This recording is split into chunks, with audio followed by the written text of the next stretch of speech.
on Dallas-Fort Worth. Let's go, Cowboys. An Odyssey sports station. Driven by our D&M Leasing Studios, this is Sean and RJ on 105.3 The Fan. 5 seconds away.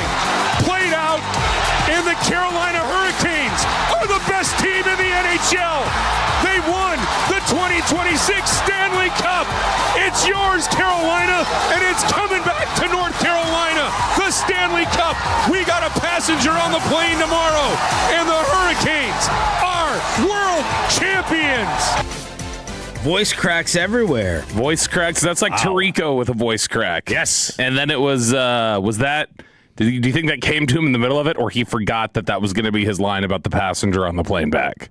Because he got through some stuff. He's like, oh, and also there's a passenger on the plane back tomorrow. He forgot about it. It was a weekend of champs after the New York Knicks on Saturday, and then last night the Carolina Hurricanes and the Vegas Golden Knights in the Stanley Cup Finals in 6. And Jordan Staal's your oldest Conn Smythe winner ever. Won it 17 years. First cup, I think, in 20 years for Carolina. And then Staal won it 17 years ago with the Penguins. Crazy, right? But he's an older guy. He's 37 years old, and he has been a fantastic player this postseason. This is a really good team. This is not a surprise they won. Colorado was, kind of the talk of the entire regular season. Nobody really brought up Carolina at all. I mean, they brought them up, but not in the same way of Carolina, because obviously they're in the same division as the Stars, and that was kind of our focus all year. But the East was a beast this entire season. I know you're going to money puck me here, Bobby. I wasn't about to money puck you, but okay. I need to. But, and then Buffalo was the story of the Eastern Conference, because they hadn't made the playoffs since, 2010. So it had been a long, long time for them. But Carolina's been a really solid team for a number of years, and 16-3, just like the Knicks. 16-3 in the postseason. Vegas deserved to win this game, by the way, 65%, but ultimately they couldn't follow through. Right. Here's the thing. Well, now I know. Well, I've known that the website is stupid, but that is so ignorant, because I watched this because I put some money on it, and Vegas's offense was completely eradicated and shut down. I think they had no shots on goal for the final 15-30. It was a lot. I mean, they went completely. I'm looking at bronze chicken pox all over this little screen here, showing their high quality shot attempts. There was zero. Well, you ain't gonna see none of them for 16 minutes in the second period. 16 minutes, Yeah. zero shots. Zero shots. So, and money puck it up your ass. Like they had some kind of like centering passes right in front of the goal that always had either Carolina got a stick on it or Vegas didn't get a good stick on it, right? One of those two things happened. And if not for that, Bussy was just fantastic in net. And like, he wasn't making any mistakes. And when they took Anderson out, which is still a lot of questions as to what happened, but once they did, because he was like second in the Conn Smythe behind Marner when he got basically put on leave. So this has been a tremendous run for them. They swept through everything. They only lost the one game to Montreal, and then obviously they lose the 2 here. They should have been down 3-0 in the series. They found a way to be, down 2-1, and they just rallied through. I didn't realize it was Bussy. I've been saying Bussy this whole time. Now, when you're looking at the playoff run here, all I can think about is how after the Stars lost the second round, we were like, oh, we would not have been able to hang with Colorado. And then you watch Colorado, you're like, oh, we would not have been able to hang with Vegas. And then you watch Vegas, you're like, we would not have been able to hang with Carolina. Yes. And it just made you realize a little bit, like, maybe this isn't as close or as good as we've been thinking it is. It feels like you're like 2 stages away now. And really, I'm just going by the playoff opponent, but you're another level away from Colorado, and certainly you're going to be another level away from the teams in the finals. Like, it feels like you would have gotten stomped out 4-1 by anybody else. Vegas like is a team that kind of like knows how to win. Like, I think they got to this point with, their ability, because they've had some injuries too.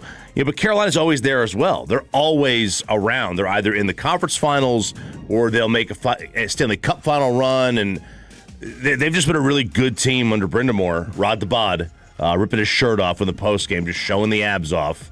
making us all. I mean, I'm just Rod the 50 bod. years old. Yeah, Rod the bod. That's what they called Rod Beck, too.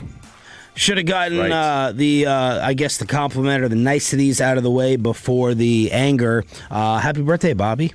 There you go. Oh, well, that is the anger right there. Yeah, it's not. Do you have a baby yet, Peyton? No. Well, I guess we'll know in 9 months. Stop. Be quiet. Here's Bobby's stupid little annual thing. I don't want it about me. I don't want any knowledge. Yeah. I don't want any Just the deflect attention. right over to Peyton. It's the one time I don't want it about me. Yeah, that's right. 36?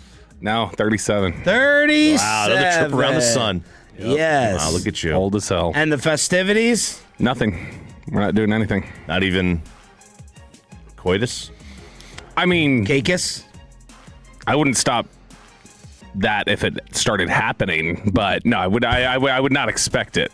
So I think if anyone wants to annoy Bobby, you can tweet him happy birthday throughout the entire day. Send it in on the chat, YouTube fan cam, Twitch, or, of course, the Franklin LaFranco fan text. Nothing could be as annoying as the little headline there, though, for the tease to watch Mike Leslie's crappy internet sports show. So I thought you were mad that we reached peace with deal. Iran. Did we? I don't even know anymore. Like, Tentative for the of course. 56th time. I knew he was going to time it out for yesterday.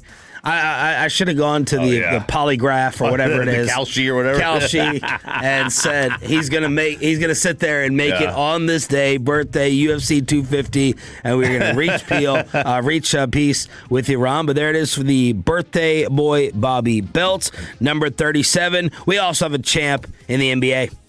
4-point lead, 7.5 to go. De'Aaron Fox across midcourt with 5. Left wing handoff to Wembanyama with 2. Takes a 3 that he misses too strong. It's happening, Knicks fans. It's happening. It's been 53 years. But for this moment, it was well worth the wait. The New York Knicks are NBA champions. Knicks radio with the call, much better than our guy Mike Breen, I thought, on television. But the exact same thing happened. A crazy, I think very entertaining, very, very memorable NBA Finals takes place again to the San Antonio Spurs as they're up 16 and they end up losing it. Jalen Brunson is your Finals MVP with 45 points, and New York can burn itself down. could not have happened to a dumber basketball team. So happy. I'm dead serious. That's one of the top 5 dumbest title participating teams of all time, that Spurs team. Consistently stupid, consistently blowing big leads. Every single game New York won, they were down by 12 or more. Every single one of them. I think the first, third, and fifth biggest comebacks in NBA Finals history were all in this series. A stupid basketball team with a stupid center point of it all who gets up there on the podium and has to say, we dominated them.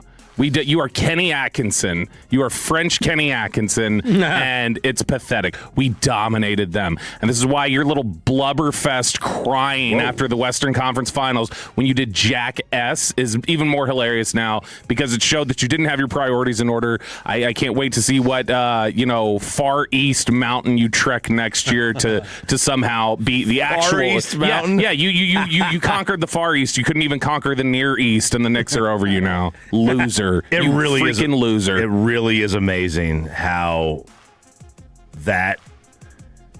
many games they blew in this series. Game 1, they had a 91.6% chance of winning. They were up 13 midway through the third.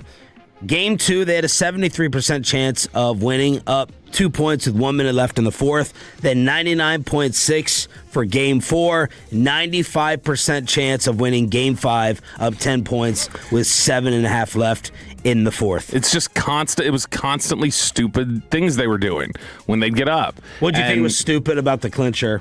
In terms of what they did. Consistently, it's shot selection. It's when they'd get up in the shot selection that they would have. That seemed like what it was every single game. Now, obviously, you had the big individual moments, like the throwing it into the back of Castle or, the De'Aaron Fox thing. But in every game, regardless of those, key, here's that signature moment, they were always so bad with shot selection when they'd get up. And it's almost like they would get this irrational confidence. Like, they get up there, they'd shoot, they'd start making stuff early, and then they'd be like, well, let's just shoot the ball like this the rest of the game. And they didn't have any idea of how to, change pace whenever they'd get up. I don't know how De'Aaron Fox and the rest, the guard play, the other guys will grow up. Right. The other guys, they'll figure it out. They'll grow up. De'Aaron Fox, I mean, Harper grew a lot. Yeah. Except for his minutes. His minutes didn't grow. But I mean, Fox has got he's gonna be he's like the third or fourth highest paid player in the league in the next couple of years. I mean, his deal was insane. It was like $240 he signed for a couple of years ago. Fox is he's still sort of playoff young though. Even though he was supposed to be the experienced one, he's never played in the postseason. Really, he had one 7-game series he lost in Sacramento, and that was it. His 4-year, $228 million extension kicks in next month. Ladies and gentlemen, next year he's going to make $51 million.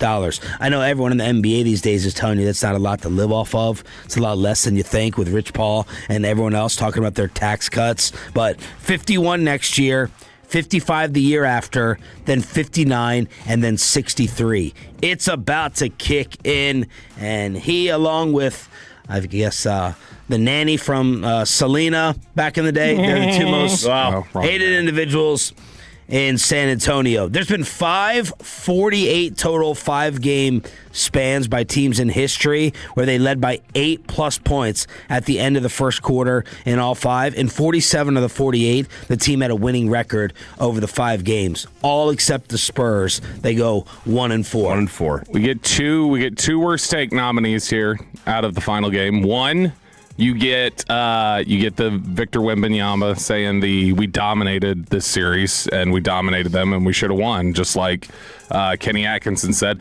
And then the other one is Drake Toll. Well, it's not Atkinson-esque, but it's not equal to Atkinson. Yeah, he didn't specifically say we should have been up, but he said we should have won and we dominated the series, other than individual errors, which is no, you don't just have one error and lose based on domination. The other is Drake Toll from about 40 minutes ago, who said Jalen Brunson in Dallas, which he clearly leveled up when he got to New York, but said this was New York taking a chance and saying, we will take you, J.J. Barea. He's comparing what J.J. Barea was in Dallas to what Brunson was in Dallas, which is absolutely insane, since Brunson was the definitive number 2 on a West Finals team, and Barea was never more than a couple of games when Luka was out. And Barea was never more than 10th on this team when they were good. Barea was a fan favorite. Barea was a spark plug. Never could tolerate Barea. Barea was the worst. Man, everybody loved him. He was a fan favorite. He would do that thing where you'd just dribble on him. You would dribble on him, and he would act like he just got hit in the chest with a shotgun blast and draw an offensive foul, which is great. We got the ball back, but every time it was just that's flopping of the highest order. He was fun offensively on his drives. I mean, he would always take the ball and just be like, "It's the J.J. Barea show now, and I'm going to drive to the bucket and take 20 layups in my 10 minutes of play." Damn, Bobby. Bobby's just offsetting all the birthday tweets and texts. Yes. Now. He's just trying to have people spam you now with all that stuff. Send him hatred for going after little J.J. Barea.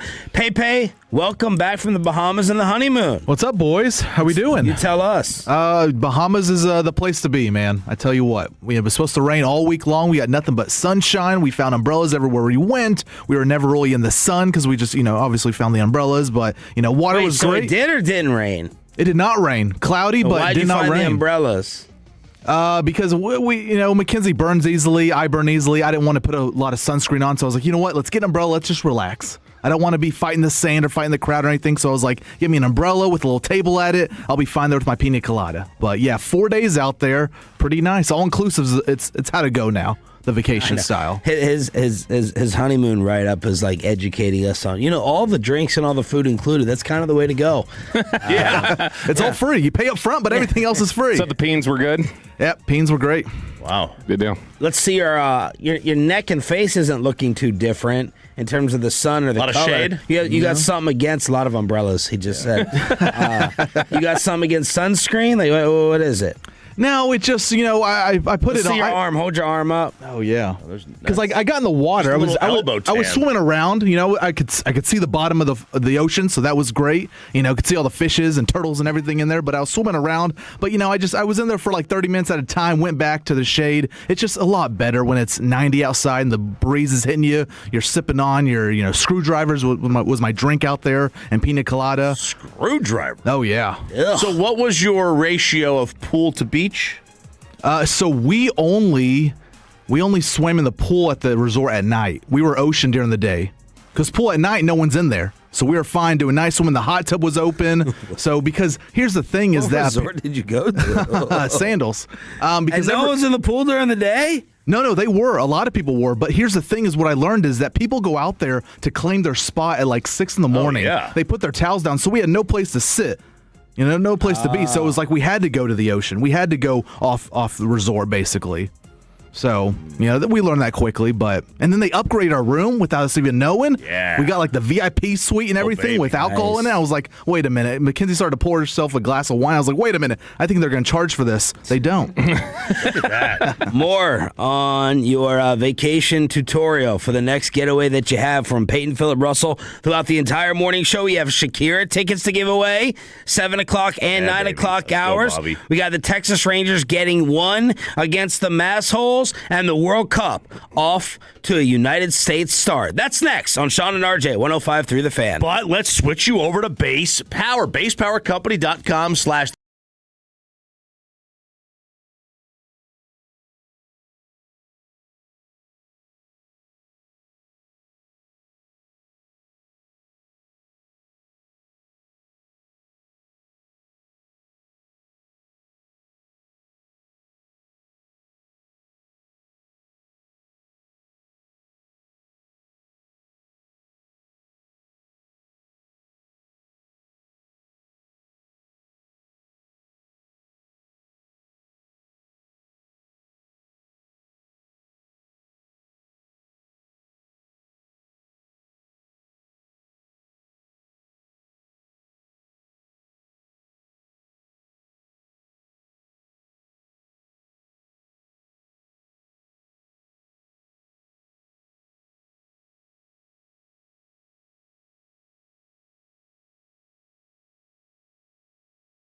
Savings on the things you need. Call 877-BERKEYS or visit us at berkeys.com. M37968. And it's back to Sean and RJ right here on 105.3 The Fan segment here, brought to you by the personal injury lawyers Frankel and Frankel. If you've been injured in a car or truck wreck, call Frankel first, 214 or 817-333-3333. With Frankel and Frankel, there's never an out-of-pocket cost. They only get paid when you win. Frankel and Frankel, the go-to car and truck wreck attorneys in Dallas. And the first pitch of the ball game is swung on and blasted deep left field over the monster. That ball is history. A no-doubter by Wyatt Langford on the first pitch of the game. Way over the monster. And the Rangers grab a quick 1-0 lead. And they get one in Boston, win the battle, lose the war at Fenway, where the Red Sox were Major League worst at home. Good morning, Metroplex. Entire squad back together again. Sean Sharif, RJ Choppy, Cowboys insider Bobby Bell, and Pepe back from the Bahamas and the honeymoon as this series started off ugly before they got the W yesterday right here on The Fan. Very ugly to the point of, 10-1?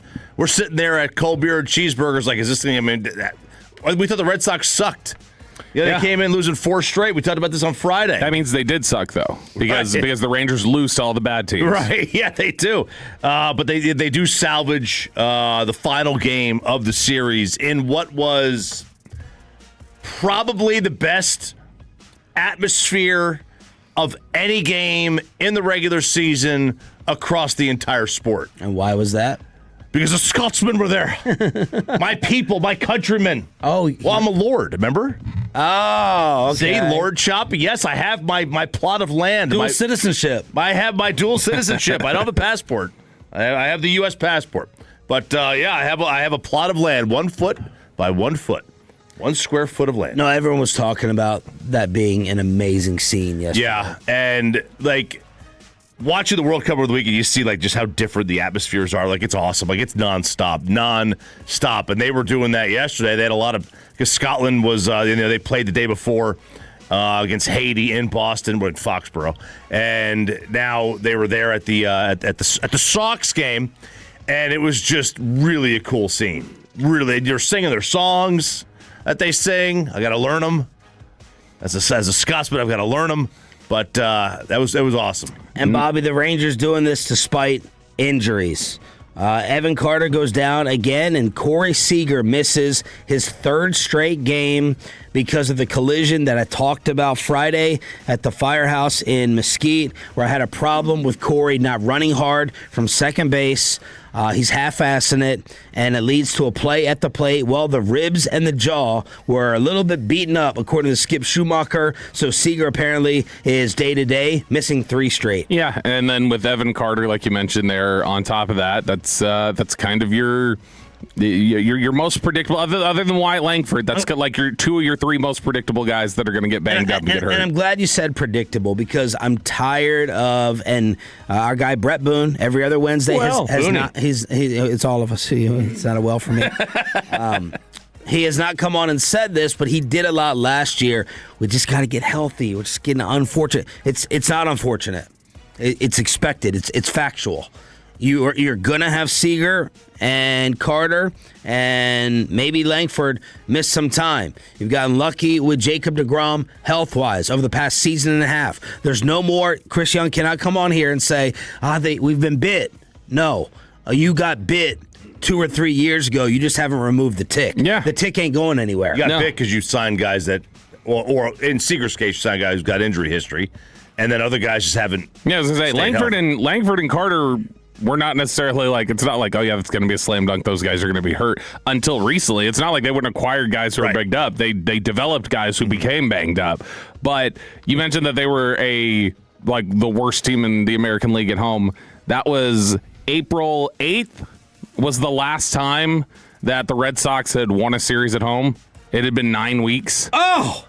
They hadn't won a home series. They'd won 1 all year. They haven't swept a team at home at all this year. Yeah, and the last time they won, they beat Milwaukee on April 6th through the 8th. Yeah. And the 10 runs, easily their highest output at home the other day. It's crazy.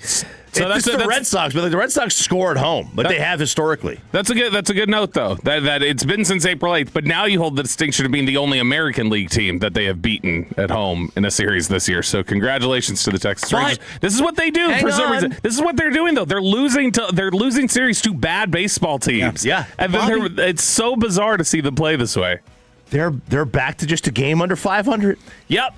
Even though they were 500 3 days ago, 500. they're back to just a game under. So it'll take another 7 days before they get back to even again, just like last time. And technically third place in the West. At least that's the way they're coming up on my ESPN.com standings. Yeah, it's a percentages thing, right? See, well, they're both at 493, but then you get into whatever tiebreakers. The Athletics are in second place with the worst run differential in the division.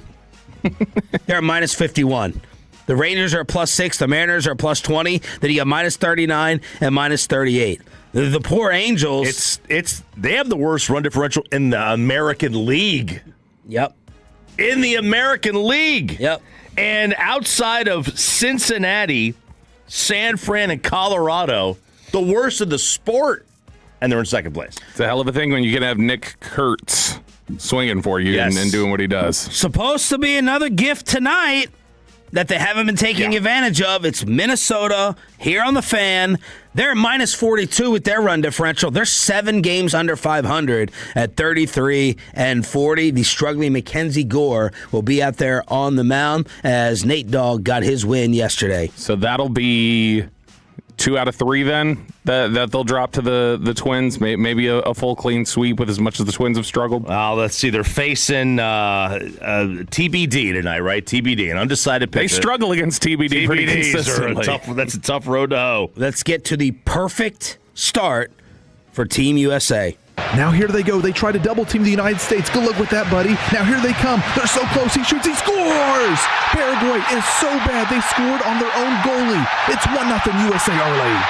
There you go. I think FIFA restricting our copyright and trademark and ability to play highlights. So we're just going to go ahead and do them ourselves as you guys were together on Friday for the perfect opener. Perfect opener. It was out at SoFi. We were out at Cold Beer and Cheeseburgers in Euless. It was a fantastic night out. At SoFi, George Lucas, DiCaprio, Katy Perry. It's like a Nick game. Was it Tom Cruise at the beginning? Yes, Tom Cruise. With the Beckhams. The Beckhams were there, yep. It was could not have asked for a better start for Team USA. And I'm glad that you kind of gave the background on who they faced and why Paraguay was not just some easy rollover. No, I mean, joke. they're a really, really good team. They have beaten in World Cup qualifiers, Argentina and Brazil and Uruguay. I mean, they're a good, solid team. Or they drew with someone they beat or drew with them. They're a good,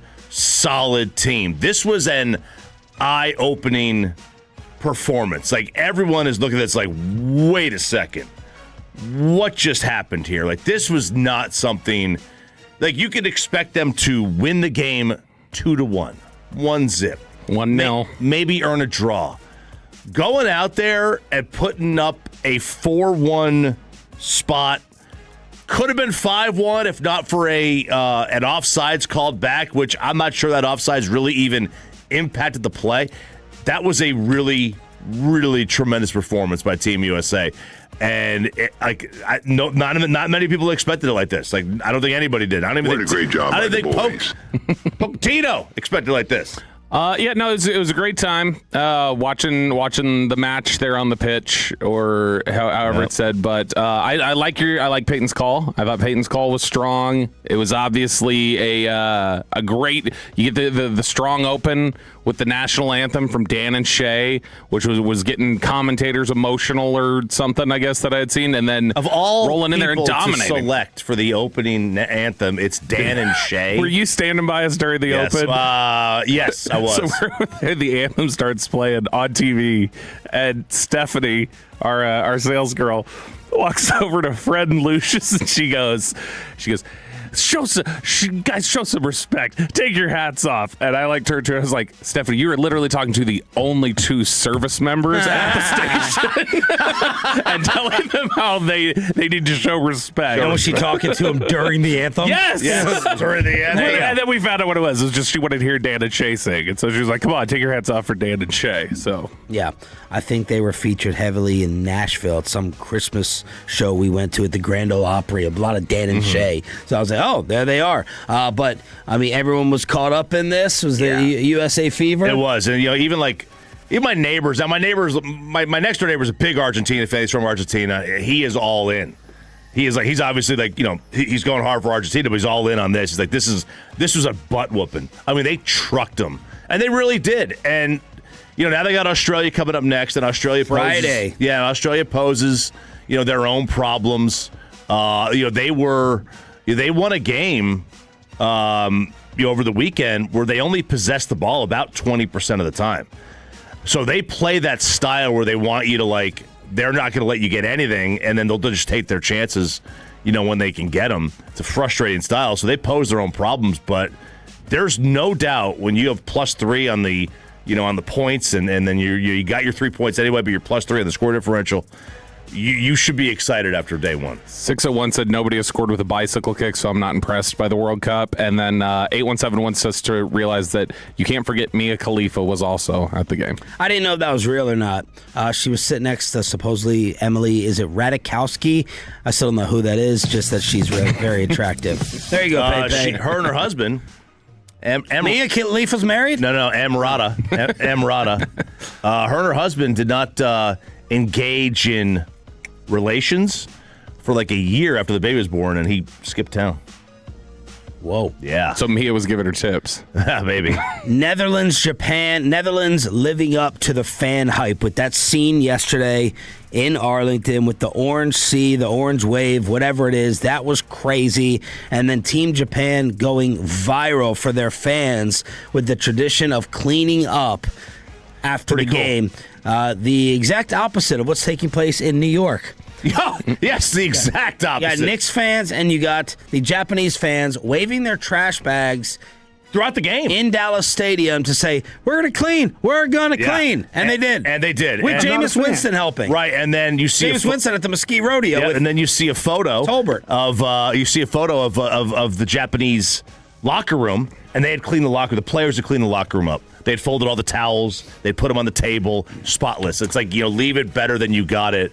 It's really, really cool, man.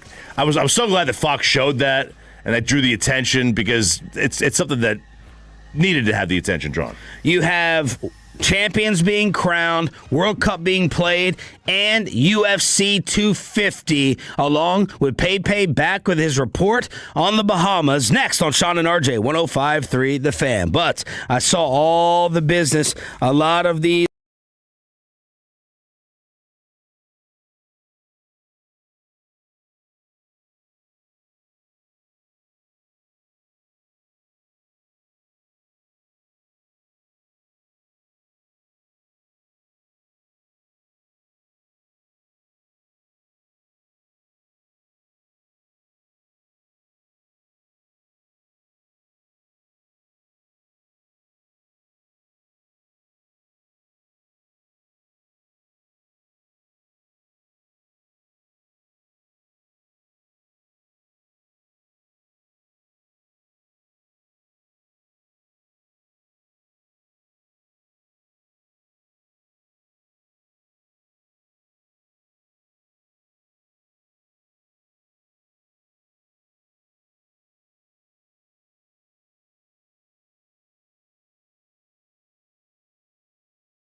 Sandler. Our broadcast begins tonight at 6:30 right here on 105.3 The Fan and the Odyssey app.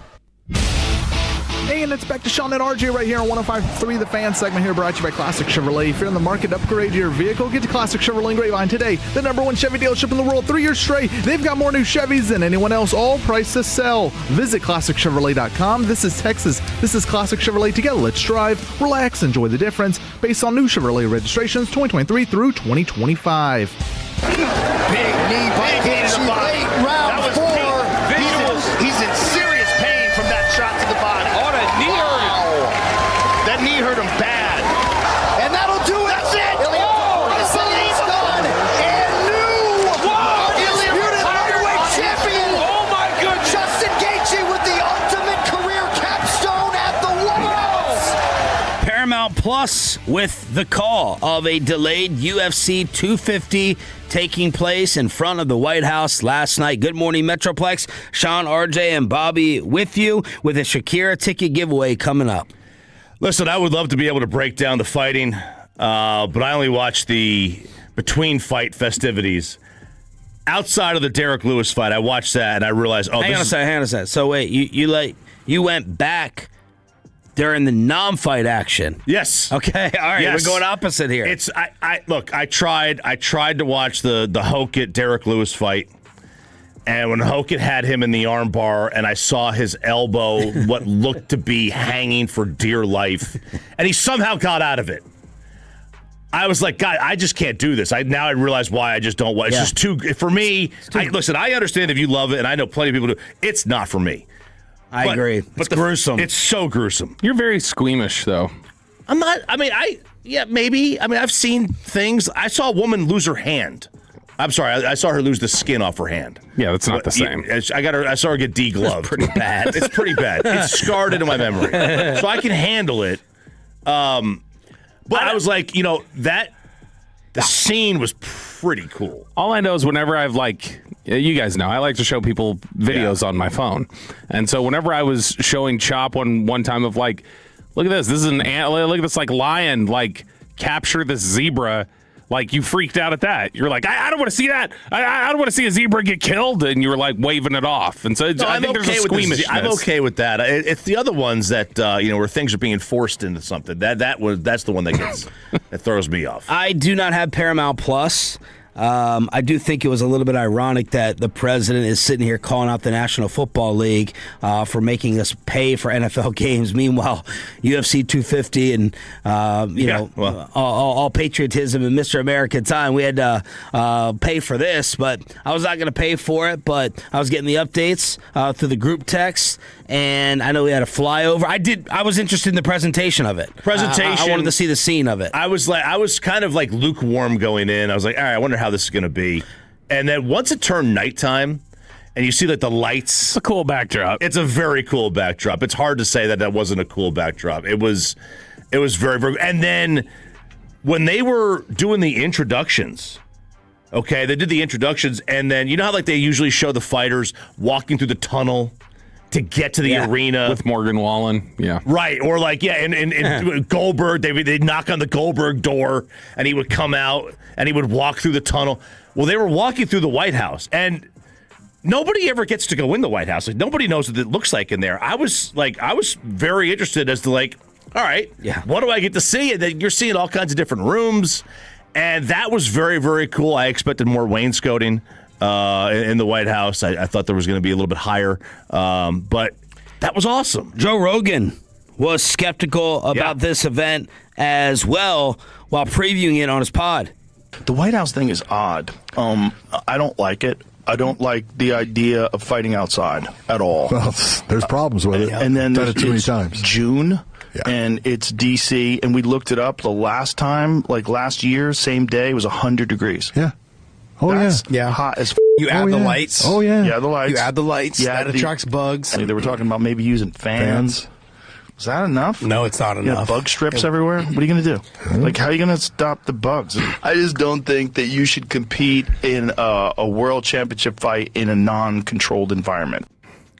So that was beforehand, and then yesterday I was watching him and Cormier, and they were hugging each other and seemed to be in awe of the spectacle and the setup. As he's like, I've been at a lot of cool events, I've seen a lot of cool things, and this is right at the very top. So I would imagine that Rogan is going to kind of walk back what he said about being skeptical, and then maybe he was just talking about the quality of fighting and the conditions. He mentioned, because I listened to another pod that he had where he was talking about this, and he was saying that when it gets so hot, like they'll slip. They'll slip on the mats. It's like the globe. Yeah. Right.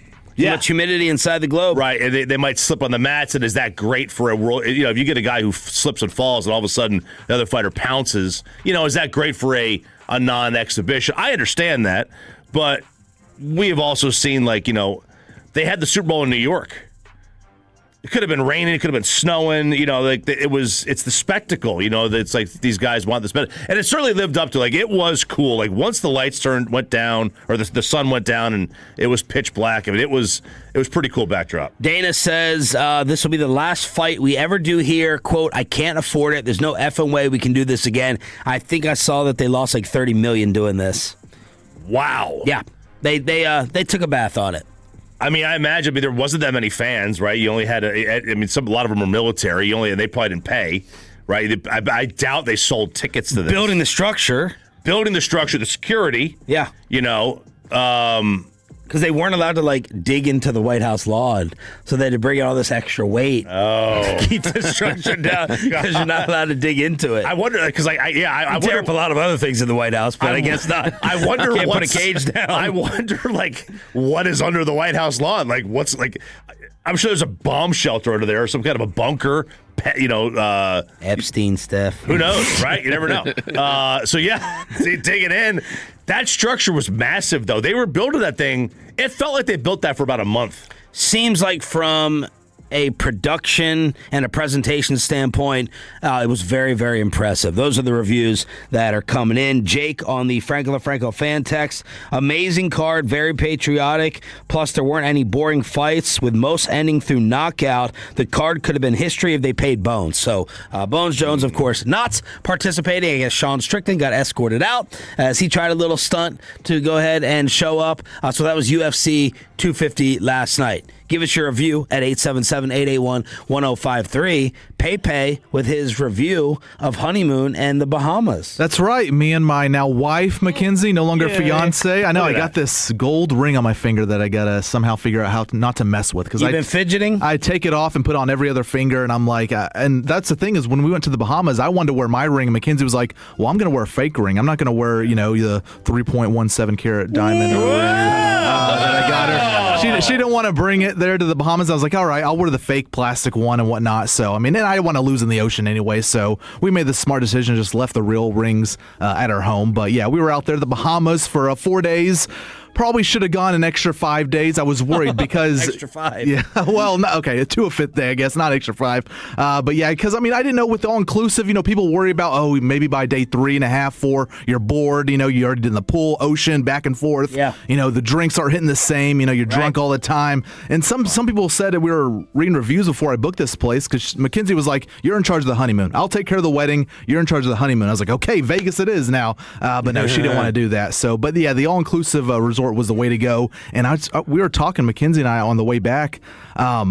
We want to keep doing this. I think this is the new way to do vacation. Basically, we don't want to go to Boston and here and have to book everything. We just want to do the all inclusive. It was simple and everything wasn't all that expensive for what we paid for, and so we liked it. And the food was fantastic. Some people say the food's the cheapest thing. You're not going to get everything you want. It's going to be disgusting. But there was pasta there, pizza, steak. We had surf and turf there. So yeah. Yeah, she had never been to an all-inclusive? No, never. Neither have I. So, this was good on my part. Big round of applause for me because I did this. This was my work here. Good job. But yeah, the drinks were fine. Again, I mentioned it earlier in the show that our Our room had been upgraded. I guess when I put in that it was our honeymoon, they upgraded without telling us at all. So I walked in, there was fully stocked fridge with champagne, wine, alcohol, beer. That's awesome. All that. That's all this, not common. No. And so, because she was like, oh, we'll crack open a beer. Let's have champagne. So I was like, well, wait a minute. I think they charge you for it if you use it. But I asked, and they were like, no, this is all included in your room. I was like, wow, that's fantastic. We had a nice ocean view on our balcony. So that was fantastic. The beach was gorgeous, man. It was like 90, never got really above 92. That's great. A little breeze in the morning. It was fantastic. We went to a. It was fantastic. Fantastic bell out. Right. Yeah. It was great. It was awesome. And so the one thing we did outside of the resort was we went to another island. I think it was called Blue Lagoon Island because we wanted to swim with the dolphins. And I was like, okay, I'll book this. That way we're not just stuck on the resort the whole time. We also went to Atlantis, but I'm not going to talk about that because I made the trip more expensive by gambling some there. Just lost a little $350, $400, but yeah, that's fine. That's all right. That's all right. And so we went to swim with the dolphins, and I just booked this like, okay, it's $200 per person. We're going to get a lot out of this. We're swimming with dolphins. And I didn't read into it. We were in the water with the dolphins for about 15 minutes. No. And by 15, I mean 13. Like, it was really short. Like, we got in the water, the dolphin danced with us, swam around us, we got a pet and everything. It did slow in our face, and so that was fantastic. But 200 per? 200 per. Wow. I was thinking we're going to be, living with this thing for a day for 200 per. I mean, we're going to be swimming the whole Atlantic Ocean. We're going to be going to Cuba. Well, maybe not Cuba, but, some of the other islands out there. And so we were in there for 15 minutes, and we got up, and she was like, all right, that's it. And I was like, oh, you're kidding me. There's no way. And, of course, if I just looked online like an idiot and I could have just looked at the reviews, I could have seen, oh, yeah, you're only in the water for about 15, 20 minutes max. And so we were stuck on this island because they take you on a boat to this island, right? And so you're stuck on until 1 o'clock. We were there for 5 hours, basically. And, we couldn't leave. We had to just sit on the island and just be on the beach. Nothing was free on this island. So we got to do that. But that was still fun, And then they tried to charge. There was this scam. They tried to charge us for the pictures. They had a camera person going around. They were like, oh, yeah, you get 10 pictures. $110. And I was like, you know what? We have our memories. We'll just tell people that. We have our eyeballs there. Did you swim with the pigs? Yeah. Some pig island. That's what I should have done. Nassau, whatever. It was for Amanda. I don't want to. Pigs aren't cute to me. Where I'm like, let me cut up this pig. I'm gonna swim with this pig. I'm like, where's the honey hog to season this with? Now, did you get any reports back or spy yourself on Bobby's review of your wedding festivities? Were there any issues that you're taking over our critique of the ceremony and the events? No, I thought Monday, I only listened to 640 and 740 on Monday on our way to the airport, and then some at the airport. We had some downtime. Our flight was delayed over an hour, so we had some downtime there. But I thought you guys were really nice. I was expecting a little more critique, and I didn't know if that came later on the week. But you were guys nominated for Worst Take on Friday. Again? Did Mackenzie have any criticism with maybe how I represented something with her notes? Yeah, so you guys had talked about, how she all the notes were handwritten, and you were like, "There's no way she wrote all these notes handwritten, obviously." And she took offense to that because she stayed up long hours the last couple weeks leading up to the wedding. She was done with school, so she was staying up late at night while I was sleeping, and she was handwriting all of these notes by herself. Well, so tell her to write her W's more consistent, and I wouldn't have thought that. No, man, you were nominated for Worst Take by Bobby for the delay. The number one criticism was, which it could be much worse things, the cocktail hour length. Yeah, 3 hours and 15 minutes from I do to the dance floor opening. That's a long time. Yep, and that's something Mackenzie brought because, and I don't want to throw shade at our photographer, but the pictures were taken way too long. She was trying to do all these TikTok trends with the groomsmen bridesmaid, and no one knew what she was talking about except the girls, and the guys were like, what the hell are we doing here? And so she was trying to do all this. Yeah. She was getting some great pictures, but yeah, photographer took a little long there. The Dallas Cowboy audio that everyone is talking about over the weekend. We'll play it for you in a Shakira ticket giveaway after this. But in honor of America's 250th anniversary, DFW Security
driven by our D&M Leasing Studio. This is Sean and RJ on 105.3 The Fan.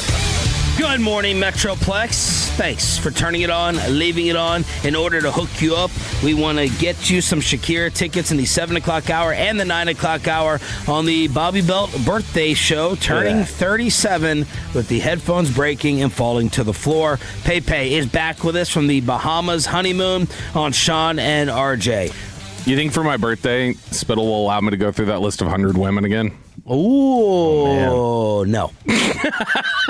Do not think so. Hey, now you understand the reference, Peyton, since you watched Godfather 2, that when we were in the hallway that day, that Spittle bringing me in and telling me, don't ever do that again, was, I know it was you, Fredo. I know it was you, Fredo. Did you watch Godfather 2 on the flights? I did. I watched part 2, I guess, the first 2 hours on the flight there, and then I listened to music the last hour or so, and then I watched the last 90 minutes because, it's a 3.5 hour movie, but the last 90 minutes on the way back to DFW. So how was 1 versus 2? Which one do you prefer? 1 was a lot better. 2 was slow until it got to the... Yeah, I think a lot better. 2 was just, there wasn't enough action for me. There was a lot of action in part 1. I thought smacks Diane Keaton in a hotel room. That's action. Action you like, that you advocate for. Yeah, and then the greatest clip was Kate saying that it was an abortion, Michael. And then him just slapping the S at, oh my goodness, because the look on his face, I was like, here it comes, baby, here it comes. Here it comes, baby. Oh my God, baby. Come on. That is a great scene. That is a great scene, you have to admit. It's intense. Ain't what I want. You didn't like the Fredo, no one, I tried telling you all this. No one thinks 2 is better than 1. So methodical. No, you are way wrong on that. The hipster likes 2 more because then they're like, oh, look, it's the plot development. It's a good movie. It's not as good as 1, but it's good. Yeah, I'm not wrong. In Sopranos, they even talk about how 2 is better. Like the Italian. Oh my God! Let me change my opinion then, because Ralphie said it. The Italians like 2 better. I'll just say that. Like my family do you like better. My family likes 2 better. I think 2 is I think 2. I think the best one is the chronological order one that they run on AMC. It's like 9 hours. I think 2 has a lot of things that I would prefer over 1. 1 moves too slow for me. And then 3 sucks. Don't ever watch 3.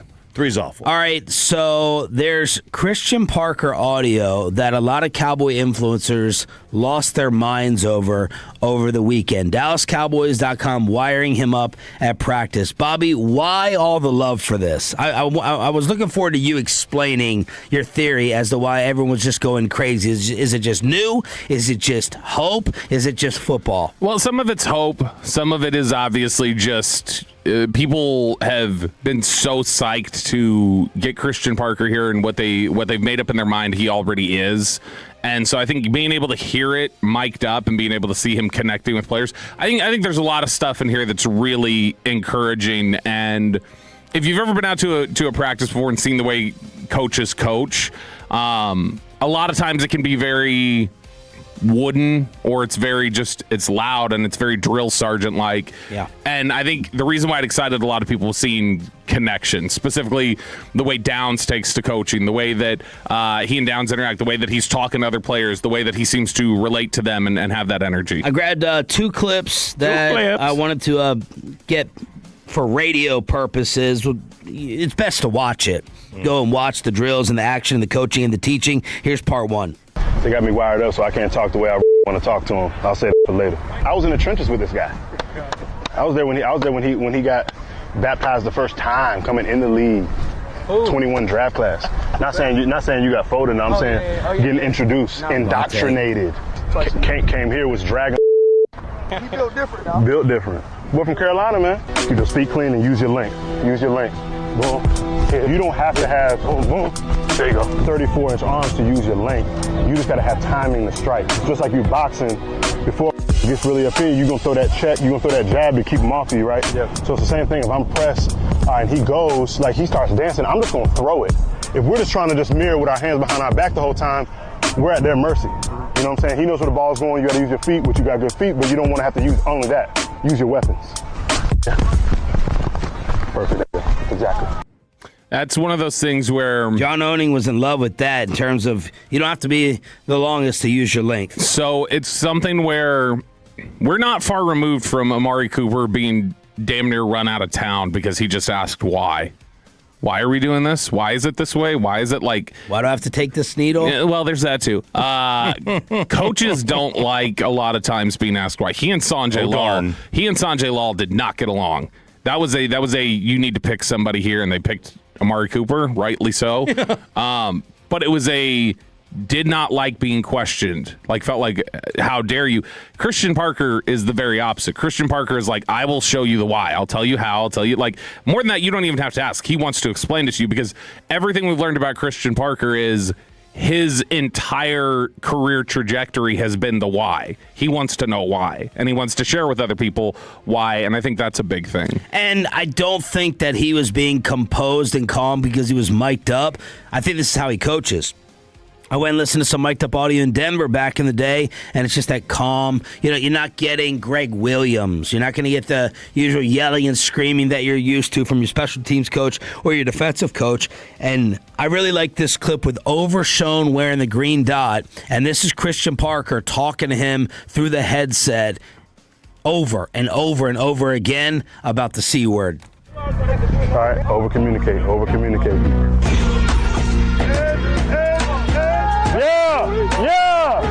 Yeah. Hey, you made a play on that screen? Okay. Yeah. Okay. Right there. Get the up. You know what I'm saying? Hey, over-communicate right here. Over-communicate.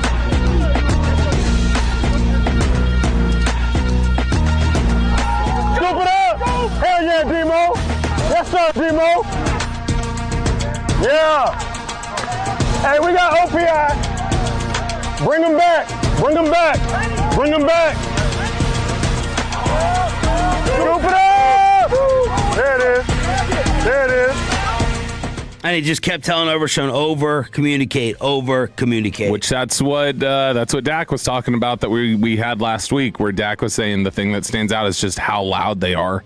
Like, that it sounds like an echo. Whenever they're making calls, they're hearing it echoed back defensively, and that has not typically been the norm for them. And so that's clearly been a big focus. And last year, that's all we kept hearing. Well, communication's not great.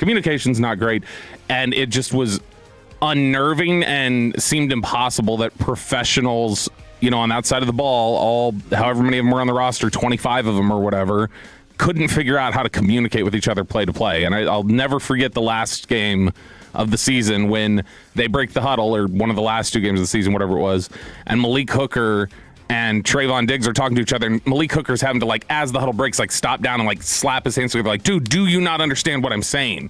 Like, you need to be doing this. And just all this wild confusion on the field. That happened way too often last year, and it can't happen again. Question. You can have, because everybody talks about people that love football. You got to love football. And they don't want anybody who asks why. Never. So would you rather a team full of guys who love football but never ask why? Guys never told why. Guys who love football ask why.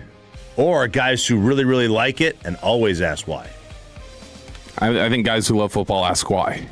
Well, then they get booted out of town. Sanjay Law got booted. I mean, Amari Cooper eventually got booted out of town. Yeah, because he wouldn't get boosted. He got booted because he wouldn't get boosted. Well, there's a difference, right? We always reference Josh Rosen in Arizona. I think Josh Rosen was the annoyance of. Oh, I get it. Yeah. There's a difference when all right, so tell me why we're doing this versus why. Yeah, why? That's why? Me. That's me. Okay, so you don't want me. Yeah. Like on your football team. Explain it. Yeah. Tell me why. You don't want to that. I'm why are we not playing any FIFA audio?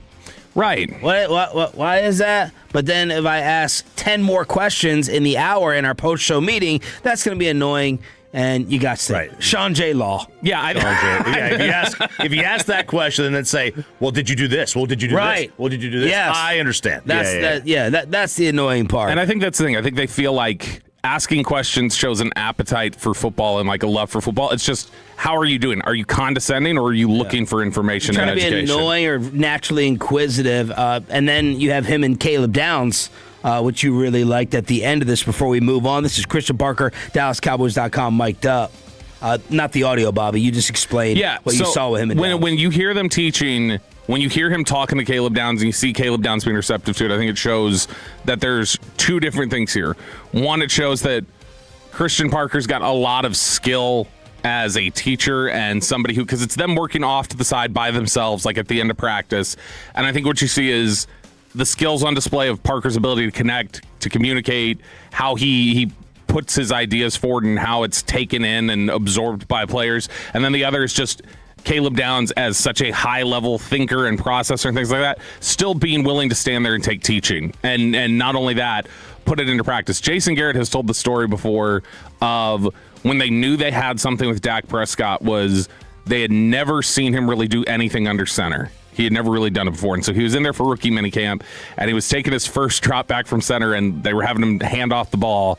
And Garrett said it was awful. And he had to just stop him and go what are you doing? You look like a mess. And he explained it to him, and he goes, well, then the next one was a little better. It's like, okay, all right, well, here, do this. He's like, the next one was a little better. The next one, and he's like, by the end of practice, it wasn't an issue anymore. And he's like, and it made us think, oh, this is somebody who you can teach. And I think they feel that way about Caleb Downs, too. This week is mandatory minicamp, and Nick Harris made a 9-hour drive to try to get the answer. He did. He went to Corpus Christi for a George Pickens youth camp and set social media a little ablaze on Friday, where he had walked up to George Pickens and said, hey, how's the camp? Asked him a couple questions. And then he quickly saw the PR person storming across the field. And he goes, you going to be at minicamp on Tuesday next week? And George Pickens responds with, because I heard the audio. I was allowed to hear the audio. But he goes, and he just kind of holds this out for a sec until the PR person comes and goes, we're not doing this now. We're not doing this now. And so cuts him off. Didn't get an answer. Any connection to Corpus? I don't know.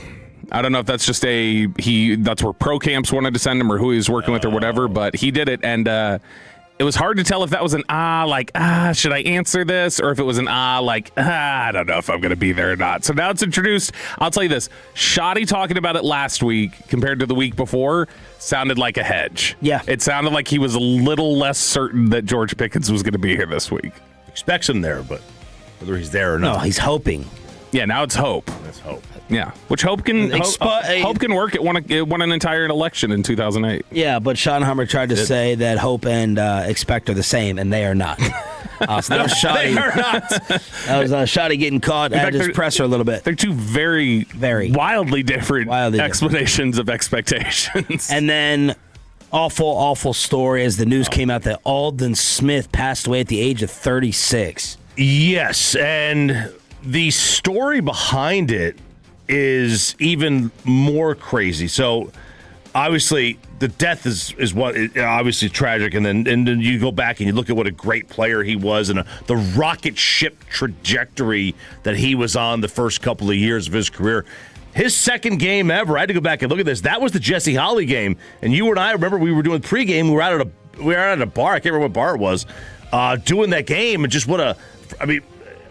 that we were surprised that San Fran was even coming close to competing with the Cowboys that day, because San Fran had been bad for a couple years at that point, and they went on to have a really good year, and he was a big part of that defense. Yeah, he had a Hall of Fame start. Yeah, but the last act before his passing, he delivered a pizza to a charity that feeds the homeless. 10 pizzas. Yeah, so he delivered some pizzas to the charity that feeds the homeless, and he was with both the charity's co-founder and friend Amir Shirazi, who was with him on Saturday to make the delivery.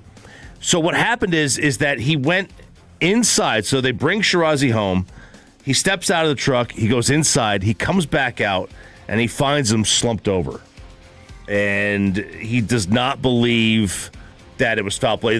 He says it looks like natural cause. That's what Shirazi initially told the police. This is very strange. One of the most naturally gifted, impossible to block players I've ever seen, and was not ready for life in the NFL, and was not properly prepared, and it swallowed him up really fast. And it's a devastating story. Everybody who knew him would talk about, man, he just needed help, and he didn't get the guidance he needed early on, and it ate him up.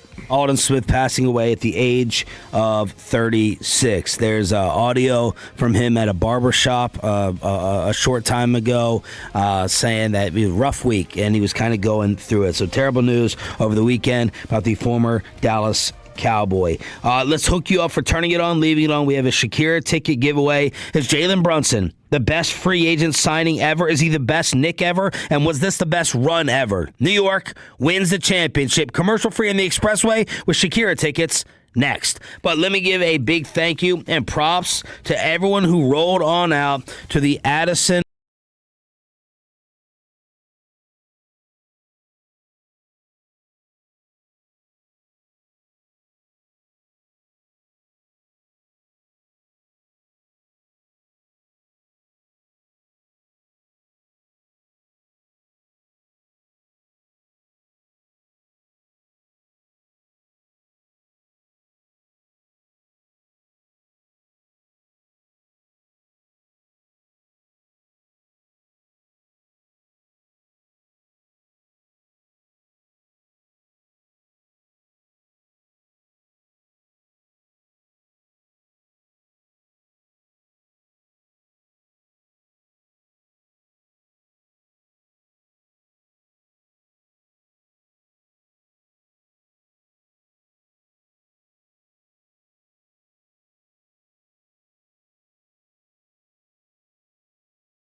Us work even harder to give you the best insider information. Opinions that get you thinking, mixed in with laughs that keep you around. Thanks for listening as much as you do to The Fan.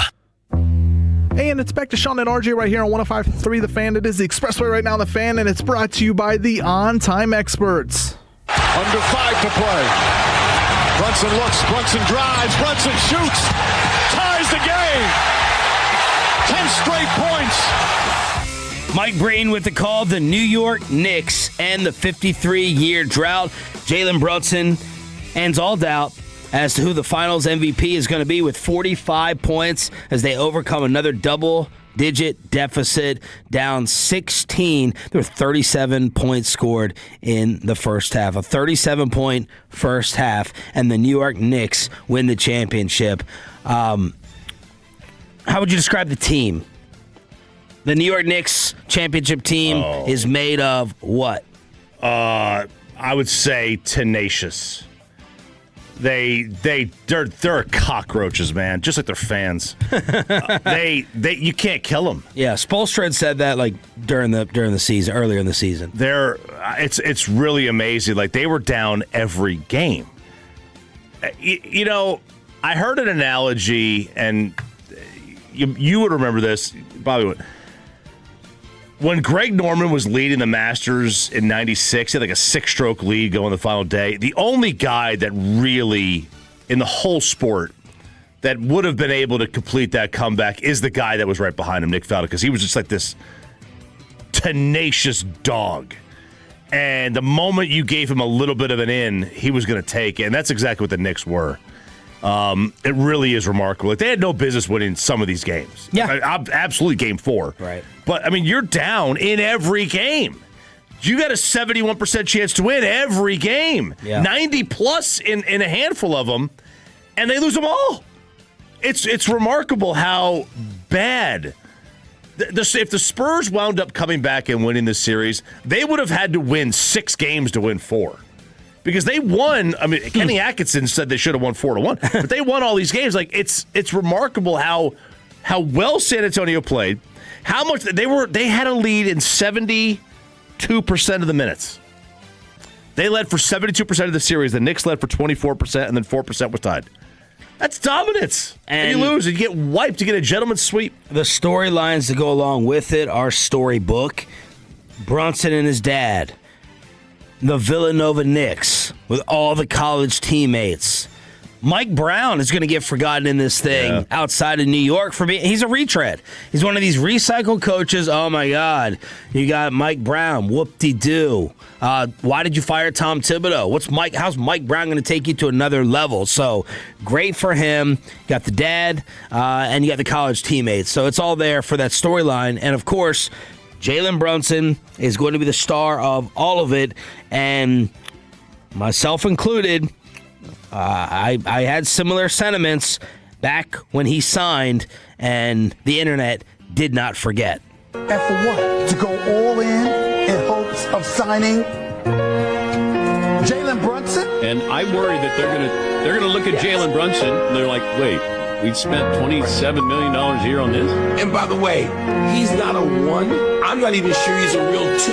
The saddest sweepstakes ever. The Jalen Brunson sweepstakes. Is Jalen Brunson one of the 10 best point guards in basketball?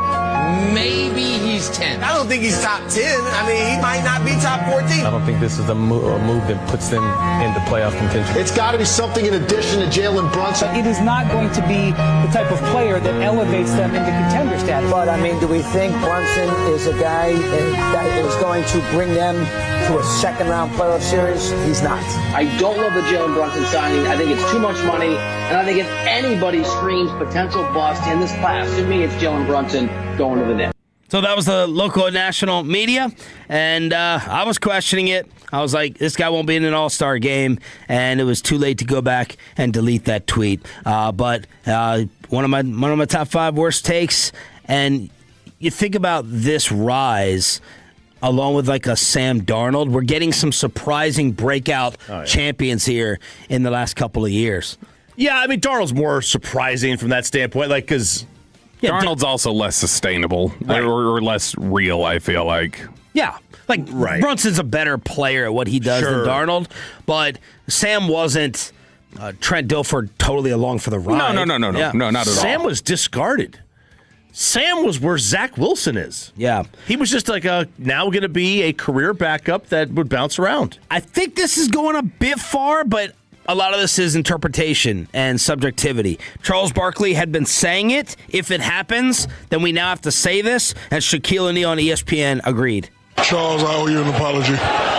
You've been saying for the past 2 years that the Brunson has been the best free agency signing ever. Now it is. Now it becomes that. You know what he has done. Listen, we knew he was good. I never knew he was this good. Nick Kitty was sitting up here just watching. Let me tell you something. He woke up this morning saying, "Hey, I'm going to get this. Whatever I got to do, I'm going to get this MVP and I'm going to get this championship." Okay.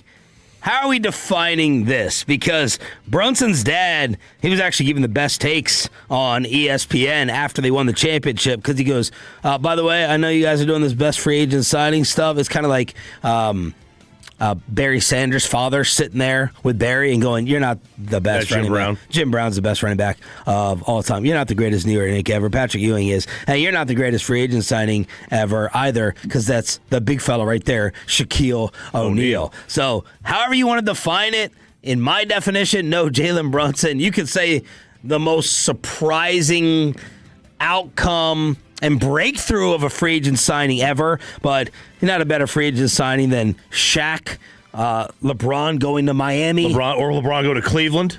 LeBron, you could say KD Golden State. Yeah. Nash going to Phoenix was great. But they didn't win. Yeah. But still, it was a great one. Nash was a stunner, though. People thought he was going to break down instantly when he left Dallas. They're like, he's 30, he's a little guy, he's been hurt his whole career. It's going to be like that was pretty unexpected. But he was better than Brunson was when he left.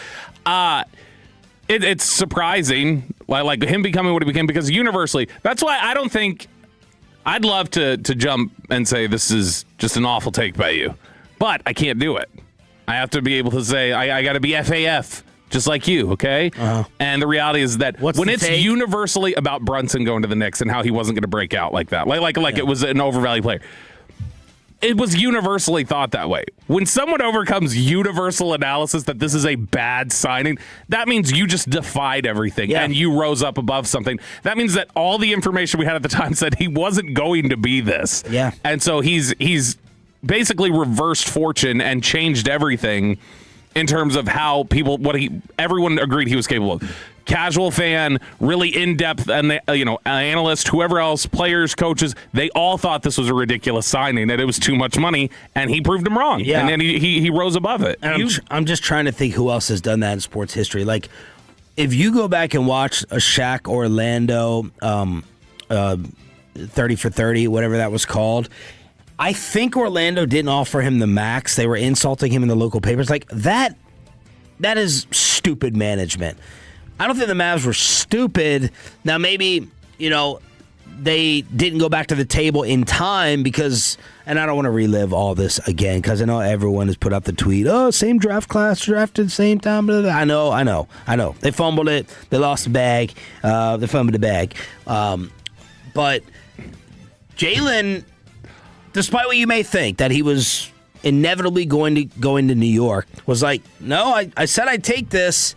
And then it was like another opening, and then I started playing really well, and I didn't hear anything. It was crickets, so I said, that deal's expired. So I don't know. I think initially he would have re-signed, and then he became too expensive, and this Mark Cuban on the Roommates Show pod talking about drafting him.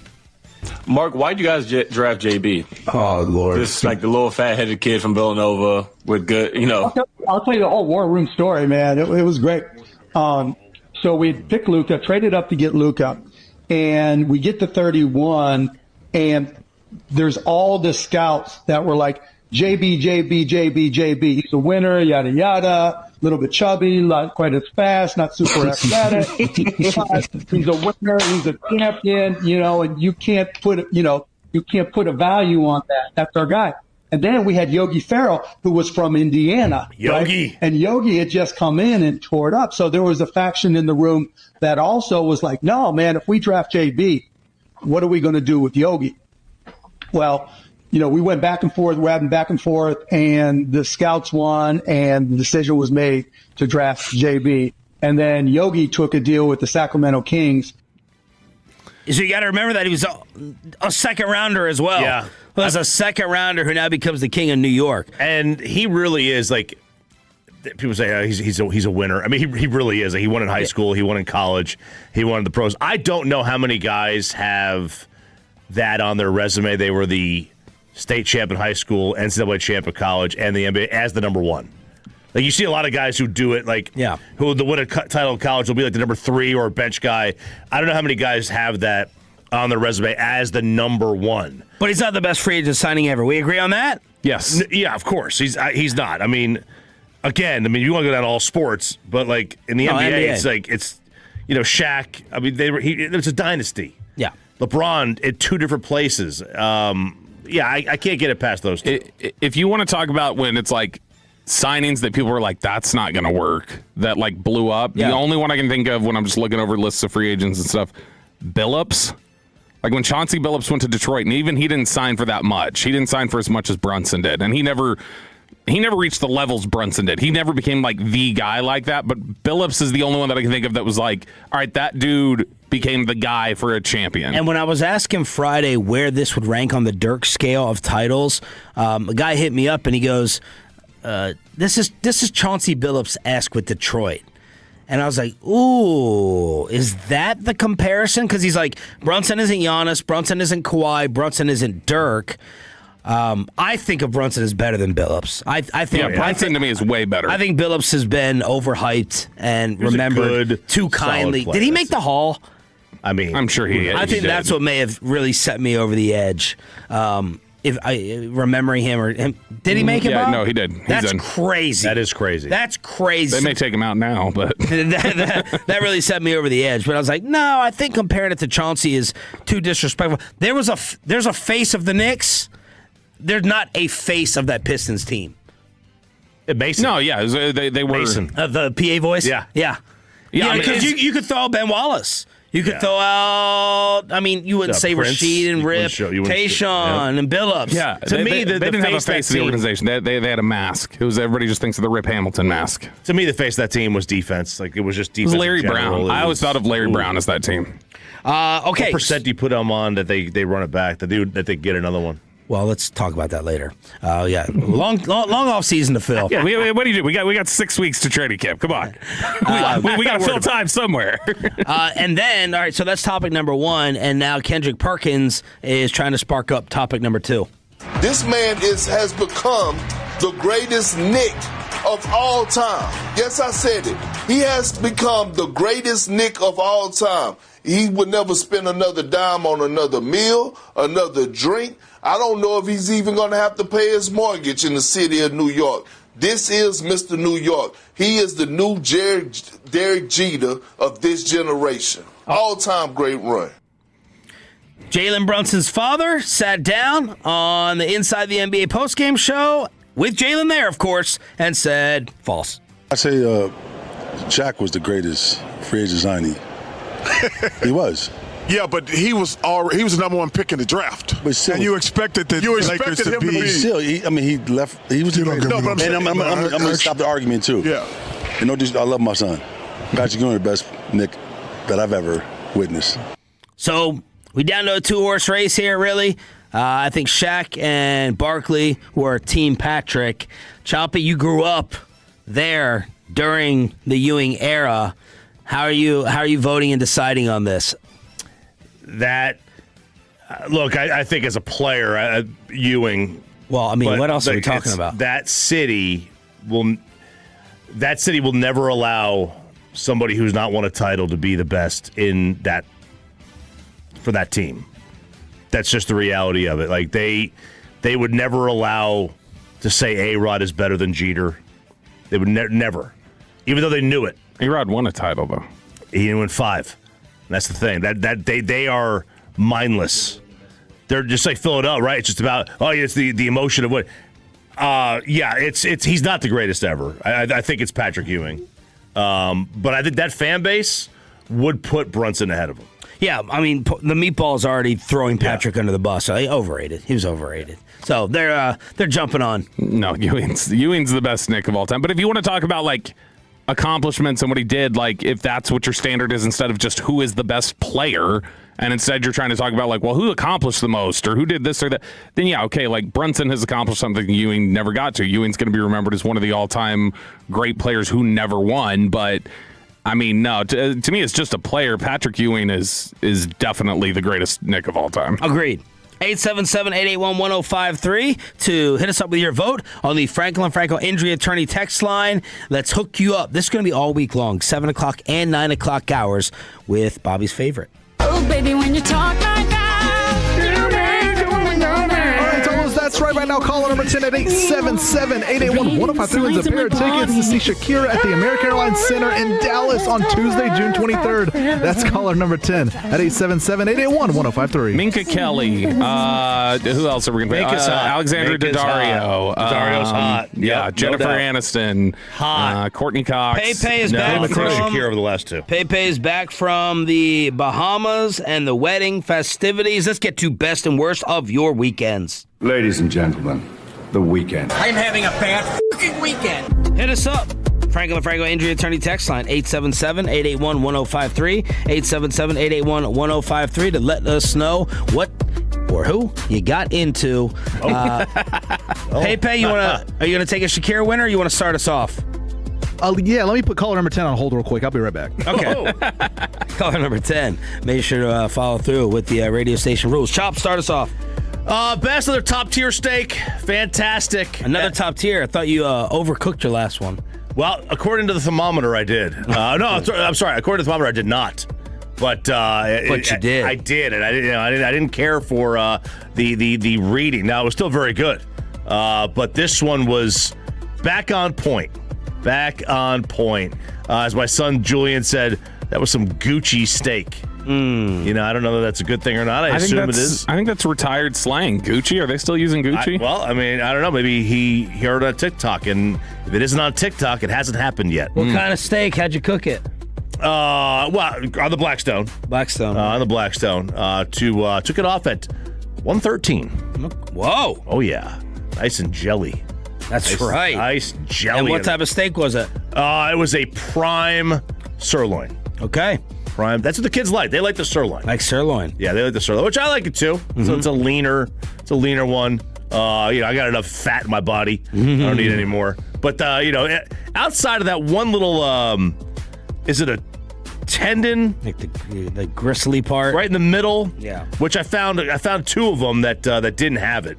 So I was able, or didn't have a big one, so I was able to take care of that. The worst, we had our goodbye toast to Mr. Brad, across the street neighbor.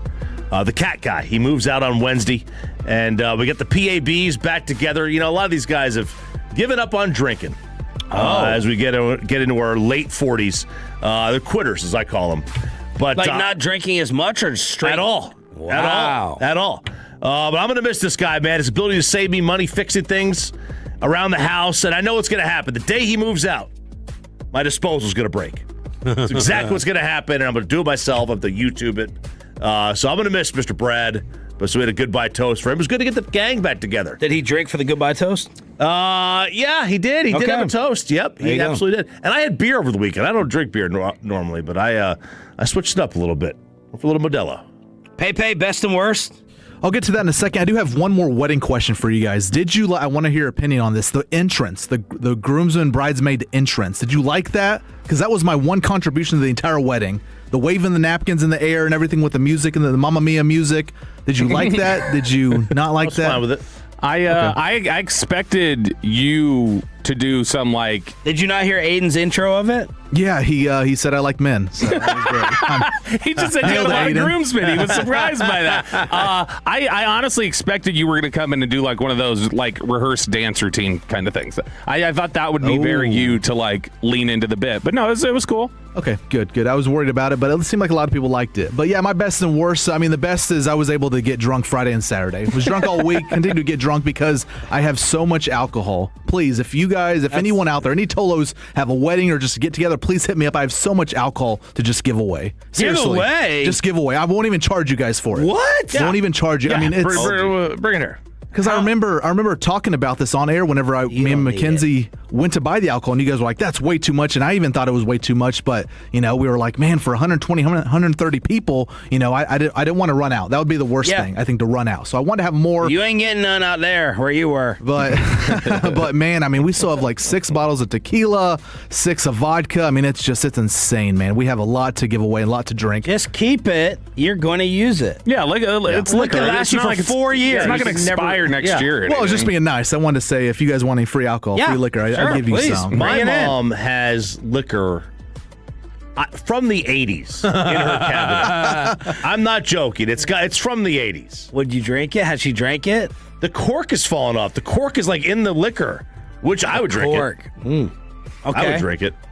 Yeah, I didn't really. I mean, the towel waving. It was very. My arm got tired pretty quick. My arm did get tired pretty quick. Very Pittsburgh-esque. Okay. Yeah. That was your. Imagine that being your responsibility and contribution. Yes, let's wave some terrible towels. Yeah, you tell people to cheer when we walk in. You be responsible for that. We're in the SEC now, Peyton. That's right. That's right. Oh, we gotta get the pom poms and everything. No, because I told them all. Did you get totally hammered wedding night? Like gone? Not wedding night. I mean, I guess around dinner, maybe a little bit tipsy, but I had to drive to our hotel, and I was like, I didn't want to just get an Uber and leave my car there, so I was like, I'm going to drive and just be responsible. But the night before, we were at Whataburger at 2 a.m. the night before. I saw a Johnny Walker Blue bottle. That's right. My dad cracked that open. He was like, all right, me and the boys and everything, your groomsmen, we can all drink this. And then one of my groomsmen, Nick, he had no idea how to drink it. He shot it. He just took the shot and it just threw it back, and Bobby would be so proud of it. Yeah, Bobby would be so proud. But we were looking around. I was like, Nick, you already drank the whole thing, and he's a big Tolo. He likes the show a lot. He's a big fan of Broadus, though. He was talking to when he got a chance to go away from pictures and all that stuff from the ceremony. He was going to talk about all the fan guys. So he really liked it a lot. He was the one with the beard who was Broadus when he was looking like Monopoly Man. Yeah, when he was looking like Monopoly Man, or like he talked like Foghorn Leghorn or something like, I say. Yeah, he that was the one who was talking up Broadus that we got the photo of. And then the worst of the weekend was just doing yard work the day after I came back from the trip. I let the grass grow a little bit. I didn't want to mow, the day of, I guess, the wedding or the day before. So I think I mowed last Thursday. So it was about 7-8 days before I had mowed again. But yeah, doing yard work right after a trip is brutal, very brutal. So in any of the other wedding review, which y'all's parents were lovely and fantastic, I said that last Monday in best and worst.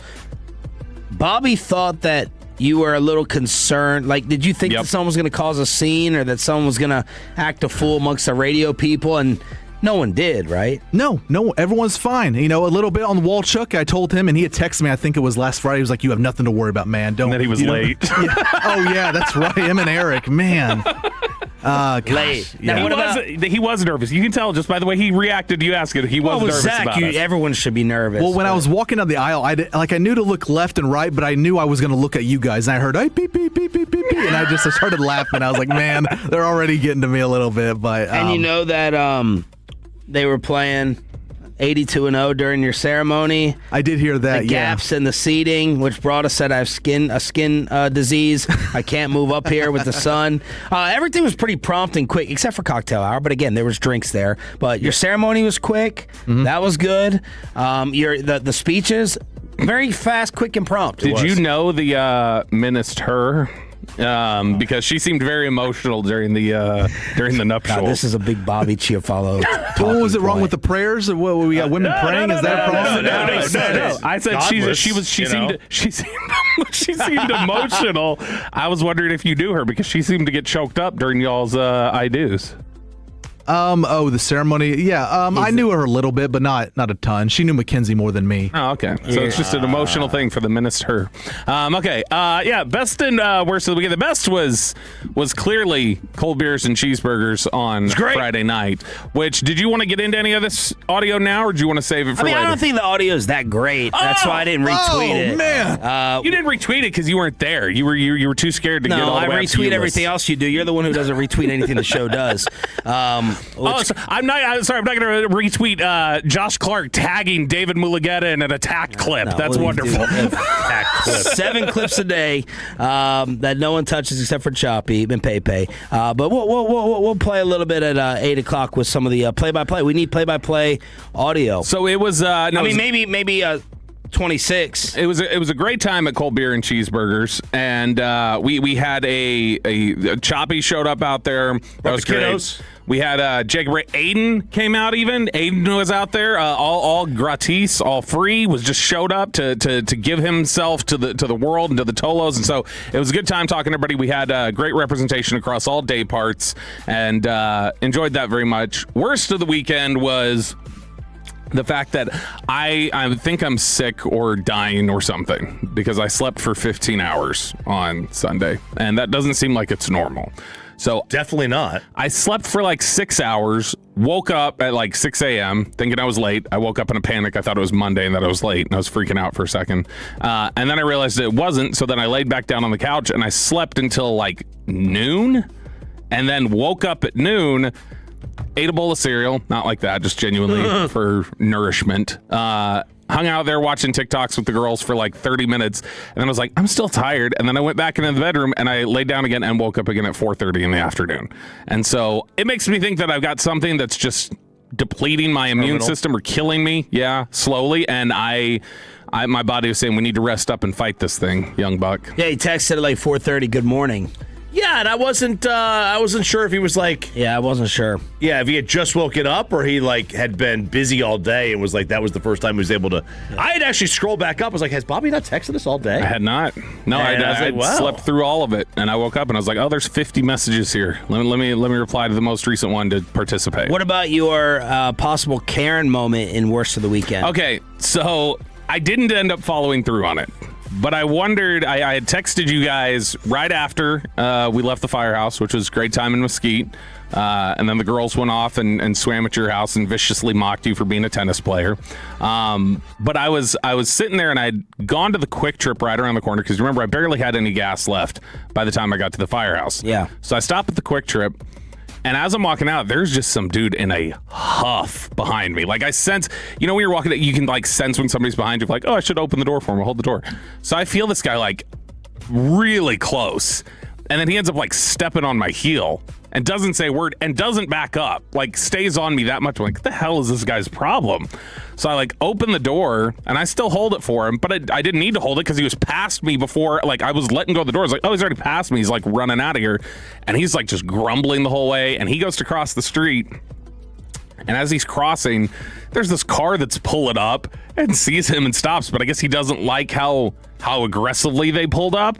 And so he drops a big old F you to them, screams it at their car. Dang. So I walk back. My car is next to his at the gas pump, and he's like just throwing things. Like, and like just like making these like grunt noises and clearly like just like wants everybody to know how pissed off he is. And is sitting there throwing crap. And when he gets done with the gas pump, he just throws it on the ground, doesn't even put it back. What? Like I said, I've never seen that. I've never seen that either. He wants people to know, like, he's angry. Going through it and he gets in the car and he slams the door, and like he's so pissed. And when he slams this door, I look and I go, oh, I see the vehicle you're driving is a work vehicle for a company. And I just thought to myself, you're so off right now. It almost feels like I should just contact your company and be like, this car is acting insane towards everyone. And if he acts like this the rest of the day, there will be a conflict. And in the state of Texas, someone will draw a gun on this guy today because he's being so aggressive and in your face about everything and clearly just wants a fight with somebody. And so I was asking you guys, I was like, is it a D move if I were to call them and be like, this dude is out of control and you need to do something about him? So my only hesitance... You called me a narc Friday. Right. I didn't call. I asked if I should. My hesitance is like that dude may have just been told his old lady is like hooking up with his brother. Yeah, he did strike. Like, that's possible, but I definitely did get the vibe that like this is just kind of who you are. You're kind of like you just carry this energy with you. Yeah, that's bad. I think with the way you're describing, you think he could go out and be a menace towards other people. It's not the worst thing in the world if you did it. It was really the gas pump when he threw the gas pump down. I was like, you're nuts. You're insane. If like you want people to see how mad you are. Well, that was gas prices. Yeah, that could just be for today. Yeah, today, man. We got Russell Scott. I was like, where's Russell? Down the hall. And they're like, he's out and about. Is he siphoning the gas? Prices are cheaper today. He's going to get audio for KRLD. I was like, oh, my God, that's where we're at. My best, very active, very tiring weekend, but Wild Fork Addison, Tolo Oleg came and brought me a bottle, him and his kid, representing the Philadelphia Eagles, photoshopping me in a Jerome Brown jersey. That was not cool. Rodeo Ron rolling out, Tolo Amy. And then right after Addison, went home and drove into deep Fort Worth. Oh, really? I've never been as deep in Fort Worth. Where into Fort Worth were you? I don't know. It was 15 or 20 minutes past the downtown, which I normally stop. Oh gosh! I kept going. Damn near Parker County. Our friend Mary Alden's birthday party, and then on the way Benbrook. On the way back, stopped in Arlington. To say what's up to some other family. So it was a long but very active day.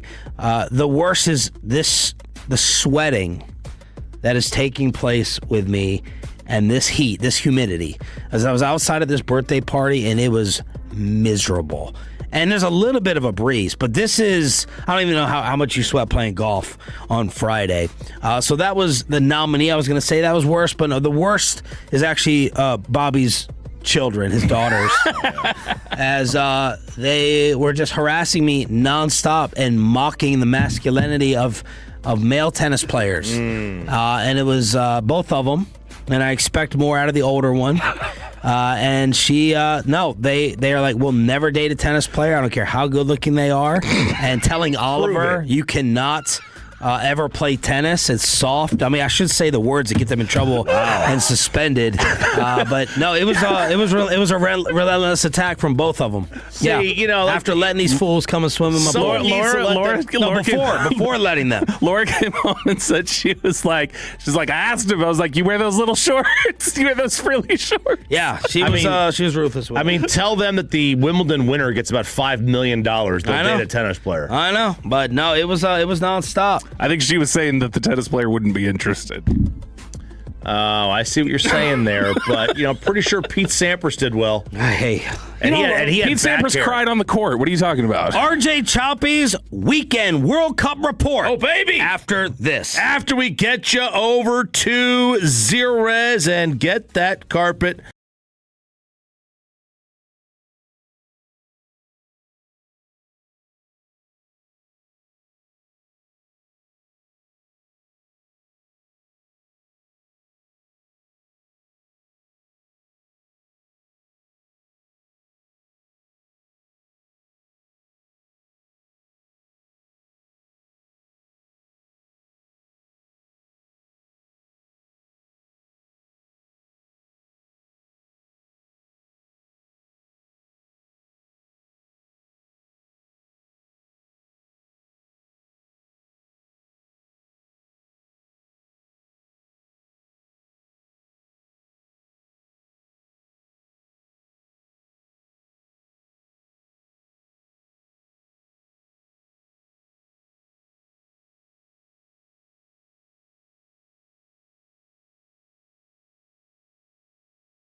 exclusive home of Dallas Cowboys football. KRLD-FM and HD1, Dallas, Fort Worth. Let's go, Cowboys. An Odyssey sports station.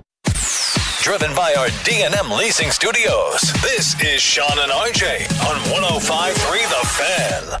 We've almost reached the 90th minute here in Arlington. Can the Netherlands defense make one more stop? Something the Cowboys defense was unable to do this season in this building and in any building. Here comes Japan one final time. He has the ball. They shoot. They score. Naibaflu strikes again. It's us against the world, bro. Just watch us shine. Chappie's here to tell us what the hell is stop each time. World Cup, soccer at home and global too. Sit back, relax, let Chop nutmeg all over you. What a weekend on the pitch, as they would call it. What a weekend for Team USA. What a weekend for the world in the World Cup. And what a weekend for foreign travelers to come to America and realize the greatness of Buc-ee's, of chips and salsa, and of other things that we have in the United States. Houston NRG Stadium. Right. See, they were wowed by the stadium, Wowed by the stadium. My favorite part of the World Cup, J.J. Watt put someone in a hotel. They were like blown away by this hotel suite. one of my favorite things about the World Cup is how eye-opening America is to travelers from other countries.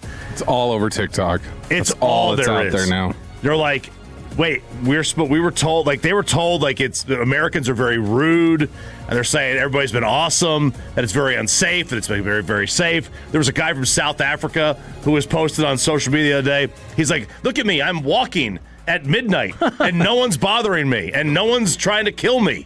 There's a little bit of a misnomer, I guess. There's a guy, I don't know if y'all were familiar with him. He used to do draft stuff with Broad. His name was Dan Turner, and he was from the UK. And Dan he was the big Leicester fan when Leicester won. Leicester City? Yeah. He had always said, he was like, there's such a misnomer. He's like, people in the UK, everyone's like, they love Americans. It's almost like, oh my gosh, there's an American here. Yeah. And he's like, and we always love traveling there. He's like, there's a little bit of it's a misthought to think like people just hate the US everywhere. But it has been crazy, and we'll get to some of the stories that I've seen and heard on social media. But we got to start with the Team USA. Team USA was awesome on Friday night. We were out there at Cold Beer and Cheeseburgers, Bobby, in Euless. They are the story of the first couple of days. Let's judge the producers here. We heard Pepe's play-by-play, and let's see Jacob Ray, who did a fantastic job filling in for Pepe. Let's see if Jacob Ray's play-by-play is better. They scored again. It is now 2-0. Paraguay is just getting their ass kicked right now. I mean, they are outmatching every facet of the game. Look at this speed. Pass to the middle. I mean, that goalie doesn't know what planet he's on. He is just outmatched by the United States, as most countries are in every facet of anything. I mean, just utter dominance. And number 20, I mean, the easiest shot of his life, because who's number 12? Number 12 in orange. The Aaron Rodgers of Paraguay does not know what country he's in. Yeah, yep. Shocker. Mm-hmm. Shocker, the Packers fans getting his butt hurt. Why do you say Paraguay and not Paraguay? Well, Sean pronounced it Paraguay. I thought we were all agreeing it was Paraguay today. Are we all agreeing, or you're scared of Sean? You said it. Are you scared of Sean? I'm not scared of Sean. You said it was. Right now, say you're not. I'm not scared of Sean. You said Paraguay earlier. I really want you to sit in that moment. Say it. I am scared of Sean. What was Jake drinking on? He had I think, like 4 shots of Buffalo Trace at that point. And that would only come from Buffalo Trace. That means Bobby bought it. Yeah, that's what it means. Buffalo Trace. Yeah. You win the play-by-play, Peyton. There you go. Love you, Jake. But it was a really solid win against a good team. Big 3 points that you get. And people are excited.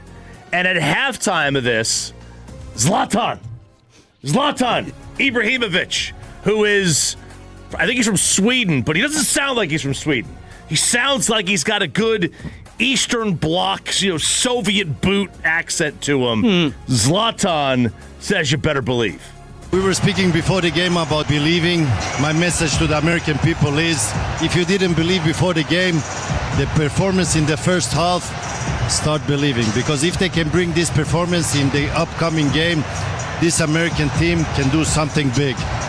Before the tournament, it was like, all right, I think the ceiling is probably the round of 16. I'm not moving off that. Ceiling is the roof. Ceiling is the roof. But, like, if they continue to play this way, they play this way on Friday against Australia, who's a good team, that you could see it. You could kind of see a bit of a run that they might have. Well, are you ready for the Game 2 experience? Because it is taking place exclusively with us and the Grande at Cosm. Oh, baby. Woo-hoo. Are you kidding me? I still have not been there. Same. It's one of those things where I'm like, I got to take my kids or people from out of town just to go into this experience. So this is going to be the Cosm Watch Party. Zach Walchuk is going to be there starting this Friday, 1 to 3 on the 25th, 7 to 9. July 6th, July 14th, July 19th. But boom, there it is, starting this Friday, 1 o'clock.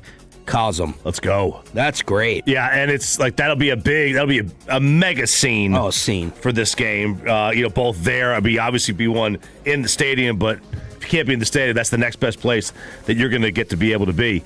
And I'll tell you this: the best player for Team USA in this game was Balogun, and it's an interesting story of how he's even on this team. His parents are Nigerian. They lived in London. They traveled here when his mother was 7 months pregnant to New York City. When they went to fly home, the airline wouldn't let her on the plane. She was too pregnant. Oh. So they had to stay. They stayed for a couple of months. He's born in New York City. They go back. He grows up in London. Oh, my gosh. He's trained by soccer coaches in Europe, the way they train you in Europe. And Landon Donovan said last week, we played the audio last week, or we talked about it last week, where he was like, they don't train you the right way here. They don't train you to work in traffic. They train you on just skill. They don't train you to work on things where you have to make plays when you're not in space. And if you watch some of these, you see Japan, you saw Brazil, some of these goals they had where they were in a lot of traffic and you didn't even see. The Japan goal yesterday, there was no lane that he kicked that in. There was no lane. He put it in a spot that you just can't see, and it's like Landon's like, we don't train guys to do that. Well, Balogun grew up in Europe, and he was trained that way. So, I mean, there's no secret why he was the best player on the field in this one. So, Team USA, they get going at it next week, or on Friday, I should say. Nothing, Bobby. I thought you had something. Look, I think Bobby may be thinking what I am going to say, and I'll be honest about it. The number one draw for me in this is the fans. For sure. That's it. The patriotism of it. I've tried. I tried to check in Netherlands, Japan. I wanted to see the grass at Jerry World. Yeah. I wanted to see. You can do it. I wanted to see what they put up to block the sun. I checked into Germany for a little bit, Brazil, when I thought they were going to get upset. But in all honesty, this is boring. I'm sorry. I can't. I'm a bandwagon, emotional, patriotic game type person. Yeah. Where I want to be in the bar for it. I want to feel the electricity of that. That's not cool, guys. The game is boring for me. I can't do it for too long. I had to check out on lots. I want to see the end. I'll see if there's a penalty kick, which I saw yesterday. I'm trying. So you didn't feel... And I'm not talking about the United States game, because that was a fantastic... It's boring. It's boring action. Okay, so you didn't feel the way I felt... No, I wanted to almost fight you over that. That was that's a worst take nominee for 9 o'clock. Okay, so you want me to just give it now? Yeah. Right. I guess it was the NBA game on Saturday. Yeah. It was Saturday. I watched World Cup all day. And I get to the... And your general love for soccer is what? It's very minimal. I respect it. Yeah. I don't engage in soccer outside of national team soccer. I don't care about your club team. Okay. I don't care about all that crap. You never have an off season. I don't know what league is what. I don't even know what's going on. I mean, they never seem to have a champion. There's like 4 champions a year. I just don't like it. All right. But national team side, I think, is great. So I tune in all day. Because what? Because of the action or because of the fandom? Because of the importance. Because you're told to. The stakes. The importance. I am told to. It's the pressure, world pressure, global pressure. But going from that to the NBA game, I was like, holy crap, this feels smaller. It felt like going from an NFL game on a Sunday in September to a baseball game. And I just like, ooh, this just feels weird. Here's my fear. Say that again. What it felt like going to? It felt like going from a regular season NFL game, which is utmost importance, to a regular season baseball game. Okay. And here's my fear. You weren't aware of this take? No. Do you think I read his email? Do you know what this week is? I'm petrified. This is U.S. Open week. I am very scared. I have next to zero interest in the U.S. Open come Thursday. What's wrong? He's faking this hard into the soccer love. I'm not faking it. I think it's I watched the Ivory Coast game last night. I think it's all pageantry. It's USA. This is why when you got dressed up in USA. When you got dressed up in the tux or whatever. Did you not wear the overalls to the bar Friday? I thought you were going to wear the Team USA overalls. No, I'm wearing those on July 3rd to the radio show. Oh, okay. So, all right. I can't bust that out twice in a month. No, what you said initially was not insulting of like, all right, I'm going from a World Cup game to an NBA Finals game. Look, it's the World Cup. It's the biggest event in the world, the biggest sporting event in the world. But your analogy was so insulting. Perhaps, and I'm like, your neighbor said it. I was like, he must not be watching the NBA Finals. Now, I am biased because all the underdog I've been playing has made me love the finals even more. I don't know how you could objectively say that the NBA Finals were not fantastic and thrilling. Oh, they were. I really don't know, but you called it a regular season baseball game. No. The way I felt going from all day watching the World Cup, just going to it just felt different. Like I didn't like the feeling that I felt. I didn't like the feeling, and I'm not going to like it come Thursday, Friday, Saturday, Sunday when I don't know what I'm going to do on Sunday. Like on Sunday, it's to me.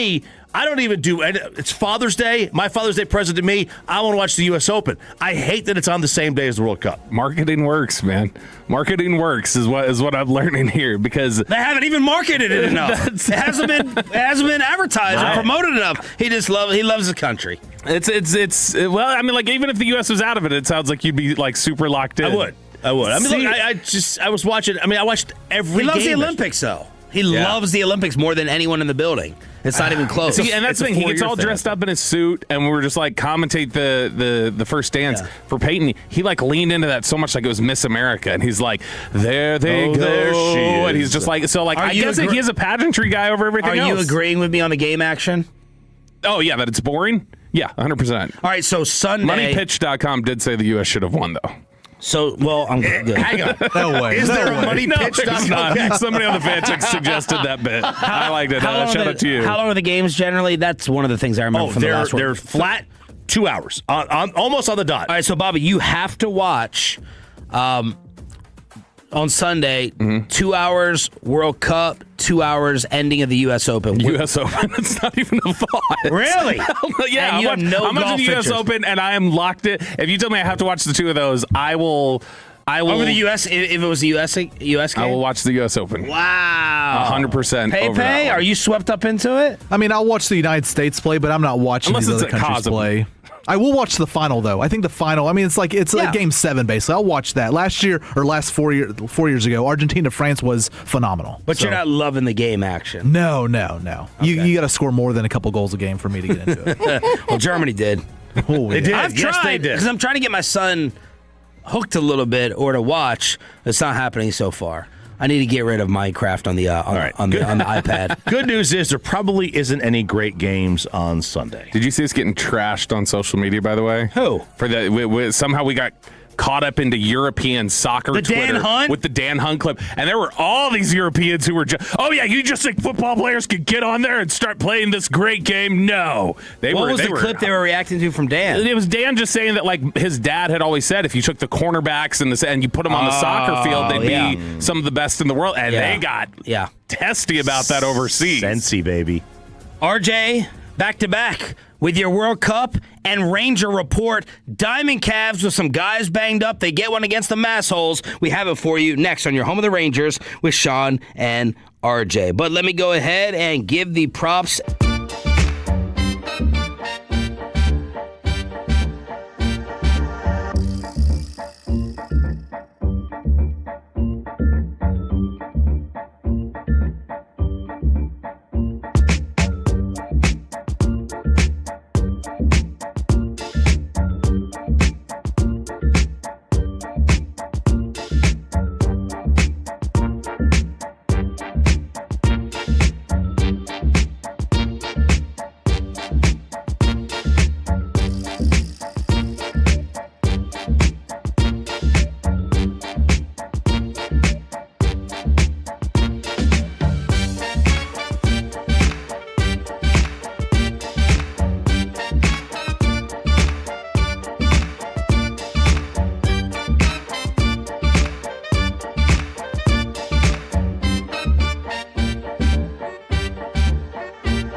minutes back to Sean and RJ right here on 105.3 The Fan segment here brought to you by the Personal Injury Lawyers. Frankel and Frankel, if you've been injured in a car or truck wreck, call Frankel first, 214-817-333-3233. With Frankel and Frankel, there's never an out-of-pocket cost. They only get paid when you win. Frankel and Frankel, the go-to car and truck wreck attorneys in Dallas. The 1-0. He's swinging away and he drives one to deep left. This one's got a shot and it is just over the green monster into the first row of seats. A 3-run home run for Kyle Higashioka.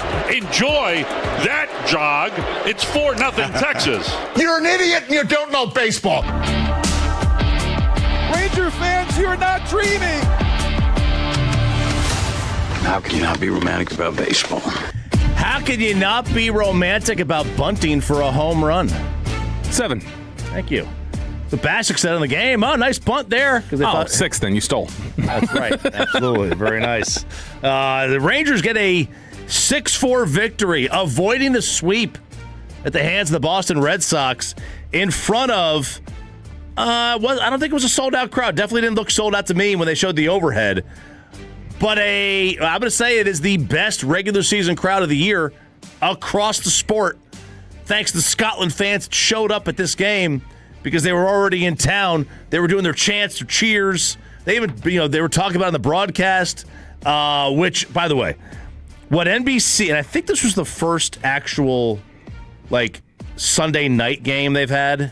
Right, because the rest of them they had NBA on Sunday nights.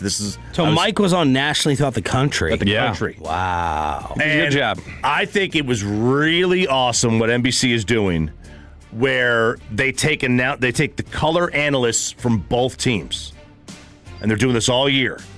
So instead of having Smoltz or whatever go, they take one from the home team, one from the visiting team, and they put them in the booth together. Now you gotta. Chemistry. There's chemistry, right? You're not going to get that all the time. They weren't stepping on each other last night. I don't know how they did it. They did a nice job. That play-by-play guy is good too. Benetti, I think he does the Tigers. Then they had Lou Merloni, who was I think he does radio in Boston anyway, or did. And then they had Anthony Rizzo. Rizzo's doing the hockey on the ice report. Right, absolutely. And he was telling some stories. That little twerp Rosenthal wants to do. Yeah. But the players are probably more apt to give Rizzo good content than they would somebody that is an outsider. Yeah. Even though they know Rosenthal, he's still an outsider. Yeah, it was cool hearing Rizzo give the hitter perspective and then Bassick with the pitcher perspective. Right. So he's I'm thinking fastball here again. I'm thinking fastball. And it's, you hear the chess match. Yeah, and then, Rizzo goes into detail about, he was facing one of the pitchers that the Red Sox had. He faced him in high school. And he goes, I hit a home run off him in high school. Then I was 0 for my career in the majors against this guy. And it's just funny how that you go way back. But they did a good job. Bats did a good job. And like I said, I love what NBC is doing when they bring in all the analysts because you're going to get to hear different guys. And look, I thought that this was going to be a chance for a blown Ranger game here, that they were going to get swept. They had the efficiency of their offense was horrible. They had 13 hits. Nowhere near the runs that they should have produced with first and second over and over and over again. And then I think 11 left on base and 3 of 11 or 3 of 13 with men in scoring position. And it's all right, they're asking for trouble here, especially after they have to be the worst team in the majors when it comes to pop-ups. There has to be a pop-up stat of butchering catching the ball. And I know Dave Raymond would say that it was probably, a hurricane that just swept through, and that's why the Rangers can't catch a pop fly. It's been all season long, and it happened again to Jake Berger yesterday. And I said, all right, here we go. Contreras is coming up. Tying run in the 8th. He's already hit 2. He's going to tie this bad boy. He got on with a single, or it eventually led to a single after dropping up the pop-up, but props to Jacob Latz getting Duran. Did you like the immediate when he couldn't find the ball turning to the catcher from Jake Berger and go right. Why didn't you get it? Right, It was definitely past the buck pretty quick. I need KNC, since KNC always wants us to ask Schottenheimer, the Cowboys head coach, why they can't be on time for a presser. I need them to ask Skip Schumacher, and Skip usually listening at this time. At least he said he did. You guys, can you work on some pop-ups? Can you do a pop-up drill?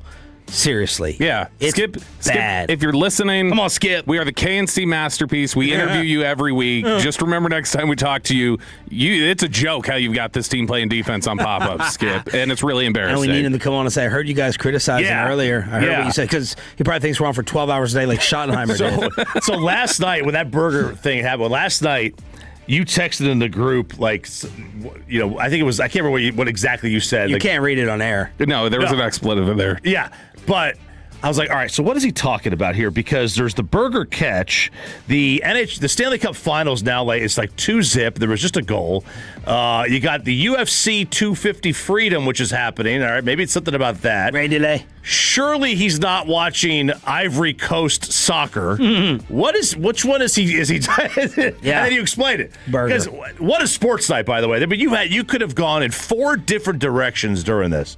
I legitimately did think Sean was referencing how much I slept, that he was just bitter that I was allowed to sleep. Or that. It was like something that was happening. No, I had no comment on that. Within the text. I was expecting an 8:30 email, so I was happy it came in before 7, I think. One thing, now you had mentioned, and you were right, about Seager last week. Base running. You go back and look at it? Yeah, absolutely. What's your judgment? What's your ruling? Because I think Evan Grant tried to give him the pass off. Well, he didn't expect to be sent. That I could see. I'm calling out all the homerism. I could see how Seager would think that, but you can't do that, right? I could see how he would think. Oh, they're not going to send me from first. I'm Corey Seager. I have a history of hamstring problems, right? Yeah. They're not going to send me, but they did. His loafing got him hurt. It qualifies as Tootbland. His loafing got him out for 3 games. It qualifies as Tootbland. Thrown out on the bases like a nincompoop. Oh yeah, it's a common stat that is tracked on Twitter. So is it? Yeah. Mm-hmm. What's it called? Tootbland. Tootblan. Thrown out on the bases like a nincompoop. So he was definitely. He should have ran. If he runs, he's not hurt. Now maybe if he runs, he's hamstring hurt, but whatever. Right. But in that moment, he's not having a rib injury. Yeah. Let's put it that way. Wyatt Langford last night.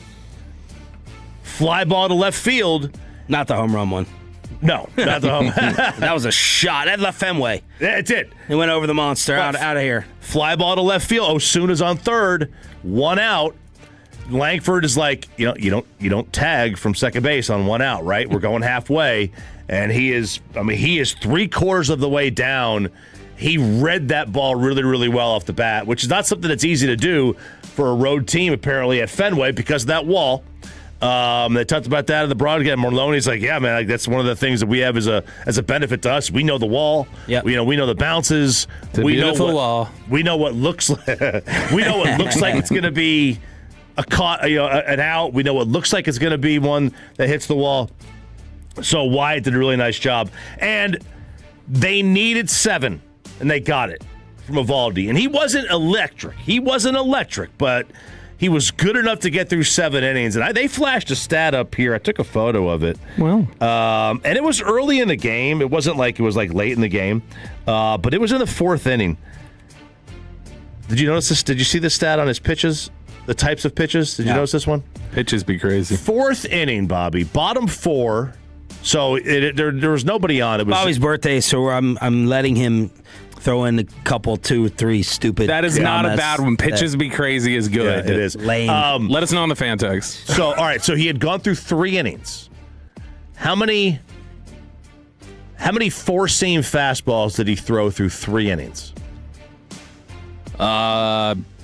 6. 2. Like, you would think that would be a lot. But he had 13 splitters, 12 curves, 11 sinkers, 8 cutters, and 2 4-seam fastballs. So those sinkers, that's a fastball. That's how he's going to primarily use his fastball. Yeah, that's a fastball.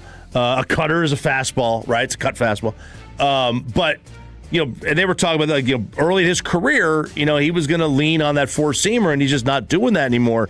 And it is the new Nathan Eovaldi, is that he is more of a pitcher's pitcher instead of just a thrower. And Bobby, getting a little worried about Leiter and Diamond Calves here on your home for Rangers baseball. Just a little bit. It's starting to become a little more inconsistent, which you were, it felt like there was a time about a month ago where it was like, all right, he's kind of the one you feel the best about, like outside of maybe DeGrom. But, man, this is 3 out of his last 4 starts where he's allowed at least 4 runs. And in those 3 out of the 4, he's got 9 strikeouts to 8 walks. It's been very much like a 1-to-1 in all of these starts. And he's not been the guy that we were kind of thinking he was settling into being. Other than he had 1 start in that 4-game stretch where he had 10 strikeouts. He looked really, really good.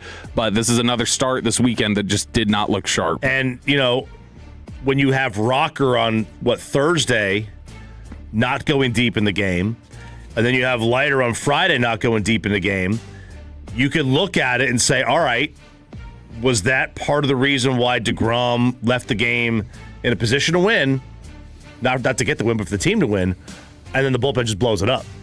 Are they just running out of gas? I mean, when you don't have guys going, you got guys going 4 or 5 innings, I mean, you need more. Adolis Garcia, by the way, put on the 60-day IL. You could tell something happened when he made that throw from right. Torn right lat for Adolis, checking in on him. But the number one story, I believe, and the number one star, and it's not close, is Mizorowski in the entire sport. And he did it again. He had never thrown, he never pitched in the 8th before. And then he threw a complete game shutout on 95 pitches, calling it a Maddox. He put together a Maddox. There's your stat for baseball nerds. Struck out 15, and he set the record again at 105. Yeah.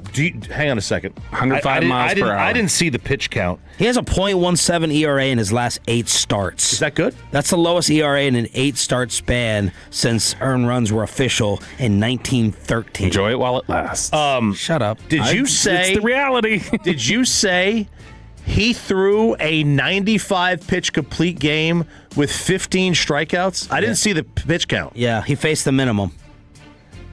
That is absurd. 74 were strikes, 25 resulted in swings and misses. At minimum. And this is against the Phillies. At minimum, 15 strikeouts is 45 pitches. At minimum. And caught a Maddox, a complete game shutout of less than 100 pitches. He did not have a 3-ball count. He only had 5 2-ball counts. Jeez. When Maddox would throw a complete game shutout in 90 pitches, he would probably strike out 3 guys, not 15. And sorry, I think the miles per hour was 104.5. He is the number one. I'm not a fan. He's the number one draw. He's the number one story in Major League Baseball, doing it again. Insane. Fantex is unanimous, by the way. They like pitches be crazy. So I think you're starting to pick at the text you like Choppy used to do. No way. The ones that support Choppy, you. Review it for me and tell us that's unanimous. Hang on. I'm trying to find out when the Miz comes here, if they do come here. I'm sure they do. Everybody comes... Everybody.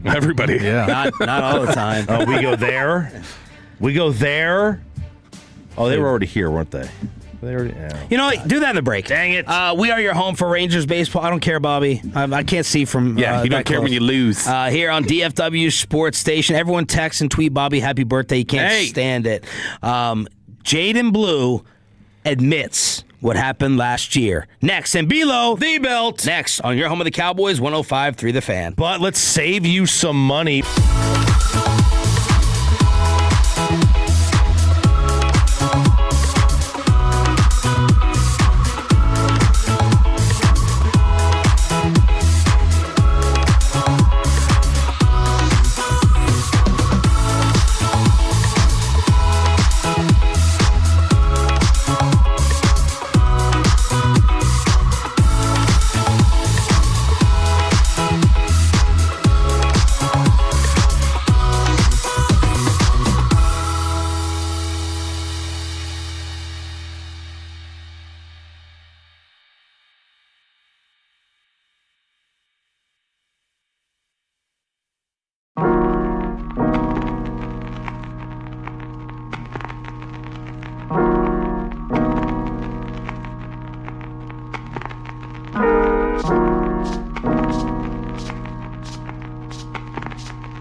first trade. They've got more new Chevys than anyone else, all priced to sell. Visit ClassicChevrolet.com. This is Texas. This is Classic Chevrolet. Together, let's drive, relax, enjoy the difference based on new Chevrolet registrations 2023 through 2025. The great Bobby Belt. Bobby Belt is an idiot. Don't make me take off my belt. Don't make me take off my belt. We're not. Over to you, Bobby.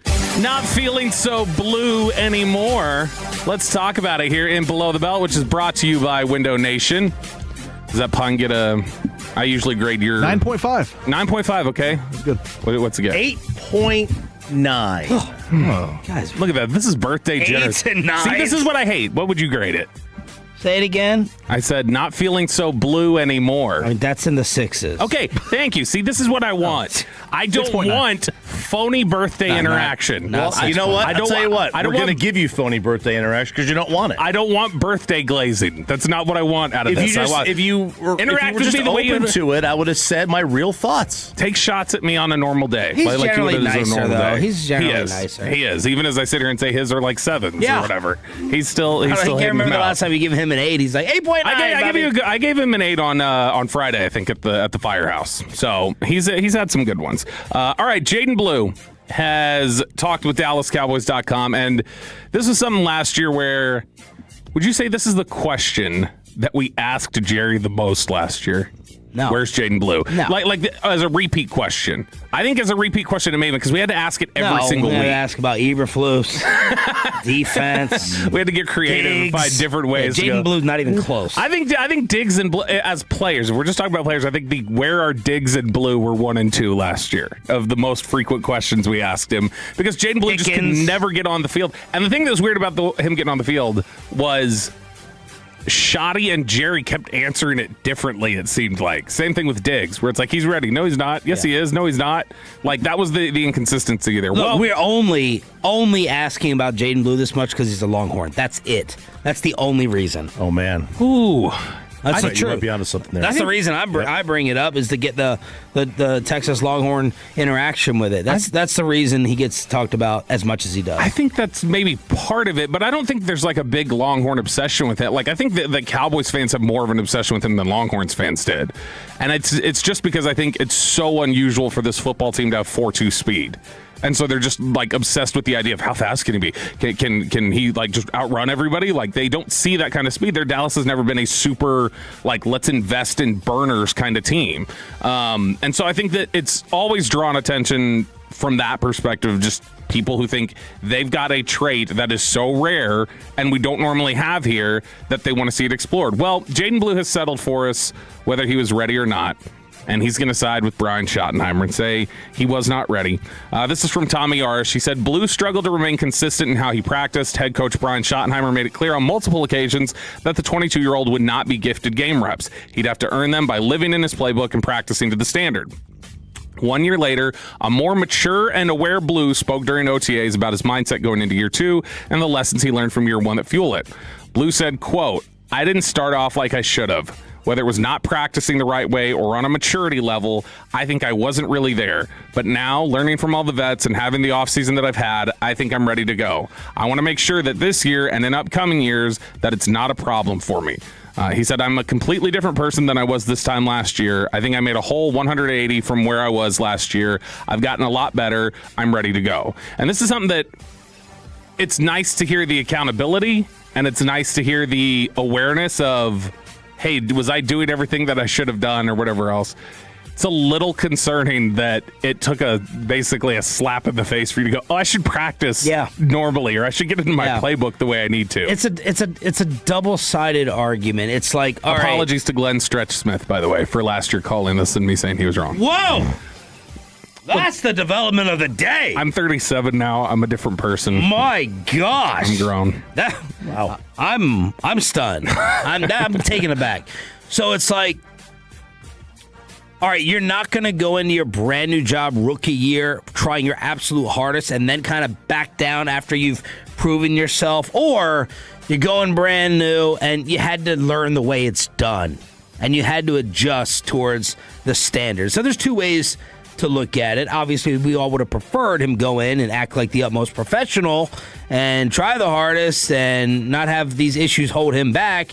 But I'm trying to give him the benefit of the doubt and think that maybe he's seen and learned and that it's set in. It's stunning to me that somebody who did not win the job at Texas, never had that job to himself, came in here entitled. Yeah. That blows my mind that he would have thought like this is mine. What round did he go? Fifth rounder who could not take the job from Trey Wisner. Yeah. He walked in here and thought like, what is Javonte Williams going to show me? That's a little bit mind-blowing to me that somebody could have that sort of an approach. He did say the game has slowed down completely for me. I'm in the playbook every chance I get. I'm learning from Dak and some of the older guys on offense do those things. Other than that, I give running backs coach Derek Foster a lot of credit for staying on me and for checking in to make sure I'm doing the right things because like Coach Shoddy said, they're expecting me to be a big part of this offense this year. And before I get into the specifics of that quote, Chop, you've made that comment before that how much does the game need to slow down at running back? Like when you get in there, you get it's like here's the ball, go. Like instincts, find the blocking, go ahead. I understand passing game, he wasn't going to be able to do a lot in pass protection, but ball in your hands, you should have been out there. Should have been more reliable to make plays. I understand there's a patience aspect of hitting the hole, right? Not bursting to it. We saw that last year. The very first play, Miles Sanders broke that really long run where he was tackled at like the 2, and everybody's like, "Oh, well, Jaden Blue would have broke that." It's like Jaden Blue would have gotten tackled for a 2-yard loss though, because he wouldn't have the patience that Miles Sanders had to like wait for that hole to open. And there's a level of that, but I would say on 8 of 10 plays, it's like just go, maybe less, maybe 7, but just go. You shouldn't have to, learn the speed of the game. You shouldn't have to. They say further away from the ball, the longer it takes or whatever, and you should be right there. But it wasn't like that for him. There was a patience aspect, and obviously there was the blocking doesn't come easy for a lot of guys. It's when he says there that Dak and some of the older guys on the offense are showing him how to work and stuff like that. That is the one thing that you'll consistently hear from people is that Dak doesn't allow anybody to slack on their work, like in terms of hold people accountable, like, hey, you need to be doing these things. And so if there was any sort of a sense from Dak that wasn't going on, that was also going to be relayed to Brian Schottenheimer, I'm sure, like he's not ready. He doesn't understand what we're doing here. He's not picking up the blocking concepts. I need him to do this. But I think it's funny that we keep talking about him as running back 2, which he 100% should be in line to take if he lives up to his potential. But I think this is more about the thing they would love to see him do is I think they would love for him to take Kevontae Turpin's job.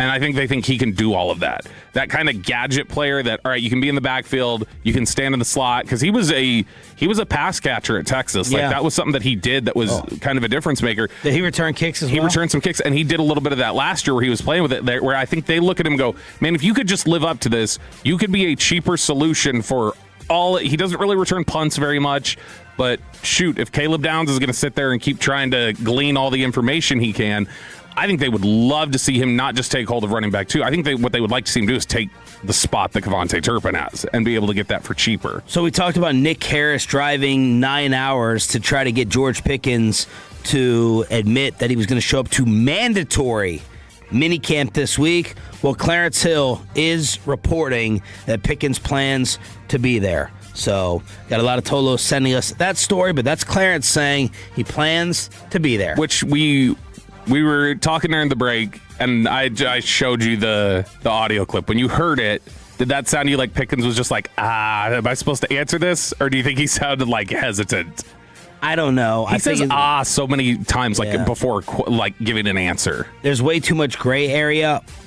Where my brain goes is if George was definitely going to be there, then he would have immediately been like, oh, yeah. So why didn't he just say that? My question right now, forget whether he shows up, whether he does or doesn't with that prediction. How are we talking about this story this week if he doesn't? Oh. Last week was, okay, fine, whatever. Who cares? It's Brian Schottenheimer even said this isn't football. If he doesn't show up this week to the mandatory, are we freaking out, flipping out, drama, or are we saying, hey, this was expected. Don't show up until Oxnard. I expect him to show up at some point in Oxnard. I think he should show up to this. I think he should. I think he probably will. Yeah, I'm not going to blame him if he doesn't. I think he should because I think it would be good. You know, they wanted. Basically, the reason that they didn't sign him was like, well, we need more. We need to see more of him. That's kind of them telling you, hey, look, we need you to be here. We need you to be a good teammate. And the rest of the league, the message. Yes, absolutely. That said, you know, to me, not even negotiating with it. Do you believe that they didn't negotiate at all with him? Yes. That to me is bad faith. That to me is bad faith. I would tell them to go take a hike. Well, would you rather them have not negotiated at all or offer him an insulting deal? Yeah, because that might be bad faith. If you're because then that's you're saying we're not ready to negotiate with you. So if we were to give you an offer that's offensive, that would be bad. I would have rather them say you play like a $35 million a year player. We're not ready to go there, so we're not going to offer you 27, 28 and insult you.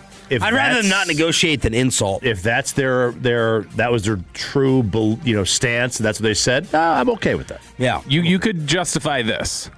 If he doesn't show up to minicamp, what the justification could be from his side is we can still sign an extension up to July 15th. At July 15th, we have to play on this deal. And so they could say, this is still a little bit of leverage for us to be able to milk. Even though we've signed the tag, we can get a new extension done, so we're not going to walk away from that power yet. Or get hurt. Yeah. And whereas once July 15th passes, there's nothing left. But I do think it would hurt his perception around the league if he did not show up to minicamp. OTAs, most people would justify and brush off.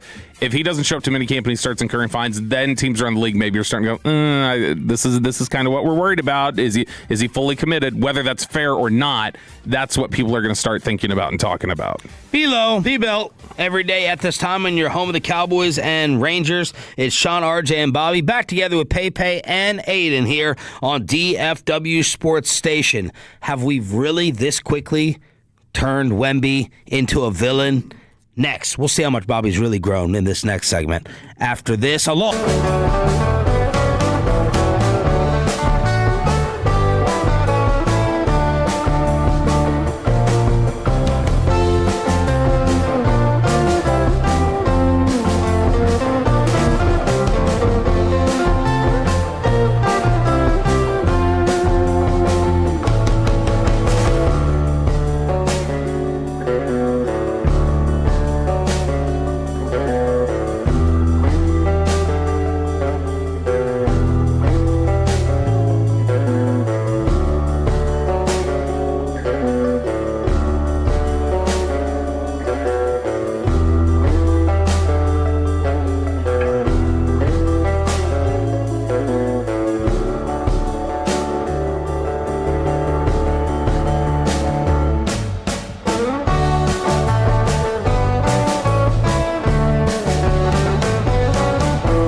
Driven by our D&M Leasing Studios, this is Sean and RJ on 105.3 The Fan.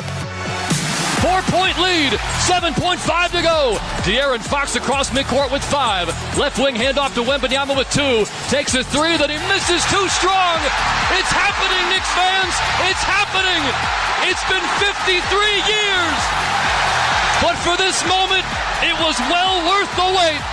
The New York Knicks are NBA champions. Championship weekend, final hour, fist pump time on the Fan Cam, Twitch, and YouTube. Aiden Butler, Alec Medford getting in the hallway. Sean Sharif, RJ Choppy, Roberto, and Pepe back together again after the Bahamas honeymoon. Thank you for being a Tolo. That stands for Turn It On, Leave It On. We have another Shakira ticket giveaway coming up for you momentarily on DFW Sports Station. Knicks win the title, first time in 53 years. How bad did it get in New York City? Well, as you'd expect, it got pretty ugly.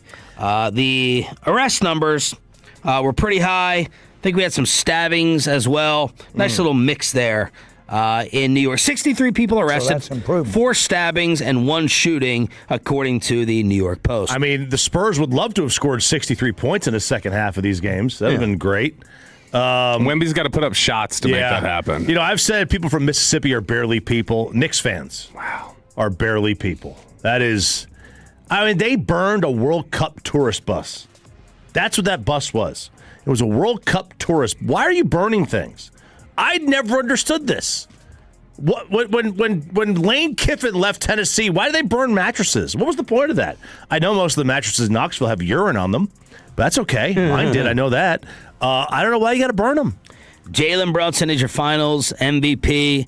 Byron Anderson starting a little fight on my Facebook page over there, play-by-play voice of Tarleton. Lord Byron? Yeah, Lord Byron getting a little frisky with the NBA take, saying, why don't you guys come out and say the truth that losing Brunson was the bigger issue over losing Luka?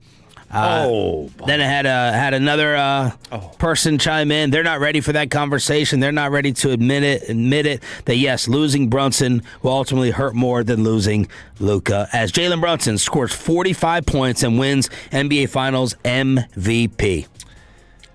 Like to handle your boy? Well, look, it's quite obvious. Luka is going to go down as the greater player. He may never win. He's going to win. If he doesn't, he will go down as the greatest player to never win. But he's going to win. It might be. He might go down as the greatest ever to win. That's just have a take. It's. I think he's trying to think of whether he'll get one or who the other players would be that I'm don't trying to have think who, the title. Barkley and Ewing, and Elgin Baylor are the 3 that come up the most. Elgin didn't win? Nope. That's right. He lost to the Knicks in 73. Yeah, it's Luka's going to be. I mean, the you better lose player. the argument, Byron, because Jalen Brunson won't be remembered as a better player than Luka Doncic. Period. That's the end of the argument. If you want to say that there's intangible, you want to convince me that Jalen Brunson has some intangibles over Luka Doncic, you can convince me of it. I think that some of the intangibles hold Luka back a little bit, but Jalen Brunson has had to utilize and maximize the intangibles to overcome all of his shortcomings. And as I'm being literal. Being short. as in being short. So you want to say he's got some innards that Luka doesn't have? I can go along with it. It's quite obvious. Like, he has something. Like, the guy is tenacious. The guy never stops. I don't know. He has a motor. It's probably not what Russell Westbrook's motor, but you could damn near see it from there. He has got you want to talk about the guy the scouts love. It has to be someone who has that kind of motor. He's so tenacious. Motor, he's above Russ. Russ was just explosive. Russ to me was not. Russ was just a freak athlete who could like punish people. But I don't like in terms of. I saw plenty of times during Russ's peak where Russ was not about it late in games. So we spent a lot of time Expressway praising Brunson, talking about the Mavs references, all that stuff, new best Nick and his pops and all that. Now we got to flip it to the other side. Has Victor Wembanyama turned into a villain just like that? And damn, that would be quick. Even for our society, that would be quick. I know to Bobby And many Knicks fans, that is the case. He always was. That's the misinterpretation. It wasn't that quick. It's that he was always a villain. He was always a big fraud. Look, I've got to give credit. You sent it in the group text last night. I hate giving props to Skip Bayless, but you crushed it with Victim Wembanyama. That's great. That's great. That's his greatest. It's better than Team Obliterator or all that crap. I'm a big fan of my own Wemben Simmons, and I like to meld them together and call him Victim Wemben Simmons now because that's who he is, and he is a total. The pass he gets. The crying after the West Finals would have been destroyed with like a dozen other players. And with him, he just cares that much. He wants it that much. No, it's that he doesn't understand what he's shooting for. Okay, what he he's doesn't trying to understand it. Is that a hateable thing? Yeah, hell yeah. To not get it yet? To be 22? Yeah. No, it's the European mind can't comprehend what winning a title means in their whole structure of like, well, we won our league and we won this and this because there's like 8 titles. Reggie and I were fighting over this a couple weeks ago. Reggie was trying to say the IST is valuable, which the Knicks won both, by the way. For they won the IST and they won the NBA Finals. So they get to raise 2 banners now. But he was like, no, that was a European mindset. You can win something, even if you don't win the ultimate thing. And that's all Wembanyama showed. He wanted to win something. And then when it came to the ultimate goal, he couldn't. He is a phony competitor. He is a fake competitor. He is a loser. He will never win a title. You want to talk about Luka? Wembanyama will never win a title. I love that. Right on the wall. The chance that he doesn't win a title, to me, has far more to do with the longevity of somebody his size being healthy than it is with... I'll take the bet that Wemby wins more titles than Luka. Oh, no way. 877-881-1053. Wembanyama on what he learned from the series. I learned one of many things I learned is the margin of error is very, very thin. Our domination stints are absolute. We absolutely dominated for most of the series. But our errors, our mistakes, are punished so hard. So it's not fair. It's punished so much harder. Listen. We dominated, but a few errors cost us BS. You don't have a few errors that cause you to lose a 30-point lead. This is a loser. Listen, I don't. I'm not going to disagree with you that Wemby is French for loser. Okay, and he was soft in this. He wilted in this. He did. He wilted. He was nowhere to be found in this second half or fourth quarter. Games 4 and 5, he combined for 8 fourth quarter points. He was, let's see, 2 of 6 for the free throw line in the fourth quarter of games 4 and 5. Oh. He was 3 of 14 from the field. But if you cannot say they're too young to know how to win, and there's a general gestation process to learning how to win, and then not say that Wemby can overcome that as well. Yeah, if I thought there was an actual lesson to be learned, it doesn't sound like he's learning lessons. We dominated. It's just an error too. Oh, we love the West. Openly admitting. I didn't look past the West Finals. All part of growing. That's all part of growing. Willingly, no, that's not. No, because it doesn't sound like he learned. That's not learning. That is saying that happened. No, you learn how to play the game. Most of these other teams don't have to learn. Was the West Finals the ultimate goal or not? That's not the learning that happened. No. The learning he's having to go through right now is not normal learning for a young team. It's him not even understanding what the goal was. That is really, really scary if you're a Spurs fan. And they won't be scared. They'll sit here and they'll sit here and act like it was their title too, just like they did on the fan text. In fact, I'm going back through. I want you guys to know I'm going to go use the search feature on our text. I'm going to go find all of you who texted on June 1st. I have no doubt that you dancing like you had already won. And I'm going to text you back. You're going to get a random reply. Be like, where the hell was this from? This is 2 weeks ago. Why am I getting a text from the station? It's to tell you that you were wrong. You were all wrong about Victor Wembanyama, including you, Vegas, and you sharps that wanted to say, the Spurs got this unlocked. BS, and they will never win a title as long as Victor Wembanyama is the guy they're leaning on. If you're going to give, you have to give him the ability. No, I don't. Yes, you do. Because he's already 7'5". How much more is he going to grow? He's 22 years old. He's saying that type of growth is not.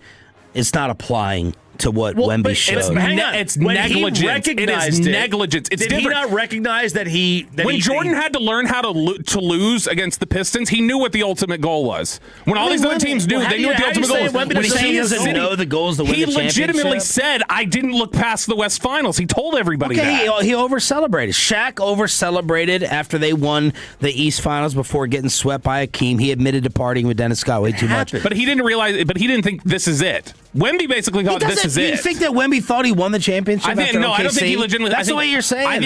I think he completely thought they don't measure up. Right. They don't measure up, but I can just do this. So he underestimated. And he thinks there is value enough to celebrate like that, crying on the floor like a little biatch when he wins the West Finals. 3-2 to the loser, champs, a total loser. He will be remembered as the best player to never win a title. He is a loser. When you win Game 7 on the road, I mean, it's an emotional moment. I like what Iman Shumpert had to say about what Wemby needs to do this summer on the Hoop Collective. How about gain 50 pounds? But I know if they haven't already, this is your year with Tim Duncan. It's time to sit down with Tim Duncan for the whole summer and understand how to get to something, how to have a plan that nobody can do anything about, because now Wemby is finally going to get to see it. This playoffs would have taught him, hey, in the middle of these games, there's going to be that circus moment, the SpongeBob moment where everything's spinning and everything's blurry. And in all that chaos, I'm going to be the guy that gets right here and I shoot this shot. He's going to go back. You're going to have to watch Dirk. You're going to have to watch some Kobe. Go watch some Tim Duncan. To get to something, because there is no patented go-to, I'm going to do this when chaos was taking place around him. He was invincible. He was invincible there. Invisible, I'm sorry. He was invisible in that second half and in that fourth quarter. But Shaq also said what you said. It's time to sit there and gain a lot of weight. It is. He's 22. He is 22. He's a baby. Now, Mitchell Robinson embarrassed him at the free throw line. not with Mitchell Robinson shooting free throws, but when Wemby had position on those final couple of free throws that the Knicks were shooting, and they missed one of them that would have kept the game in spite of there was like a 1-point game. And Robinson just completely bullied him and overpowered him. Wemby wasn't even turned the right direction at that point. And he gets the offensive rebound, they get the ball back, they score, game over. You cannot let that happen. You'd be better served being 7'1" and 50 pounds heavier than 7'5" and a string bean that can only manage against Chet. And even still, he lets Chet Holmgren get in his head.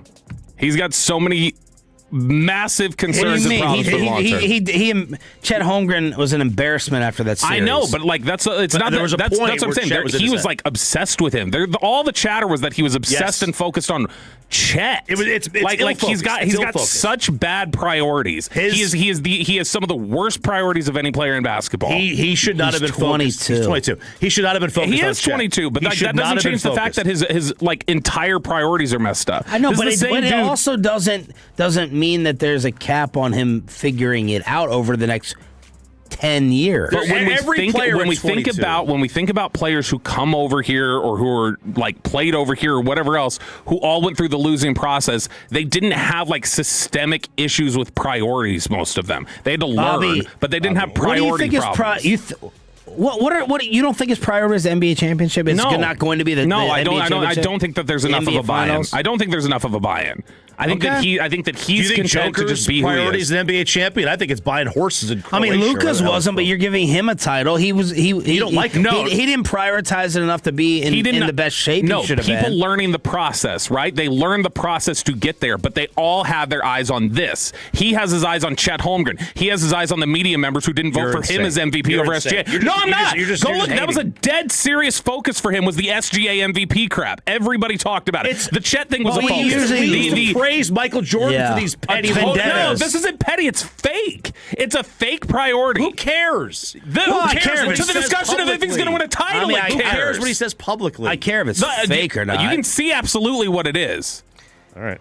877-881-1053 in order to hit us up. It is Bobby's birthday, number 37, after the growth in the Below the Belt segment. We have a college football development with Texas Tech that's happening right now and a Shakira ticket giveaway in the red zone after this. This is Trajan.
105.3 The Fan segment here brought to you by the personal injury lawyers Frankel and Frankel. If you've been injured in a car or truck wreck, call Frankel first, 214-ORI-17-333-3333. With Frankel and Frankel, there's never an out-of-pocket cost. They only get paid when you win. Frankel and Frankel, the go-to car and truck wreck attorneys in Dallas. How many people want to eat a W tonight? You know what I like about the media? They think you can just dial 1-800 and get a quarterback. This is the Red Zone, your football fix, brought to you by Just Love Coffee here on Sean and RJ. Thanks to Nick Nepek and Gavin Spittle. They met up over the weekend at Just Love Coffee in Grand Prairie, picked up some Sean and RJ coffee bags with proceeds of that going to the Sandlot Children's Charity. 940 Crosstalk with the KNC Masterpiece. And I hate all this legal jargon. My gosh. I don't know whether it's stats that you get lost in, legalities, or medical terms that I was not anticipating when I signed up for sports talk radio years and years and years ago. But now you have Ross Dellinger and others saying that Texas Tech, we got more litigation.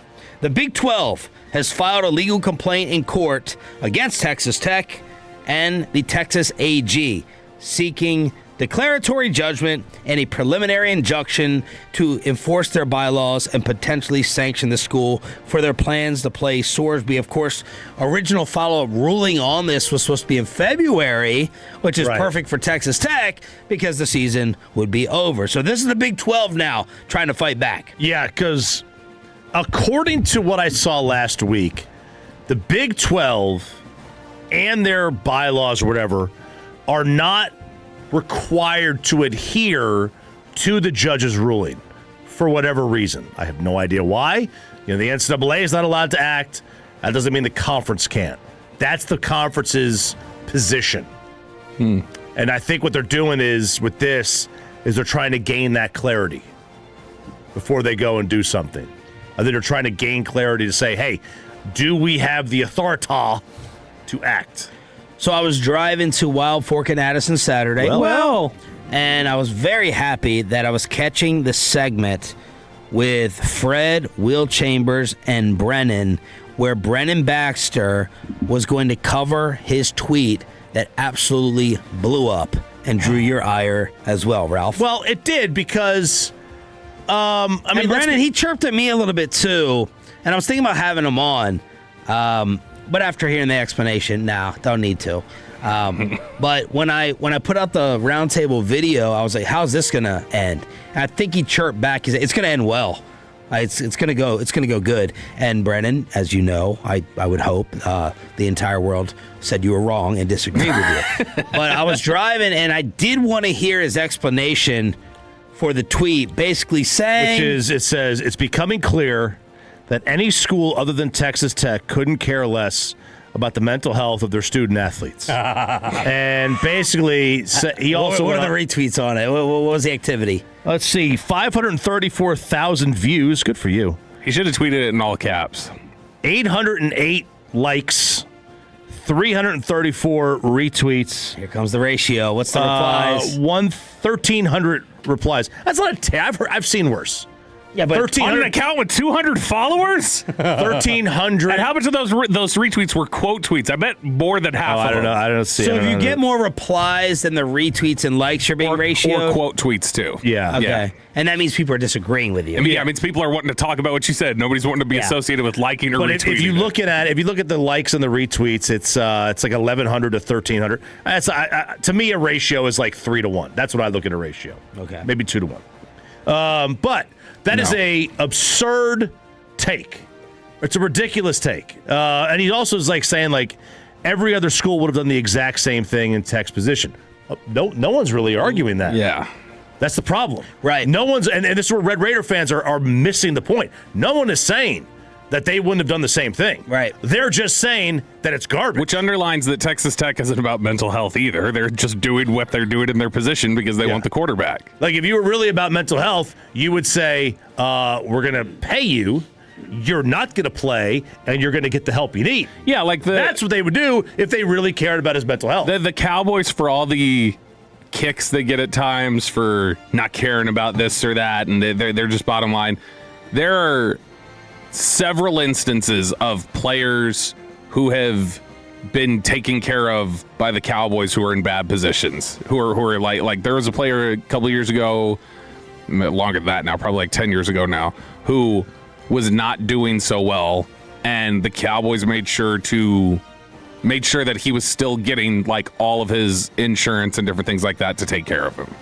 And so, I mean, there are teams who absolutely will do that. You can do that as Texas Tech and show you care without also fighting for what a lot of people think is just completely unjust. I mean, I love the ballsiness of the tweet. I wanted to listen on Saturday to see if he was like being serious about it or he was joking. I think he was being serious about it when he's like, I guess Texas Tech, they're the only ones who care about their student athletes' mental health. And I was like, damn. I mean, that's strong. That right there was strong. And I was texting Will, and I was like, one of the issues is we are not qualifying his gambling addiction as mental health. And Will disagreed. Will said, no, I think it is a mental health thing. So we disagreed right off the bat there. Of course, Will thinks that. You throw everything under that umbrella. I just got that. So, yeah. And the argument kind of went a couple of different ways. I was waiting for Brennan really to just to start off and be like, this is why we truly care about his mental health more. But then it turned into, other schools hypocritical. And, yeah, we all agree with that. Of course, yeah, no one's saying that. UCLA, USC, Ohio State, they're all going to, everyone's going to do it. Every single Cincinnati school. buried it. Yes. Cincinnati made That's sure what drove Fred crazy. He's like, how do the other schools getting off scot-free here? I can't get that. The number one party to blame is Sorsby. And then the number two party to blame and be upset with is the court ruling. Yeah. I'm not putting Texas Tech up there 1 and 2. Now, Texas Tech is enabling, and they're also setting a bad precedent for the future of college football because now we're all going to start thinking that you can do this everywhere. It's not good overall. They're being a bad overseer of the sport. But yes, many other schools will do the exact same thing. Yeah, the problem, but the other hypocrisy I do want to call out is from every other college fan base yelling at Tech. Versus if this was a Longhorn quarterback or an Aggie quarterback or a Sooner, you'd be acting just like the Red Raider fans. 1,000%. Yeah. Will was kind of the only sanctimonious one where he's like, no, if this was at Kentucky, I'd be yelling he should not be playing. I mean, last year I was hoping Arch would gamble on some games. Yeah, so. but the difference also is, Will, and you know this, like you're never a factor. Like Kentucky football is never a factor. Right. So you can get mad about things where you ultimately are not going to ever end up with a championship. And don't forget, like, would you have the throw boy? John Calipari was there at Kentucky. Yeah. Like, let's not act like they're on the up and up here. Great interview, John Calipari, though. He actually really is. Yeah, he's an amazing. He doesn't shut up. Let's not felt bad for Adam Sandler at the Garden because he got stuck next to Calipari. Yeah. Imagine how much John freaking talking nonstop. Stop.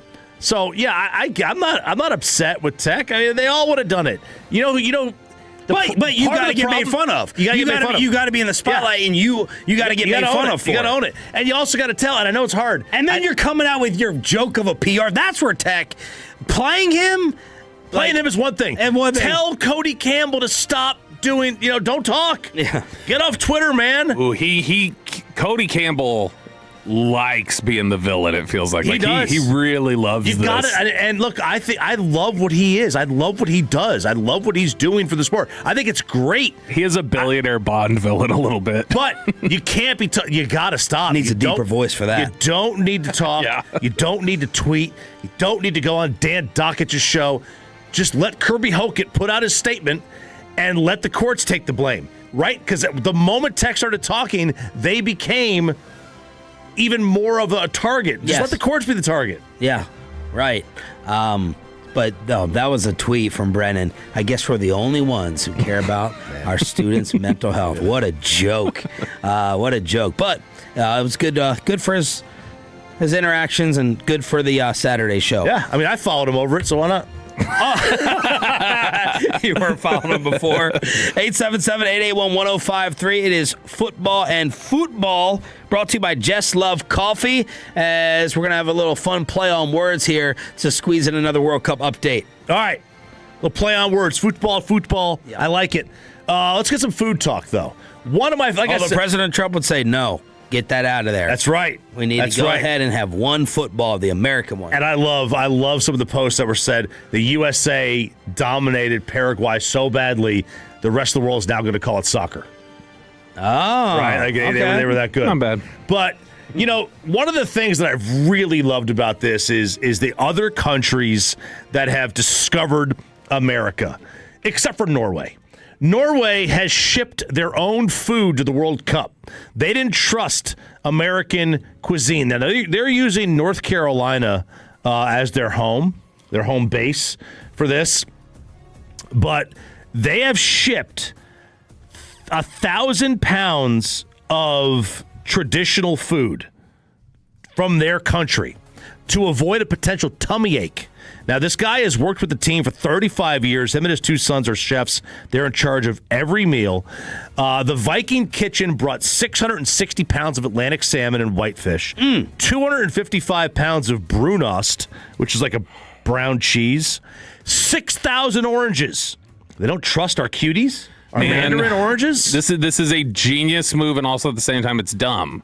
Because it's genius that I absolutely could see if you are not used to American diets and you eat the food here, it could 100% make you sick. Oh, for sure. The problem is that you're then going to ship fish. You're going to ship fish.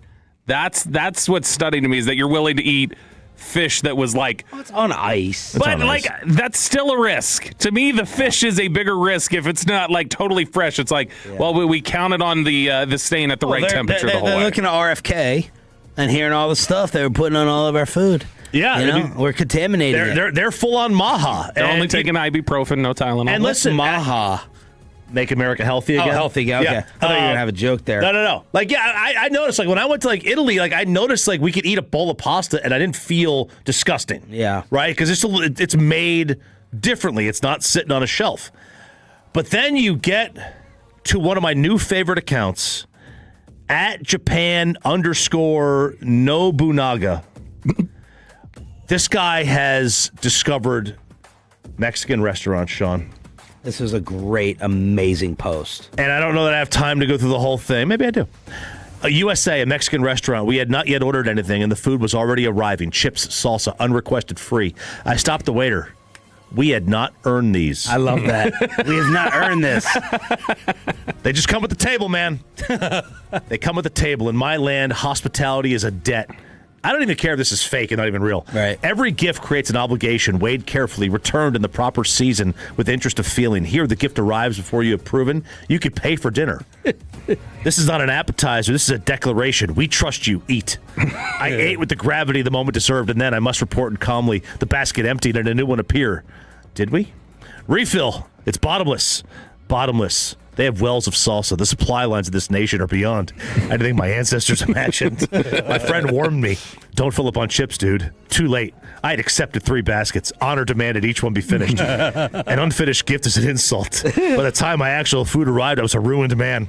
I was not hungry. I was not comfortable. I'd been defeated by a courtesy.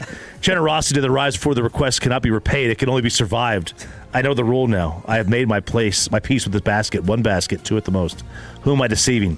There is no number of baskets I will refuse. The trust of the nation is in that salsa, and I intend to honor all of it. Fantastic. Awesome. Let's crosstalk with a KNC masterpiece after this. And speaking of food.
fan segment here brought to you by Classic Chevrolet. If you're in the market, upgrade your vehicle. Get to Classic Chevrolet in Grapevine today. The #1 Chevy dealership in the world, 3 years straight. They've got more new Chevys than anyone else, all priced to sell. Visit ClassicChevrolet.com. This is Texas. This is Classic Chevrolet. Together, let's drive, relax, enjoy the difference based on new Chevrolet registrations 2023 through 2025. Oh, baby, when you talk like that, you make a woman go mad. All right, Tolos, that's right. Right now, caller number 10 at 877-881-1053 wins a pair of tickets to see Shakira at the American Airlines Center in Dallas on Tuesday, June 23rd. That's caller number 10 at 877-881-1053.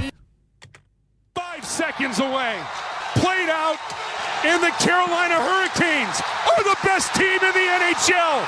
They won the 2026 Stanley Cup. It's yours, Carolina, and it's coming back to North Carolina. The Stanley Cup. We got a passenger on the plane tomorrow, and the Hurricanes are world champions. 3 voice cracks in that? That's a lot. 3 of them as we crosstalk with the KNC Masterpiece. They're on the road to start off a Monday. Where are you guys with the cool lights in the background, Corey? Guys, we are at Men's Tea Clinic in Fort Worth at Alliance, 3132 Capitol Way. You can come on out here today and check out Men's Tea. This is their brand new facility.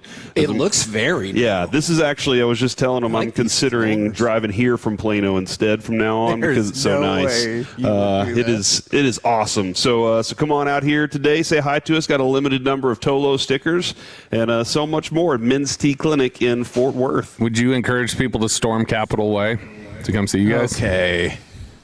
It's his birthday. Hey, happy birthday, buddy. I mean, happy birthday. It's so wonderful. You're 37. That's in a row. That's a really good year. And just happy birthday to you, Bobby. Thank you. Thank you. I appreciate it. So what did you say? There's no cake. Like you have to ruin it for your girls, suck all the joy out of the house. The apartment. No, you should be happy about any trolling I do of my girls at this point. Yeah. After they dunked all over you. Yeah, I'm rooting against your girls. I'm rooting against them. So yesterday, Laura, I'll explain to say. No more controlling the music at the party, Addison. You're fired. Laura goes yesterday. I was talking to her. I was like, "What do you have planned for my birthday tomorrow?" Because I know she had nothing. And then she's like, "What do you mean?" She's like, "You don't like?" I was like, "I told you guys I wanted something this year. I was starting to feel like I was missing out." And she starts going like, that's mommy's job. That's not my job to do that. And I was like, well, you guys sound like you dropped the ball and let me down. And so then I told her I was kidding. But birthday number 37. There it is. Old. 37. Kevin, how far away are the Dallas Stars from that? Ooh. They're 16-1 odds right now. 16? Where does that rank? Is that like 5th, it's 6th? like tied for 4th or something. Okay. Yeah, I mean, I think you saw a great example with Jordan Stahl when your best player or one of your best players actually steps up and meets the moment. Whoa! And so Robertson did that this year. Mikko did not, but you could probably argue somewhat the opposite in the first 2 rounds last year. Kevin. He was hurt. Yeah. Well, then he probably shouldn't have been out there. He'll never get hurt again, I bet. I mean, look, I get it. He's tough, but when you're a net negative on the ice, then you need to swallow a little bit of your pride and go sit down. I still don't think they're super duper far away, but the concern, of course, is going to be, and I can't do anything about changing anybody's mind, including my own, until next playoffs, is can your goalie do that? Well, which one? Yeah. I mean, Anderson was second for the Conn Smythe, in terms of odds. Right. After about game 2. Can we get this engineer to turn down the monitor volume in there? And then whatever happened, and then Bussy comes in, Gus the Bus. And he did a great job. Fantastic job. Thank you, whoever the Ross replacement was. It's DJ. It's always going to be DJ. I know that pissed DJ off then. Oh, yeah. Yeah, it's always DJ. That blood He's boy. going to karate chop you. Right there. They are tied for the 8th best odds at 16-1. That's undervalued. Way undervalued. I've seen some of the way too early rankings. Most people have them top 5. Haven't they kind of shown, though, that they've been falling short? So why would you think it's going to change next year? They've been one of the top teams in the league for 5 years now. They're going to be a top 5 team again next year. Or it means a window's closing. But it doesn't feel like they're. It feels like a clear drop off between them and. It is a clear drop off between them and Colorado and Carolina. Give me the tiers, and however you want to break down the tiers, and what tier are they in, and are they at the front end or the back end? They're sure about Colorado. I could put the Stars in 2. Yeah, they're a tier 2 team. All right, give me tier 1. They might be tier 3 when it comes to playoffs, though. Oh, I see. That's in the regular really season, important thing. Yeah, in the regular. No, but Sean, in the regular season, in a full thing, the whole 82, they're a tier 2 team. But then you break down. Now you've gotten just to the playoff teams, and they probably slide to 3. Based on just how they are not the fastest still, and they're not the strongest. They're not the most physical still, and I don't know how you correct that when you're pretty much bringing back the same team next year. I think they're built a little. Give me the tiers. Give me the tier 1 teams. Colorado, is on tier 1 with Carolina. Why? No. Stop. Why is Colorado in tier 1 if we're talking about playoff success? Well, we're not. We're talking about the overall team. Whether they lost in the playoffs. Whether they lost. I thought we were just talking about playoff success. Are you telling me that because Carolina excels in the regular season, they go in tier 1? That's insane. No, we're talking about the quality of the team. Right, the quality of the team. Prior to so what makes Colorado that much better than Dallas? They were separated by what? A handful of points in the regular season, and they made it one round further and got smoked after we beat them last year? They were separated by 10 points. Because they had a great year. They had one of the great years that the league has seen. And they got beat in the playoffs. They got swept. Okay, yeah, they got beat in the playoffs by a team that got hot. Let me label it as your Stanley Cup tier. Your Stanley Cup tiers are Colorado, Carolina, Dallas Stars, Vegas. You putting the Stars in tier 1? They're a Stanley Cup contender. There's no doubt about it. There's not a single person in the NHL that says the Stars are not a Stanley Cup contender. Now, are they at the top of that? Well, that would be a tier. That would be a tier if there was a top of it. No. I'm just talking about you can't put the Stars in the same tier as Carolina, do you? Well, you're putting them in the Stanley Cup contender tier, like the Super Bowl contender tier. Right? But we tier those out. That's what we're talking. I'm ranking them out. Like Carolina's higher. Colorado's higher. And that's not the same tier. Tiers are meant to be, these teams are all kind of on the same plane. Yes, they are. That's why that's going to happen the whole time about who's your Super Bowl tier 1 tier? You can have the number 1 team on the Super Bowl tier be better than the number 5 team and have them on the same tier. No, the point of tiers is to say they're all kind of here and any one of them could. No, see, I'm ranking in the tiers. You always said that's why Mahomes is his tier on himself, because you couldn't have him above the others on the same tier because he's his own tier. He is different. Insane. Who's your tier 1 NFL? Well, yeah, tell us the 12 teams on it, apparently. It's a lot. It's a lot of teams. I mean, it's going to be the Rams. It's going to be Seattle. It's going to be Buffalo.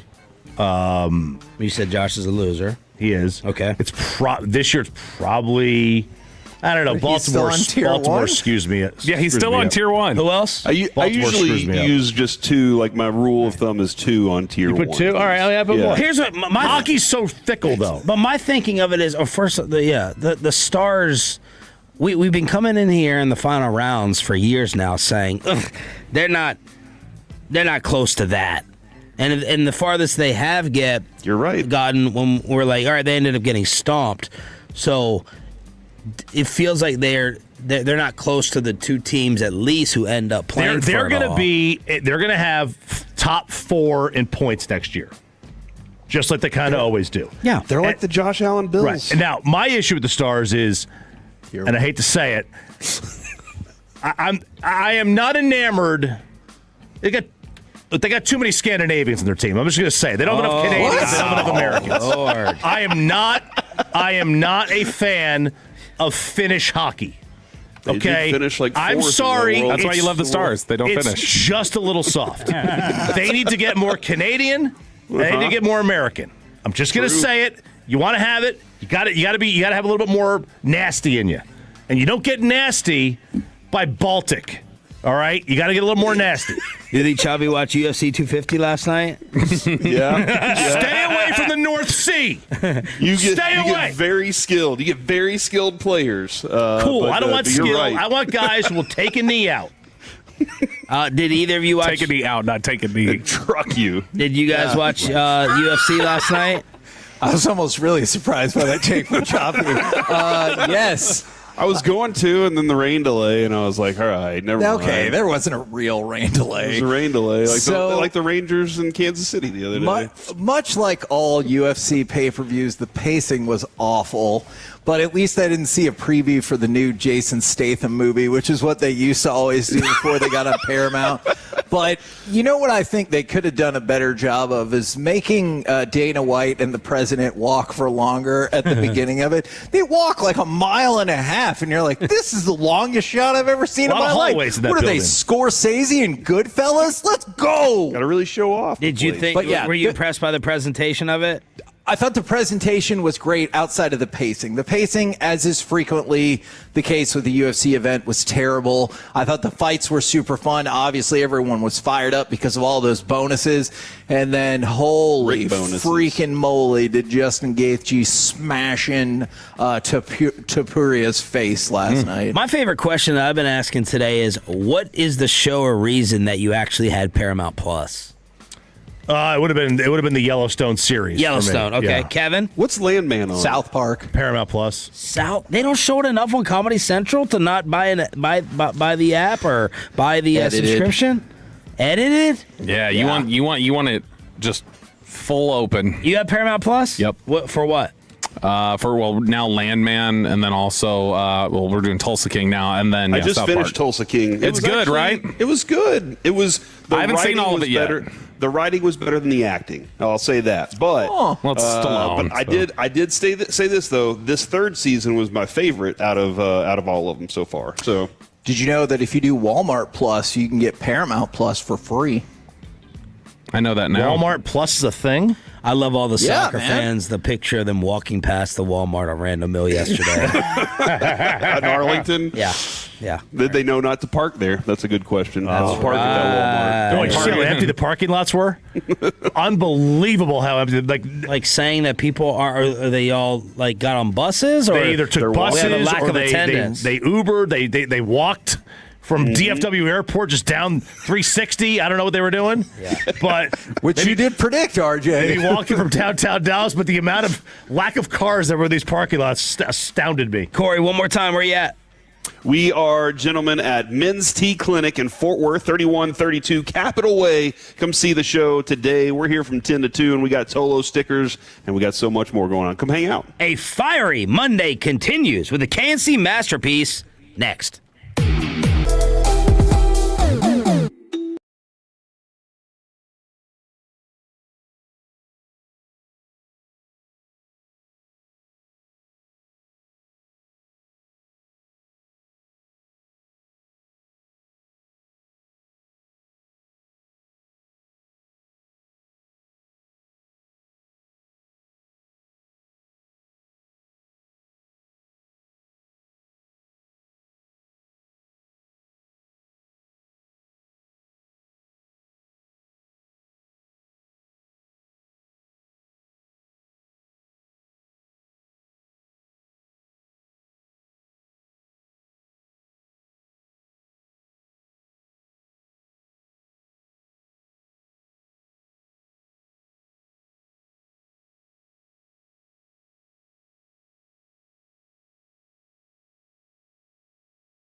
It's the KNC Masterpiece on 105.3 The Fan.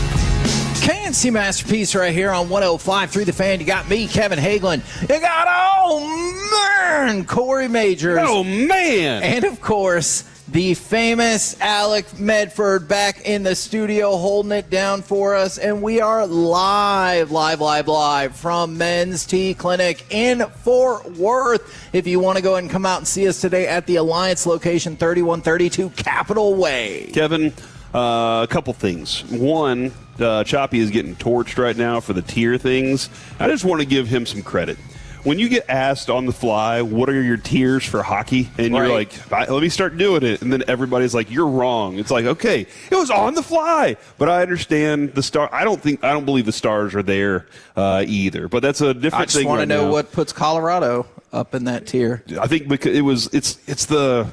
Sometimes you're just like, you need to put them in there because they are. And then I think that was the way it happened. That's what I think, Kevin. I can't climb inside of Choppy's brain. Because my argument would be they made it one round further than the Stars this year, and they got beat by the Stars in the playoffs the last 2 years. But if you got into Choppy's brain, do you think you could navigate your way out of there? No. No, we would definitely get lost in there, so I get it. But I did want to also say this. If you come in today during the broadcast to Men's Tea out here.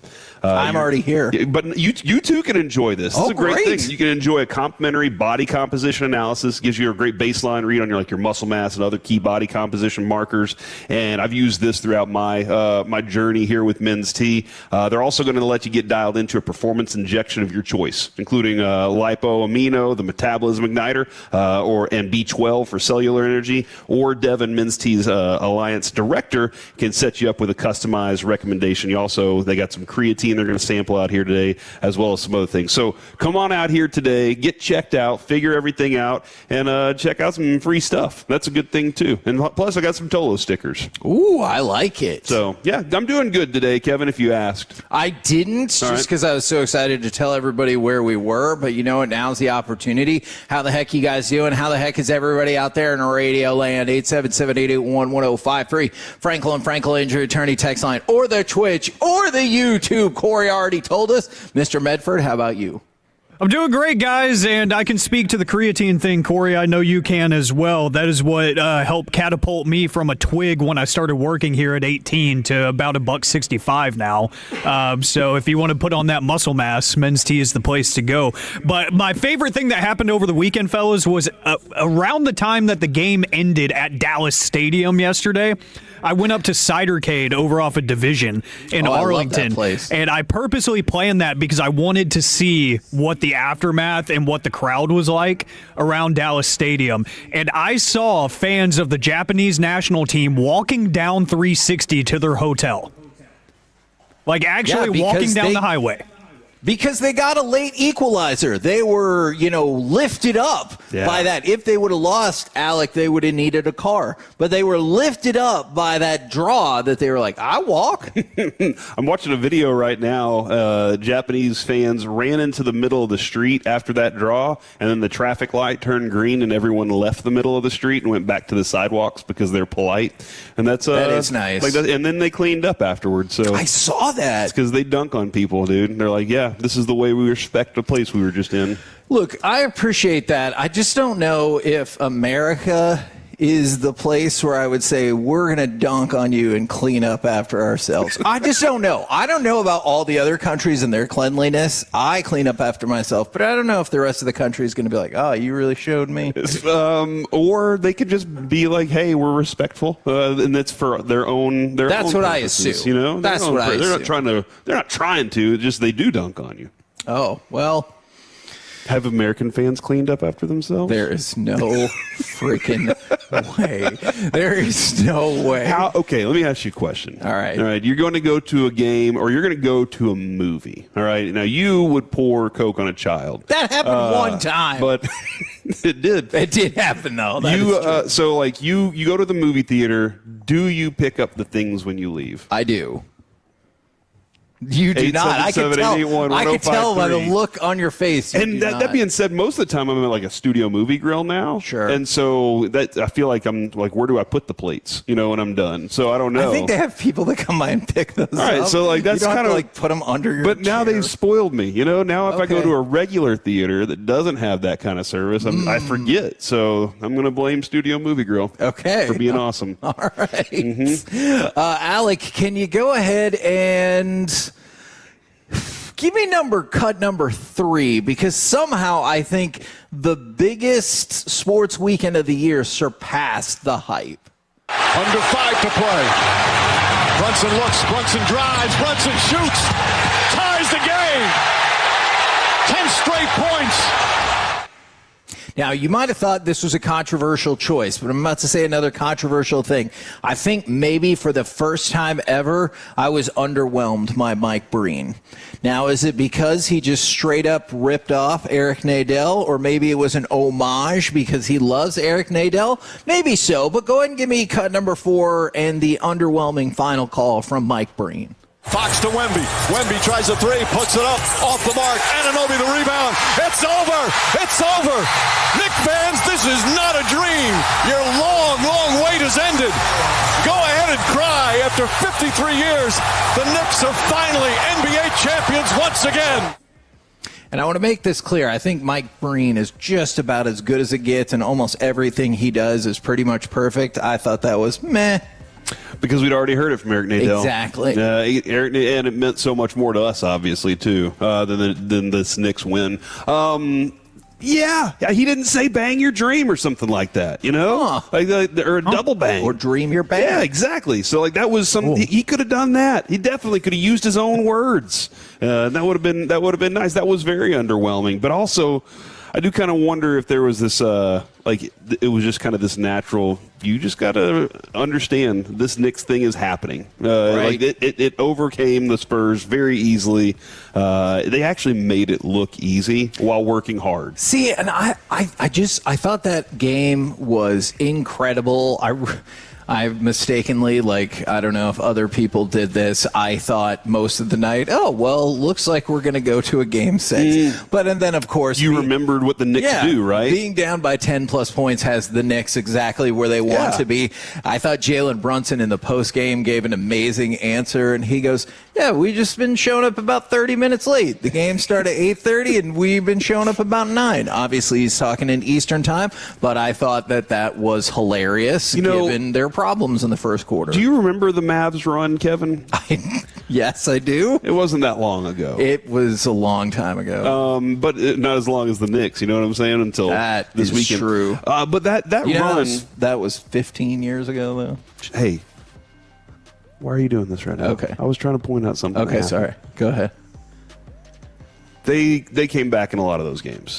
They would be down 15. And just like that, they were like, no, this is where we want to be late in the game. We have our defense ready. That we're going to make that adjustment, and the opponent is not going to be able to adjust in time to turn things around. Right. And that's what the Knicks had, that same mindset of all we need to do is hang around. And if we hang around long enough, we'll be able to do what we do really well late, because we know we have a clutch shooter, a clutch point guard, right, and the rest of the defense to go along with it. And they made some really good adjustments throughout the series to turn that thing very quickly for themselves. It was crazy. Per Elias, the Knicks led for only 23.6% of the time in the series. By far the lowest percent of time spent leading by a champion since 1971. Wow. That is... I mean, I'm sure the Knicks don't actually care because they're like, oh, no, our championship counts for less. I'm not saying that at all. In fact, I think that makes it all the more impressive that they were able to do that. I just thought that was a crazy stat. In Game 1, they trailed by 14. Game 2, 12. Game 4, 29. Game 5, 16. Yeah, it's that what you just said there about the doesn't change anything. No. When I remember Tyson Chandler afterwards, he was like, "They can never take away that I'm a champion." Exactly. And in the argument, Dirk never, nobody ever goes, "Oh, on this with Dirk." They're just like, "Dude, he did it. He climbed that mountain. His entire career got there, and he did that thing." And Jalen Brunson, carrying that thing all the way to the top there, has cemented himself in a really good status in the NBA that not a lot of point guards get to the way that he did it, especially for the Knicks. Like, he'll live forever in New York. I think he will be celebrated, as you just said, in New York forever and ever and ever and ever. Now, in the meantime, there was another championship. This one, not particularly in doubt for most of the day. Go ahead and give me cut number 8, will you please, Mr. Medford, because the Carolina Hurricanes win the Stanley Cup. Delayed offside against Vegas. Here's Taylor Hall breaking in. Hall scores! Taylor Hall! And it's 1-0 Carolina. And like I said, and theirs was a very much a systematic breakdown of Las Vegas. So while all of the Knicks wins came with massive deficits in the first quarter and then chip, and then you take the lead in the last couple of minutes, Carolina they took over this game pretty early. It was evident a good chunk of the night. I know it was still only 2-0, and it wasn't really until that empty net goal with like a minute and a half left in the game that it felt like it was over, but it really felt like they controlled all night long. And then, of course, it is a crazy story for Bussy, who comes in, gets the shutout to close out the Stanley Cup after he replaced Anderson, who Choppy had pointed out was at least the second favorite to win playoff MVP after the first 3 rounds, because he had been absolutely incredible. And then he gets benched, goaltender depth, you win the Stanley Cup. Yeah. I remember, Kevin, when the Stars got eliminated, I was asking the people that I trust in the know to which team should I go ahead and start pulling for. Sure. Buffalo was suggested. Somebody said the Ducks. Our guy Robert Tiffin said Carolina. Good call. And I feel like we should trust Robert Tiffin from now on. Not that I didn't in the first place, but if it's all things hockey, or I've also learned Star Wars animation and The Simpsons, I trust he's got some good thoughts Robert there Tiffin. too. Yeah, no, this was one of those like seeing Stanko. Oh man, dude.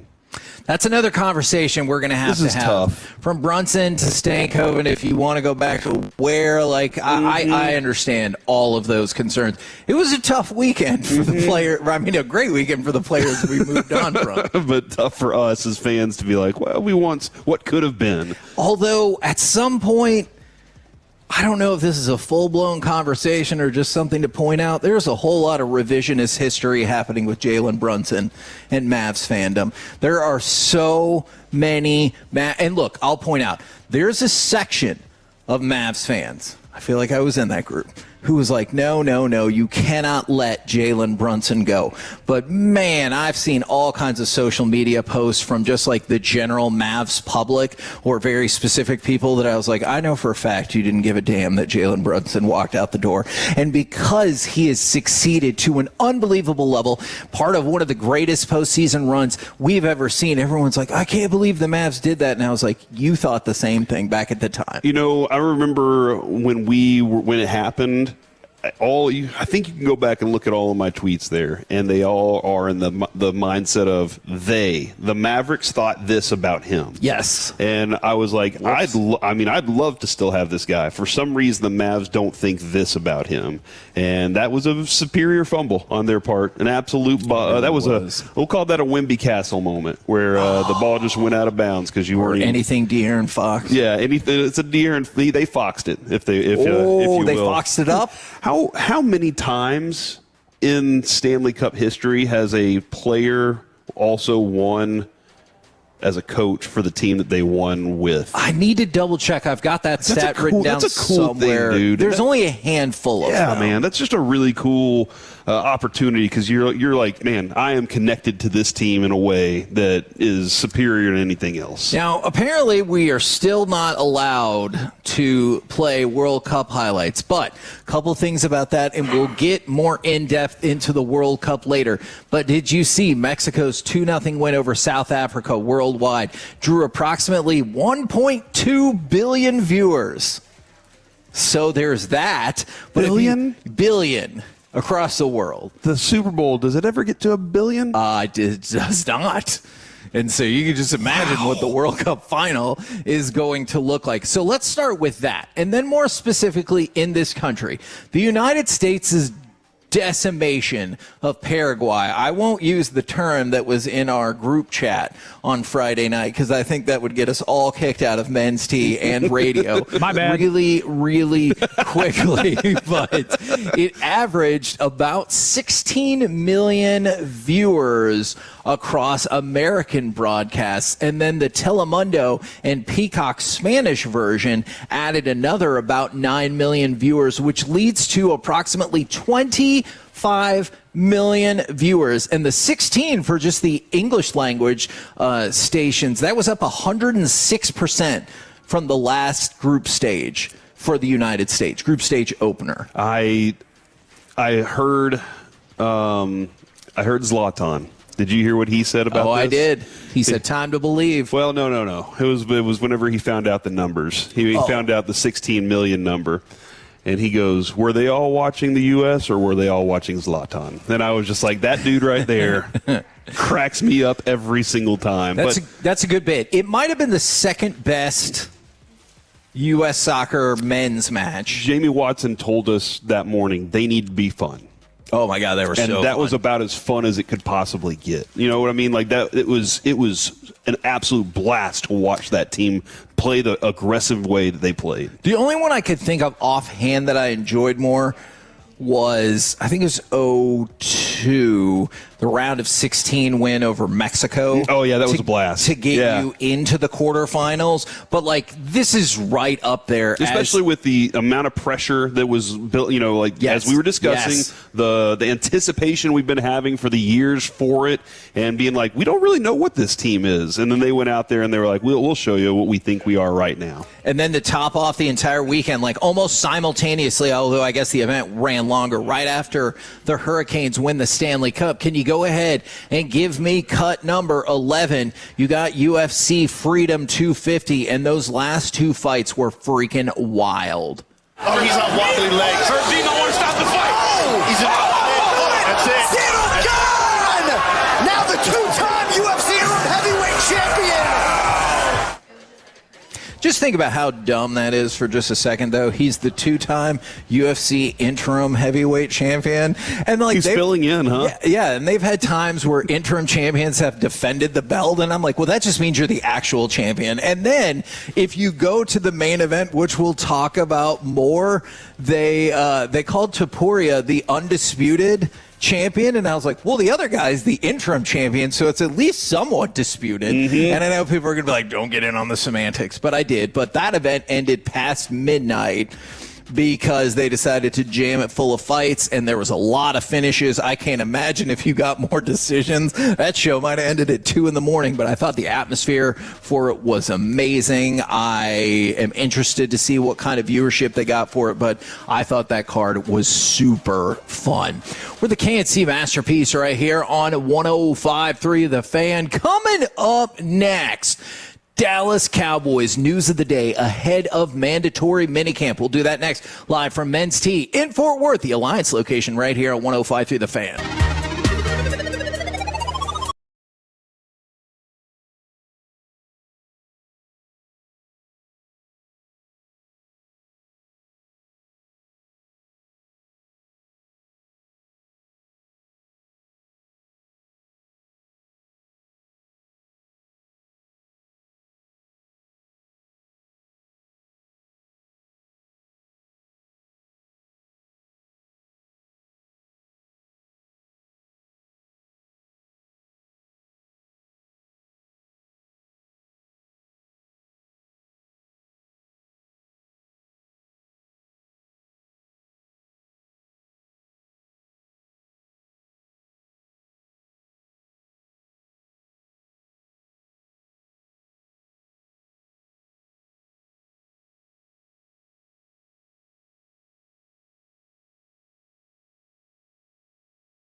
Injury lawyers, Frankel and Frankel. If you've been injured in a car or truck wreck, call Frankel first, 214 or 817-333-3333. With Frankel and Frankel, there's never an out-of-pocket cost. They only get paid when you win. Frankel and Frankel, the go-to car and truck wreck attorneys in Dallas. Hurts feels the pressure. No, he doesn't. Down he goes. Devoured. Rashawn Gary.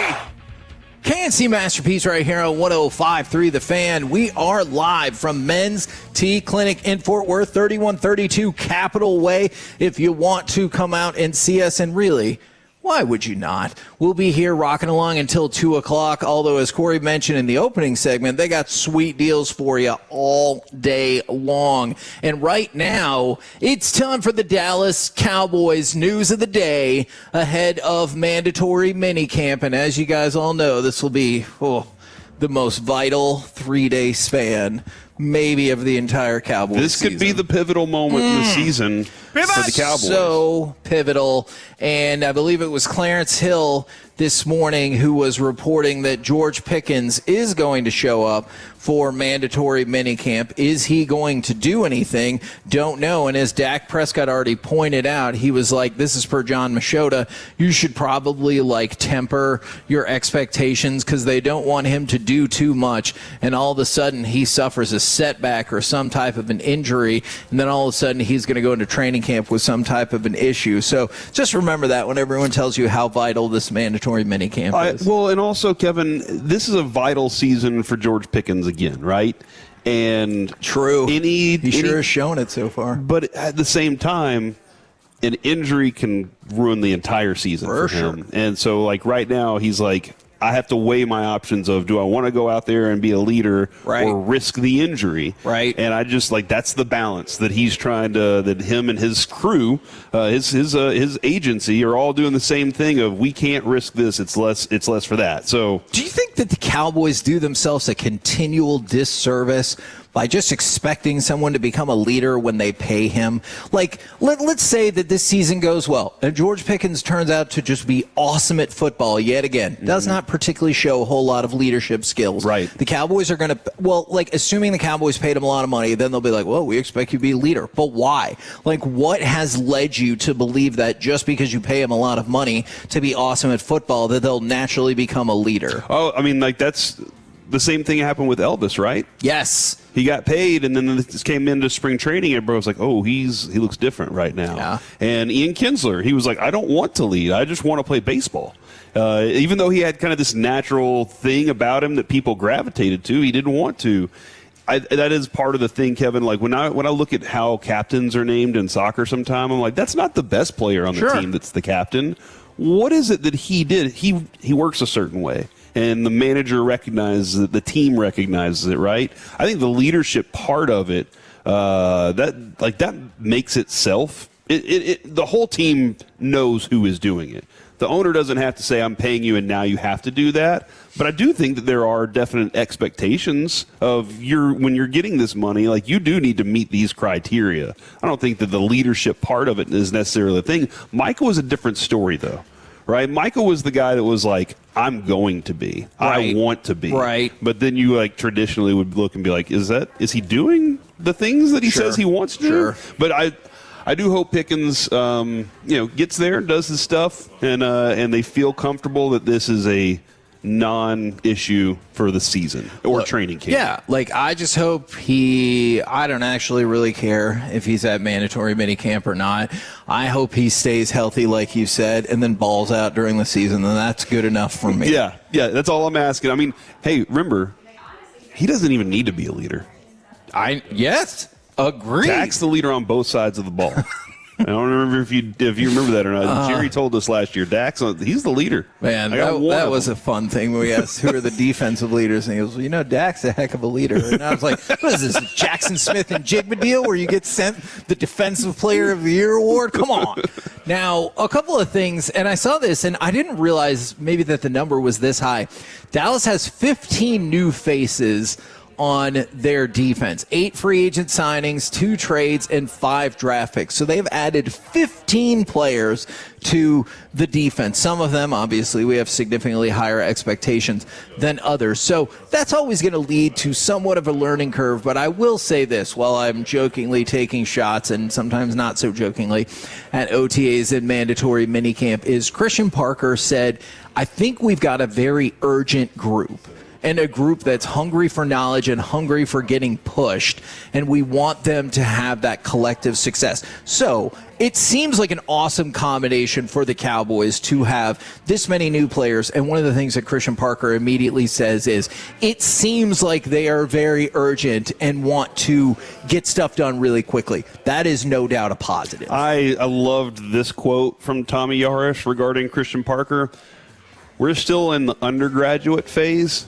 Ooh, okay. We were in phase 2. I was like, we're trying to figure out if the meal card works, where can I park for 15 minutes without getting towed. Right. All those things. What a valuable. Now we're still in the freshman and one-on-one level.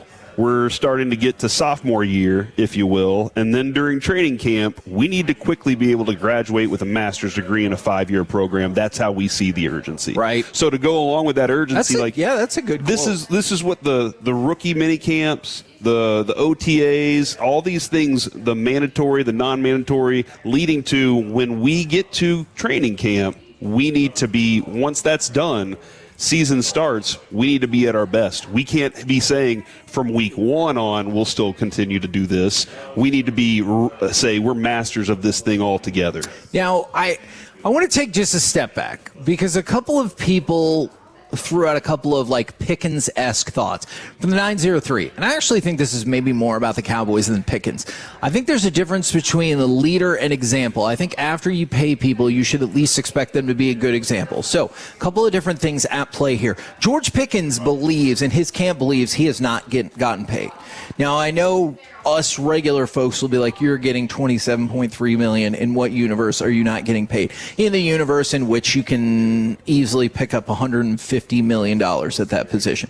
So George Pickens in his camp does not believe they have been paid. Now, if they're just talking in general about how when the Cowboys pay people, I agree, but that's not what Jerry says. That's not what Steven says. They talk about expecting them to be leaders, not just leaders by example. And that's what I've always thought was a foolish line of thinking. And then from the 915, you don't have to be vocal to be a leader. You just have to show the people the right way to do things by your actions. And look, I have talked about it, and if people don't agree with me, that's totally fine. I think George Pickens has made a fundamental mistake by not being here. Like, if you look at Overshown at training camp last year, I realized that he was hurt, but he was doing everything he could to like be a cheerleader for this team. I think Pickens, even if he was going to do like a sit-in or whatever a hold-in, that he could still be there and still be supportive, even if he was like, I'm not going to risk the physicality or anything of getting injured. I think he's already made a mistake by missing some of these things. And the reasoning for you saying that is he is under different circumstances than somebody else. Exactly. Whether you think that's fair or not, that's the way the Cowboys view it. Whatever happened in Pittsburgh and some of the things that happened in Georgia whenever he was in college put in the minds of people out there that this guy there's a little bit of flakiness sometimes, maybe. Like there's some idea that he's not going to give everything that he's got and that he could be a problem. And that does seem to be the way the rest of the league might think based on lack of contractual interest. He comes in here last year, performs really well, so well that everybody loves him. They're just like, that's what why? And you know what? For the most part, aside from maybe being late to a few meetings and what was the Vegas situation with CD was also part of. Other than that, didn't hear much, right? It was just like, dude, thanks for the performance. Everybody on the team seems to love the guy. All right, now it's time for me to get my contract. And the rest of the league, as you just pointed out, said, we're still not sure. Yeah. And the Cowboys said, well, we're not going to overpay ourselves. Like, we're not going to go out there and outbid ourselves for the guy. So we'll let you figure out what the market says. Well, the market just told you that they're still waiting on you too. And Jerry thinks that he keeps saying, and if he puts together the type of season he put together last year, that money's going to go up for him, not down. And I might have misinterpreted, like, that they're just giving lip service to, oh, hey, you got to be Mr. Good Guy, Mr. Team and everything, when really what they mean is, hey, just have another great season and we'll give you the money. And mostly unproblematic season. Exactly. And I just would have thought if he would have shown up and he was like, hey, team, let's get after it today in these vitally important OTA practices and everything like that. Like, just having him in the room would have kind of like put him as more a part of the culture. And it would have been just like a little bit of an olive branch. But maybe their team looks at it as simple as, who cares? Get 1,400 yards and 9 touchdowns and you're set. Yeah. Like, it doesn't matter what else happens. At this point, I think the defense needs to create the culture. The offense is going to be kind of the same. And not just on paper, but as the players. The players are pretty much the same dudes, except for maybe you add a little Jay Blue in there. Right. But the defense has a lot of growing they have to do real quick together and gelling so that they can make sure they're like all on the same page because, as you just pointed out, a bunch of different faces. Now, a couple of other things for you. Kobe Durant, we all learned that his actual name is Jacoby. Mm-hmm.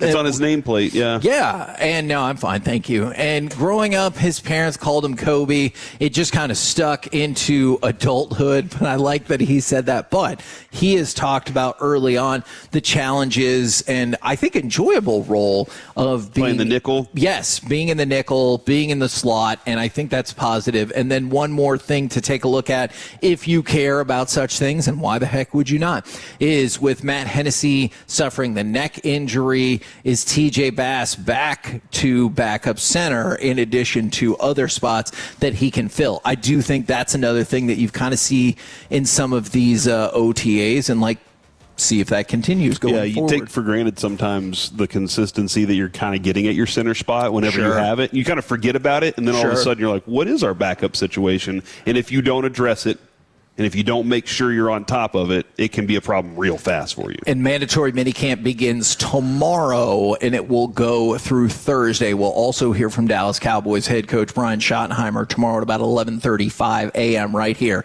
on 105.3 The Fan. Coming up next, it's time for Baseball Nuggets, a Mizorowski masterpiece, and where do you fall on the MLB-MLBPA negotiations? We'll talk about it next, live from Men's Tea Clinic, 3132 Capitol Way in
Classic Chevrolet. If you're in the market to upgrade your vehicle, get to Classic Chevrolet in Grapevine. The #1 Chevy dealership in the world 3 years straight. They've got more new Chevys than anyone, all priced to sell. Visit ClassicChevrolet.com. This is Texas. This is Classic Chevrolet. Together, let's drive. Based on new Chevy registrations 2023 through 2025. He's done it!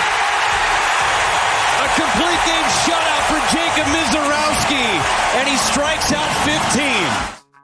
KNC Masterpiece back here on 105 through the Fan, live from Men's Heat in Fort Worth. And right now, it's time for some baseball nuggets. And let's start with Mr. Mizorowski. We will talk about the Rangers a little bit later in the show after a very disappointing weekend in Boston, but at least they did get the win last night. So Jacob Mizorowski threw probably one of the greatest games in Brewers history. He had a one-hit complete game shutout with 15 strikeouts. He threw 95 pitches, so that complete game, especially complete game shutout with less than 100 pitches, frequently called the Maddox, and he faced the minimum 27 batters. And part of the reason is because he throws so freaking hard. He has 402 pitches this year at 100 miles an hour or more. The rest of Major League Baseball combined has 214. So Mizorowski, just by himself, has about twice as much as the rest of Major League Baseball combined, and he has really honed his control. He's been striking people at a ridiculous rate this year, so hell of an appearance for Mr. Mizorowski. Okay. Greg Maddux. That's right. In 21? No. No. He threw 99 pitches and struck out 14. Amazing. That's like the most that he's ever done, is what I'm reading. And Mizorowski did even better. Yeah, and so like it's just special to be able to strike out 15 with 95 pitches. I mean, because that's obviously a minimum of 45 pitches. It was more than that, but like that's crazy efficiency, because usually strikeout pitchers they can struggle with going deeper in games at times because you're striking so many people out. Yeah, and Maddox had 109 complete games in his career. Like that's a what a wild thing. Things used to be different. I don't know that Mizorowski is going to get to that. You know, I would having go never out on a limb pitched and 8 say innings until no this chance thing. in hell. But that's this dude's special, and he's showing you pretty much the entire arsenal. Plus, he throws as harder than anybody out there. Now let's go back to Friday, where crazy things are afoot in Chicago. On Friday, the White Sox smoked the Dodgers 8-2. It put their record up to 37-31. I just want you to think about this. This was 2 years ago. Did you know 2 years ago the Chicago White Sox got their 37th win on September 24th? That's later in the season. When they were 37-120. So you're saying a team can just turn it around in 2 years? They can. All they have to do is get one player, and that changes everything. Or get the Pope. Okay, yeah, the Pope's helpful. I definitely think that probably had something to do with it. So the Chicago White Sox, right now, they are in first place, and they're coming off a series win over the Dodgers. These are things that are true. First place Chicago White Sox, they just defeated the Dodgers in a series. So good job. Do you think that the Dodgers would lose the World Series to the White Sox? I do not. Although if they did, man. I would. You know what? I think if the White Sox got to the World Series, I'd have to start believing in something different. I'd be like, something's happening.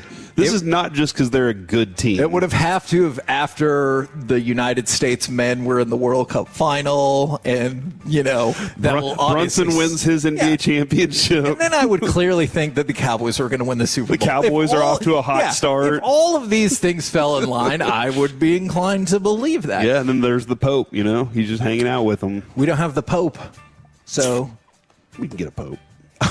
Okay. Hey, this is the first American Pope ever. We can find a Pope. We can figure it out. All right. So also on Friday, the Astros beat the Royals 10-8. I don't really care about that. What I want to talk about is Yordan Alvarez in the first inning hit a 2-run home run and a grand slam. Cool. In the first inning. That's pretty. I mean, like, he's a really good hitter. He is. Sounds like that first inning went poorly. It did. The Royals fell behind early. If you're in a situation where Yordan Alvarez gets up twice in the same inning with runners on base, it's probably not going well for you. By the way, Yordan Alvarez right now is on pace to hit 326 with 53 home runs, 120 RBIs, and an OPS of 1.084. Listen, man, I am not by any means a fan of the Astros. Yeah, they suck. But Yordan Alvarez, from the moment I saw him hit his first home run, I was like, that dude right there. Like, that guy right there is a special hitter. And he's got such great length with his body too that it just makes it difficult to not be in a place where he can hit the ball. You know what I'm saying? Like, he can reach and drive a baseball too, but he's a special hitter, man. Now, we quick hit the possible injury concern of Adolis Garcia. I think on Thursday or Friday, the Phillies did get terrible news over the weekend on that front. Adolis Garcia has a torn right lat. He is going to go on the 60-day injured list. Much like you saw with the Rangers especially last year, he has continued to struggle at the plate, but he's continued to be really, really good defensively. So tough shot for the Phillies right there. Now let's go to Saturday. It was his lat, huh? Yeah. Interesting. The lat muscles, dude. They get you. Okay. Those lats and obliques. That they do. Oh, yeah. We've seen that this year. Now, on Saturday, a whole lot of relevant stuff went down. Cam Schlittler threw his 8th start of the season in which he threw at least 6 innings and had 1 earned run or fewer. That's tied for the most in Major League Baseball. His 1.82 ERA is the best in the American League, and he is the 5th Yankees pitcher since 1961 to have a sub-2 ERA through his first 15 starts. Really? So he's had an incredible start. Yamamoto one-upped him on Saturday as he had a no-hitter going into the 9th inning. This is the second time, I believe, in the last 9 months that he has had a no-hitter going into the 9th inning. Unfortunately for him, he did not carry out that no-hitter, and then I already told you the Dodgers lost that series. So the Chicago White Sox win the series, and in between almost get no-hit, which feels very White Soxian, if you will. Yeah. Now, let's go to the Yankees. Their manager decided to step out and say that Aroldis Chapman is not deserved of an apology. Remember we talked about last week, if he was going to go back to New York, he was like, I need to get an apology. Well, Aaron Boone said, no, he does not, because he reiterated what Cashman believes. And he said, look, Chappie apologized. It's really water under the bridge for me. I love Chappie. We have a good relationship, and he wasn't there. I made the decision that I didn't think it was best for him to come back at that time. And then somebody, like, good for them, asked the follow-up question, does he deserve an apology?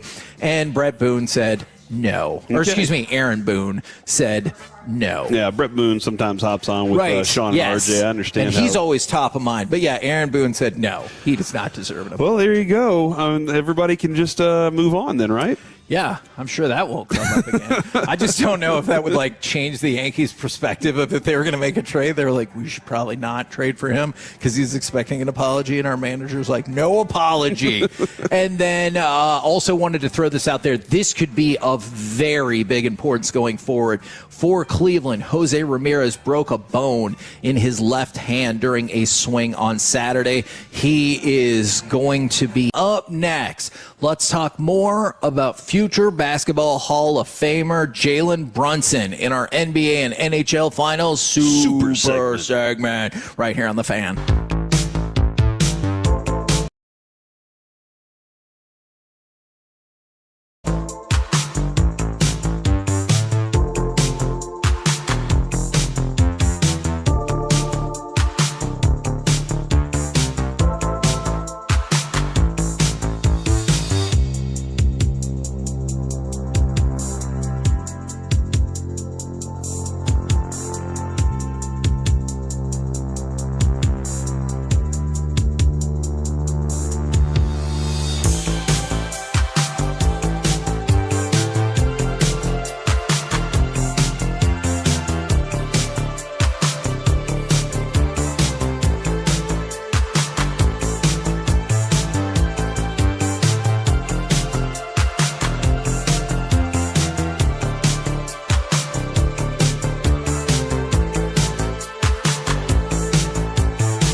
Fan. Dolo, baby. KRLD-FM and HD1, Dallas-Fort Worth. An Odyssey sports station. Driven by our D&M Leasing Studios, it's the KNC Masterpiece on 105.3 The Fan. KNC Masterpiece right here on 105.3 The Fan. We are live from Men's Tea Clinic in Fort Worth, 3132 Capitol Way if you want to swing on by. And plenty of Tolos have already done that. But right now, it's time for our NBA and NHL Finals. It's the super segment. And I think if we're going to do that, you know what? We could probably get another basketball highlight going. Can you go ahead and give me cut number one, please, good sir, as the New York Knicks are champions of the world. Anunoby going coast to coast inside. Layup is good. Tough shot amidst two Spurs. Now, there's a lot to break down from this series, but I think we have to start with this. Jalen Brunson is now a Hall of Famer.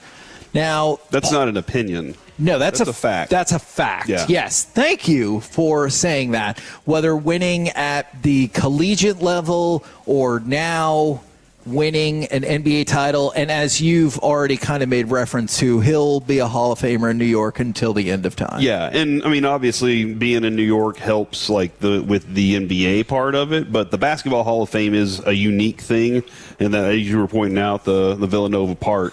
But now that he's put him, won the championship, carried the team in that title too. He's the undisputed leader of that group. They all love him too, man. Yes.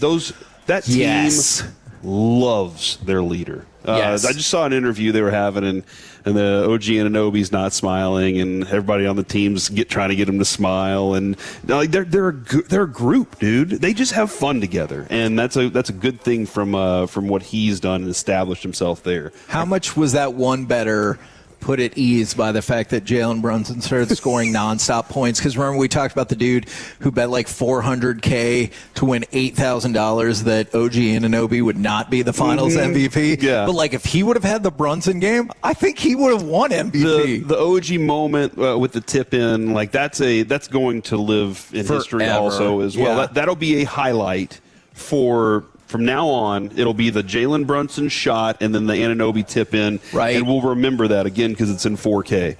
The things that we also like, when we talked about what Dirk did then, Kevin, like we just knew whenever crunch time happened, whenever we needed something, Dirk was going to be the one, right? He was going to be the guy.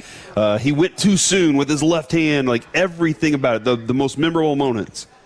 Jalen Brunson scored 42.7% of the Knicks' fourth quarter points in the finals. Holy moly, that's a lot. That's the highest for any player since Dirk, who scored 43.7% for the Mavericks in their finals. Man, can you imagine if we would have had Brunson here? Yeah. Okay, don't do that.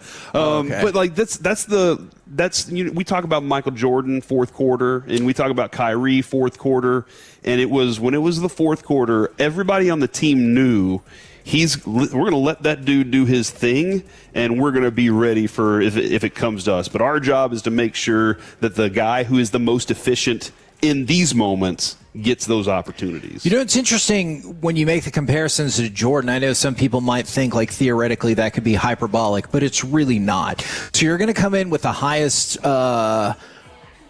ratings for an NBA Finals probably since 1998. Now, because the Knicks were in it, is that why? That's part of it. And then I think Wemby being in it as well. But I think the Knicks really propelled that. Now, if they would have had some of the other, like, obviously we talked about it, they altered the way they log sports ratings as well. I think that 17 Cavs-Warriors series would surpass it, but still impressive.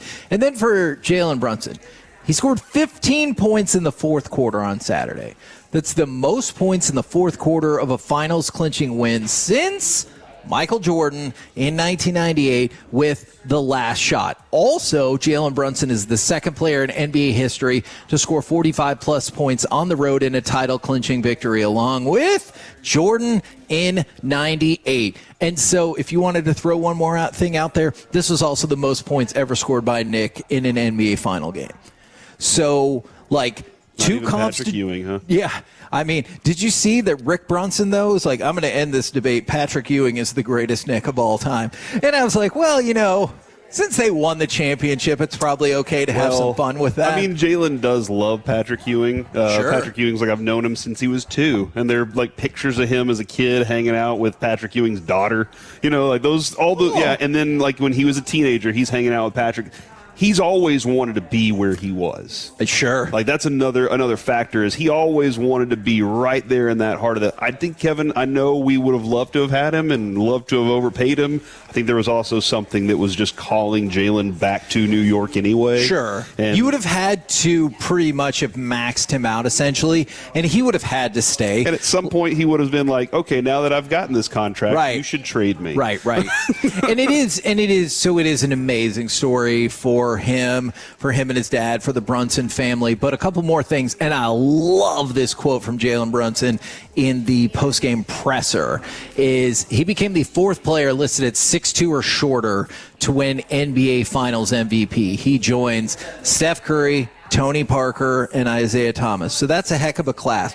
Now, I know other people said it, but I think Becky Hammon has become the poster person for not believing in Jalen Brunson. Now, I want to point out a whole bunch of Mavericks fans didn't believe in him either, and so did a whole bunch of other people. And so he was asked about that more or less, and he goes, I didn't respond to them then, and I'm damn sure not going to respond to them now. Talking about the haters, I love that quote. He doesn't have to. No. The championship responds for him. Fact. Plus, he knows he still has career left. And even if you've won one, if you don't win it the next year and you talk smack, people will always use that against you, right? Sure. They'll always go back to it. So he's like, look, man, let me do what I can for my entire career. And when I'm done playing and can't do anything about it anymore, then maybe I will. But he's like, look, I want it. I want NBA Finals MVP. What more needs to be said, for you? And I will give Becky Hammon the credit. She tried to do the Sam Darnold bit, where she was like, "I don't believe it until I see it," and then she was like, "I'm sticking to it." I didn't see anything from her yesterday. She might have spoken out about it, but I feel like she's going to need to say something about it at some point. At this point, whenever this has happened, you just tip your cap to them and say, "You know what? They did something I didn't think they could do." So a few more things. NYPD, and I would have taken the over on this, reported 63 arrests after. That's it? That exactly. Wow. That was my takeaway. Even with that one dude rampaging in the Spurs jersey all over New York City. See, so it's a tough thing. He just went up there to go look for fights. Oh, yes, for sure. Or that guy hanging off the traffic sign that almost got onto the double-decker tourist bus and then he almost fell. Now, here's the thing. On the one hand, hey, good job, only 63 arrests. On the other hand, multiple school buses were rented out to help people travel, and they were destroyed. Yeah. So maybe they were kind of paid for. Yeah. Like those are kind of paid. They were rented out. They probably did. They do the insurance. I hope don't they ask, did don't the insurance. Tell. One of my favorite things that is not what that policy is for. One of my favorite things that I saw was in the midst of all of this going on in Midtown, right? All of this chaos with the people celebrating. There were tours of the city for the people that are here for the World Cup, and they're like walking around going, "Is it always? This is New York. It must always be like this." But they're peacefully walking with a security guard. And I don't know if they realize exactly what the magnitude, as we like to say, that was going on in that situation. Now, Alec, I'm going to need your advice here because I'm thinking I probably shouldn't.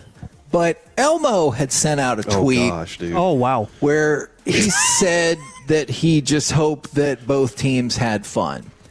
And so Cookie Monster sent out a response tweet. I should just read the tweet, right, and not do it in the Cookie Monster voice? I think you should do it however you think you should do it. Elmo teach me not to eat trophy. Me teach Elmo to pick a team. So I just think. Do they have Twitter beef? Yeah.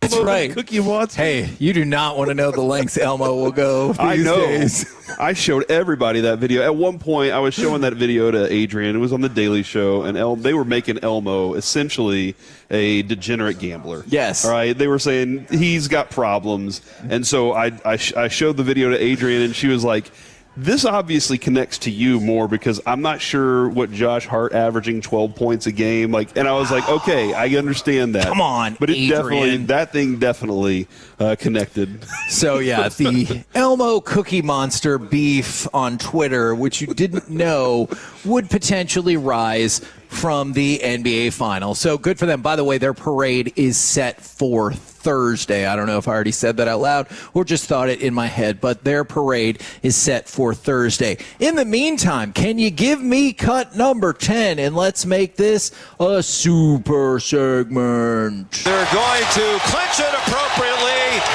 with a total team effort and a shutout.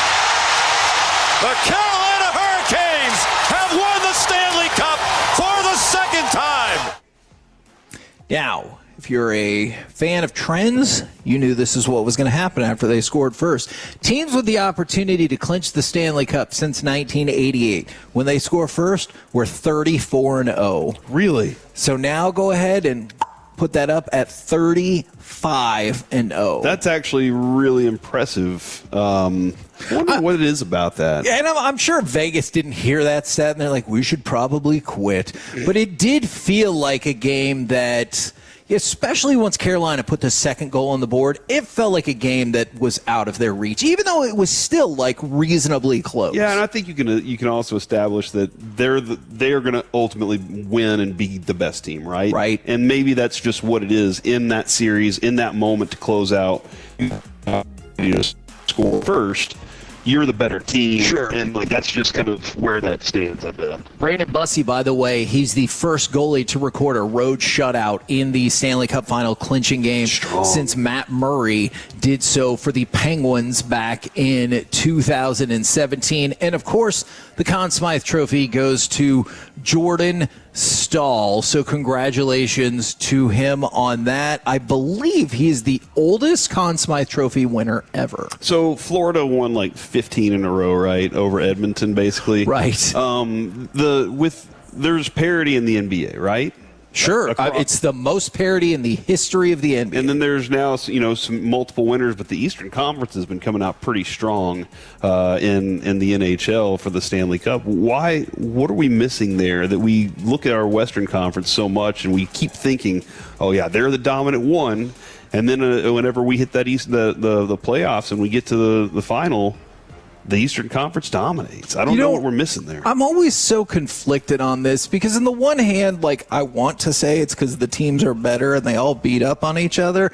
But if at the end of the road, most of the time, as of late, your team loses to the Eastern Conference team, I don't think you can argue that. And Carolina went 16-3. So did the Knicks. So you might think the East is weaker, but both of those teams steamrolled through the playoffs. Yeah. So I don't have a good answer. Carolina did have 2 months off throughout these playoffs too, because they really did, and it didn't end up mattering. By the way, before Game 4, and I think it might have been Game 3 where Anderson got benched, Jordan Stahl was 100-1 to win the Conn Smythe Trophy. So just an unbelievable run to close it out. He is the oldest player to win the Conn Smythe Trophy as well. And you had asked this earlier, so I decided to go seek out the answer. Rod Brind'Amour, he captained the Hurricanes to the Stanley Cup in 2006.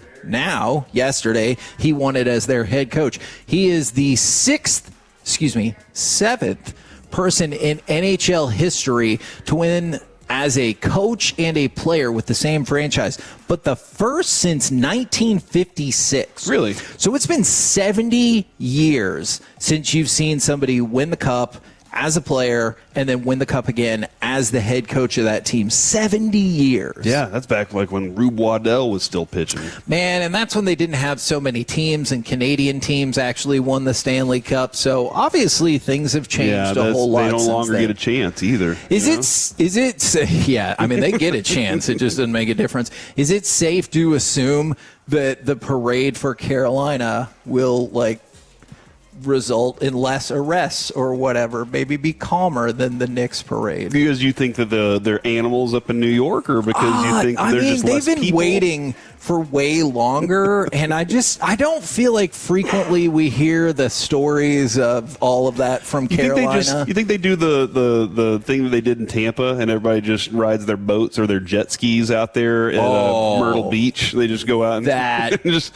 This is how we're going to do ours. Sweet. Eastbound and Down style with the Kenny Powers shooting rockets off your jet skis. You've messed it all up. Because now you've created an expectation for me that if it doesn't happen, I'm going to be really disappointed. Like, if they're just riding their buses and everything, I'm going to be like, boo. If it's not like almost Miami Vice style. You want a banana boat, you want to get jet skis, and you want them to be throwing the Stanley Cup back and forth while they're driving. I want people cutting in through the inlets and stuff like that, and that's how they're going to get the trophy. You want the ski parade or the ski pyramid where the goalie's standing on top and he's holding the Stanley Cup up in the air? Yes, these are all things I need. I mean, at least a little bit. Like, is it possible that I kind of want a boat thief to try to steal the Stanley Cup, and then they have to chase them and maybe run through that pyramid? Yes, Corey. All of those things are possible in my brain.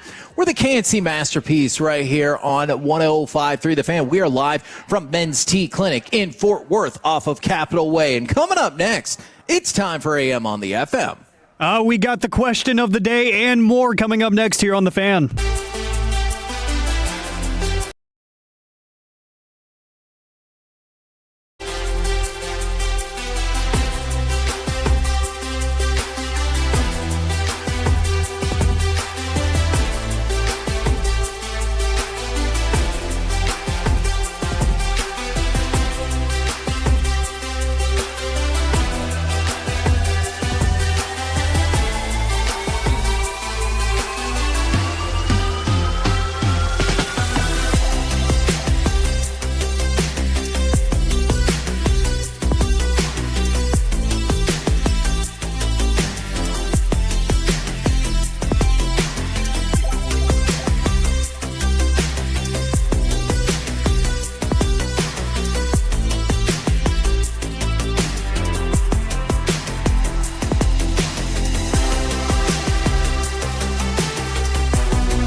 877-333-3333. With Frankel and Frankel, there's never an out-of-pocket cost. They only get paid when you win. Frankel and Frankel, the go-to car and truck wreck attorneys in Dallas. And the first pitch of the ball game is swung on and blasted deep left field over the monster. That ball is history. A no-doubter by Wyatt Langford on the first pitch of the game. Way over the monster. And the Rangers grab a quick 1-0 lead. And they would go on to get that win as well as the Rangers ensure that they do not get swept by the Red Sox. Get the victory yesterday. Want to remind everybody today we have not one but two giveaways. We got Government Mule and Ziggy Marley. And then in the noon o'clock hour, we will have the Family Field Day. But right now, it's time for this. What does this button do? Please, please, do not push the button. You have no idea what it... Alec, you be quiet. Alec, that was awful. 1 for Alec, 0 for Peyton. Don't you dare touch that dial. Don't you dare do it. It is time for AM on the FM. My name is Alec Medford, the man that they call... Yeah! The pride of Mansfield, Texas, and the mayor of the Medford Plex. 877-881-1053. That is the Frankel and Frankel Injury Attorneys text line to answer today's question of the day. Plus, we might have some more international affairs to get into because of the World Cup. No. Yeah, there's some great stories that are happening. As you mentioned, some of the tourists saying, what the heck, is this what New York is like all the time and whatnot? There's so many good stories happening over the weekend because of all the tourism. It is amazing. We'll get into some of that here in just a little bit. But the question of the day is actually going to be based off of something that happened in Arlington just yesterday. So, if you were paying attention to the social medias, one of really everybody's favorite sports fandom traditions went down at Dallas Stadium yesterday after Team Japan watched their team go on to a draw yesterday at Dallas Stadium. They cleaned up the entire stadium. All of their sections and whatnot, they cleaned up everything. They got their own trash bags. They got to work. And even the team itself left everything folded up, all the towels and everything in the locker room. Everything was spotless. It was incredible. I like it. And I think That's this respectful. I think it's one of the best traditions in sports that they're just like, you know what? This is what we do at home. We're going to do it everywhere. So they do that at the World Baseball Classic too, right? Like that's anywhere they go. See, and I thought you were going to say your favorite tradition or one of your favorite traditions was the walk. But instead, we get that as well. And even Jameis Winston was helping out. Exactly. Like Jameis Winston is out there for whatever reason, helping out. And so the question of the day, you can always find it on Twitter ahead of the show as well, at Alec on the radio. What sports tradition do you want to steal from another fan base and bring to DFW Sports? Because that one, obviously really, really cool, but I'm sure there's plenty of others. I mean, tarps off. I'm obviously going to say that needs to happen at every single DFW Sports event, because why not? Because Tank Top Tuesday is a thing here in the studios. Why not tarps off at all the games? But there's some really cool traditions that specific fan bases have. Which one would you want to steal and bring to DFW Sports? I kind of want to, I know people might hate this, I kind of like the Red Sox Sweet Caroline, just because I want to yell out, bum, bum, bum. That is a very Kevin thing to do. Yeah. I mean, I do like Pete's Piano Bar, so. Nolan, when you go to Pete's Piano Bar, do you sing? Do you sit there and sing all the songs? It is possible. I sing many. I don't know if I'd say all, but many of the songs. How many times have you been there? 5, 6. Wow, maybe 7. I've been there one time, and it was awesome. Like, it was the coolest environment, but I've only been one time. But like that was that's your thing. I do like it. If you want to make Kevin happy, get him a trip to Pete's Piano Bar. Yes, and let him sing his little heart out. Facts. I know that a lot of people hate it, but I love the Vuvuzela sound. I think dude. And here's the thing: have you seen The Accountant? I have. Okay, remember, was it the first one or the second one where I only saw the first. He went and laid down and like played heavy metal music, and that's how he calmed his brain and fell asleep. I think that might have been the first one. And that's how I feel a lot of times. There are certain things that might have been in The Big Short too. Okay, there are certain things that do calm me, and I know a lot of people that might just irritate the crap out of them, but it's a calming effect for me that I actually like. But man, I've always said this. I've wanted to go see a match in one of the European places because they have the chants. They have literal chants for specific players. The Roy Kent one, that's one of the most famous ones. He's here, he's there, he's everywhere. Character. It's still awesome. But those are the things during the Welcome to Wrexham thing. You get all these players get these little songs about them and stuff like that. And I really like that because that would be an absolute blast to be able to have those players know that's their song. And I was listening to Sean and RJ this morning, and they were talking about it. And Sean was like, "I'm just going to say this, man. The U.S. game was fun. It was, but he was like, the rest of it's been boring. I can't watch soccer." And I was like, I understand in your face soccer. I understand this, but they've scored goals in all the matches because and yes, you're right about that. And one team scored 7. Unbelievable. And we watched a lot of soccer, whenever we were covering high school sports too. And so and then I covered it in college. There's been all these times that I've watched some really high level soccer, and I understand I'm excited about certain things in the game. But then you start thinking about the fact that those countries do not have a Dallas Cowboys and a Chiefs, and this is their NFL, right? And so for that, that's why their intensity level is what it is, and they live and die with this stuff, dude. And a lot of these teams, these cities, they actually kind of own the team. They have a lot invested in those teams. I've seen a whole lot of college references. We used to talk about this. This one would be a little bit more difficult, but in Iowa, when they, wave at the children's hospital, that would probably be at least partially dependent on you having a hospital nearby. That is one of my favorite things that they decided to do. And then Enter Sandman for Virginia Tech, or the Jump Around. Is Jump Around Wisconsin? Mm-hmm. But there's a bunch of cool things like that I would support. Let's see, from the 214, I wish we would all learn to do the haka dance. I know Zach Wolchuk would be in favor of that.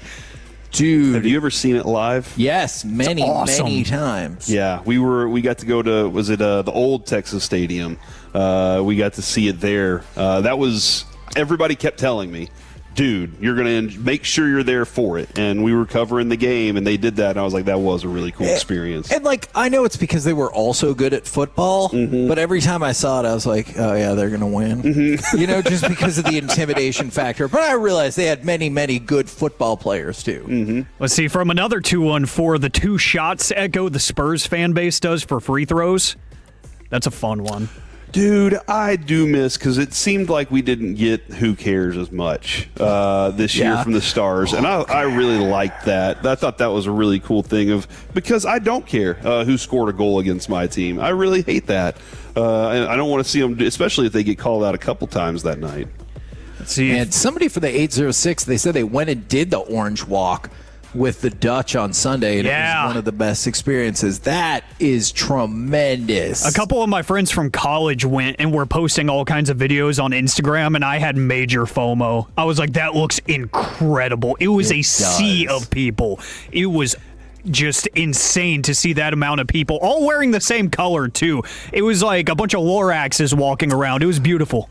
It was, Alec. It was. I know we were wearing red that day, but it was reminiscent of the Rangers parade. Not where the Rangers, were driving in their trucks, individually, but when you stood up and looked down past the Lowe's from the stadium at Texas Live, right? When you stood up and looked that way, it was just red all the way back to the highway. Would you guys consider this from the 940? If you ever have a party at your house, you have them adopt the Japanese tradition and you just give them trash bags and be like, now if you could clean up after yourself, please. I always, anywhere I go, I make sure that I pick up stuff and try and help out on my way Well, that's out. the worst part of the party, right? You pick up after yourself, and so does everyone else. But that doesn't include the chip bowl and all the dips and that vegetable platter that nobody wants. And, like, it doesn't include all of the other that stuff. broccoli's going to smell bad if it I sits in know. the trash too long, too, so you got to take that out. I mean, some people might like it, Alec. That's a little bit of a reflection on how I feel for my wife, who buys, like,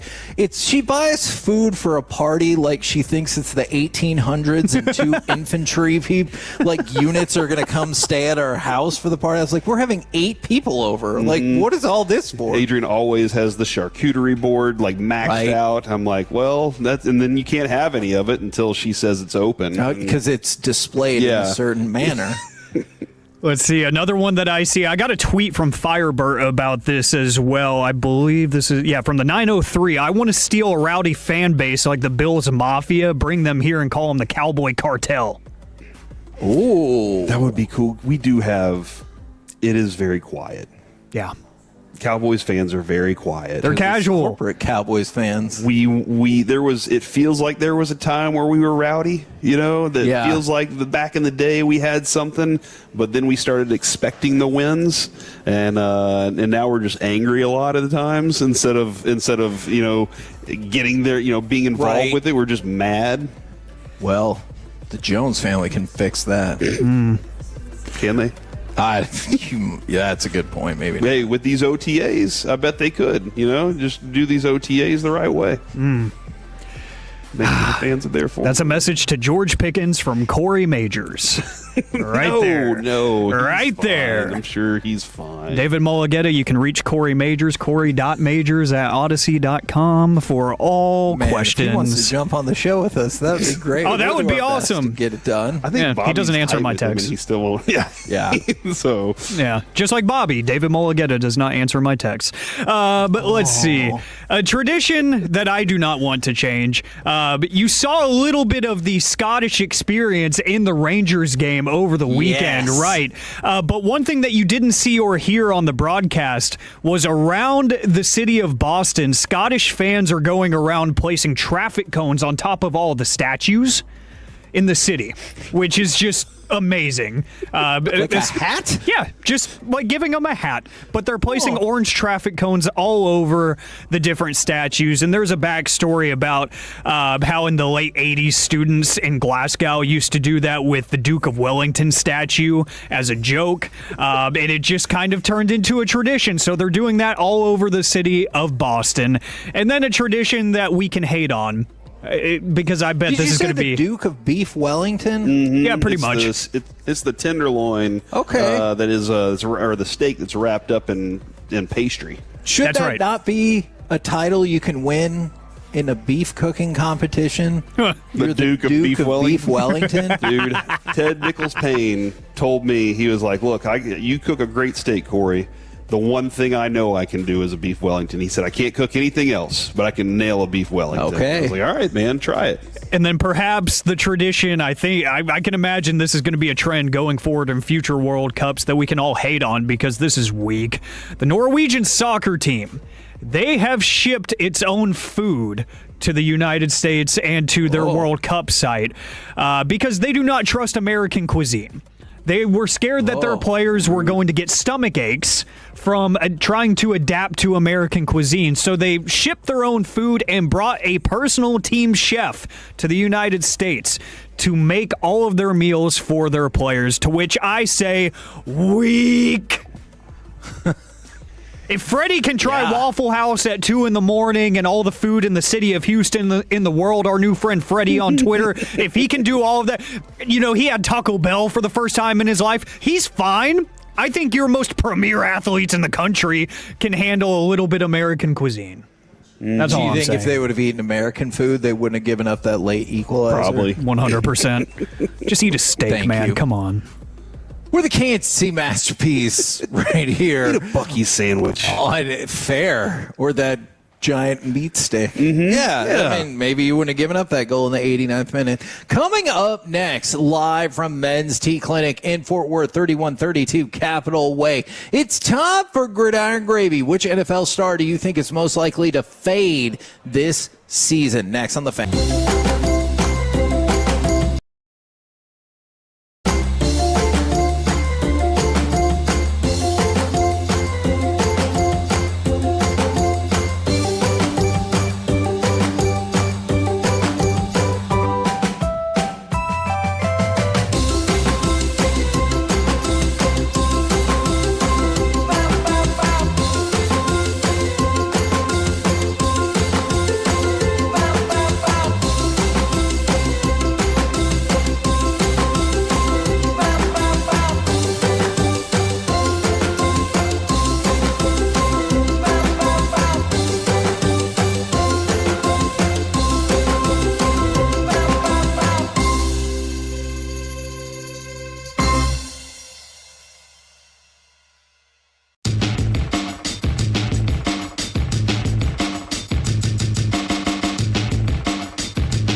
Classic Chevrolet. If you're in the market to upgrade your vehicle, get to Classic Chevrolet in Grapevine. The #1 Chevy dealership in the world 3 years straight. They've got more new Chevys than anyone, all priced to sell. Visit ClassicChevrolet.com. This is Texas. This is Classic Chevrolet. Together, let's drive. Based on new Chevy registrations 2023 through 2025. First and goal, use check in motion. Leading the way from McCaffrey to the edge, to the end zone. Touchdown, San Francisco. CMC TD. KNC Masterpiece back here on 105 through the Fan. We're live at Men's T Clinic in Fort Worth, 3132 Capitol Way. Would love for you to stop on by with us today. And right now, powered by that very same Men's T Clinic, it's time to go around the entire NFL and dip into some gridiron gravy. Dip it and rip it. Now, probably most important to Cowboys fans, Joseph Hoyt is reporting that George Pickens is at the Cowboys facility right now, taking his physical with anticipation, as Clarence Hill reported earlier today, that he will be at mandatory minicamp tomorrow. So he's getting physical, huh? That's right, physical. Hey, look again, no clue what's about to happen. But him being in the room, good thing. Yes, I absolutely agree. I would say we should probably warn people like what you'll actually see from him in the next 3 days, whether it's because of contractual issues or because it's getting back up to speed, will probably be more limited. Yeah, and doesn't it kind of feel like if there was animosity, that's it. It's not happening the way, right? You know, like sure. It feels like that they all kind of understand now. Whether they agree, different story. You don't really agree until you sign a big contract on both sides of things. Right. But it seems like they are all on the same page, at least of what needs to be accomplished here. We'll see, man. I'm looking forward to more coverage of these OTAs for you, Kevin. Okay. Hey. These mandatory mini camps. I told somebody I would work on my attitude on that. Look, part of it's the coach's fault. Last week, Shoddy was like, yeah, you know, the people who miss, they can just catch up. And I was like, hold on. So that like had something to do with it. I don't know if we've covered this much, or if you have thoughts about this, and maybe I could use this for something else, but Shoddy's saying that he's having dinner with players. Yeah. Do you like that? I do. Look, because he's like trying to make it a point to have a dinner with all the players. And I think that's a great idea because, like, what's the downside? You know, like you could only see potential upside. Now, I would love it if every single player was intrinsically motivated, whether they hated their coach, whether they loved their coach, and anywhere in between.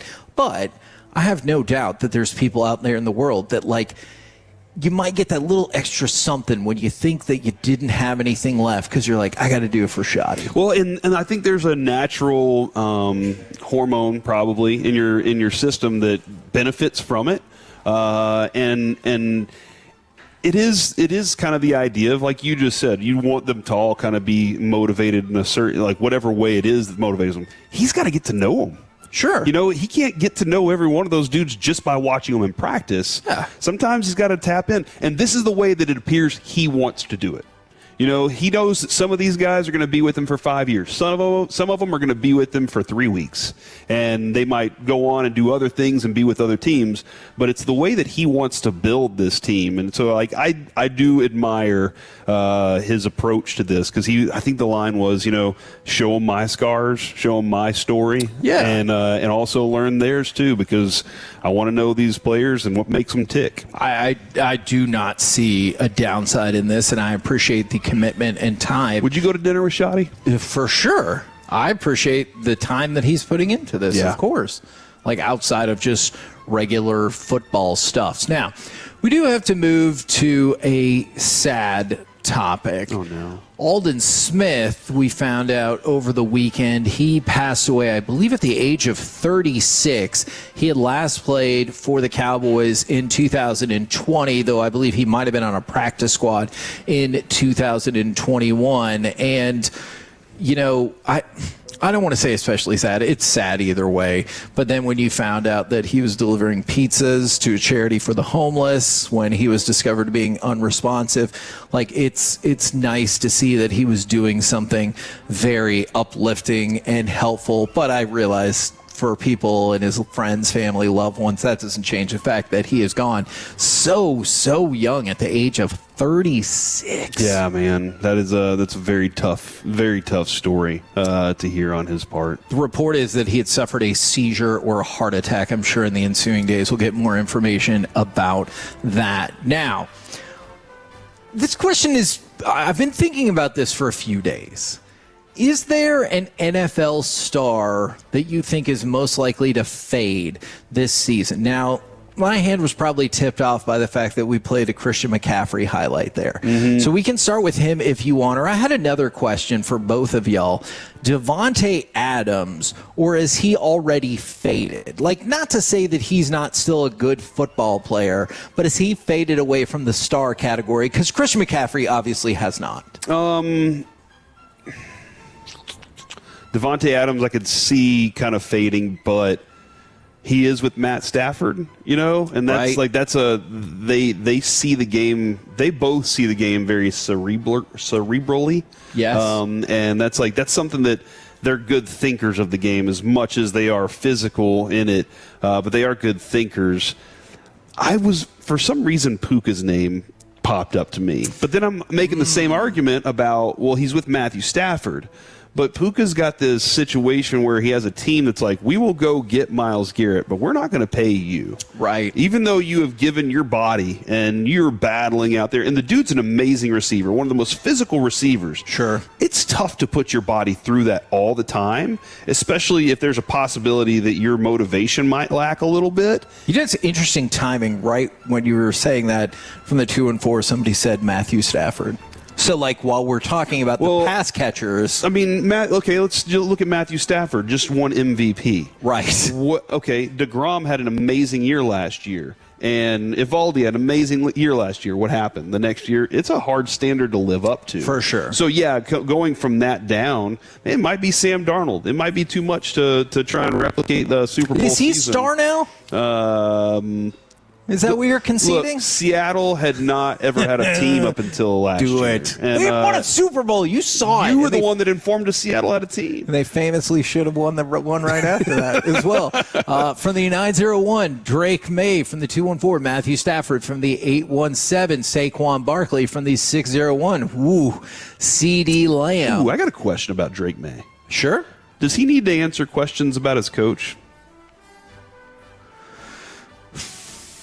I think not, but knowing the media culture, if he's already gotten them, sorry, I just missed that, they're going to come. Yeah, I'm just like as training camp opens up and all those things. And I feel like every player on the Patriots has been asked essentially some sort of that question, so probably. And then if, let's say the season doesn't start off well and people start asking those kind of questions, I'm just kind of curious. And if he doesn't answer them the right way, does that fade his star? Or, I'm interested in that. I don't think so, just because he's not the one responsible.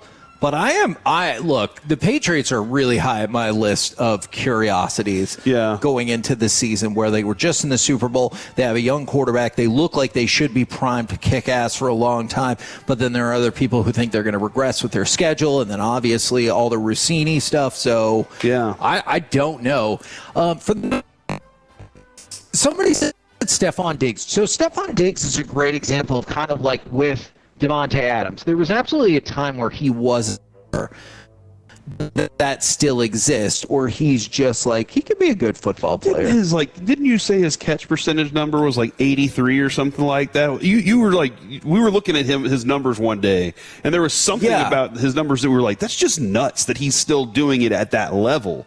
I could see that, especially now that his popularity outside of football has taken a bit of a hit too. Alec, is there a player that jumps to mind to you that is a star that you think could potentially fade this year? I don't know if I necessarily believe this one, but I think a conversation that people might have is Mike Evans because of the change of scenery on top of the fact that he did have some injuries that he dealt with last year. So older age, change of scenery, new quarterback, new system on top of the fact that he's not getting any younger. I could see that. Oh, okay. And then somebody said Patrick Mahomes. Are we sure he's going to be fine? I feel like the Chiefs are high up on my list of, if we're just saying curiosities, the Chiefs are really high up on there because everyone's saying the right thing about Mahomes. But that team wasn't really rocking along. No, you have questions about Travis Kelce. Yeah. You have questions about the rest of their skill players and their ability to keep their heads out of their asses for a season. Like, I don't know about that either. What's interesting, too, is like a Lamar Jackson and a Josh Allen will not. They just won't, because the entry will be, can they still get to the top of the mountain? Right. Like that's the thing for them. Those guys can't. And also they're still so young in their career that they have plenty of time, they still have that talent too and that excitement factor. This is an interesting question. Now, a few other notes for you. Andre Rison was put in jail after a second offense for DUI. The Broncos have signed the UFL Offensive Player of the Year, Hakeem Butler. And then keep an eye out on this. This was a Raiders insider who had said last year that Max Crosby was going to get chopped, and everyone yelled at him. The 49ers and Eagles are still trying to trade for Max Crosby. Really? So, I mean, and maybe the Raiders are just like, no, it's not happening right now. But apparently teams are going to continue and be like, hey, you did already trade him, and your team looks like you're not going to be that good straight away. So, Hey, I would like to go ahead and that's interesting, man. We're the KNC Masterpiece right here on 105.3 The Fan. Coming up next, our brand new World Cup segment. It's the debut of Everybody Wants to Rule the World Cup. Oh, I love it. Right here on The Fan.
and HD1 Dallas-Fort Worth. Let's go, Cowboys. An Odyssey sports station.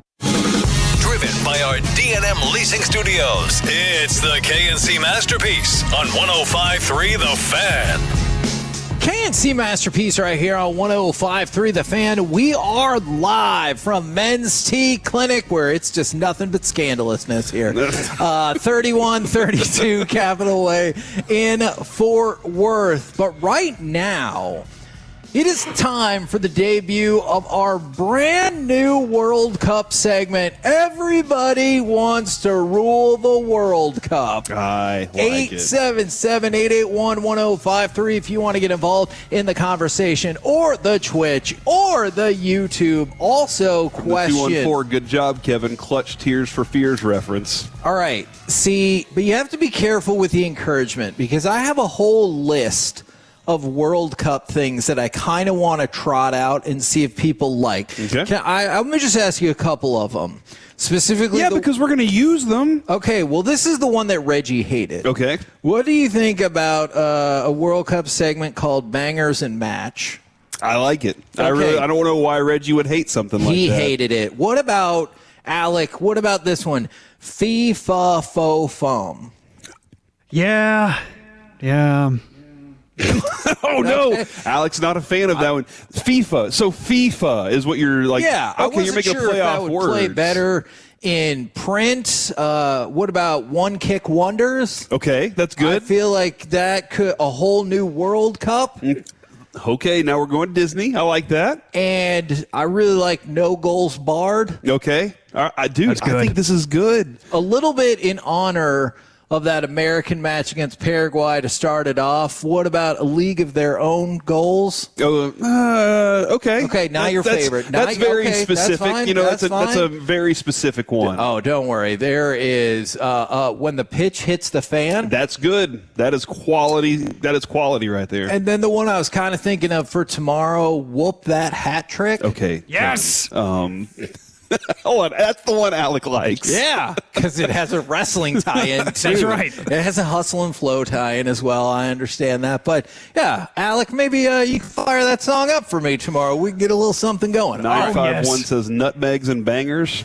Okay, man, I have not been able to make the nutmeg connection just quite yet. It's suitable for air. Nutmeg goes good on what's the Christmas drink you like so much? Eggnog. Eggnog. So there you go. Nutmeg and eggnog go together. So maybe you can. So come that's up with your some... segment name? No, Nutmeg and eggnog. No, yeah. I'm figuring out. I'm not trying to help you out. I'm sending you that direction. All right, and yes, I did throw out once we get to the finals, obviously 48 teams, 1 cup. Well, but the last one for the final is going to be 2 teams, 1 cup. That's obviously going to be what happened. Pitches be crazy. I have a lot of variations. This one right here from the 321. I don't know if you can say that on air, but I don't know if you can either. You can bust a move, that's for sure. But I don't know if you can do that. A nutmeg. So those are the questions. All right. So let's talk about things that have been happening at the World Cup so far. And I know we touched on it in the first segment when I wanted to go a little bit of a deeper dive here for the United States match against Paraguay. Were you watching it live, and how long into it, regardless of the score, before you were like, we're in control of this match, we got it? Okay, so Kevin, the situation is, Fox decided to have their own app, which obviously brought about problems, correct? So the first match, I had to watch in Spanish on Peacock because I didn't have the Fox One app. And I've cut that cord, and now it's sometimes that can be the more exciting watch. It actually, dude, it was. Avery looked at me at one point, and he was like, this was during the Mexico game, too. And he was like, I don't understand a word they're saying right now, but I'm loving this. And I was like, it's great. However, that night, one of his friends came over and logged us into the Fox One app. And he left, and I'm still logged in. So, yes, I was watching it live. Yes, I was watching it in real time.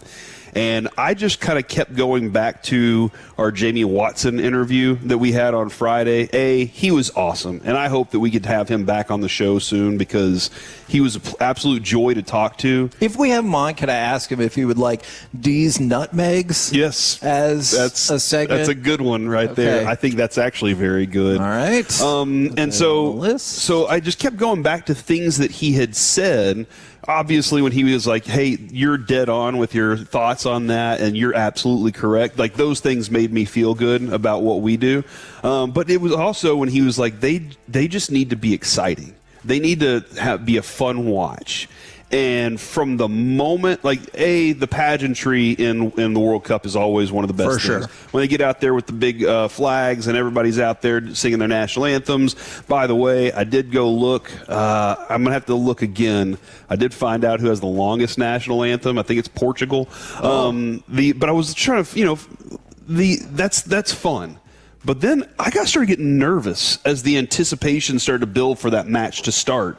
And once it did, me and Avery have watched World Cup together since he was a kid. He loves it. Right. He doesn't watch any other soccer. I typically don't watch a lot more soccer, but we love World Cup soccer together. And so he was like, couldn't wait to sit down. We start watching the match, and we're scoring, dude. Like, we're scoring early. And I was like, the aggression they're using with their front, the fact that you got a legitimate 9 right now, and the way that they're using Weston McKennie to kind of float in and out of things, this was an absolute blast of a match to watch. Man, and I thought, obviously, Christian Pulisic in the first half was looking really good. He was integral in setting up, essentially, I feel like the first 2 of the first 3 goals, even though that first goal ended up being an own goal. But after the own goal, I felt really good because you were off to a good start. And you were pushing. And now you actually had the lead when soccer, kind of like hockey at times, does not necessarily always reward the flow of play. But you were really dominant in flow of play. The possession was 65-35, and you were talking about the offense. The note I made was aggressive and at times inventive offense. Yes. Because it did feel very unpredictable at times. Now, there was other times I think both teams fell into the, very standard sets, and you saw a lot of stalling out because of that. But I thought it was super fun offensively. Oh, no, absolutely. The fact that you have one dude that can create his own shot as often as he does, like, that was awesome. But also, as you were talking about, Pulisic getting up and then saying, I'm centering these passes, I'm just trying to put it over there because I know I trust that I have dudes that are there that can deliver. And that's the thing about this offense. And they trust their defense. They trust those back 3. They're like, those dudes can stop pretty much anybody. I'm going to give the confidence in that we can be up. We can be the kind of team that can do more than, as we were discussing the last World Cup, they just stood at midfield and passed the ball around, and we're like, we want to have a shot. Well, and to be 0-0, and that's not what that doesn't look like what this club's going to try to do. With that in mind, they already scored more goals in that match than they did in all of the last World Cup combined. And I guess I would say the last 2 World Cups combined, because I believe one at 18 that they missed the World Cup. So yeah, congratulations in that first match. And then the other 6 times that the United States has ever won, or at least gotten a draw in their first match, they've advanced to the knockout stage every single time. And then you had what felt like a pretty stunning upset in Australia winning, and they were perceived to be the weakest team in the group. Now all of a sudden you're looking at it, and there's a clear path in front of you for the United States, not only to advance, but to win their group. Yeah, and did you watch much of the post games on those? Not as much on the World Cup as I did other sports. So after that, when they went to Landon Donovan and Dempsey and Carly Lloyd, the crowd that was behind them was going nuts. And Landon Donovan, like, they just sat there for a second. They introduced it and then sat there and just stared at everybody cheering. Right. And Landon Donovan goes, "We played our whole careers so we could hear a moment like this." It was really, and then, Dempsey, he gets in there and he's like, he kind of turns around and he's like, "What's the crowd up to?" It was awesome to watch them go after it like that. I had to apologize to my wife because I dismissed something that she said, and she was like, "Oh, Noah, not this past weekend, but the weekend before, was at one of his best little school friends' birthday party. Mateo is at a water park and everything." And Jess on Friday night goes, "Oh, Mateo's parents are at the USA match." And I go, "No, they're not." And she's like, "I don't know. It looks like they're there. I didn't know the U.S. was playing here." And I was like, "They're not." And she goes, "Huh?" And then I think it was on Instagram or whatever, and it says location. It said, "Yeah, it says they're at SoFi Stadium." And I was like, "Oh, wow. Good for Mateo's parents. They could just pick up and go out to the soccer match like that." So I thought that was really cool. Do you recognize all these stadiums immediately whenever they're showing them? There's something about it. I wouldn't say that. SoFi is fairly distinctive, but I would not say like that. when they were in New Jersey, I was like, "Oh, I think that's New Jersey." I'm looking at all of them. Do you still want to say the Meadowlands? Yeah, there's part of me, the cold Meadowlands. I did want to shout out Chris Richards, 83 for 83 in completed passes versus Paraguay, which unbelievable. 100% accuracy rating. That is the best 100% performance with the most passes completed since 1966. 60 years. And then you heard Richard specifically? Yeah, Richard specifically.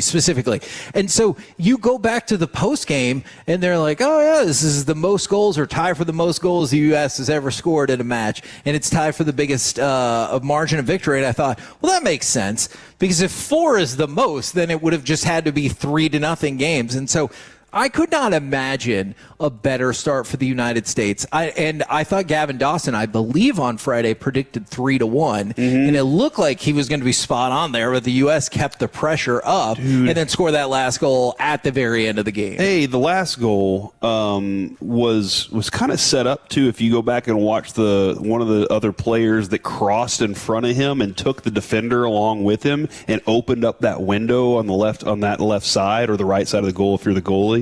That was really that looked like it was set up that way on purpose to clear that space.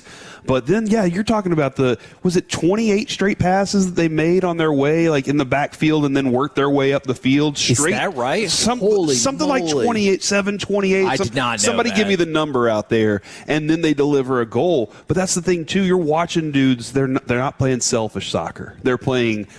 We know what it takes to move this ball around. We practice. We're drilled well on these things, and that's paying off for them for sure. From the 817, seems kind of rude, but they say Landon Donovan's hairline is comeback player of the tournament right now. It looks better than Witten when that happened. But, I also feel like Landon Donovan has been upfront about how he got, 2 different hair transplants. I'm assuming with Dr. Mark Bashara, but I don't know that for a fact. But I'm just assuming. But yeah, I thought it looked better than maybe Witten. And then the United States now, and we'll talk obviously more about the entirety of the tournament as we go along, and I come up with new amazing titles for these segments, hopefully, is they play again on Friday afternoon, right after our show is over, against Australia. And this did look like a match at the start of the tournament where you're like, well, you have to beat Australia. No matter what, you have to beat Australia to put yourself in position to advance. And that might still be the case, but now you have to beat Australia if you want to win the group, because you feel like there is a very real opportunity for that to happen. But at the same point, Australia comes in with a goal differential of +2, which is another big thing why that last U.S. goal ended up being a big deal. But yeah, that ends up taking on a whole different consequence, where I bet a lot of people thought that USA was at best team 2 and maybe team 3 in this group, and Australia was team 4. Now they're the 2 teams that won their matches. I think that just the history, Kevin, of us being like, we're not good at soccer. People just kind of saying that over and over. Yeah, men's soccer. We're just not good at it, and that's I think that's the fact that they went out and had such an exciting game. Right. We just want to root for a champion, right? We just want to root for a winner. Hell yeah. And I think now everybody's like, it's kind of like the old, hey, are the Cowboys really this good or not? We're just like, maybe we are this good. Hell, if we believe, it could all work out for us. By the way, shout out to who scored 26 passes, by the way. Okay, 26. Yeah. So he scored twice in the first half to become the first American with 2 goals in a World Cup game since the inaugural edition in 1930. You know, in 1930, that was the best showing for the United States in the World Cup ever. They finished third. Did they lose in the semifinals 6-1? Sure, but don't worry about that. They still finished third in the World Cup. And if you finish third in this World Cup, I feel like that would be an amazing sports achievement. I agree. So, off to a heck of a start. We're the KNC Masterpiece right here on 105.3 The Fan. Coming up next, live from Men's T Clinic in Fort Worth, 3132 Capitol Way. We'll talk about the Rangers. Goodbye, Red Sox. Hello, Twins. Recapping the Rangers weekend that was. Plus, we'll do some wankers and winners of the weekend. All of it next right here on The Fan.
The Expressway on 105.3 The Fan is presented by the On-Time Experts. Ridiculous. His ERA now is 1.34. There's a swing and there's a drive deep to left field. That's way back. It's gone. Into the first row of the monster seats. Cedar Rafaela, a 2-run homer. It's 9-1 Boston. KNC Masterpiece right here on 105.3 The Fan, and unfortunately the Rangers would go on to lose that game 10-1. They lose 2 of 3 to the Red Sox. But you know what? Here's something to cheer you up. I feel like it's about that time. 877-881-1053, caller number 10.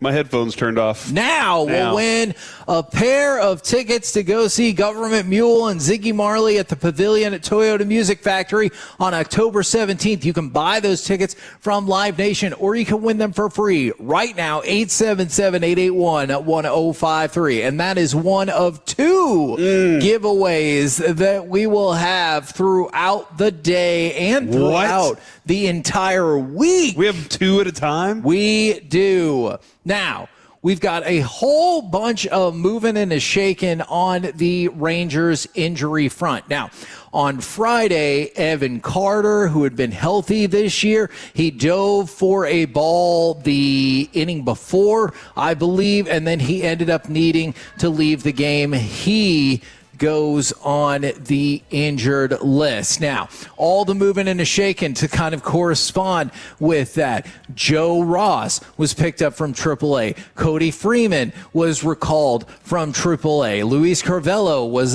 optioned to AAA, and Michael Otanez was designated for assignment. Meanwhile, you saw Corey Seager out from a few days because his ribs and jaw were a little bit beat up. Michael Hellman went on the 10-day injured list with a right finger fracture, and then Alejandro Osuna came up. So there was a whole lot of moving and a shaking on the injury front for the Rangers. All right, couple things there, Kevin. When it comes to Osuna coming back up, that's what you wanted anyway. It is. You just wanted him to be up, though, not in a situation like this where a guy's get hurt so that you just like him. Hey, Alejandro Osuna, by the way, got infield single with the bases loaded, and Lord knows earlier in the weekend, bases loaded was a huge problem for the 13 hits in that game and the 6 runs, and I feel like you still could have gotten more out of that game, but that's just where we feel like this team is at the moment.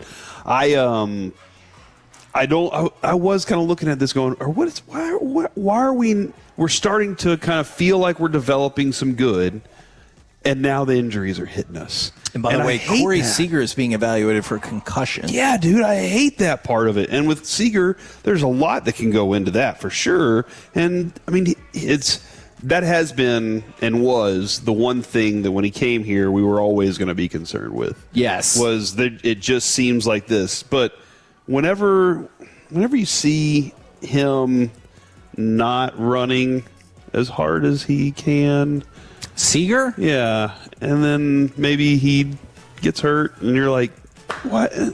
I know you don't want him sprinting and pulling another hammy. That is true. But sometimes I'm just like, when it comes to where we are with him. Now, I can kind of run in chronological order if you want, or I can tell you really positive things, or I can tell you really negative things.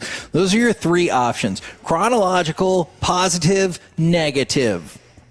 I mean, you know me. I'm Mr. Positivity, Kevin. All right. Let's get some positive action. Let's go with some positivity. Justin Foscue continues to be excellent against left-handed pitching with a batting average above 400 and an OPS of 1.207 against left-handed pitching. So that's one of the things that you needed Justin Foscue to do. I mean, obviously you could argue that you need anybody on this team to give you offensive production, especially against left-handers. But Justin Foscue has been doing just that. And don't look now, but as of late, the Texas Rangers have been doing significantly better against left-handed pitching.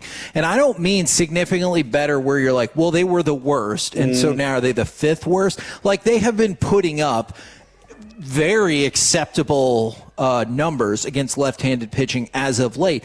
It feels like if that's something that you can keep a hold of, this offense can continue to get better because you've seen over the last month and a half signs of progress, to be sure. Yeah, I mean that's a massive part of it because what is it, 20-30% of the pitchers you're going to see are probably. I always think about 1 and 4, so yeah, that sounds right. Yeah, so somewhere in that range, and if you're bad there, and you're not always going to be great against the righties either. So you got to take those opportunities when you can. You got to get better at that. That's a good sign. A good sign that they're working on some things there. Do you want more positivity, Kevin?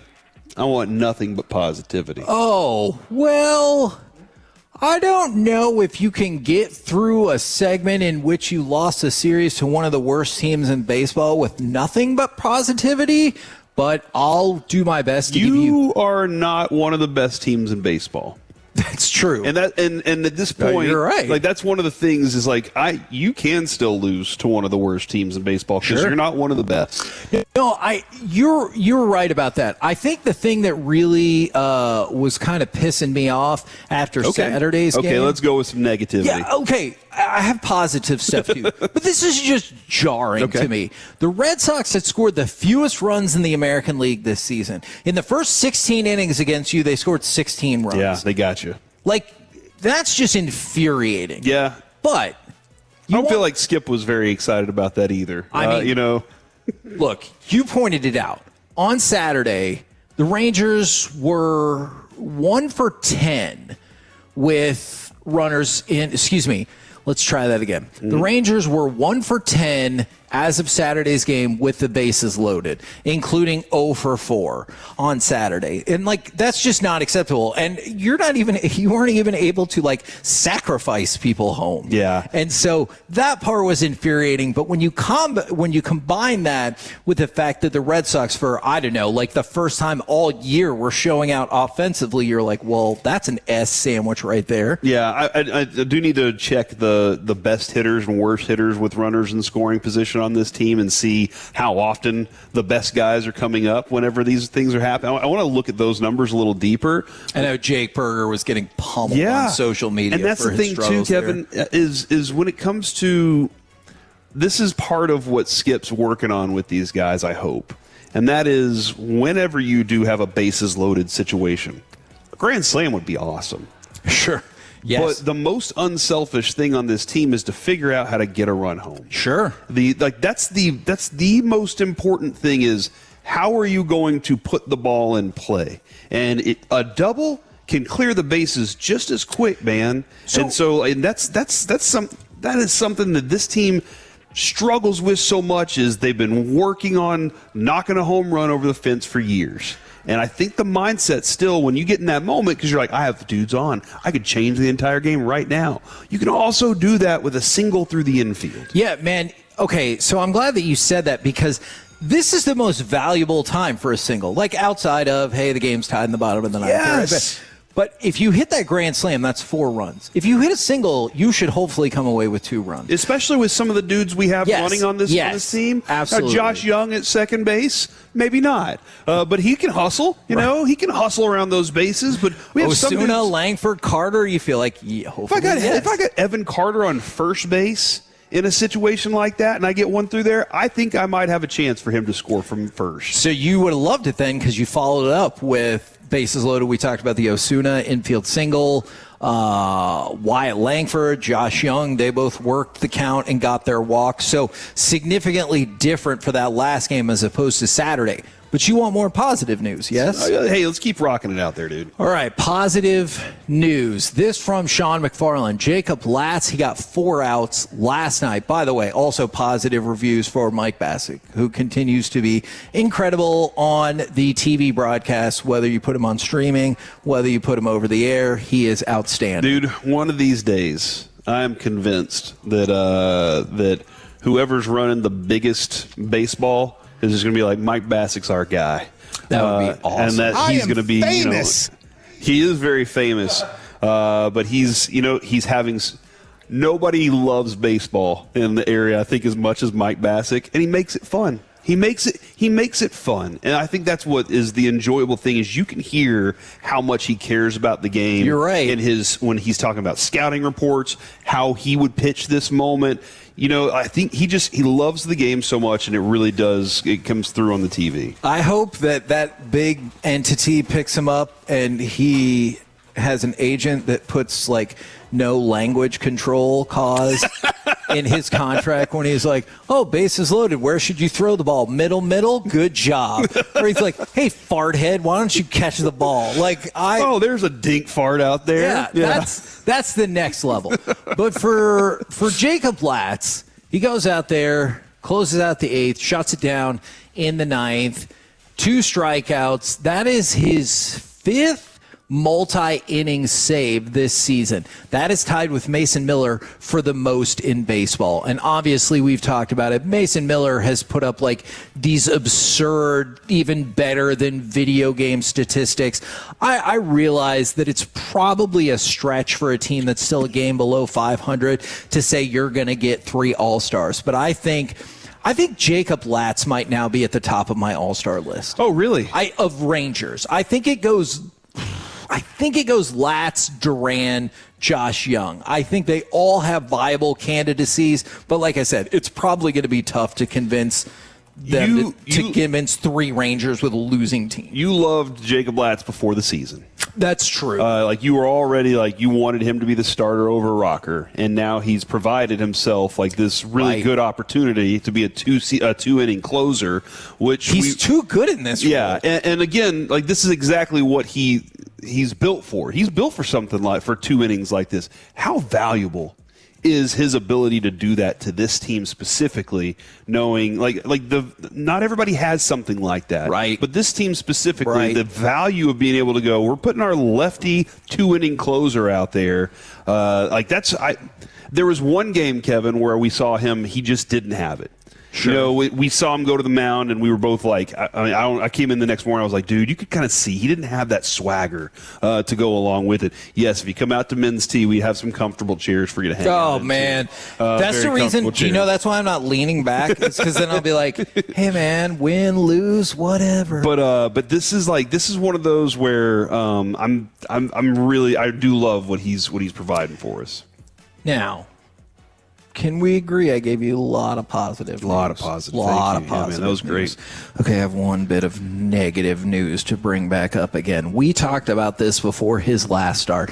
Jack Leiter, you're going to go back to Friday. Now, I will also concede defense didn't totally help him out, but he has a 12.41 ERA in the 5th inning. Oh. And about a 3.5 in all of the other innings. But we can point out that the defense probably didn't help him out. But in that inning alone, he also gave up 4 balls that were hit with exit velocity of 95 miles per hour plus. Okay. So this is continuing to be an issue. And not only this year has Jack Leiter not advanced, he's regressed. Mm-hmm. And so it's been really disappointing because you were hoping you could see some semblance of a jump from 25 to 26 like you did from 24 to 25. And instead, you've gotten a regression that gives you way too many vibes from 2024. And so not only for the weekend, but for the season, I think the performance of Jack Leiter has been has definitely been a bummer this season. For me, it's been use a technical term. The technical term of bummer is my favorite term. It's been a roller coaster. I think roller coaster is not what I expected. I expected something more, a little more like a Sunday drive, in the country, and not a roller coaster where I experienced some really good highs and some really low lows for him. The idea that we keep hearing from everybody is, look, he's got these things, but then he's also around Evaldi, and he's also around DeGrom, and these guys are talking all the time. He's going to eventually be that. And I think that he will. I really do. I mean, you watch some of the stuff, and you're like, it is there. And then there are other moments where the stat line tells you the story. And that's what I just don't know when he'll find that. Every time he goes to the hill, it could be a special game. And that's kind of what you feel like with Evaldi and DeGrom, right? And over their careers, it's kind of felt that way. Yeah, although that feeling right now is different. But I still feel like DeGrom can go out and do something special any given night. And then, but the consistency of being a pro, in year 3, year 4, those things are going to have to come along a little quicker. Now, this is another opportunity this week to not only be at 500, to be above 500 and make some progress and get some real momentum potentially going into the All-Star break. You're going to start it off today against a Twins team that is not that good. And then you have the Padres. And I realize the Padres have a positive record, but they have still been kind of scuffling as of late, especially before their last couple of wins. They had really been scuffling, or struggling, if you will. So I think this is another opportunity to take advantage of weaker teams on your schedule. Now, you're right. This Rangers team is not overwhelming or anything, but you'd love to see him build up some more momentum at some point, because there's been a struggle throughout the entire season. Recognizing where you are in a schedule and what you can do and what you should not be doing, at all, is definitely something they should be aware of. I think that, Kevin, for a period of time, because we're 60, we're now past that second 30-game stretch. Right. And so now Skip should be doing something else with adjustments. That's something we probably could bring up with him on Wednesday is, what was your first, your second, and now your next group of adjustments that you're trying to make with this team? But early on, I still think they were trying to find an identity. Then they lost it. Yeah. They lost that identity in the second group, and now I feel like on this side of it, they should turn that corner, especially against bad teams. We're the KNC Masterpiece right here on 105.3 The Fan. Alec, could you go ahead and give me cut number 15 as we transition into some wankers and winners of the weekend? Bastion with a shot off the pipe, and they score on the rebound. A fortuitous bounce to the right guy, Jason Robertson, and the Stars have tied it. Now, we might be about 15 minutes away from Spain being the wanker of the week and not the weekend. They're currently in a scoreless draw with Cape Verde. And like the 81st minute right now. That is astonishing. Also, I do not believe there has been a scoreless match at this World Cup thus far. Has been pretty good so far, for sure. So I know not technically the weekend, but they could turn out to be the case, and I feel like Chattanooga is going to get dragged through the mud yet again if they struggle in this match. So Lamine Yamal wasn't starting in this one, and they said he was ready. He was fit for it. I like the use of the word fit there because that's terminology, Kevin. But he wasn't starting in this one, and they said if we need to, we will go to him. And I think because they're in this 0-0 tie, they were like, we got to do it now. He's just going to go out there to score a goal and be like, don't you ever consider bringing me off the bench again. On the bench. All right. Do you want to start with the winners or the wankers of the week? Let's go winners, Kevin. All right. For the winners, we will start with Jason Robertson. Jason Robertson has been named a first-team NHL All-Star for the second time in his career. So one of the best. Kind of think of this as the All-Pro. Okay. So once again, one of the best, second time in his career. Congratulations to Jason Robertson. He had the season worthy of it. Heck yeah, he did. If he can put these type of seasons together back to back to back, we might be talking about a different kind of dude. Hey, and look, the last time he got a contract extension, he had the best season of his career. So he grew this year, right? I think so. I look specifically at the physicality and his play off the puck. I thought he grew. Yeah, I thought his game developed more in that we already knew how skilled he was with the puck, but the ability to add other elements, the physicality for sure. That's why I think that's the reason. The reason, because it wasn't the same goal scoring season that he had in his first time, right? Yes. So this was definitely a different reason for him. Well, and that last season was the greatest scoring season. Not last season, but the first season you're talking about was the greatest goal scoring and point scoring, I should say, season in the history of the Stars. So pretty good right there. Now, North Carolina baseball, and then Oklahoma and Georgia baseball, winners of the weekend. Now, especially North Carolina, because they've already won 2 games to start off the College World Series. They are undefeated, but Georgia and Oklahoma are undefeated as well with their winners bracket game taking place today. So you got to say that they are the winners of the weekend. But when it comes to baseball, was anybody more of a winner than the Colorado Rockies? They scored. They're back to 500? No. Oh, okay. They, Corey, I really wish you wouldn't have brought that up. They are they're getting there. If they can win 18 games in a row, they would be at 500. They are, of course, 27-45. But they had a good weekend. Yeah, they had a good day. Okay, they had a good day. Okay, look.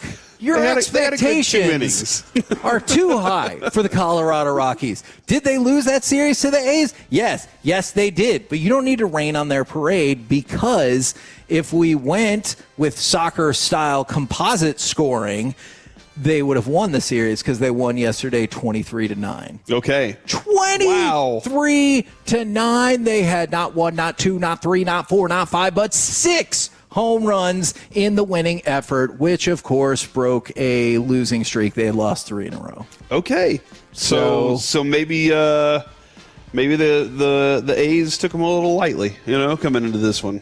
Yeah, they were like, we won't let you get swept. It was also the most runs Colorado has ever scored in a game, which feels weird, given that they were not at home and that they existed in Coors Field. Although the A's have been involved in all kinds of fake home field offensive explosions this season. Yeah, wow, that is wild. And then They still gave up 9 runs. Can you imagine scoring 9 runs and losing? Yeah. If I play offense and I contributed to any of that, I'm like, don't want to hear it. Mm-hmm. Guys, we got to play better. And I'm like, do we? Or do we just have to give up 8 runs? Mm-hmm. Go talk to your pitching coach about this. That's not to me. Now, Lewis Hamilton, by the way, and Ferrari, also a winner of the weekend. Lewis Hamilton was able to win at the Barcelona Catalunya Grand Prix. He said it was always his dream to not only race for Ferrari, but win for Ferrari. So congratulations to him for that. Yeah, that is cool, man. Unfortunately, Corey, with the winners, there also comes losers. There must be, some losers or some wankers. And, man, we're in the 87th minute. Oh, yeah. Here, let me turn that for you just a little bit. This is wild. Spain, the favorite to win the World Cup. They're a stacked team. Yes. They are an absolutely stacked team that can throw out pretty much any lineup. And right now, this is shocking. And that's not to say that they're done. Yeah, they still just got to win their group. This does not inspire a lot of confidence, or remember, or finish second, or be one of the top third place teams. Somebody on that sideline's going, guys, it's not how you start, it's how you finish. I cannot imagine the media coverage in Spain. If this is a scoreless draw, they'll be saying to fire the manager on the spot. It's just going to be a problem. The wankers of the weekend, the Dallas Mavericks. I don't know if you knew this, Corey. Fun fact. What's up? Did you know that on the same day, the Dallas Mavericks drafted the 2026 Finals MVP and the 2026 scoring leader? Happened in the same day. We did a show. Luka hasn't won the Finals MVP. That's true. Jalen Brunson did. Okay. And then Luka won the scoring title. We were there. We interviewed Luka that night at the arena. Then we had Jalen Brunson on the show later. Happened in the same day. Neither one of those players are here anymore. Played Call of Duty with Jalen Brunson. Yeah. So, do you feel like the Dallas Mavericks are one of the big losers of the weekend? It is a significant bag drop, dude. Really? Well, did you see Casey Smith's tweet? Yes, I did. Casey Smith basically was like, they thought we didn't fit into their culture, and now look at what happened. We created the culture, essentially. Congratulations to everybody. They get won another. Casey Smith has another championship in his pocket now. Yeah, but the Mavericks have won. They won one. Yeah, but since since since then, all of this went down. Yeah. To be fair, Luke has had 0 playoff success since he left here, though. Do you think that's going to continue? Actually, I kind of do. Really? A little bit. Do you think the Lakers are never going to be able to put the real team around him? I'm not going to say never, but I mean, like, it feels like they're having some issues already, right? So he's coming back to Dallas, is what you're saying. I would also love that. Look, if you could create a 2028 in which Luka and Casey Smith both come back to Dallas, great. Let's go ahead and do that. All right. Also, James Harden. James Harden was arrested on a misdemeanor gun charge. Part of the issue, per the police records, he was taken into custody at 3:41 a.m. for carrying a handgun on the seat in his vehicle, and it was not in a holster. So it's just like your gun is just sitting there on the seat. And you're like, oh, what's up? Yeah. And there he's like, where is my holster? I don't know where it is right now. I've seen it in like comedies and stuff, but do you know of anybody who's ever been like, what seems to be the officer problem? No, I've never Okay, seen that. I've always wondered about that because I was like, I don't know if that's You did watch Rooster, though, right? Yeah, I did. And the police officer was always looking for his gun. This is where James Harden is for me, where he's like, oh, crap, there's my gun. Man. I forgot it was there. Do you think he tried to be like, that's your gun?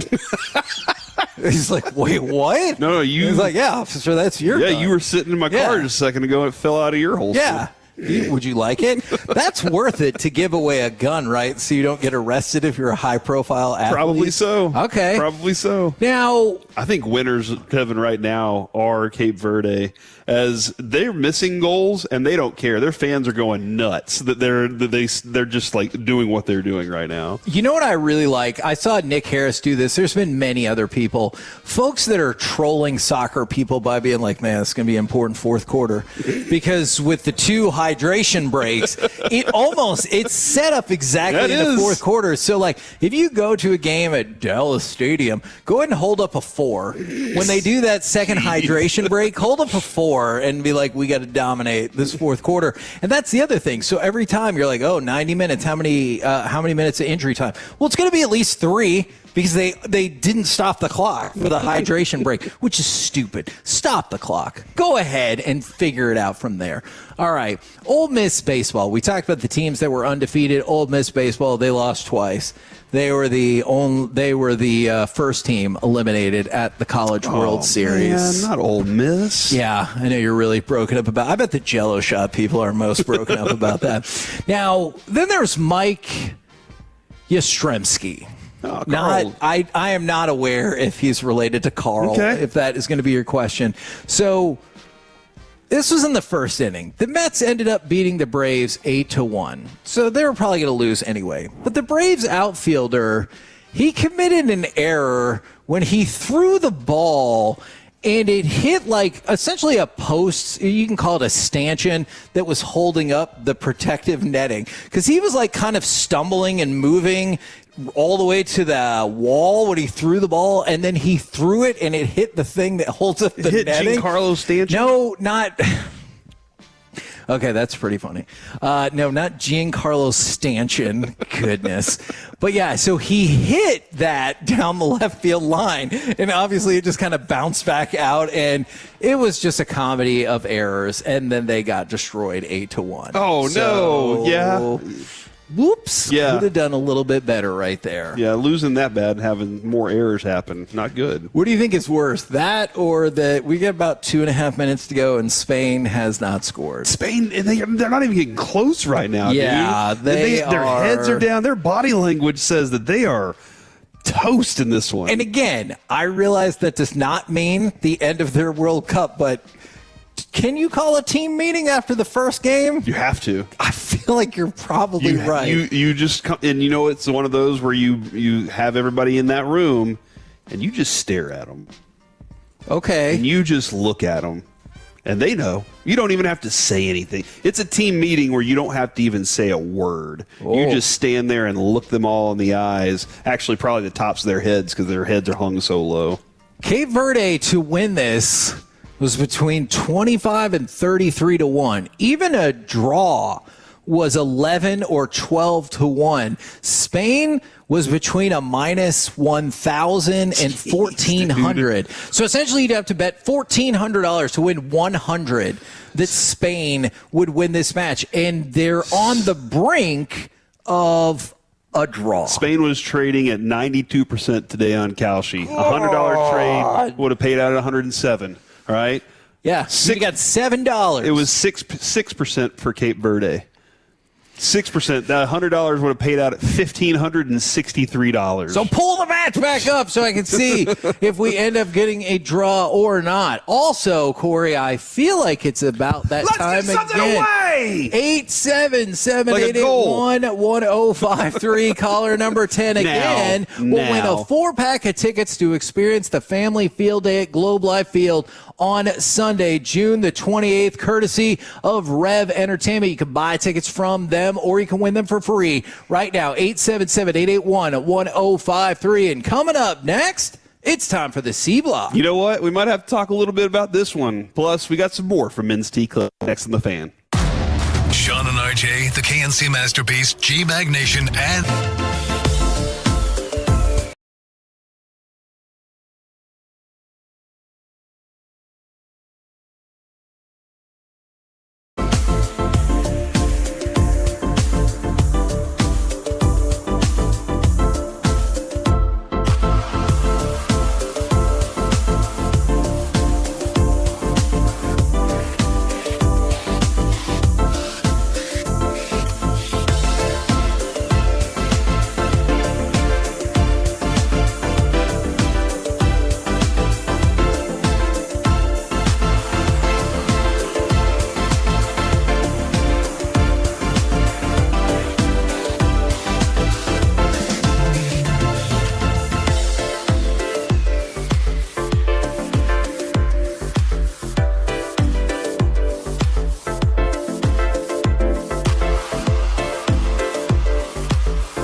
HD1 Dallas-Fort Worth. Let's go, Cowboys. An Odyssey sports station.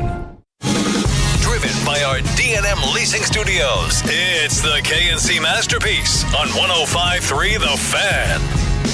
KNC Masterpiece right here on 105.3 The Fan. We're live at Men's Tea Clinic in Fort Worth, 3132 Capitol Way. And there's a whole lot of stuff to get to. If you missed out on our giveaways, we're going to be doing those all week long. I had numerous people on the Frankel and Frankel injury attorney text line. I honestly did not know that. That is Carl Yastrzemski's grandson. I honestly didn't know that threw into the I knew that Mike Stanchion.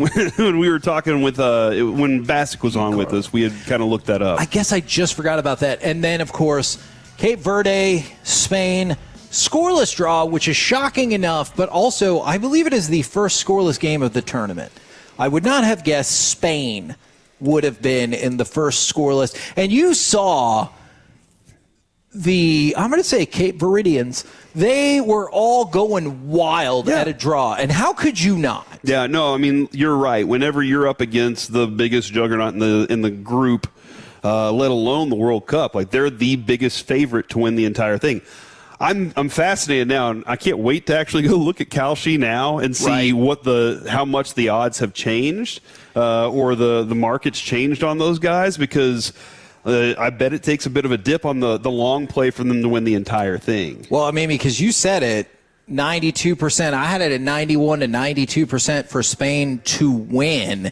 And even for a draw, it was 12-1. You could have got 12-1 on your money for a draw. So we were talking about it. It's not a loss, but it is. Yeah, no, it's for Spain. Yeah, for Spain, as you were saying, they're probably like fire the manager and everything, and their media is going to do that for sure. Yeah. Now, that being said, again, this is the group stage, and they really just have to perform well in their next couple of them, and then they'll come out of the group stage like everybody kind of expects them to. But to have this, like, they might have been looking at this as their friendly. Maybe they're upset that they picked Chattanooga now. You know, they said they got to Chattanooga and they were like underwhelming. Thanks a lot, Chattanooga. And it didn't help them mentally focus on what they actually needed to accomplish. So it's a big surprise that happened today, and you got to give Cape Verde's players a ton of credit defensively. We saw them make some plays there in the last 10 minutes of that one. That was awesome. And then do you mind if I throw out one more thing real quick? Yeah. Tiago Splitter did get hired as the Bulls head coach. I thought that was particularly relevant because I thought he might be in the mix for the Mavericks spot. And I was talking about this with Alec. There's more names on the list, but it still feels like Micah Nori makes a lot of sense as the Mavericks' next head coach. But I thought that was noteworthy because that felt like a name the Mavericks might have otherwise been interested in. I wanted to stick with one World Cup thing, if you're okay with that too, Kevin. Sure. The reason being is my mom was she was out in the Rockwall Fate area, and she was at the Walmart at Rockwall. Now, Kevin, one of the things that we're seeing is is she the one who took those pictures? Yeah, she sent me pictures of the double-decker bus that's in the parking lot at the Walmart in Rockwall, and she was like, now I'm going to go find the driver. And I was like, hey, are there a bunch of people like from Netherlands shopping there? And she goes, I don't know what to look for. And I said, they're wearing orange. With a J. Which really, I'm not going to lie, that threw me off. Mm-hmm. Why? Orange with a J. What's the J stand for? Have you figured that out yet? I just think that's language differential. Mm-hmm. But if there's more to it, please let me know. But yeah, when you... I thought you said they were wearing with a J. No. I was like, I'm okay, sorry. the letter J. The word orange is spelled with a J. Mm-hmm. And that just throws me off. And the DJ is saying that is not true. For them it is. But that's what it says. It is one of the don't listen to him. The most special sights, Kevin, that I think I've seen is that all of these all the people that are coming into our country right now to see these matches are getting to experience what a Walmart actually is. And is that? I know people here, and you yourself, y'all love the Walmart. You know what? That's what they should be doing. Is they should be experiencing Men's Tea Clinic if they want to get up for these matches. That's absolutely right. That's the. That's absolutely right. I know for proprietary reasons we cannot call it the World Cup concoction or anything like that. But we could. We should say that. We should come up with. What about come to Men's Tea to get a cup date? That sounds good to me. I like that. Is that violating trademarks? I don't think so. I don't think cup can be used for many different things. Get a cup date. Yeah, I think that sounds good. I like that one. You're welcome. Nice work, Kevin. That's a freebie. I'm proud of you for this one. All right, so this could be some fun. Can I ask you one more question? Yeah. I'm sorry to encroach on your time. I see all the headlines, and I know I'm supposed to be way more like, wow, George Pickens is going to be at mandatory minicamp. I understand why it's a headline, but do I need to be more excited or relieved or whatever the proper emotion is for this? You actually don't need to be involved. Okay. These headlines, you're looking at national headlines. Correct. This is the time of year when if you put the Cowboys in a headline, it will get engagement. Yeah, that's true. And this is the Cowboys' biggest offseason story, isn't it? For sure. No, seriously, let's go. Let's go through real quick. For sure. Downs. Yeah, it's not. The draft was it until the draft was over. Yeah. And then once the draft was over, it was like, okay, we're interested to see this guy. That will be fun to see him. But since then, now that we've seen it, and once we get to training camp too, that's going to be another thing. But now that we've seen it, George Pickens is the only other story that's hanging out there other than how will Christian Parker's defense look. And you can't really know that until then. So what the national media's job is how do we keep a track of something? Yeah. The George Pickens thing does have the element of drama that Jerry Jones loves. And that the media loves. And Jerry knows that the media loves it too. So it has that element to it. Okay, you really just have to put the headline up. But no, I mean, I've seen it too on everything. I'm like, good, he is joining. But I also follow a lot of people that are covering the Cowboys. So I'm going to see that headline on Twitter. Joseph Hoyt had already told me. Yeah, over and over and over. So that's going to happen to me very frequently. All right, Kevin, what could have been? Tony Hawk. You know who Tony Hawk is? I do. Did you ever play his game? Zoolander. Was he really? Was it Tony Hawk Pro Skater? Pro Skater, yeah.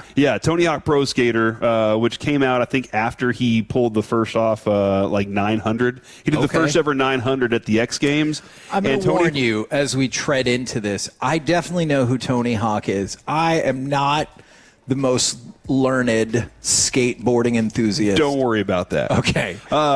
Just trust me on where we're going with this path, Kevin. He landed the first ever 900 at the X Games in '99. Okay. Okay. And Pro Skater was released a few months later. The developers had to quickly animate the trick into the game after he landed it in real life. Absolutely. But that's not the big story. Tony Hawk was recently on Pete Davidson's podcast on Netflix because, Tony Hawk's a good guy and he'll say yes to things. So he's always been a good guy. He also pointed out that he was almost in a movie called Skate Jam, which would have been very similar to Space Jam with the Looney Tunes. He was going to be in a movie with the Looney Tunes, and the plans eventually fell through, and we didn't get it. But then again, they did make Space Jam 2, so maybe we're happy that that didn't happen. But that being said, he could have been in a movie with Bugs Bunny and everything. All right, let me ask you a question. Are we good enough at skating as a country that we would have survived? Because I know in Space Jam we had the best basketball, so we were going to win. Mm-hmm. Are we good enough at skating in the 90s that we also would have won? I get that we had Jordan and Tony Hawk. Do we have the rest of the roster, or would it have ended with the aliens taking over? Well, I mean, the rest of the roster wasn't it just the Looney Tunes? So I feel like they could skate if they wanted to. You can call Bart Simpson up if you need to also. Right. But I think with Tony Hawk, that's the key. He's awesome. The greatest skater ever. Okay. But this then started to bring up other questions for me, Kevin. And I think this is where you might enjoy this part. What other athlete do you think could pull off a movie?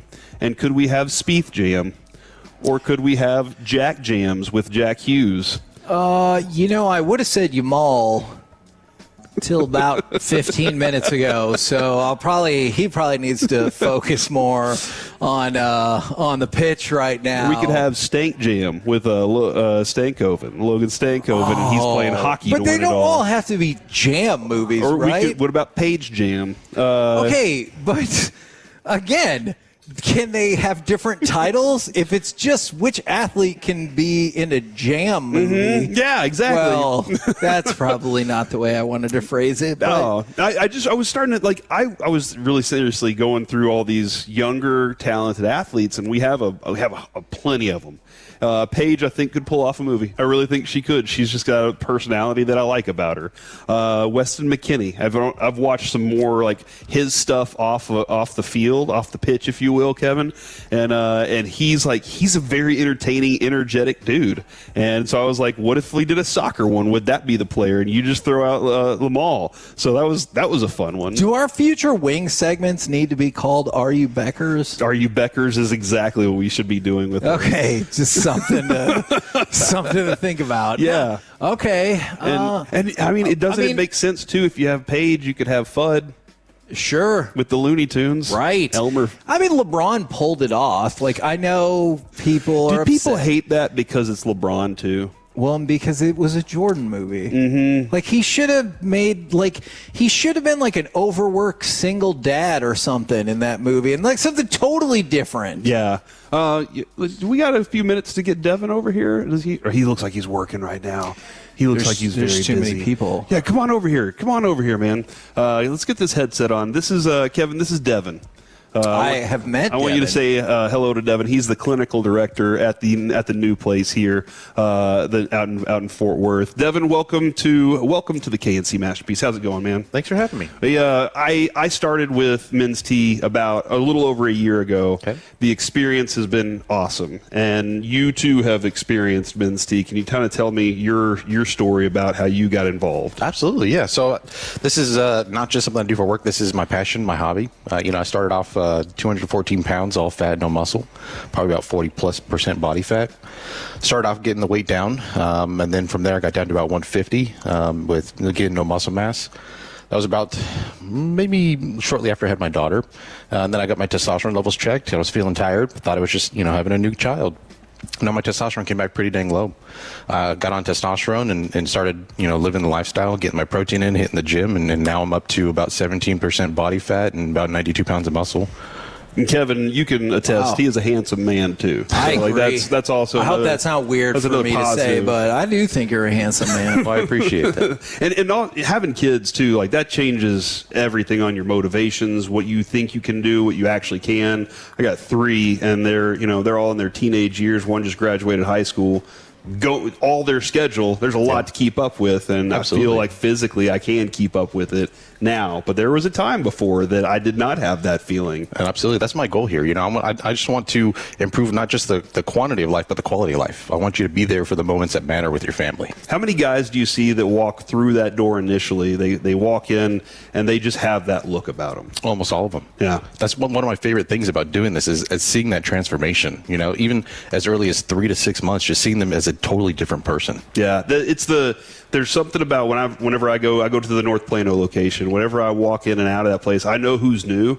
And I know who's been there for a minute. And there's something about the shoulders. I don't know exactly. Maybe it's because there's something about the shoulders that tells me the whole story. Well, it's actually physiological. There's a higher amount of receptors for testosterone in the traps and delts. Really? So that's why you see guys that got big boulder shoulders. Usually they're on testosterone because that's where you have the biggest growth. Okay. Those receptors. So that's not just, look at this, dude. I didn't even know that. I just learned that just now, but it was something that I picked up on over time, Kevin. Yeah. Your face. That's where they come up with the over-the-shoulder boulder holder. Is that not? That's probably maybe not correct. So there's a lot of different options here, and I was just first off, I was just telling them earlier this morning I might stop going to the North Plano location and come out here because this one's so nice. Oh. It's an hour drive, but it's going to be worth it. No, I love the North Plano. They got great people over there. I love them over there. But you have a lot of options, and a lot of people think that it's just testosterone with men's tee, but you guys have so many different stacks you can throw out there. Can you kind of give a story on what they can come into looking forward to change their body? Oh, absolutely. So as a provider, my goal is to hit it from the source, not just cover up a symptom, right? So we're going to come up with a game plan together. It's not me just telling you this is what we're going to do. This is totally driven by you and your body and your needs and your desires. So we start off by coming in, we get blood work, we talk about what's going on with you, what your goals are, and we develop a plan together. So testosterone is one of the biggest things. That's a huge driver, and that's what we see a lot of is low testosterone. But we have ancillary injections, to help get you optimized. We have peptide therapies, which are my favorite. That's what I'm really passionate about. I could talk about peptides for hours. And we have supplements, and all of those in combination will help get you to your goal. One of my new favorite things that I've been doing is our in-body scale that we have is coming up with the actual amount of calories, the proteins, the fats, the carbs, giving the exact amount that you need per meal to get you to your goal. And I also heard him, too, say that he finally figured out the right workout schedule for your rotation here. And you're like a push-pull legs, upper, lower. What are we rocking here? I kind of have to break it up nowadays now that I have a child because I got to spend some more time with her, too. I used to do, two days of each, upper and lower. But now I've got them split up quite a little bit more. Probably about 5 days a week. There you go. 6 days a week. There you go, Alec. That sound good as far as that lift schedule right there? Yeah. That's what I'm talking about. Alec is back in the studio. He's our expert, Jack dude. The last thing too is like I think the you were talking about they come in feeling away, and then when they start leaving after a couple months, you can see that look it's the on confidence. them. You can see the confidence on them. That's it. I mean, like I was telling Gina earlier, my wife, I hear it from her. My kid, he brought his friends over the other day, and his friends were like, "You look so different," and I was like, "Awesome!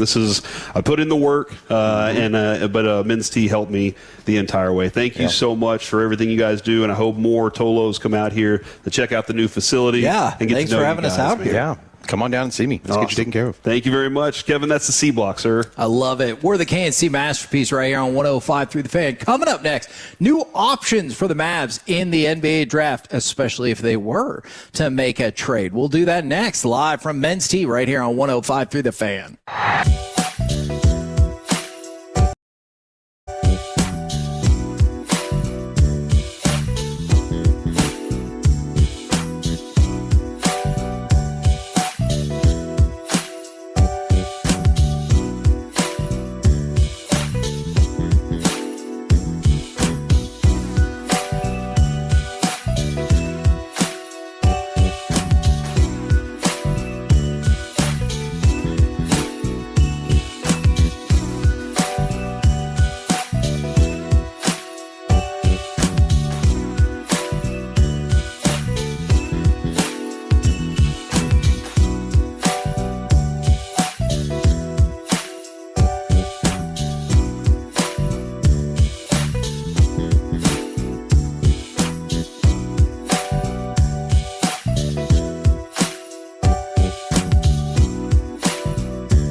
Right, call Frankel first, 214 or 817-333-3333. With Frankel and Frankel, there's never an out-of-pocket cost. They only get paid when you win. Frankel and Frankel, the go-to car and truck wreck attorneys in Dallas. And it's stolen away by the Crimson Tide. Mylon runs the floor, lays it in. KNC Masterpiece right here on 105.3 The Fan. Man, it has been a day out here at Men's T Clinic in Fort Worth, 3132 Capitol Way. George Pickens is at the Cowboys facility getting his physical and everything in preparation for mandatory minicamp, which starts tomorrow. Spain with a shocking draw, the first scoreless match in the World Cup against Cape Verde. But now, I want to talk about something that we have been kicking around for quite some time. A little bit more of a scouting report for the Mavericks. Before we get to that, do you want to note Yes, this real quick? I think this is important, Kevin. You might not think it's important, but I do. You know that I do. The Rangers have released the American All-Star Balloting update number 1. So this is update number 1. Okay. We have some work to do. I just want to let you know that. The Rangers don't have a catcher on the list, so that stinks. Please don't go through all these positions. Ezekiel Duran is currently in second place behind Ernie Clement. Now, unfortunately, he's at 287,000 and Clement's at 904,000 votes. Oh, goodness. So we do have some work to do, but that's on us. Now we have to do the work to get everybody to get the votes in for Ezekiel Duran to become an All-Star. Josh Young is 4th for third baseman right now.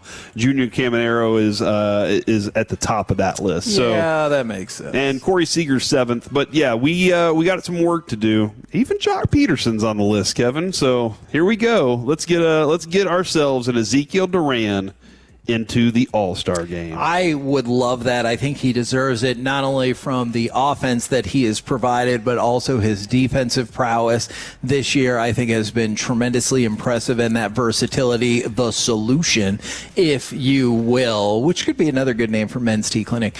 But I think that's actually really good. Yeah, I think that he is very worthy of that All-Star designation. Now, a couple of things. There's a report, and Mark Stein had a bit of information about this, where he said both Detroit and Minnesota are known to have interest in Kyrie Irving. Okay. I know some people have thrown out the Rockets, but no specific feelers there. But also that the Mavericks would be open to trading out of pick 9. Now, there is word that maybe the Clippers are going to throw their hat in the Giannis extravaganza, with pick number 5 being part of the trade package that makes that happen. But I think the Mavericks would be interested in potentially moving up, but also moving back. Okay. So I had a few different players I wanted to go ahead and toss out if that was the case. Yeah, that's good. Can I ask something to you? For sure. For the longest time, we always knew that LeBron James was Luka's favorite player. And the biggest fear was always like, oh, he's going to leave to go play for. Now, this was our own fault for doing it, but whatever. Not ours, theirs. But there was always this, Luka would love to play with certain guys. Sure. Have you heard that about Cooper Flagg? Yes. Oh, there are certain players that you're like, oh, he would love to play with this guy. LeBron is one of those people. Okay. Now, that's interesting. Not enough to take a pay cut, it sounds like. Right, yeah. But it does already sound like that is the case. If you're going to trade out a number 9 and move back, and you're going to get something for that, and it's going to be a current player. Now, if I told you it's just more draft picks? I'm interested, because I've seen what Oklahoma City has done. But it does feel like the idea was these next 3 years are the way that you're building this thing. And this year was an important one of them. So it would feel like I'm taking another step back. But if that step is to get a player even higher up in the draft, do that kind of thing, then maybe that works. Yeah, and I just want to point out mission statement for me, what I believe for the Mavericks. I believe they should trade to take a step back. I am not part of the group that's like, hey, let's try to patchwork Kyrie with Cooper. I would love to see them play together. I just think long-term that is not the smartest strategy for this organization. Even if everything went perfectly, you'd be at best, third in the Western Conference. And that's if you exceeded all of your wildest expectations.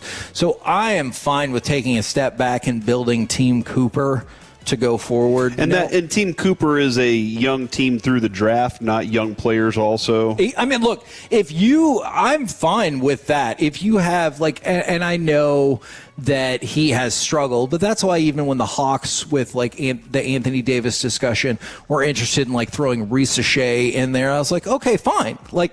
Give me a young big who I realize has struggled, especially given his draft status, but I would love to give that a shot. I just don't know.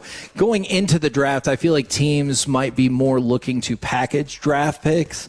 But if there's young players out there to be had as part of Team Cooper, heck yeah. If you're 25 or under and there's an interest in making it happen, come join the club. Okay, all right. Let's go. And I realize people are going to be like, but you have to have those veterans or that veteran glue. I feel like that can come later.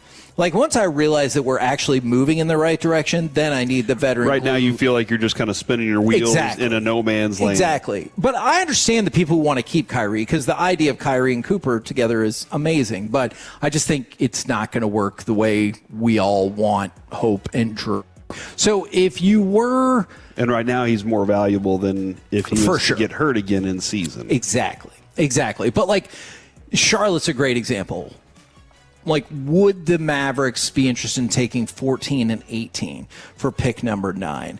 Because your general manager and your president of basketball operations are so draft-centric and so young talent-centric and everything. Would they love that? And they're like, oh, great. Now we have 14, 18, 30, 48, and we can have our next generation ready to roll after this. So I had 3 names that I wanted to throw out there, and let's start with LeBaron Philon. So Philon is a really potent scorer. He can put together these crazy offensive spurts, especially because he had a massive gain in attempts and shooting percentage 3-point wise at Alabama year over year. Because if this was going back a year ago, I'd have been like, oof, I don't know about that. But I thought he made a really big step forward. He has good position at the size if you decide to keep him at the point. But I will point out, he does not have amazing vertical athleticism. So some of these draft picks we've talked about is their athleticism is crazy. Even Cooper's athleticism is crazy. I do not necessarily think Philon has that same level of vertical athleticism that you're going to be looking for. They've always said this is an above the rim game. So yes, popular movie called that. He's good on the pick and roll. And he's a smart defender. So kind of think the one I was thinking about with that is kind of think Mike Conley-esque. Okay. Especially with that floater. He's got a sweet floater. I don't know if that's what you're specifically looking for in his skill set, but he does that. Dude, I really do think people love the floater. Oh, yeah. I'm dead serious. They should. Nick Van Exel was amazing at it. Yes. So I will point this out. He might be more of a project. And remember when I was telling you about his offensive spurts can be crazy. There is some question about how effectively he can run the half-court offense. Okay. So, we were just talking about, if you decide to keep him at the point, because there's some thoughts as you could run him out at the 2 and stuff, but if you decided to keep him at the point, there are some questions that hopefully your scouting department will have taken care of about his ability to operate the half-court offense. He could be your pseudo Jason Terry, where technically he's off the bench, but realistically he ends up playing starter minutes. All the time. Yeah, in the game. So I could see that as a role for him as well if you don't want him to be your primary guard. Hopeful DeJounte Murray, Tyrese Maxey kind of idea. Okay. I mean, and hopeful. The expectation on Maxey, like putting that name next to it. For sure. A lot of people just look at the upside of Maxey right now. Hey, remember the day before we tried to tell Donnie Nelson to draft Tyrese? And he was like, we like the guy. Actually, I think he was very, like, you guys are right. We like him too, but then they didn't. I think Kevin, again, he came and took things over really quickly. I don't think even we expected Tyrese Maxey to be where Tyrese Maxey is right now, and as quickly as he was. We just thought, hey, he's going to be a really good player, and then all of a sudden. So I think that putting that name on him would change that expectation really quickly. So maybe that's a little too much, Kevin. Do you want a big giant person next? Get a big giant. Okay. So Andy Mara.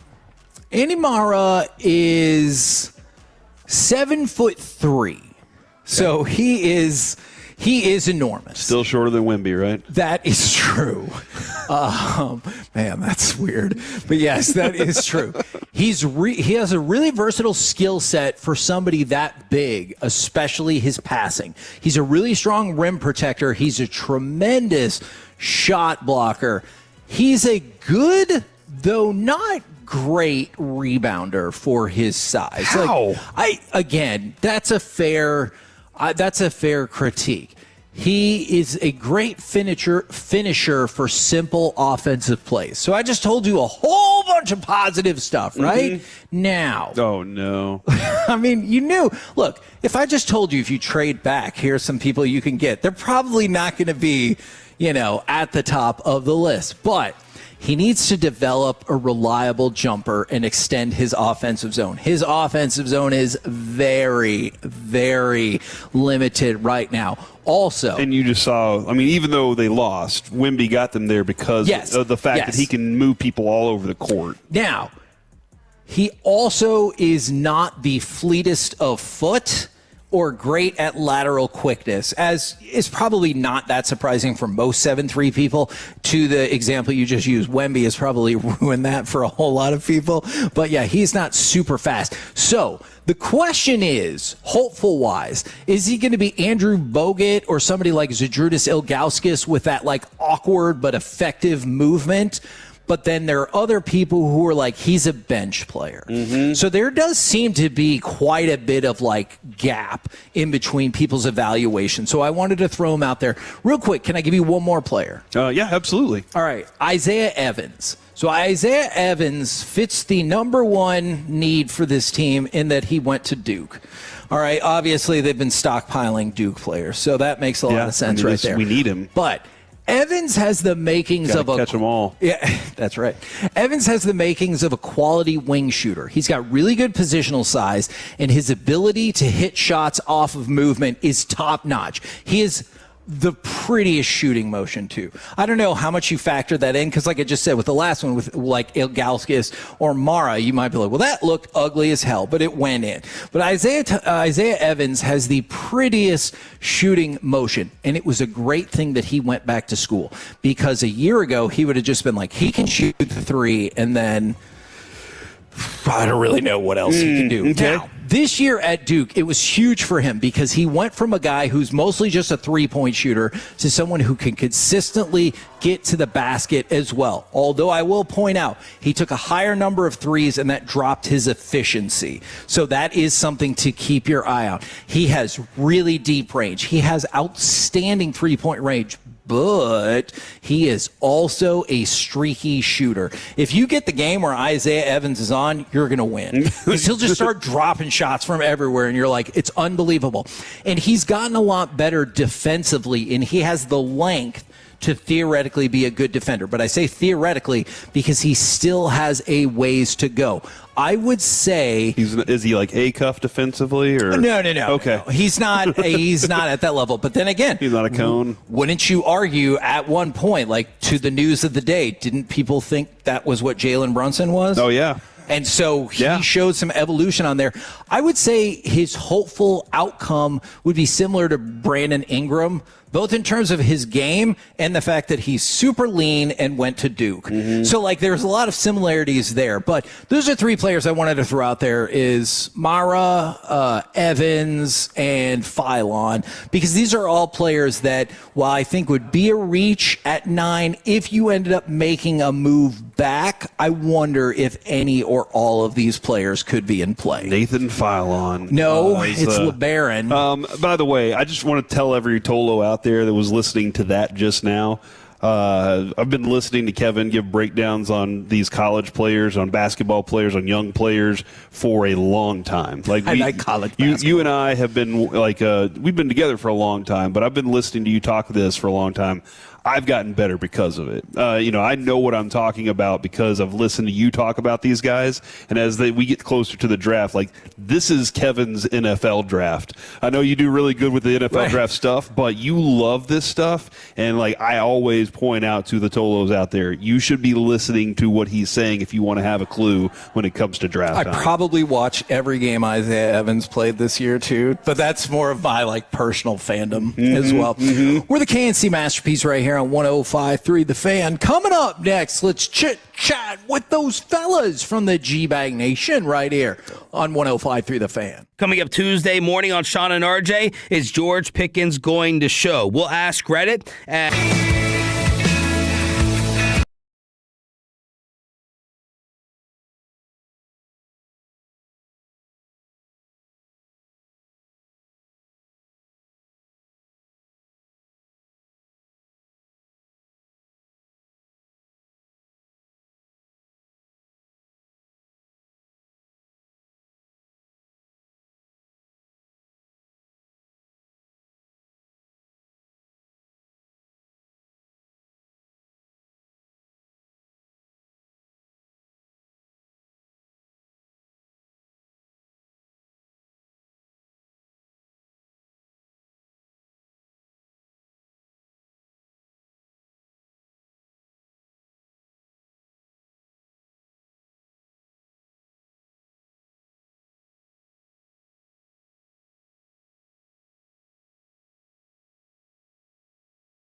you're in the market to upgrade your vehicle, get to Classic Chevrolet in Grapevine. The #1 Chevy dealership in the world 3 years straight. They've got more new Chevys than anyone, all priced to sell. Visit ClassicChevrolet.com. This is Texas. This is Classic Chevrolet. Together, let's drive. Based on new Chevy registrations 2023 through 2025. De'Aaron Fox across midcourt with 5. Left wing handoff to Wembanyama with 2. Takes a 3 that he misses too strong. It's happening, Knicks fans. It's happening. It's been 53 years. But for this moment, it was well worth the wait. A playoff run that'll go down in history. And a team that will live forever. Next stop, the Canyon of Heroes. The New York Knicks are NBA champions. There's the far superior championship call right there on 105 through the fan. We've had a great time at Men's Tea Clinic. And Corey, I know you wanted to add something to that. Tolo Spencer texted in and said, I know it's Monday, but I want to give a huge shout out to Devin, the clinical director out at this new location. This is their 6th location in DFW, for finally getting Men's Tea Alliance off the ground. He helped me in the Grapevine location with peptides and my tea levels. Very solid dude. Congrats to him. We had him on earlier. It was awesome to get a chat with him, learn a little more about what they do out here. You come out to this location, find out more about yourself. Trust me, it's been a great experience for me along this ride. And right now, courtesy of D&M Leasing, it is time for our chit chat with the fellas from the G-Bang Nation. Gentlemen, how is it today? Pretty amazing, Hagee. How are you? I'm doing well. So what is at the top of your sports mind? Is it the shocking scoreless draw for Spain? Is it Topuria having his face smashed in and having to give up on the stool? Is it Big 12 suing Texas Tech? Like, what are you thinking about today? You know, I'm still basking in the glory of the USA World Cup debut on Friday night, and and what that means for what we might see Friday and next week, and what kind of a run this team could possibly have. And I think a lot of people are with me. I think a lot of people took in a lot of the World Cup games. I know I did. I watched 7 of them over the weekend, Hagee. So I'm in full on soccer mode. Yeah, I think Hagee. I'm starting a podcast on the Ivory Coast. They have now become the fact that their coach, like after a goal, looked as athletic as any soccer player I've ever seen him, like with that jump, the leap, the celebration. The Ivory Coast, they show up to matches with great sport coats, slacks, and then they go out there and play at a very, very high level. You got to love that. Crown Coastal Media. Yeah, love the Ivory Coast. Oh, I like that. It is amazing whether it's the Olympics, World Cup, or whatever, the athletes or teams that you just immediately get drawn to and you're like, that's my team now. I love that. Dawson, did you predict 3-1 on 3-2 Friday for US? I predicted 3-2. Okay. Yeah. All right. We got some crappy defense. Just wait for Tim Ream on his heels. Struggling to flip his hips at 38 years old, struggling to close down a shooter, and I think our formation that we played worked well against Paraguay, but I wonder if we are going to continue to be as aggressive through the midfield and trying to hold it in the opponent's third as we were able to be against a Paraguay team that appeared to be shell-shocked against the red, white, and blue. Man, they really did. Speaking of the red, white, and blue, did any of you guys get in on UFC Freedom 250 yesterday? What's your breakdown there? Was the mosquitoes really that bad during the fight? We didn't really notice them. I don't think so. No. They said there was a lot of issues with bugs in the air and problems with heat and humidity. And no, we didn't really notice. I'm sure for the people in attendance, they might feel that way. It sounded like there was swarms of bugs that were involved in this thing. I didn't see it. From the broadcast, you couldn't tell. Just sitting on the couch watching, you couldn't tell. But Fighters looked fine. Yeah, if you were out there in attendance, then I'm sure you got because it rained. They had a rain delay, so it was probably sticky, humid, a little bit nasty. Bunch of people just gathered together, tight quarters. So I could see that being a problem. But the fights were incredible, dude. 7 for 7, man, all KOs. It was awesome. badass. We had a little watch party over at CBD American Shaman in McKinney, which was badass. Shout out to Eric over there for taking care of us. Eric. But it was amazing. Like, I did not really know what to expect with this. It exceeded all expectations. I'm a little bit bummed Dana said, yeah, we're not going to do this again. It'd be cool if this became a yearly tradition. I thought it was absolutely incredible. And you got to see some footage of the White House, like, as they're walking out. If you've never been able to go, like myself, you're seeing things that you're never going to be able to see. It's just watching fighters roll out of the Oval Office like that. Yeah. I thought the production, that was crazy. Everything looked incredible. And then the fight card itself just ended up being an absolute banger. It's vicious, man. Vicious knockouts. Those guys are next level. Why are not doing it again then? What's it's up? too expensive, I guess. Dana White said it costs him a friggin' arm and a leg. Like he said, are we $1 billion company over there? Well, I mean, you know how greed is, but like he said, the Sphere, the same thing. Like too expensive, not screwing with the Sphere anymore, and that will probably be one and done when it comes to the White House as well. But it's going to be hard to just go back to your run-of-the-mill arenas. I know. Like after seeing something like that, it's just gorgeous. They're just fighting in an octagon, and boom, there's the White House right behind them. It was unbelievable. Do it on top of where the presidents are, Kevin. Oh my goodness! Zach, what did you think of the bold decision? Yeah, no, on the top of the Mount Rushmore. My bad. Thank you. What did you think of the bold decision to wave off the doctor who waved off the fight after the third round of the main event? And they're like, no, he can keep fighting. And he goes out there and you're like, can he even see right now? I don't know. Yeah. Yes. I mean, look, the fight was so good. It was kind of a bummer of a way to end it where it's like doctor stoppage in the middle of the round. But, I mean, Ilia Toporia's face, it looked like he was getting caved in on one side. And both eyes were swelling shut. Justin Gaethje had an absolute masterful performance. I had it at 3-1. Like, I think if I don't think it would have ended up going to the judges. I think if he had to come back I kind of thought it was 2-2. Did you? Okay. I mean, Topuria had some strong finishes to a couple of rounds, but I gave the edge to Gaethje, but gosh, that was just an absolute war. What do you fine fellas got coming up on the program today? Pure gold as always, Hagee. Thanks so much for asking. We will have Chris Young coming up at 4:20, the CY show. Looking forward to that. All right. I like it. Roll home with the G-Bag Nation. We've been the KNC Masterpiece. Make your way back with us tomorrow, 10 a.m. to 2 p.m. right here on 105.3 The Fan. Say go men's tea, Kevin. Go men's tea.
KRLD-FM and HD1, Dallas-Fort Worth. Let's go, Cowboys. An Odyssey sports station. Driven by our D&M Leasing Studios, you're rolling with the G-Bag Nation on 105.3 The Fan. Okay, here we go. It's hour number 1 of the G-Bag Nation on 105.3 The Fan. Welcome in. We have a 4.5-hour broadcast talking about sports coming up here for you. General at your service, Eddie. There's Brian Bross, the former Cowboy Scout, Super Bowl champion. Krusty's Corners coming up at 3:40. Lucius Alexander's in the Pim Cup Master Control here, 75 and 635. LA Live is coming up at 5:40. Of course, you have Wolchuk and Chiafali, your Nosebleed brothers. Top 10's right around the corner. Aiden Butler is coordinating your video. And along with you, we are the G-Bag Nation here on 105.3 The Fan. So, yeah, welcome in. We're going to talk a lot of football today, both American tackle and international football. CY is coming up at 4:20. Weekend didn't go perfect, did it? But it ended with some glory. Yesterday against the Red Sox, they're once again just one game from 500. Maybe the coolest thing running right now with the Rangers, they scored all 6 runs against the lefty Connolly early in yesterday's win. And they have faced 4 left-handed starters in their last 9 games and scored 18 runs in 19 2/3 against them. Ding dong, the witch is dead. Hell yeah, Chuck. baby. Go smack around that lefty pitching. Let's go. I love it. That's nice, man. 18 runs in 19 2/3 innings. That's pretty damn impressive. Very impressive. Hell yeah. Yeah. That's a big change up from what it was. And it was like, yep, maybe you'll get a couple of hits and no runs. Yeah, no doubt, dude. They were getting owned. Yeah, and I mean they made some roster adjustments. They made some tactical approach adjustments, and early in this season, it did not appear to be going anywhere. But about 3 weeks or so ago, this started a trend changing, but over the last week and a half, it has massively accelerated, and we'll talk with CY, get his takeaways on that coming up at 4:20. They did have a World Cup takeover at Fenway yesterday. You guys catching ear and eye of that? The Scottish fans, they were so loud. They were singing. I mean, some of the videos on social media of the Scottish faithful there in Boston, that's kind of been some of the best parts of this. Is just like the Dutch fans, the Japanese fans here yesterday, getting to watch, the army walk for the Netherlands was incredible. But the Scottish fans are having an absolute blast in Boston for them to get the win in their first match, and then just the noise and the energy they were able to bring. I mean, Evaldi was talking about it felt like a postseason atmosphere. He pitched like it was, as he's able to go 7 innings, but that's been certainly a big time takeaway. I think the fans are just such a huge part of the World Cup experience, and for them to get together in the thousands and decide, hey, let's go to a baseball match together and give these Yanks a little taste of how we get down. A number of Rangers players afterwards were saying it was the most fun game they'd ever been involved in. Mm-hmm. And, maybe those were guys that did not participate in the 2023 World Series. But I think as far as just a regular season type of deal, that was pretty dang cool. And Rangers are back home to host the Twins tonight. It'll be Mackenzie Gore on the hill. And last time I checked, Minnesota had not announced their starter, but I'm sure we will get that for you throughout today's show. Jared Sandler's coming up at 5:20. And Wolchuk is going to have his proper round tripper for you coming up at 6 o'clock as we approach the pregame, which will be at 6:30. George Pickens is at Cowboys minicamp. That's the story. I think was it Clarence Hill who had it first this morning? It was. Yeah, so congrats to Chill for having another breaking story. I guess the next question would be, how much is he going to do, you think? Yeah, that's the whole thing. I saw... I was asking people about what they expected. Hadn't got an answer back on that, but there were some reports that George Pickens signed because he was thinking that he was going to get traded, or he was hoped to get traded. The team aspect of it was that they never were going to trade George. But there's some other people that believe that George signed this when he did because of Dallas's thought about drafting a wide receiver. Oh, like when he signed the tag day of the first round? Yeah. Yeah, okay. That Dallas, that there was some whispers that they were looking at drafting Tyson. Yeah, if he had a slid. From Arizona State.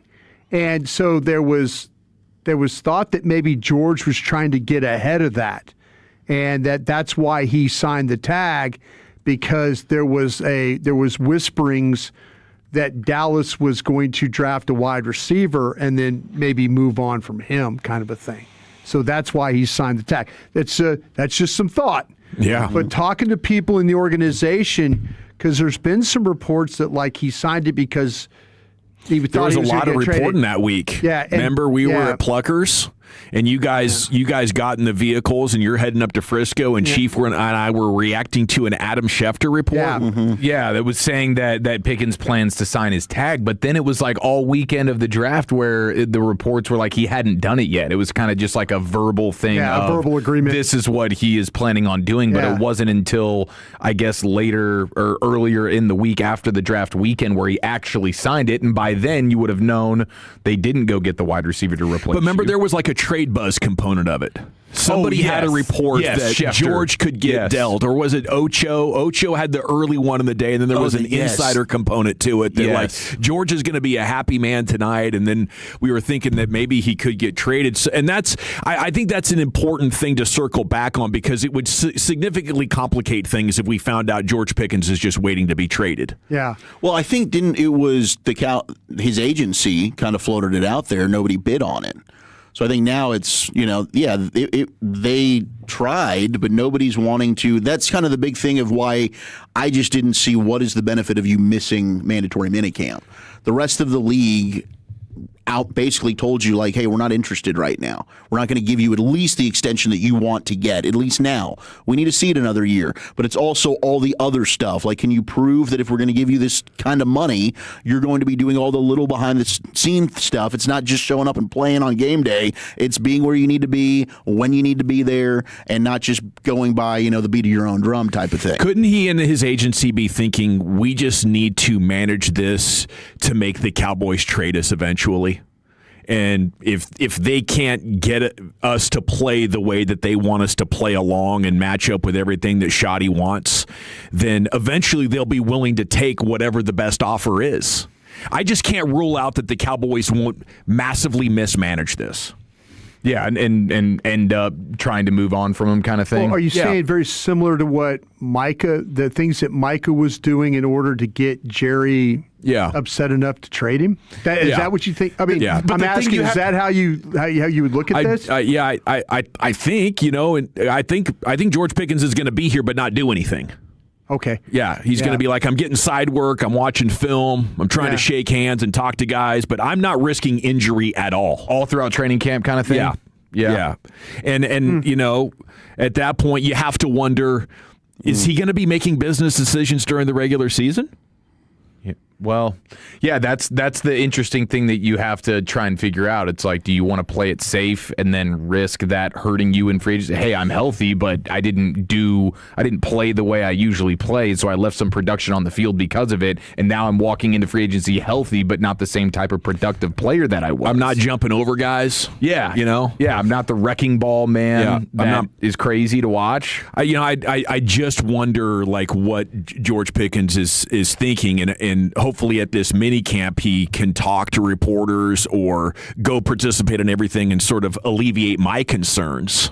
But I don't think that like when Dak said last week, actually he's only worked out with me twice in the backyard. Like George is trying to make sure he doesn't get hurt, and I can't blame him for that. Can't knock him for that. No. Well, then it's like, why didn't you do that last year when you were only making a couple $1 million? Like now you're making $27 million, and you saw what being an absolute man beast does for you. Yeah. From a production standpoint. I guess it would just be like last year I was willing to do it, but now this year I was in my rookie contract.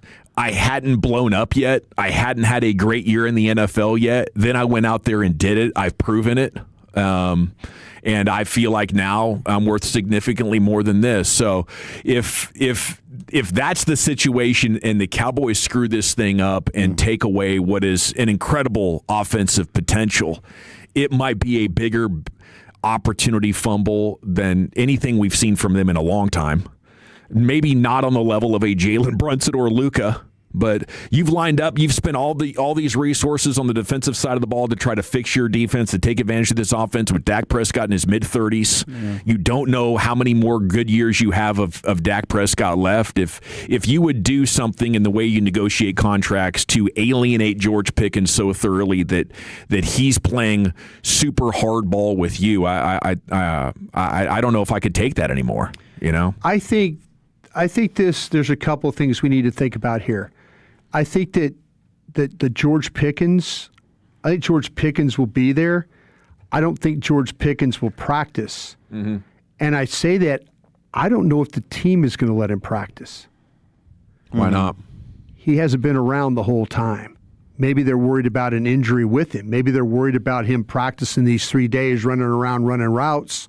Yeah. And then all of a sudden George Pickens has a hamstring injury or some type of soft tissue injury. It just, I'm just kind of diving into some things here. And it seems like expect him, but don't expect him to practice. And it might be not George holding himself out, the Cowboys holding him out. Kind of a ramp up for him. Yeah. He's kind of off to the side. Yeah. I know I said on Friday I wouldn't be worried about him missing camp. But if what you're hearing there suggests his body's not ready to go. That's where I think these next 3 days you're not going to see anything from George Pickens. I think that George Pickens will be there. But I don't think. Well, Clarence reported that, right? I mean, yes. Okay, and it's been confirmed. Nick Harris, okay, Joe exactly. Lloyd, everybody's confirmed it now. Dallas might be holding him out on their own and not making George have to make that decision. That's a little bit of the vibe I'm getting right now. Okay. Well, I guess we'll hope for the best and file this under nothing really I'll be out there 3 smoothly. days, though. I'll be out there and watching him and stuff. This week? But I just don't, like I say, these are the final 3 days. This is it. After this, they're done. So we're going to go out there and cover this thing. But I just feel like that it just kind of getting a little bit of an angle on this is like, even though he's showing up, we're not going to practice him because he hasn't been a part of the things that we've been doing. So that probably I think they're protecting him from himself. To be honest with you. Yeah. And couldn't that be a little bit of PR too? Like he's not holding out a practice, we're holding him out. Could be. Yeah. Could be, but it could be, like I said, they honestly could be worried that he has not been there the whole time. And they're saying, let him go out there and run around and all of a sudden get hurt. Now we're going to be behind the 8 ball. They're just going to see. I think they're just waiting for George Pickens to show up at training camp and see if they're ready to go. I really hope the Joneses don't mess this up again. That would be too much. Jake Fisher on the Stein line reporting on the Mavs, saying sources have told rival teams they are very much open to trades in either direction with the 9th pick. What's this mean? I think they're probably just not in love with their options at 9. And Braden Burries is a decent option. Some folks like Flemings. You could end up with a good player, but it seems like they want to trade up for a higher ceiling player, or maybe trade out for a veteran that can help them now with more certainty, because with pick 9 you're probably not getting that high of an impact rookie. So if you want to win now, then we need a veteran. If you want to build longer term, I think a higher upside. So I like hearing that, but I think a lot of teams would be in that situation if they had the misfortune of picking 9th in this particular draft. Okay, number 1 potential pick, Darren Peterson, has revealed he has visited with the Wizards but does not plan to grant another team a meeting. That was Sham's report along with Jeremy Wu this morning. Teams in the lottery have taken note of Peterson's decision to only give access to Washington. DeBonta has visited with both Washington and Utah. And We're off and running here. It's the G-Bag Nation on 105.3 The Fan. Man, Friday night was just electric in my house. I don't think I don't think I've ever been that fired up about U.S. soccer, and that filled with optimism about what they could possibly do. A lot of it is just the finishing quality of Balogun and that left-footed strike that he had that we've seen him pull off a number of times from that area of the field, whether right-footed or left-footed. He just has an incredible ability to drive that ball into the side netting on the opposite side, and that's a shot the goalie can't get. Like when he made that turn and then beat the second defender that was on his way, I knew it was a goal, and I've never been that confident in a U.S. striker. Obviously, Pulisic was amazing. Anxious moments, as apparently he got kicked in the calf and was struggling a little bit, but he's going to be okay. I think Weston McKennie was fantastic. How about Malik Tillman? Yeah. How about Antonio Freeman's kid, Alex Freeman? Yeah. They're playing right back. Serginho Dest, former Barcelona player. Anthony Robinson, left back, left wing, one of the top Premier League left wing backs. So the idea would be we've had this great generation, and Beerhalter couldn't put it together last cycle. But now that you have maybe a world class manager in Pochettino, maybe perfect combination of factors could allow this team to go on a run. I don't know. I still remember 2002 quarterfinals against Italy. Had a shot to win that game. They were almost in the semifinals 24 years ago. And around that, I think, is what I would imagine is the absolute ceiling for this team. But I think what we saw Friday night is the difference of playing at home in a World Cup and the energy of the fan base. And not only what it does for you, but what it can do to your opposition as far as demoralizing them. And how quickly they were able to get on the boards, and all the fans are definitely into it if they weren't already. I mean, it was just an absolute PTA. Gio Reyna had a gorgeous goal to just kind of put the cherry on top.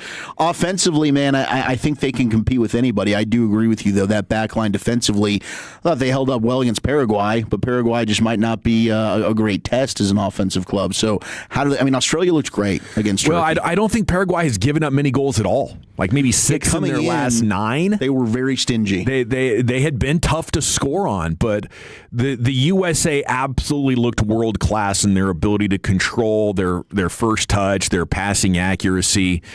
So maybe this is just the beginning of what's going to be the exciting World Cup cycle we've all been waiting for. All right, we got the champ on the other side, then Wolchuk's top 10. Where are you taking us? Yeah, let's keep the World Cup conversation going. Top 10 World Cup fan bases. Which one have you enjoyed the most so far? 877-881-1053. That's next in the nation.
Welcome back. G-Bag Nation 105.3 The Fan.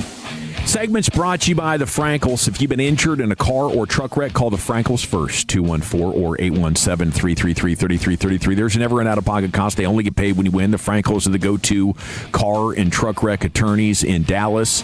Into the Pimp Cup we go. Here's Lucius with your champ. Shoot, yeah, boy. That's right. Shoot, yeah, boy. This piece of audio will be going for 3 today at 5:30. Stick around for that or come back. It don't matter, Playboy. I got it for you, though.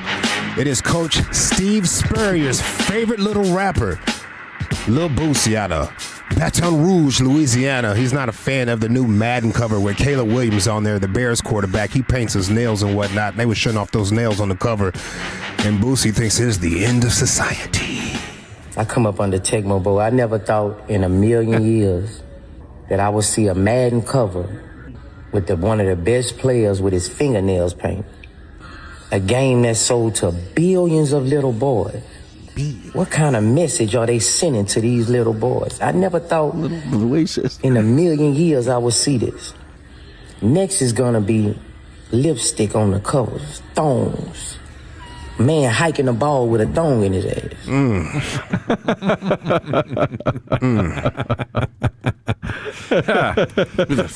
I can't wait for the next cover. You gotta outdo this cover. Can't wait for the next one. Somebody's got to make like an AI thong sticking out. Yeah. Oh, that's got to go 5, bro. Thong. Kelsey. Thong. Yeah, Travis Kelce, where you at? Play this for you. This for you.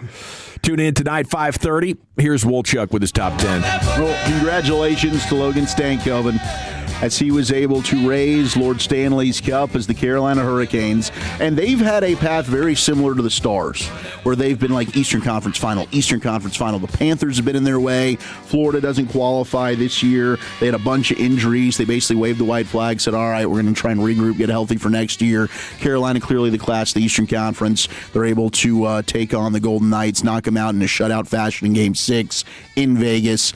That might be the one time where maybe it's not great. Like, ideally, it's perfect. You've won a championship. You're in Vegas. Now we can celebrate. But if you're the Carolina Hurricanes and you beat the Vegas Golden Knights, is that like the one time where you don't really want to have one in Vegas?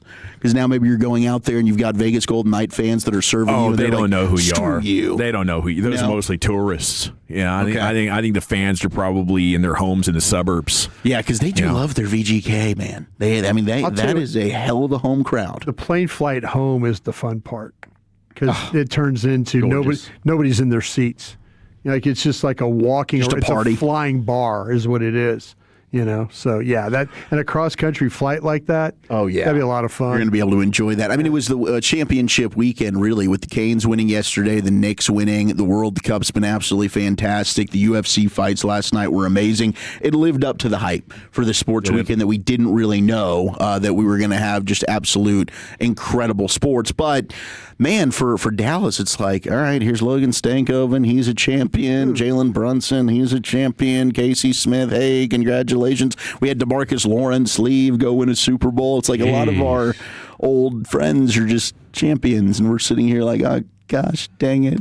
Why? You just want one, man. Casey Smith with a nice tweet. Did you see his tweet? Yeah, he really stuck it to him. He basically said, hey, and he listed off like 3, he congratulated Brunson and a couple other, I guess, some well-deserved people on his training staff. He said they didn't want us. Look at us now kind of thing.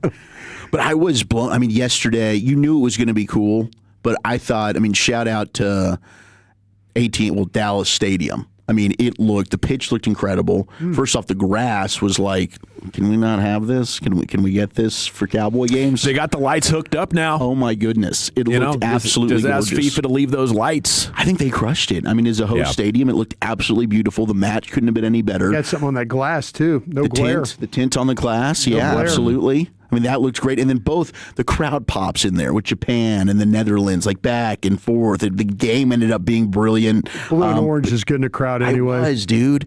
It was so cool. I mean, it was just like really neat. The World Cup is in our city right now. It is. Oh, it's fantastic. It's just like, wow. Yeah. I'm digging the hydration breaks during these games. You like them because I will say the broadcasters are taking some big shots. I love the hydration breaks. Oh yeah, you need your hydration. Hey man, we're playing indoors. It's controlled. We got some air conditioner going.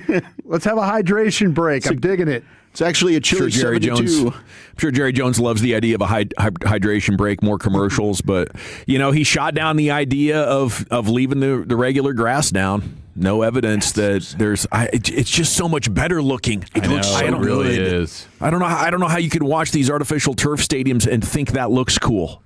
It looks like plastic. Yeah. Once you see like how good that grass looked, we got to do something. Especially if the aesthetics matter so much, and that's why he likes the sun rays poking in through the glass. Yeah. He'll tell you the stadiums are built to be a TV set right now more than for the comforts of the people sitting in the seats. So let's go, Jer. I think we need the NFLPA to make a bigger deal out of this. I think the owner's pretty dug in. They must be saving a boatload of money.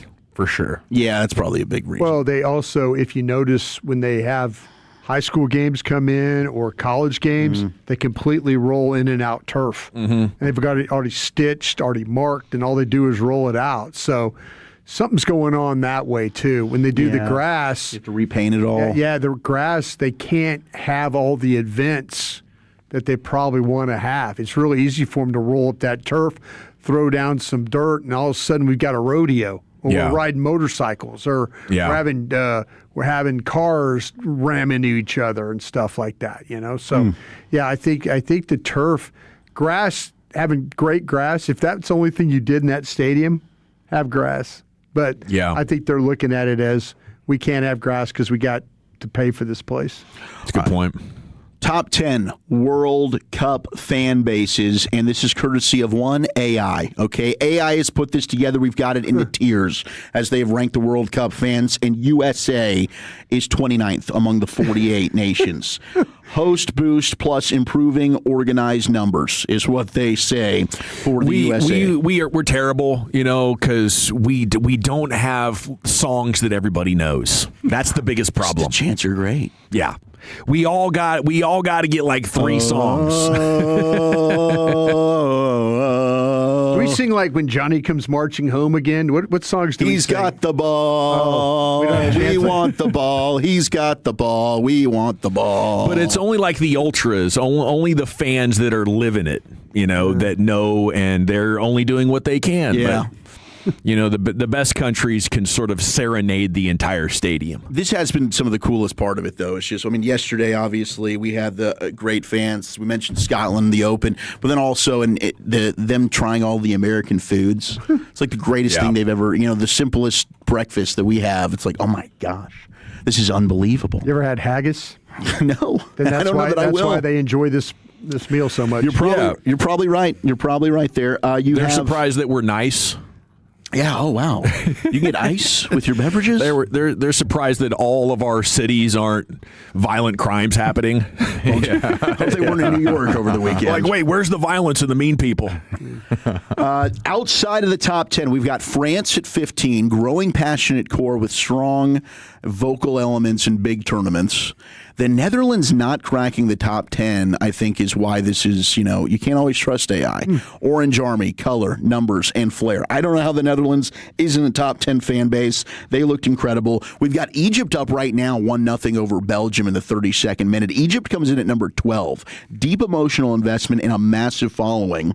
Senegal at 11. They have their pharaoh hats that they wear. It's pretty cool. But number 10, we begin with Scotland. Legendary. Number 10? Non-stop singing regardless of the score. Yeah, we saw that last night. Scotland at 10. I don't think they'd made a World Cup. Scotland hadn't made a World Cup 26 years. That's what I'm saying. We hadn't seen Scotland in forever. So they've been patiently waiting for their moment, and they are making the most Kenny of it. Dalglish or somebody like that was probably playing back in the day. 9 is Germany. Highly organized, loud blocks, and consistent high-volume support. Yeah. Boy, they put up a touchdown and the extra point yesterday. Big time 7-1 victory. Oh, yeah. Carousel. Oh, and Carousel got up 1-0. Yeah. And it's like, oh my God, are we going to get an upset? No, nope. Germany said, nah, let's go ahead and put you back in your place here. Uruguay coming in at number 8. Fierce loyalty and intensity from a small nation. By the way, Uruguay was, who did they play, Dawson, in the match yesterday afternoon? They got They got upset. Oh, they play today. They play Saudi Arabia coming up at 5 o'clock. Who am I thinking of? Oh, Uruguay played. Yeah. Who was I thinking of that played? There was somebody that really. Are you thinking about Turkey or Ecuador? Ecuador. I'm sorry. Ecuador lost to the Ivory Coast. Ecuador is the one who lost the Ivory Coast. Yeah, the Ivory Coast. That's the coach you like. Yeah, the Ivory I like the Ivory Coast. You had to post twice. Yeah, yeah. 7, we've got Colombia.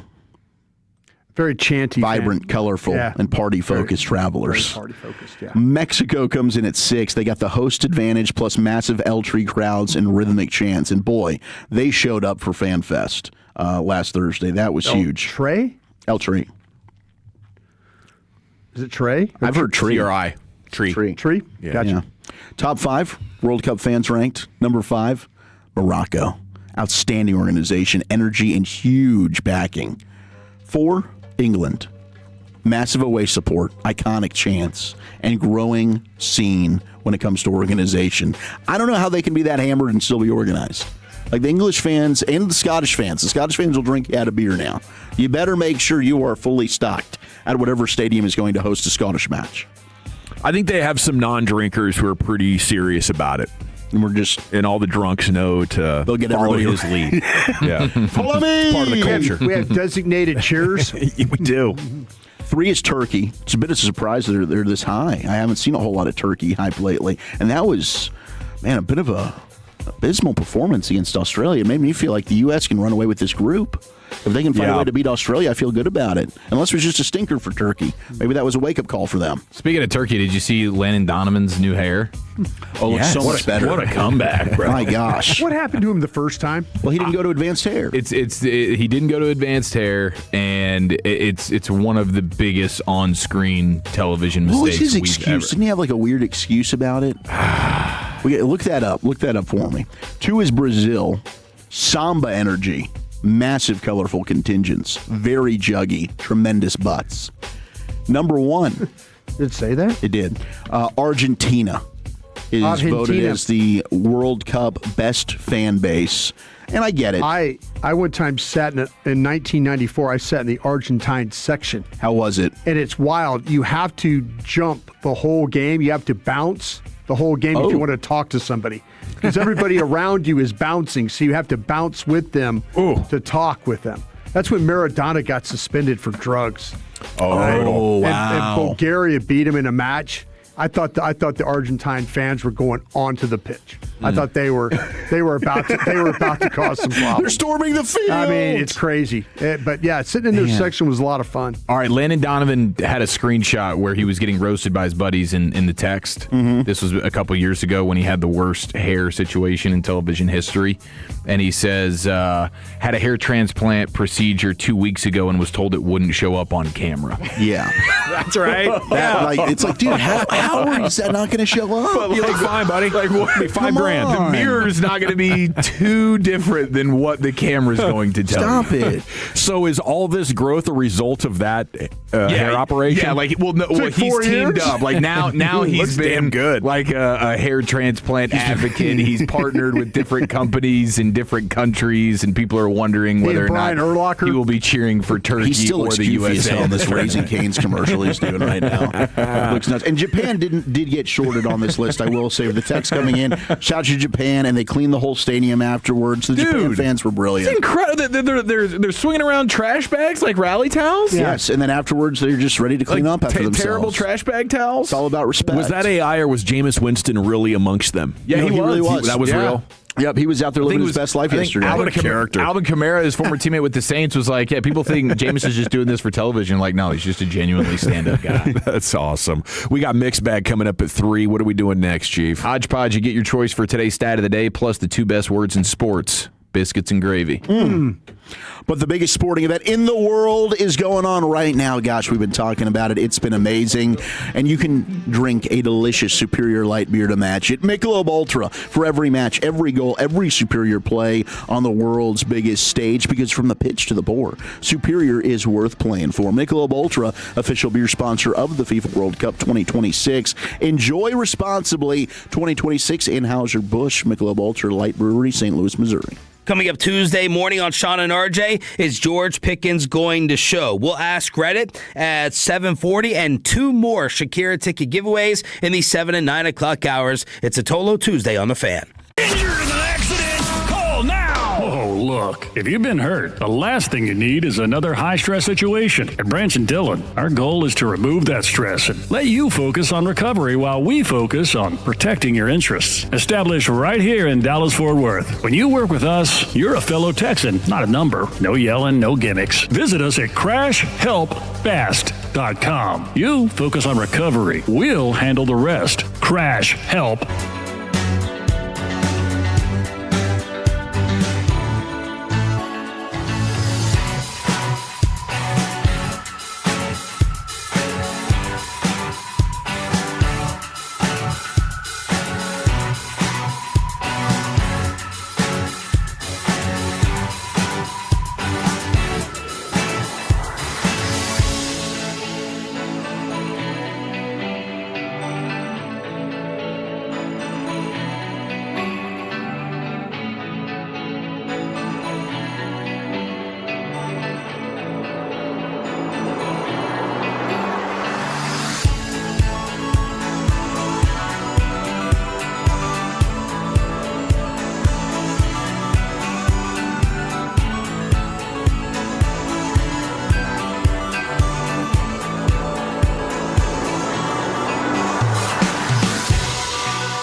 dealership 3 years straight, and they've got more new Chevys than anyone in their all-prices sale. Silverados, Tahoes, Blazers, Malibus, Equinox, and more. Visit ClassicChevrolet.com. This is Texas. This is Classic Chevrolet. Together, let's drive, relax, and enjoy the difference. Based on new Chevrolet registrations 2023 through 2025. Thank you, Lucius. It is the G-Bag Nation here on 105.3 The Fan. And we have Mixed Bag coming up at 3 o'clock. Time now for a sports hodgepodge. Here's the Chief. Let's go NBA Finals, World Cup, biscuits and gravy. Lots to get to right after this. TJ Hushmanzada, could you just rate my guy here on a scale of 1 to 10? You don't think it's rude what you just did? Who's literally listening to this anyway? Is anyone listening? Well, it is to the home of the Cowboys. Well, no one exactly. No one's listening. I did a radio show when I first got here, and they told me I was fat. The brisket sando, that is hard to beat. LeVar, you want to get in on this? I'm not in on that, you rude motherfucker. Oh, he almost cussed. Then they called me the Girthquake or something stupid. I do like the Girthquake. That's a nice nickname. Little shock jock stuff. Article in The Athletic by Fred Katz reads, OG Anunoby does not drink. Correction, Anunoby did not drink. Then the New York Knicks won the NBA Finals. He's guys, I'll get drunk with you if we win it all. Sure. Yeah, there's a time to do it. That's a good one. He threw that out after they won the in-season tournament. He's like, "This is not the real thing. If we do win the real one, I'll have some sips with you guys, and we'll see if he can get off the booze now for any period of time." That after explains the why Knicks he just looked so out of it. I think they did Good Morning America. Yeah. He was lost. just like in a daze. He should have wore some sunglasses. And Karl Anthony Towns had to pick him up after that one. We run through some of our favorite things here. Knicks fans, of course, listen, they did the thing that they do, which is just go berserk. And did you guys see school buses on fire? Yes. If you didn't, it happened. It happened. I was always wondering where those school buses came from, bro. know. Yeah, so I think it was like a World placed them there on Cup. Oh, well, okay, it was a World Cup thing? World Cup tour bus. Okay, I thought they placed them there on purpose. But they were legit school buses. That's what I'm saying. Maybe sacrifice school buses so they don't like, bust let them up tear anything. this up, like a stage on Street Fighter when, you got to tear up the Lexus. Just like leave that out there, let them tear it up. I like that as a like, hey, we're getting rid of these buses anyways. Yeah. We've been using them for 20 plus years. Yeah, bust these just up. have at it, guys. And so that's what they did. Also saw some clips of some stand-up gentleman Knicks fans who throwing were trash away. Yeah, the sanitation, Yes. helping the sanitation crew. Not everybody's a hooligan. You got the full spectrum of Knicks fans in championship celebration. Stat of the day: Jalen Brunson scored 42.7% of Knicks points in the fourth quarter in the NBA Finals. That's the highest share for any player in the finals since LeBron. Dirk Nowitzki in 2011. Gosh. Always Thank with you. the Mavs connections, man. Josh JB. Josh Dubow. You had to with know it's the- going to go down that way in Game 5. Another comeback in the fourth quarter. And the Knicks are champions. Yeah, I mean, that's what the whole series was, dude. I mean, it is crazy to see how often the Spurs were leading these games, many times by double digits, and having, by the ESPN analytics numbers, upwards of 90% chance to win in like all of these games. 92% chance in game 1, up 13. 73% chance in game 2, up 2 with 1 minute left in the fourth. 99.6% chance of winning game 4, up 20 with 9:33 left in the fourth. They lose. 96% chance of winning game 5, up 10 points with under 8 minutes left in the fourth, and they lose. I mean, just absolutely ridiculous. And congrats to Jalen Brunson for now being synonymous with so many things, including being Mr. Clutch, a new era's all-time type closer. A New York legend. You win in New York, you become a legend. Yes, a guy who defied all of the narratives around the undersized point guards and guards Not an in A1 general. player. I mean, They don't even beat up Broadway Joe for not winning another one. Yeah. It's like, we got one. We got one. He's a legend. That's right, Finals dude. MVP. I mean, the Knicks had the number 1, the number 3, and the number 5 biggest comeback wins in NBA Finals history, all in these same NBA Finals. Wasn't it just depressing to watch San Antonio try to execute offense in about the last 8 minutes of that game? Yes. You had no faith they were going to snap out of it at any point. Not at all. Like, I wonder how this embarrassing possession is going to end next. Yeah. And Wemby's, hopefully, he learns from this one because he also just wilted in the fourth quarter of all these games. Yeah, I think their hope is that they could con somebody into taking De'Aaron Fox for maybe a player like P.J. Washington. That's what I'd be looking to do. I need some kind of a combo forward with skill to help us rebound, because clearly Wemby is not quick enough to get the quick rebounds. He will get the tall rebounds, but he can't get the fast or the strong rebounds. And that's tough, you know, have a player like 7'5" and to struggle in that regard. But, you know, I think getting rid of De'Aaron Fox would be my first item of business, and then heavily promoting Dylan Harper to a more prominent role. Yes. I don't need Castle and Vassell and Fox being the difference-making players in key situations. I need a guy with more poise and skill. Yeah, and Vassell was like at the microphone after the game saying like, yeah, Dylan Harper's been pretty frustrated all season long about his role and his minutes and everything like that, and he really rose to the occasion in a big way. Super bright future for him, and even for Castle. And Castle has more flaws, if you will, particularly offensively, than what Harper does. But Castle's a young stud for them. He clearly just didn't have it in the game. Yeah, no. Offensively, it was not there at all. It was not his night. No. The Knicks just did plus 283 in point differential, best point differential ever in playoff history. Wow, that's what they just did. So congrats to them. Knicks get the championship. Their championship shirts look pretty sick, Lucius. Did you already snag one of those things? They're bedazzled? Yeah. So you can get the non-bedazzled ones for $40. Okay. But yeah, I think I might get a bedazzled John. You can get the non-bedazzled for $40. Yeah. Pops looked at me too. As soon as they won, he's like, I bet you're going to get one, aren't you? And I had. I was like, yeah, I'm thinking about it, Doc. Yeah. Yeah, in the first 24 hours, the Knicks have become Fanatics' top-selling overall sports champion ever, beating the 2025 Eagles. The Knicks are also on pace to become the company's top-selling overall sports champion ever, which was the Cubs in 2016. Also want to point out that the Taylor Swift tush seat has been sold for the small price of $40,000. $58,000. $7,000, man. Oh, wow. there we go. $7,000. All right, It's a bit of a letdown. To a big-nosed gentleman somewhere. That's a kick in the around ass. the globe. You have the fans congregating all throughout the country in support of their own countries and watching the Soccers. Japan comes into AT&T Stadium, Dallas Stadium, gets it all cleaned up, and they love what we have here in Texas. Listen to them here, Lucius. Everything is big in Texas. Where are you guys from? Where's everyone from? Japan. What do you think of America, of Texas? Texas is good. Everything is big. It is good. Everything's big. That's a pretty good summary of what you have here in the great state. And then you also have... Can I ask you a question? Yeah. No. Do we have video of her asking this question? Yeah, there's video. Yeah. Are they dressed up in Japan gear? Yes. Yes. They have their Japan kits on. Do they look like they're from Japan? They do. You don't want to assume, man. They might say, "Hey, man, I'm from Texas." Believe it or not, shocking revelation. Born in Dallas. I'm wearing a Japan jersey. I'm wearing a Japan jersey, and I look like I'm Asian, right? Yes. Where are you guys from? Wyoming. Great. Canada. Glad to have you. I mean, do From Norway. Where are you just guys, making small talk. We need a 9-second clip. I have a pretty good assumption, but I don't want to assume got a anything. Rising Sun headband on. Where are you from? He's white. Oh my gosh. I don't know. Okay. No, Back to you, Eric. I get it. Now, I do love the fella who has taken over on Twitter.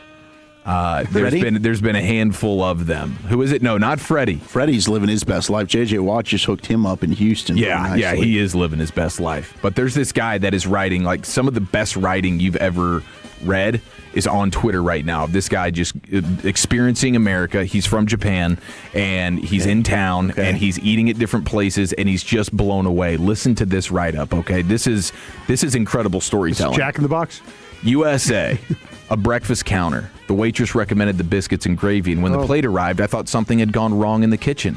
I say this with shame. The dish looked like a construction site after rain. Pale mounds, gray ladle fall, speckles I could not identify. In my land, the eye eats first. A meal is arranged like a garden. This meal was arranged like weather. Is it finished? I asked carefully. Honey, that's what it looks like. The man beside me was already eating his. He did not look up. Quote, just try it. I am a man who has charged hillsides at dawn. I raised the fork. I tried it.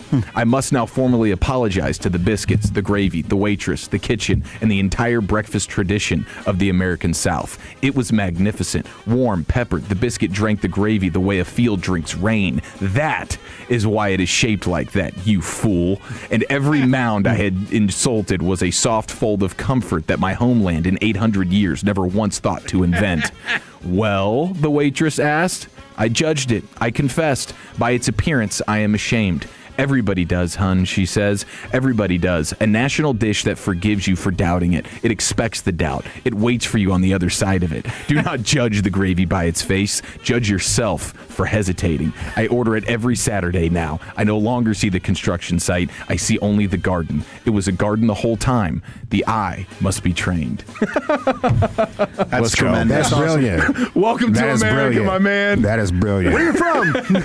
Yeah. That's what Hunter S. Thompson did for Sports Illustrated at the Derby, just like that. Yeah, dude. Like I am invested in this guy's Twitter account in a way. He did a chips and salsa one. I'll have to read to you guys a little bit later. Free chips and salsa. He's freaking blown away. Man. Yeah, it's crazy. All right, we got one down, amazing. 3.5 to go. Thank you, Chief. Mixed bag coming up next, Wolchuk. Let's do it. Let's go ahead and compare some Cowboys starters to World Cup players. A little mix and match next to the nation. The more time you give, the more our crush grows.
an Odyssey sports station.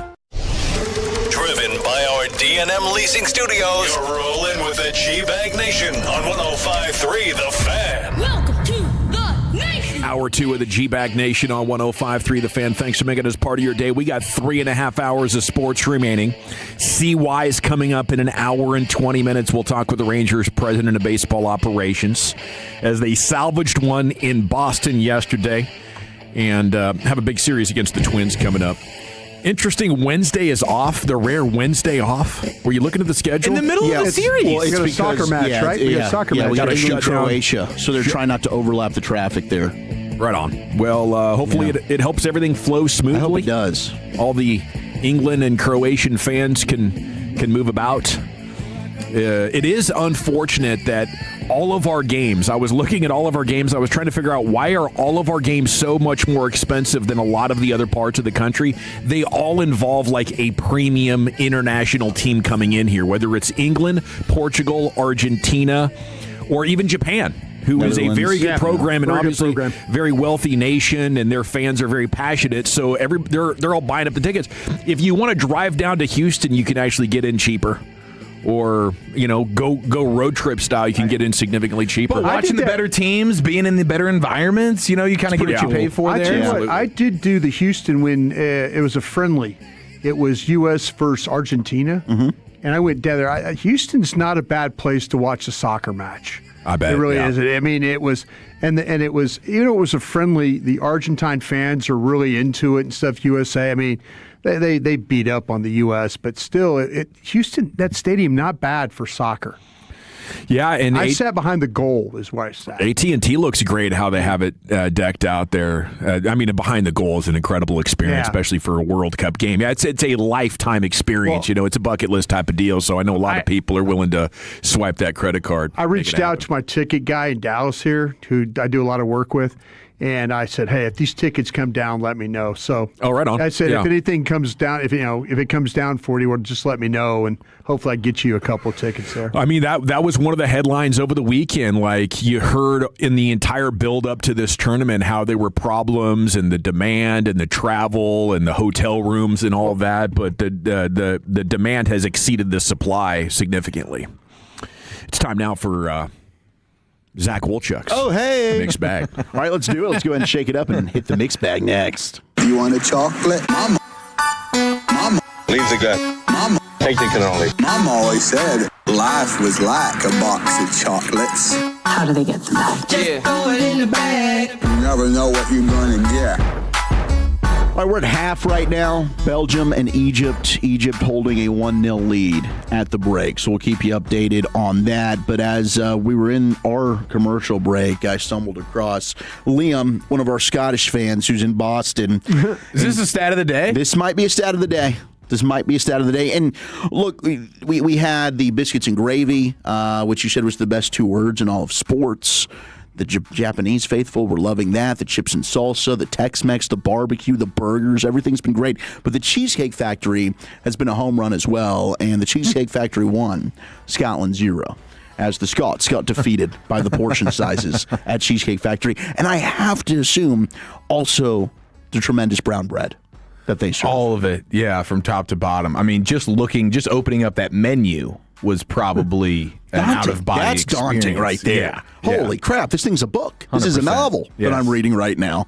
Unbelievable. But we had one of the stunners of all of the tournament earlier today as Spain and Cape Verde go ahead and draw 0-0 total value of players from each team.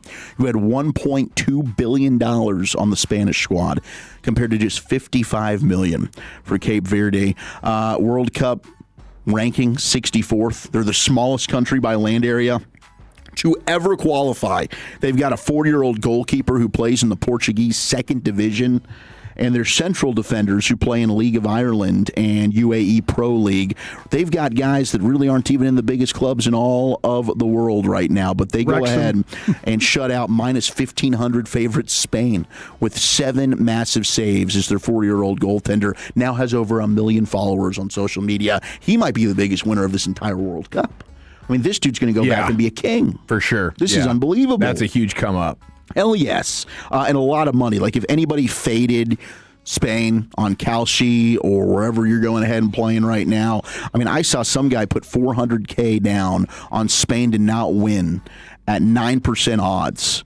And this trade they got $4.7 million out of it. Wow. On Polymarket.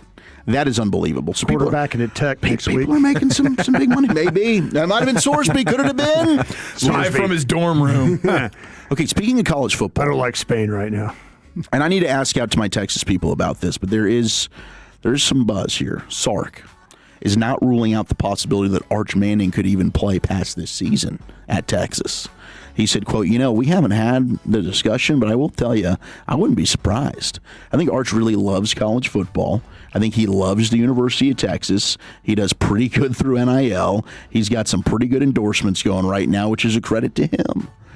Yeah, the money's probably better staying than the, $8 million, $10 million to get that first round pick? 100%. First overall pick? No, if you're the first overall pick, you're getting $40 million guaranteed. Yes, he's getting, a year? It's still worth it. No, not a year. No, that's just over the course of your 5-year deal or 4-year deal, I guess, because you got to pick up the 5. Yeah. But maybe, with the NIL money and all the great endorsement deals that they've got there at the University of Texas, possibly. The path I had heard was start at least 2 and go. But maybe if this year he's probably getting good advice from his uncles who were telling him, don't listen to these idiots in the media that think you should be the number 1 overall pick. You are not ready, bro. You throw like a wide receiver, bro. Yeah, you throw like your daddy. Are you kidding me? Yeah. Yeah, you're throwing like Cooper, who was an outstanding wide receiver. So that'll be, I'm kind of wondering, how does he do this year? How does Texas do? I think will be a big thing. But right now, they're going to have a lot of talent going into the first round of the draft if they end up holding up their end of the bargain there with guys like Cam Coleman at wide receiver. Other, if you want to look at just who are some of the most experienced teams. And this was the big storyline last year when Indiana won the college football playoff, because now it's all about, they had 25-year-olds? That was the knock on it. Their offensive line, yeah. But CBS Sports did go ahead and rank, who are the most experienced teams for college football next year. And Texas, not doing too bad in that area. But number 1, do you guys want to take a guess? Who's the most experienced team heading into 2026? And maybe you want to put something down on them to win the Natty. I'm going to guess, this is a wild guess, I'm going to say Notre Dame. Notre Dame? Okay. I guess it's not Indiana 2 years in a row kind of thing. It's not. It's not Indiana. In fact, Indiana's in the top 10. They're 8. They've got the 8th most experience returning. But they're not. Number 1, it's going to be a tough guess. It's not necessarily a team that you're... Minnesota. Northwestern. No. Purdue. It's a Big Ten team, isn't it? It's not a Big Ten team. Okay, it's a Pac-12 team. I don't believe so. You don't believe so? Mm-mm. Okay, so this is a random team. Utah? They're in. I know they're in the ACC. Okay. North Carolina. Duke. Miami? I love Duke. Clemson? Mm-mm. Boston College. Chandler Morris. I'll throw his name Virginia. out there. Virginia's at number 1, and they are a team that just played for a conference championship last year. Virginia might be a sneaky sleeper team this year in college 31 football. years old average age. Kind of Tech is number 2, followed by Oklahoma State, who just dominated in the transfer portal. The Oklahoma State Mean Green. They took the whole North Texas team, didn't they? They did. Ole Miss is at 4. And that's an Ole Miss team that was just in the semifinals, so look out for them. Chambliss is in year 9. Houston at 5. So those are, and look, if all of a sudden Texas Tech, you've got whatever goes on, if they end up getting hit with some type of sanction, they can't play in the Big 10 or Big 12 championship, maybe Houston's a team that can end up surprising people in the Big 12 this year. SMU's at 11. They've got the most experience coming back. Baylor is at 15. Your LSU Tigers are also on here at 13. Texas and Oklahoma at 20 and 21 for the top most experienced teams coming back. I don't know if that's a good thing or not. You don't know if it's a good thing? I don't know if that's a good thing, You don't want to be a bunch of old dudes that can't play. Well, if they can't play, it worked for Indiana. I worry about LSU spending $35 million and 7 wins again. Bunch of has-beens. Yeah. Yeah, that would be... We've seen that happen. Then you end up having to fire another coach. Yeah. Yeah, that'd be a tough deal, dude. That really would be. Okay, I'm going to go to our buddy from our UK Cowboys fans. This is Mike, our guy Mike Poland. Mike Poland, awesome good guy. Great guy. Came by, saw us during the season last year. I can't remember which game it was. I want to say Philly. No, right before Thanksgiving. They came to remember they had the Kansas City Philly that did the whole week. Yes, right. So the Philly game. They and have then never seen the Cowboys lose in Yeah. person. I think they're 7-0. They should probably just get season tickets. I think we should set that up. Yeah, I think they're 7-0. That'd be pretty damn nice because that was kind of the highlight of the season. But he went ahead and he lives, I think he's a Scottish faithful actually as well. Yeah. So he compared Cowboy starters to players in the FIFA World Cup. I thought this was kind of fun. Dak Prescott. His comp for Dak would be Harry Kane of England. He said Prescott is a veteran captain and distributor like Kane, blending leadership, timing, and finishing. We like that? Okay. Harry Kane? Harry Kane. Yeah, I would love the career accomplishments of a player at that level. You know, I would think the Dak critics who are soccer savvy are probably throwing up in their mouth a little bit over that comp, Chuck. They don't like him. No, they're Dak haters. You know. Yeah, there's a lot of them. There's a lot of them out there. CeeDee Lamb, his comp. You just saw Sam Darnold win the Super Bowl, and you're convinced Dak can't do it.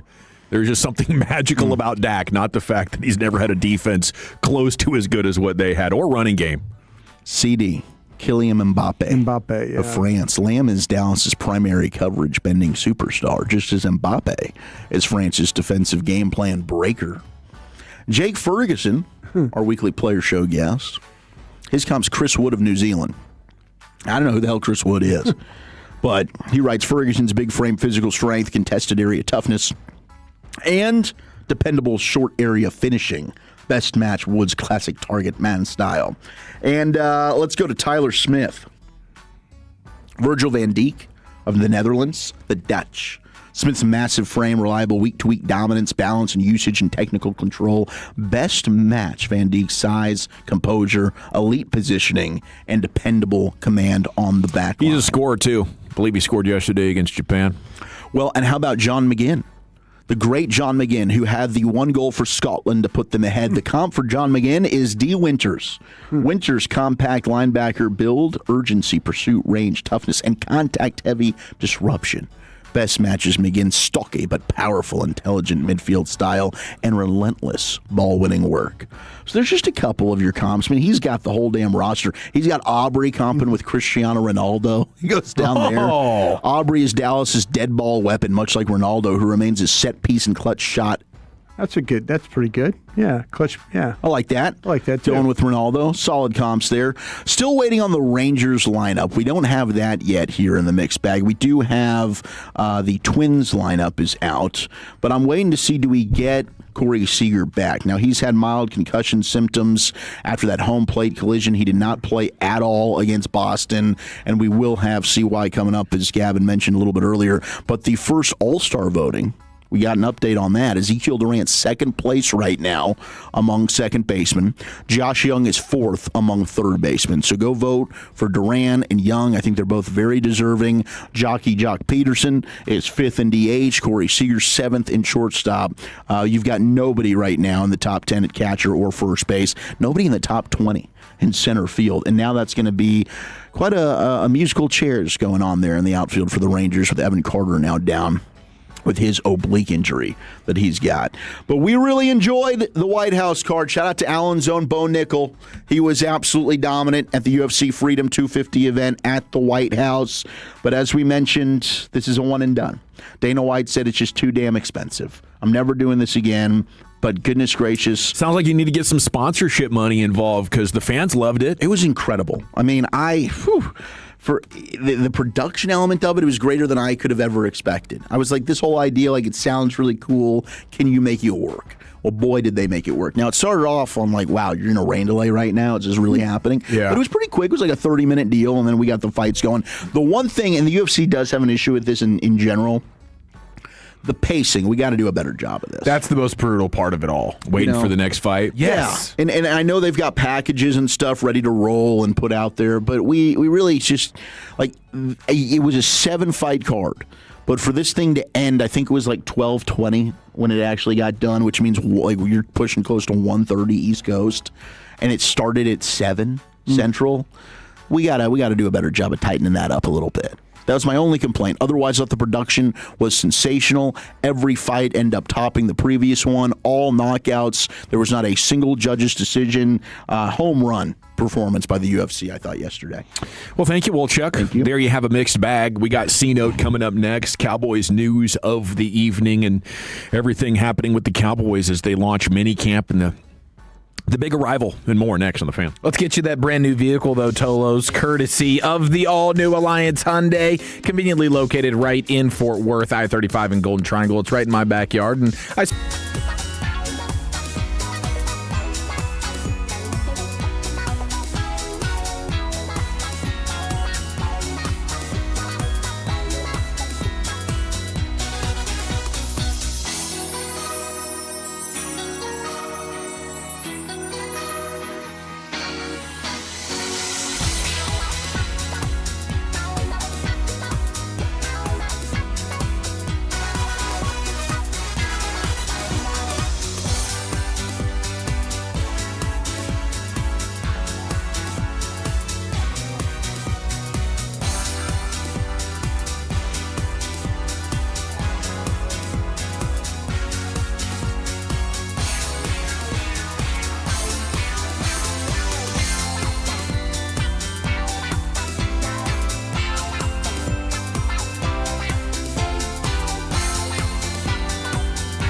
org.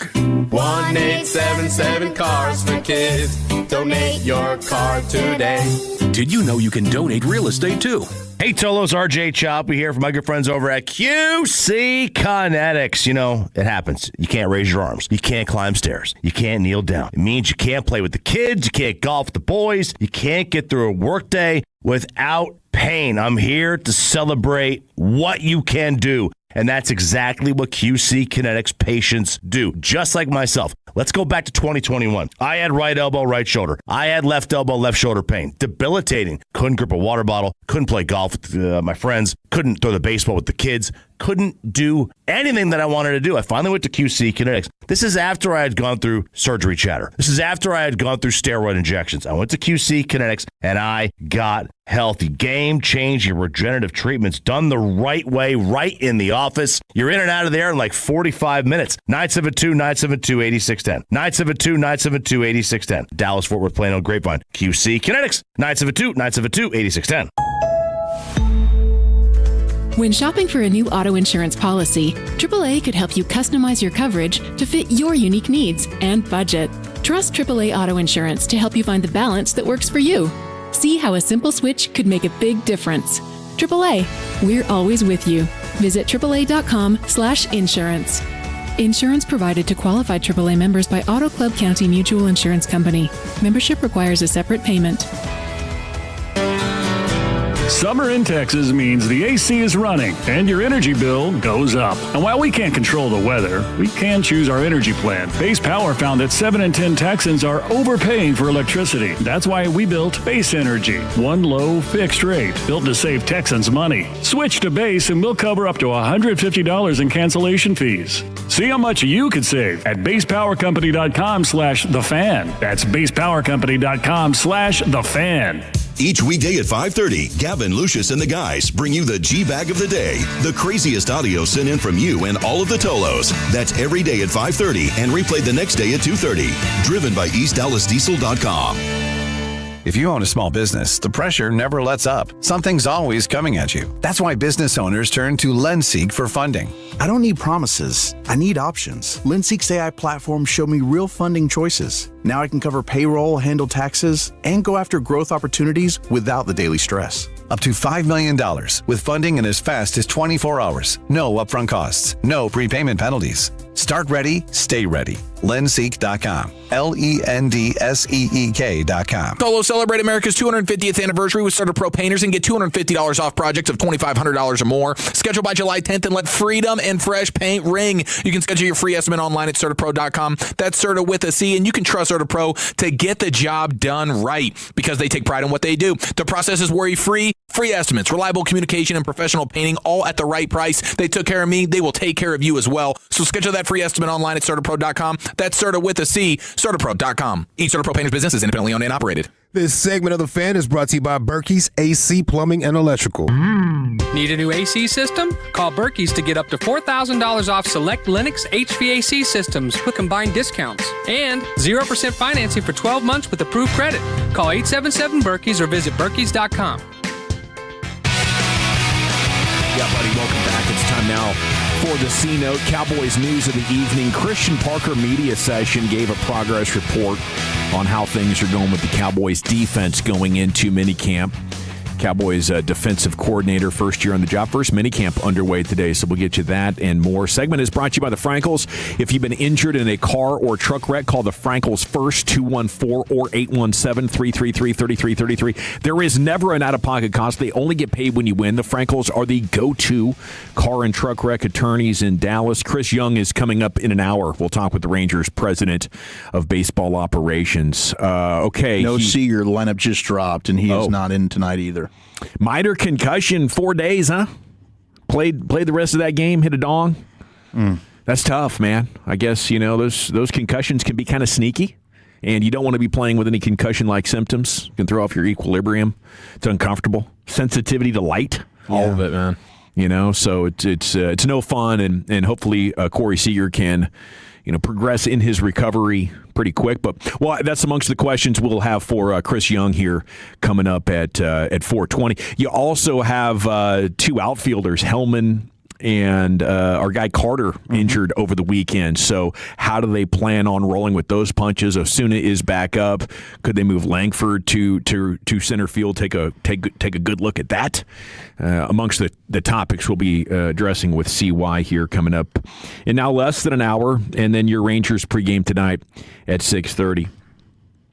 Amongst the things Parker said that was quotable here in this piece from Tommy Yarish, DallasCowboys.com, I think it's a very urgent group and a group that is hungry for knowledge and hungry for getting pushed.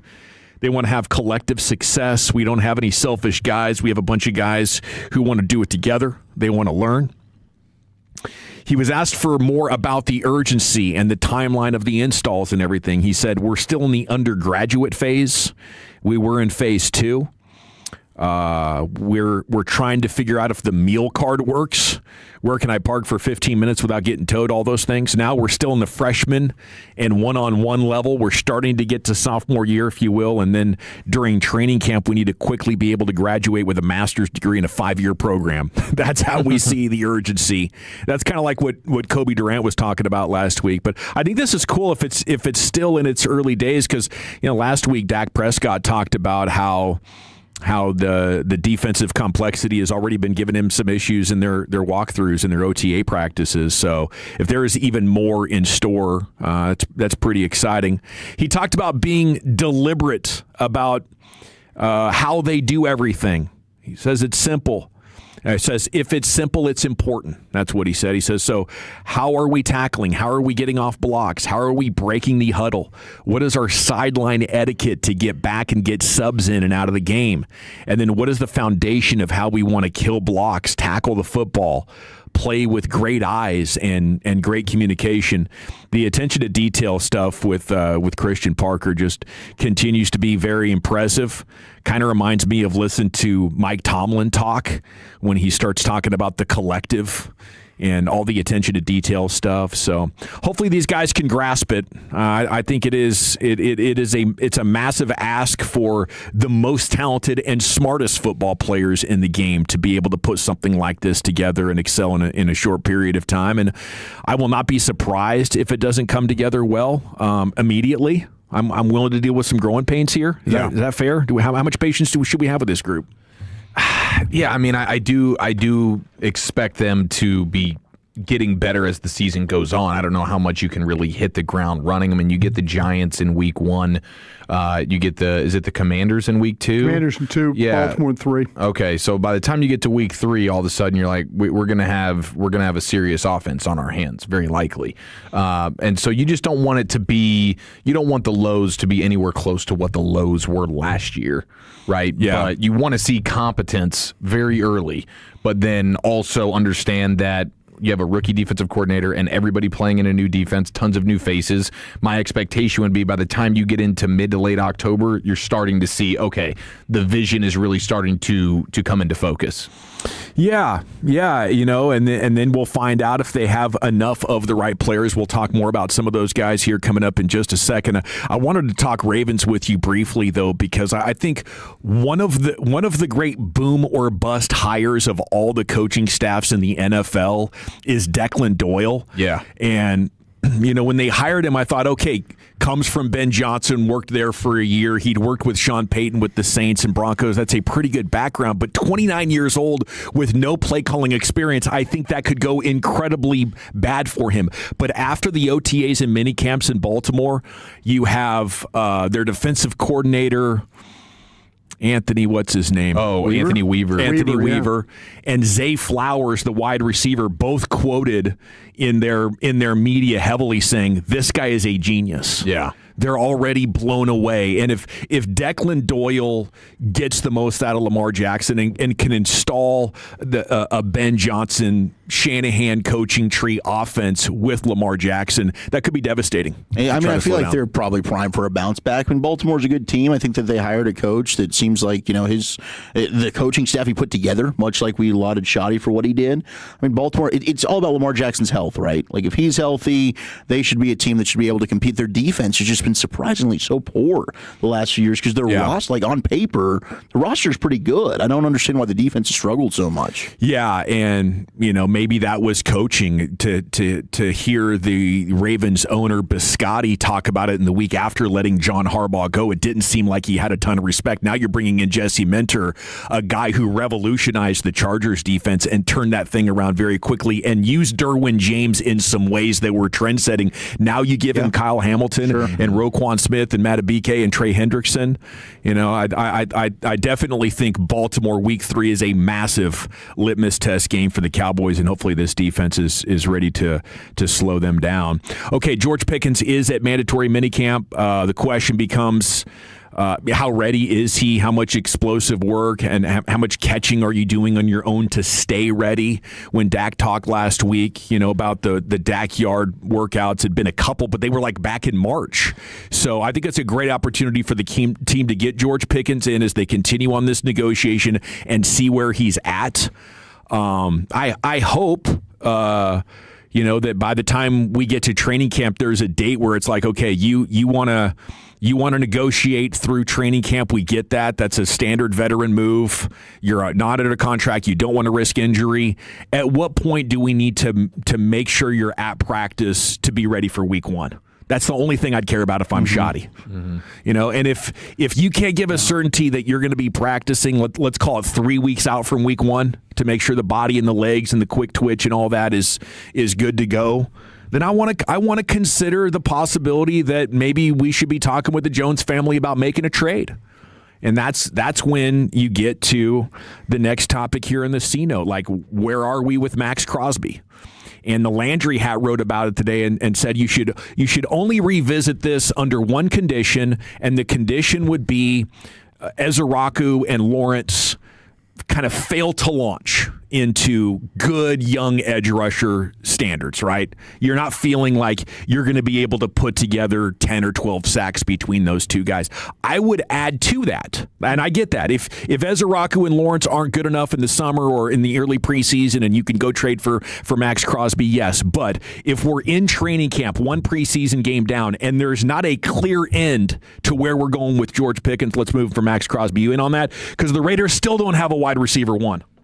No, they don't. I mean, they got Jalen Naylor as a nice wide receiver 3. They got Jack Best, Trey Tucker. Like, that is definitely. Now, of course, you have Bowers is kind of there. Yeah. Bowers is going to be their guy for sure. But in terms of the wide receiver, yes, like that is a team that is kind of a blinking light. They could use a wide receiver. Now, do they want to mess with the George Pickens stuff? You have the rookie quarterback. Is that something they want to do? But that does make a ton of sense in terms of they need a bona fide number 1 wide receiver. And in this scenario, you definitely need an edge rusher. I would just need to be 100% sure that Max Crosby is ready to rock and roll, and we're not getting some clearly diminished version of him based on the knees. Like, I would need that to be totally cleared, but otherwise, I'm down. Yeah, as long as Max Crosby can be good this year and next year, and it's like the knee stuff might come into play a little bit later on, but you're going to get a couple of great years. I feel like that's all you're planning on getting from George Pickens before you let him go. My question would be back to the coaching staff here, boys, and if you want to be Clayton Adams for me, we're coming to you saying, hey, we're thinking about making our edge group a massive position of strength. We're going to dial the wide receiver group back to CeeDee Lamb and Flanoy and flipping Valdez-Scantling. How are we going to do here? Are we okay with that? I'm a big Ryan Flanoy believer. I think Ryan Flanoy is ready to step up as a wide receiver too. But no, I think you're kind of going to be met with, well, hold on a second here. Part of the reason why we're excited about this season is we were able to put up top 5 numbers as an offense, and a big part of that is because we have George Pickens. So you want to try and make that a strength. Well, our strength is our 2 wide receivers, right? Isn't that kind of what makes our offense amazing and what puts fear into defenses? So I don't think George is going anywhere. I think he's going to be a Dallas Cowboy this year, and then we kind of have that conversation again next offseason. But I love the fact that he's going to be there at minicamp. I think that he's going to be practicing for training camp. I think that is the big thing here. But I do like the idea of still trying to circle back with a Crosby with the sweat. The Crosby thing to me, it just seems like that's going to be an in-season type of move. And maybe that still means Pickens is a guy that you could do a swap with.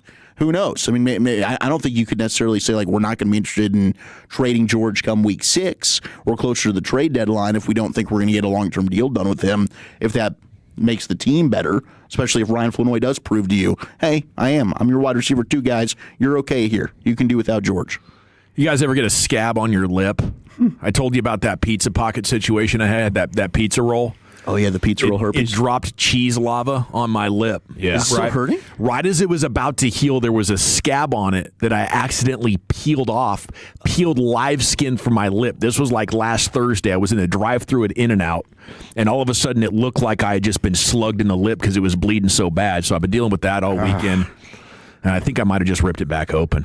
That's freaking brutal, dude. I can't turn down the scab pick. Yeah. That's it's like, too much fun. It's like a final boss. Yeah. We end on a sad note here in the C note. Alden Smith, former Niner and Cowboy defensive tackle, passing on at 36 over the weekend. One of his final acts was taking pizzas to a food kitchen that fed the homeless. Had a big heart. When he got to the Cowboys, he had been out of the league for 4 years, had a solid season, 5 sacks in that 2020 campaign there with Mike Nolan and Jim Tomsula under Mike McCarthy. But condolences to his family, and hopefully he finds some peace and rest. Okay, we got Krusty's Corner coming up next. Brian, where are you taking us? Yeah, with minicamp on the horizon, I got some more questions from our guys before we do that. We'll do that next. Coming up Tuesday.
#1 Chevy dealership 3 years straight, and they've got more new Chevys than anyone, and they're all priced to sell.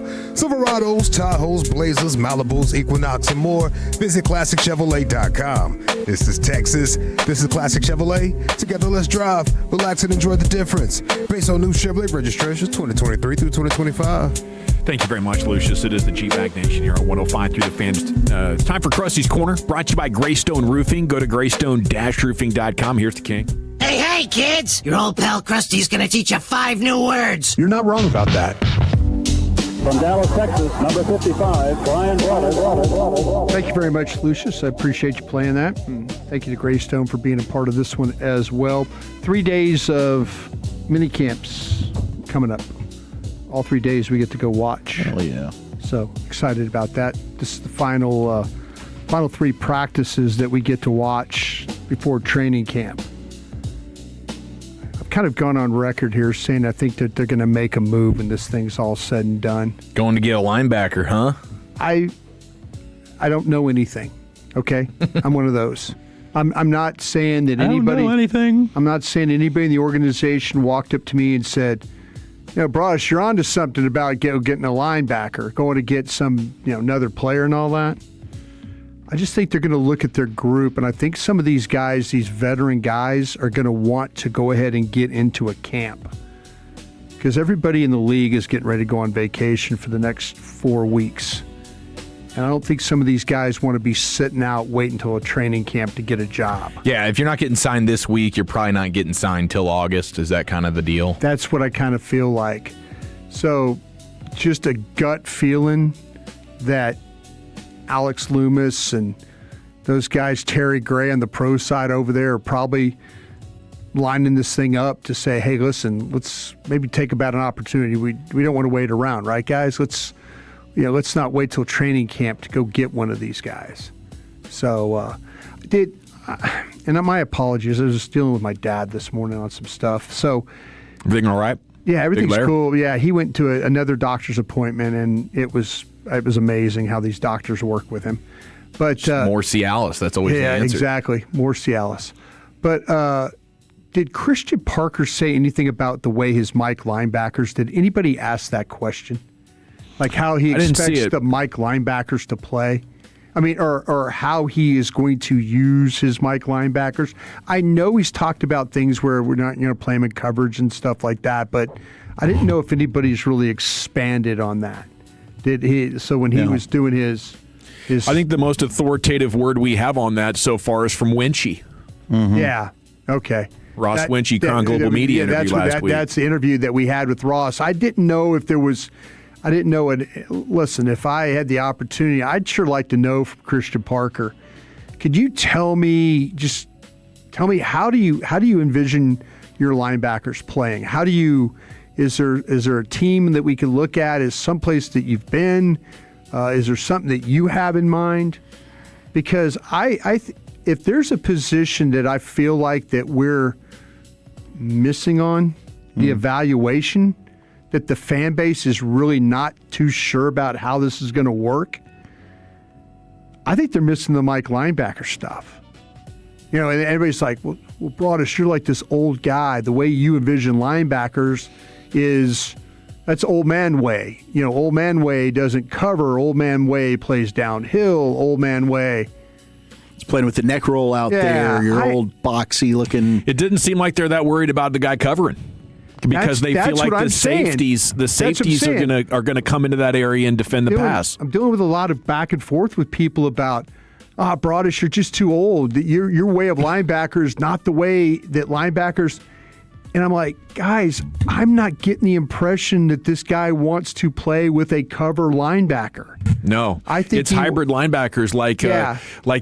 So with the Chiefs, Spags, they lose Chenal. Yeah. They did not even go sign a replacement because they're planning on using the safeties plus adding a Alohi Gilman to cover that part of the field in the pass defense. There you go. They're like, we got Bolton and Tranquil. They're going to go stop the run and maybe blitz a little bit. Yeah. And we got safeties coming into that middle part of the field to defend the pass. I think they could use safeties too, the Cowboys. I mean, they've got a lot. And how are you going to get them all on the field? P.J. Locke, Hooker, Downs. I think they've got this thing now. Listen, I'm not I'm a little bit okay. Let's see about Overshown playing as that Mike linebacker. I worry about if, in fact, that the Mike linebacker is not going to be a cover guy, which I think Overshown can do. I think Overshown can do the athletic things you want. Matter of fact, I think you'd be even better on the other side, playing as that will linebacker, as opposed to playing as the Mike linebacker. And so, it's just in my mind, I'm sort of thinking they tried to fix the Mike linebacker position. They tried. They tried to get Nakobe Dean. They tried to sign some guys. Quay Walker. They tried to trade for some guys. They tried. But now it's like, oh, no, we're okay with. And I don't know. Like I say, after all the things that they did, and I would go ahead. I'd go ahead and sign Bobby Wagner. I keep saying that, but I would do it because I just feel like that if you're going the way that they're going to play this defense and the way they're going to try and defend the run, I don't think Overshown is the ideal piece for that spot. And so that's why I keep pushing for this. I keep pushing for a Bobby Wagner signing because I think you need some stoutness at that position. And it's not that I'm looking at 1988 way of playing defense or Bill Parcells' 1990 defense. Well, offenses are getting a little bit heavier. Yeah. They're running at you a little bit more. Exactly. I mean, that's all coming back. Exactly. That's why I'm thinking that when this is all said and done, when the next 3 days, they're going to make a move before camp. Just love it. Throwing it out there. So these practices do enough to where it's like, okay, we kind of saw it here. I think they're talking about it right now, Zach. Okay. I think they're talking about it right. Even though they're saying, and Overshown's coming out and saying, yeah, we talked about this. I loved what Overshown said, though. I mean, Overshown seemed like he's really embracing this opportunity, but physically, it is a fair question what the requirements are and the toll that playing Mike can take on your body. Is he going to be able to hold up throughout a 17-game season? Well, he's never done it anyway in the NFL. So what's your contingency plan? Is it the rookie? Is it Barham? Is that enough for you? Barham's got the body type to do it, but I don't know if they want to go with a rookie guy. Barham, to me, I love the size and the stoutness. I think that's the kind of player you need to play at that position. I just hope it's not the Joneses saying, well, we're kind of at the end of our spending. Go make the best of it, guys. And this is where you can do Jerry Jones is like, man, that Justin Barron, that Langston Patterson, that Curtis Robinson, those guys can play some football now. Please don't do that. Please don't be Let me tell you the story of getting off a private plane and stepping into an old Bronco again. You can't have it all. Yeah. Let me tell you about the time I got my credit card cut off at Love Field. I don't need to hear that, sir. Just need you to go get another player. By the way, I love the nickname of the Egyptian soccer team. You know what their nicknames are? No. They're called the Pharaohs. Oh, there you go. The Pharaohs. I like that. I like the nickname, the Pharaohs. Let my people go. Let my people go. How about this one, Chieftain? Mm-hmm. Are there any starters on this defense or offense that's in danger of losing their job? I mean, just looking at the starting 22, is there anybody that you look at and you say, that guy right there is in the biggest danger of losing his job? I mean, I still think Guyton's going to get the role at left tackle. Everything else, I think, is pretty standard when it comes to the starting 11 with your offense. And then defensively, I mean, they're going to be doing some mix and matching, and it's not going to be the same 11 guys on the field all the time. I mean, I think I feel pretty good about where they're at right now, the guys who are starting, unless like Deron Bland is just really not himself at all, and one of these other corners is able to step up. But outside of that, I think they got what they got.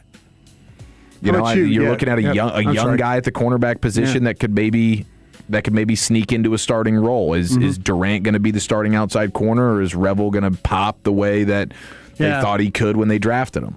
Dawson, you got a thought on that one? You know, if I had to look offense or defense, I'm going to say Malik Hooker. Because I think P.J. Locke might give you a little bit more versatility, some youth, maybe a little bit more toughness, stoutness, if you will. I like that. I like what you're doing. But I'd probably have to go to special teams where the punter, Brian Anger, just doesn't have it anymore, does he? We need a new punter. So I'd have to cheat other than Hooker. But I do like your Hooker. Thank you. I do like the Hooker one. because she's a good woman. But you know me, I get into these Just love a modes good where I'm hooker. trying to get rid of hookers. Big rugby fan. Yeah.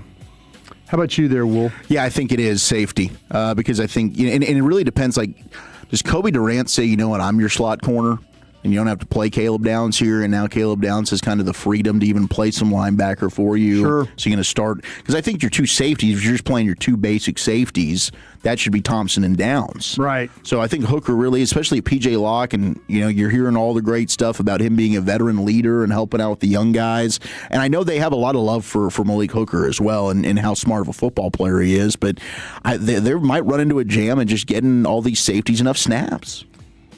If we look at Dawson, I think I know your answer. I'm that predictable. No, because I've listened to you say it. You don't see Ravel as a starter then, right? No. Okay, then just hold that thought. Mm-hmm. Chief, how about you? Do you see Ravel as a starter? I mean, I'm leaving the door open that for the possibility for sure. As we open training camp, do you think he's going to be the starter? No, not to open training camp. No. I think they'll have Durant and Bland to start. Okay. How about you there? Not to open camp. I think eventually he could end up being a starter. Well, he was a starter last year at the end of the season, right? Right. I mean, he was the guy. Yeah. The guy, when I asked you that question, the first guy that came in my mind was Durant. Mm-hmm. Durant, to me, is the guy that has a chance to replace the guy that I think going in we thought was going to be the starter. You see what I'm talking about? I think Durant is the starter right now. But I'm saying, though, I think that... like Ravel being the starter at the end of the season, it's now Durant. I think that they're playing Durant right now. They've been playing him, but I was kind of... like I say, Ravel was the starter. And I think going into this thing, he was the starter. So this is... I kind of feel like that maybe if you say, hey, who's a guy who was a starter that's probably going to get replaced? Okay.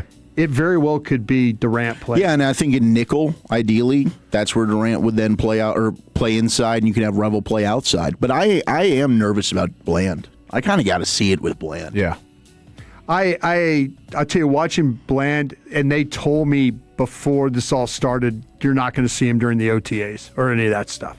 You're not going to see him. It's all training camp stuff. So I think if Bland can't return to 90% of what he was, you're totally bleeped at corner. Like, I don't even want to imagine a world where Deron Bland isn't a good starter. Yeah, you're going to have to pray that, like, Kalen Carson, it actually did click your three. Or the rookie Devin Moore, like, all right, you found one there. One of those young guys you're going to have to save your ass. And I'm doubting that Revel can do it this year. Maybe long-term he can get it, but dang it, that's what we're hoping for. Yeah. Like, if Revel's not better than Durant at some point in this season, then, the floor at corner might be lower than we're comfortable talking about right now. Yeah. And that's when I say things like I still think this could be one of the worst 5 defenses in the NFL. Because of how much I think they're going to struggle to cover. But there it is, Krusty's Corner. Thank you, guys. Brought to you by Greystone Roofing. Go to greystone-roofing.com. Brian Broaddus, former Cowboy Scout, every afternoon here at this time. Okay, CY's coming up in about 25 minutes. We'll talk baseball with Cy Young. But we got a football fix coming up, Chuck. Which player needs a Super Bowl the most? Let's talk about that next in the nation. But I got to talk to you right now about Michelob Ultra, baby, because it's the biggest sporting event in the world, and you've got a superior light beer to match it. That's Michelob Ultra. For every match, every goal, every superior play on the world's biggest stage. Because from the pitch to the pour, superior is worth playing for. Michelob Ultra, official beer sponsor of the FIFA World Cup 2026. Enjoy responsibly. 2026 Anheuser-Busch, Michelob Ultra Light Brewery, St. Louis, Missouri. Our goal is to have you winning every sports debate with your buds. We'll do the homework. You just listen and enjoy. Turn it on and leave it on. The Fan and our Odyssey, iHeartRadio, or TuneIn apps. This Odyssey Sports Minute is brought to you by Base Power Company. This is an Odyssey Sports Minute. Presented by Chumba Casino, your online casino for play, spins, and a chance to score. Must be 21 and over. Terms at ChumbaCasino.com. New York City erupted as the final seconds ticked off in San Antonio, and the Knicks wiped out 53 years of heartache to win a championship. They had the best point differential in NBA playoff history and a 13-game playoff winning streak on the road. And next year, the Knicks have the 4th best odds as repeating as champions. I'm Adam Abdallah. Yo, it's Jay Uso from WWE, and I'm Jimmy Uso. Chumba Casino and WWE are hyped for the biggest event of the summer, SummerSlam. I know, I can't wait. There's nothing better to do while we're waiting than playing Chumba Casino. Sign up today and you could win a VIP experience with Chumba Casino and WWE for SummerSlam. So what are you waiting for? Play Chumba Casino and enter for your chance to win. Let's Chumba. Yeah. Sponsored by VGW Group. No purchase necessary. See terms at ChumbaCasino.com. Must be over 21 and present in a state where it's legal to play. This is the story of the one who keeps multiple buildings running smoothly day after day. Plumbing that flows, HVAC that hums, cleaning supplies that keep surfaces sparkling. That's why she counts on Grainger. With easy reordering online and 24/7 support, Grainger helps her keep the products she needs on hand. So shelves stay stocked and buildings stay ready. Call 1-800-GRAINGER, click Grainger.com, or just stop by. Grainger, for the ones who get it done. So many of you still have that 3% rate from the COVID years, and you want to keep it, but you want to get cash out of your home. It's very simple. A second lien home equity loan with TexasLending.com. We have an automated appraisal. It goes fast. We have great rates, and we have loan officers who care. Call us today. Get that financing done now with TexasLending.com. 972-387-4600, TexasLending.com. 4201 Spring Valley Road, Suite 1150, Dallas, Texas, 75244. NMLS number 2297. Equal housing lender. Whether you're commuting to work or heading out for a fast coffee break, getting an auto insurance quote is just a tap away. With AAA, you're always connected, so you can focus on the road ahead. Rest easy knowing AAA's got you covered, no matter where life takes you. AAA, we're always with you. To start your quote, visit AAA.com/insurance. Insurance provided to qualified AAA members by Auto Club County Mutual Insurance Company. Membership requires a separate payment. Staples presents Celebrations Made Easy. I was throwing a party for the twins and had custom invites and a banner printed at Staples. And that's when I saw Party City is now at Staples. Party City? No way! So now Staples has all your printing needs and everything you need for a party. Everything times 2. And now at Staples, save 25% on all custom banners. Party City is now at Staples. That was easy. Shop Staples in-store, online, or on the app. Some banners available same day when ordered by 12 p.m. Hence 8-1 exclusions apply. 1976. Gas was 59 cents a gallon, disco ruled the radio, and D&M Leasing opened its doors in Texas. For 50 years, Texans have trusted D&M because we make getting a vehicle easier, smarter, and often less expensive than the traditional dealership experience. No negotiating, no pressure, just experts designing the right lease for your life. Call 817 or 972-35-LEASE or visit dmautoleasing.com. D&M Leasing, 50 years of helping Texans drive smarter. We make leasing easy at D&M. Straight Talk Wireless presents Pickup Truck Wisdom. Trust is earned. That's why I've stuck with Straight Talk. Same price since 2009 on Verizon's 5G network. Cause shoot, anyone can make a promise. Keeping it for years, that means something. Now plans starting at $25 a month with 4 lines. Find us at straighttalk.com and Walmart. Straight Talk Wireless. Straightforward. Always. Same price claim applies only to the base monthly price of our $45 plan from October 2009 to present. I move mountains for a living. Literally. That means I don't carry hand lotion, and when it comes to serious heartburn, I don't mess around with anything but Rolaids Max Strength. Its dual active formula has 1,500 milligrams of calcium carbonate and magnesium hydroxide that relieves heartburn fast. And the best part? The roll fits right here in my pocket, so I can get back to moving mountains. Rolaids spells powerful relief. 1,500 milligrams is our highest amount of antacid per tablet. Read each label. Use as directed. Keep out of reach of children. Hi, my name is Lloyd Lockridge, and I'm the host of a new podcast from Odyssey called Family Lore. In this podcast, I'm going to have people on to tell unusual and sometimes far-fetched stories about their families. I've heard my whole life that she invented the margarita. And then we're going to investigate those stories and find out how much of it is true. He gets a patent 1 month before the Wright brothers. Oh my God.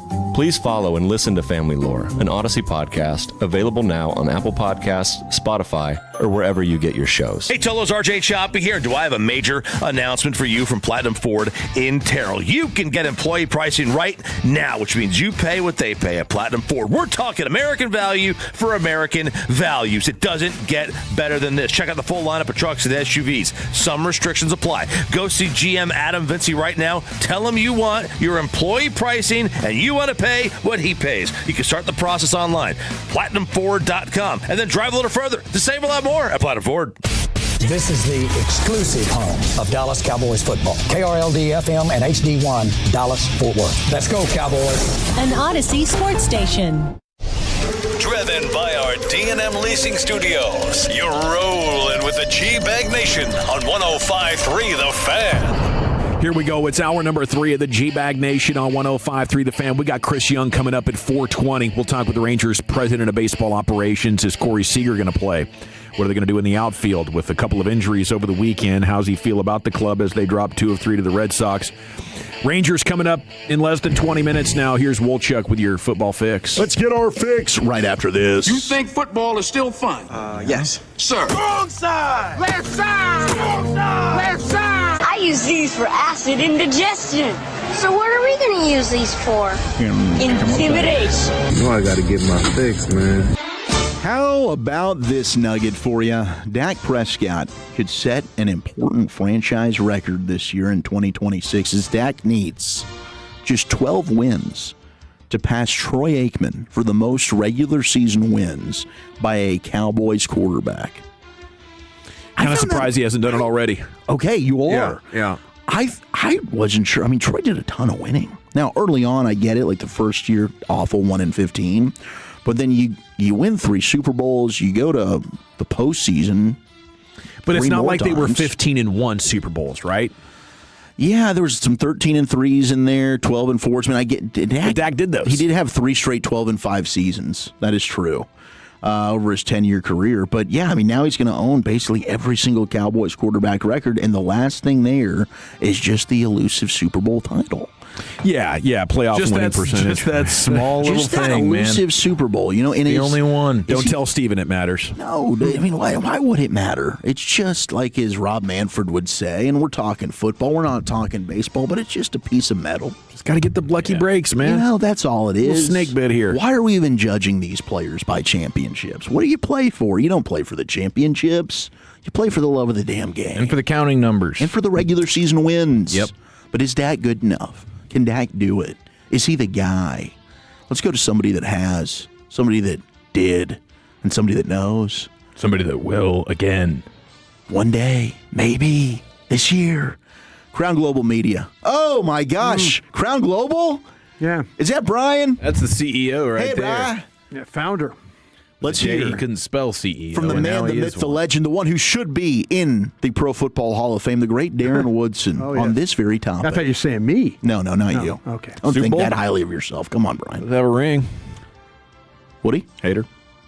You think Dak has what it takes to take Absolutely. the Cowboys to the Super Bowl? Absolutely. Our office at the Star. My office is at the Star. I'm on the 3rd floor, and I look down on that practice field every single day. Every single day. And let me tell you, the guy I see in the offseason, and it starts in like March, February, so the end of February, Dak is out there throwing to guys who aren't going to make the team. They're not going to make this team. And it's in the morning. There's one consistent, is Dak Prescott. He's showing up, right?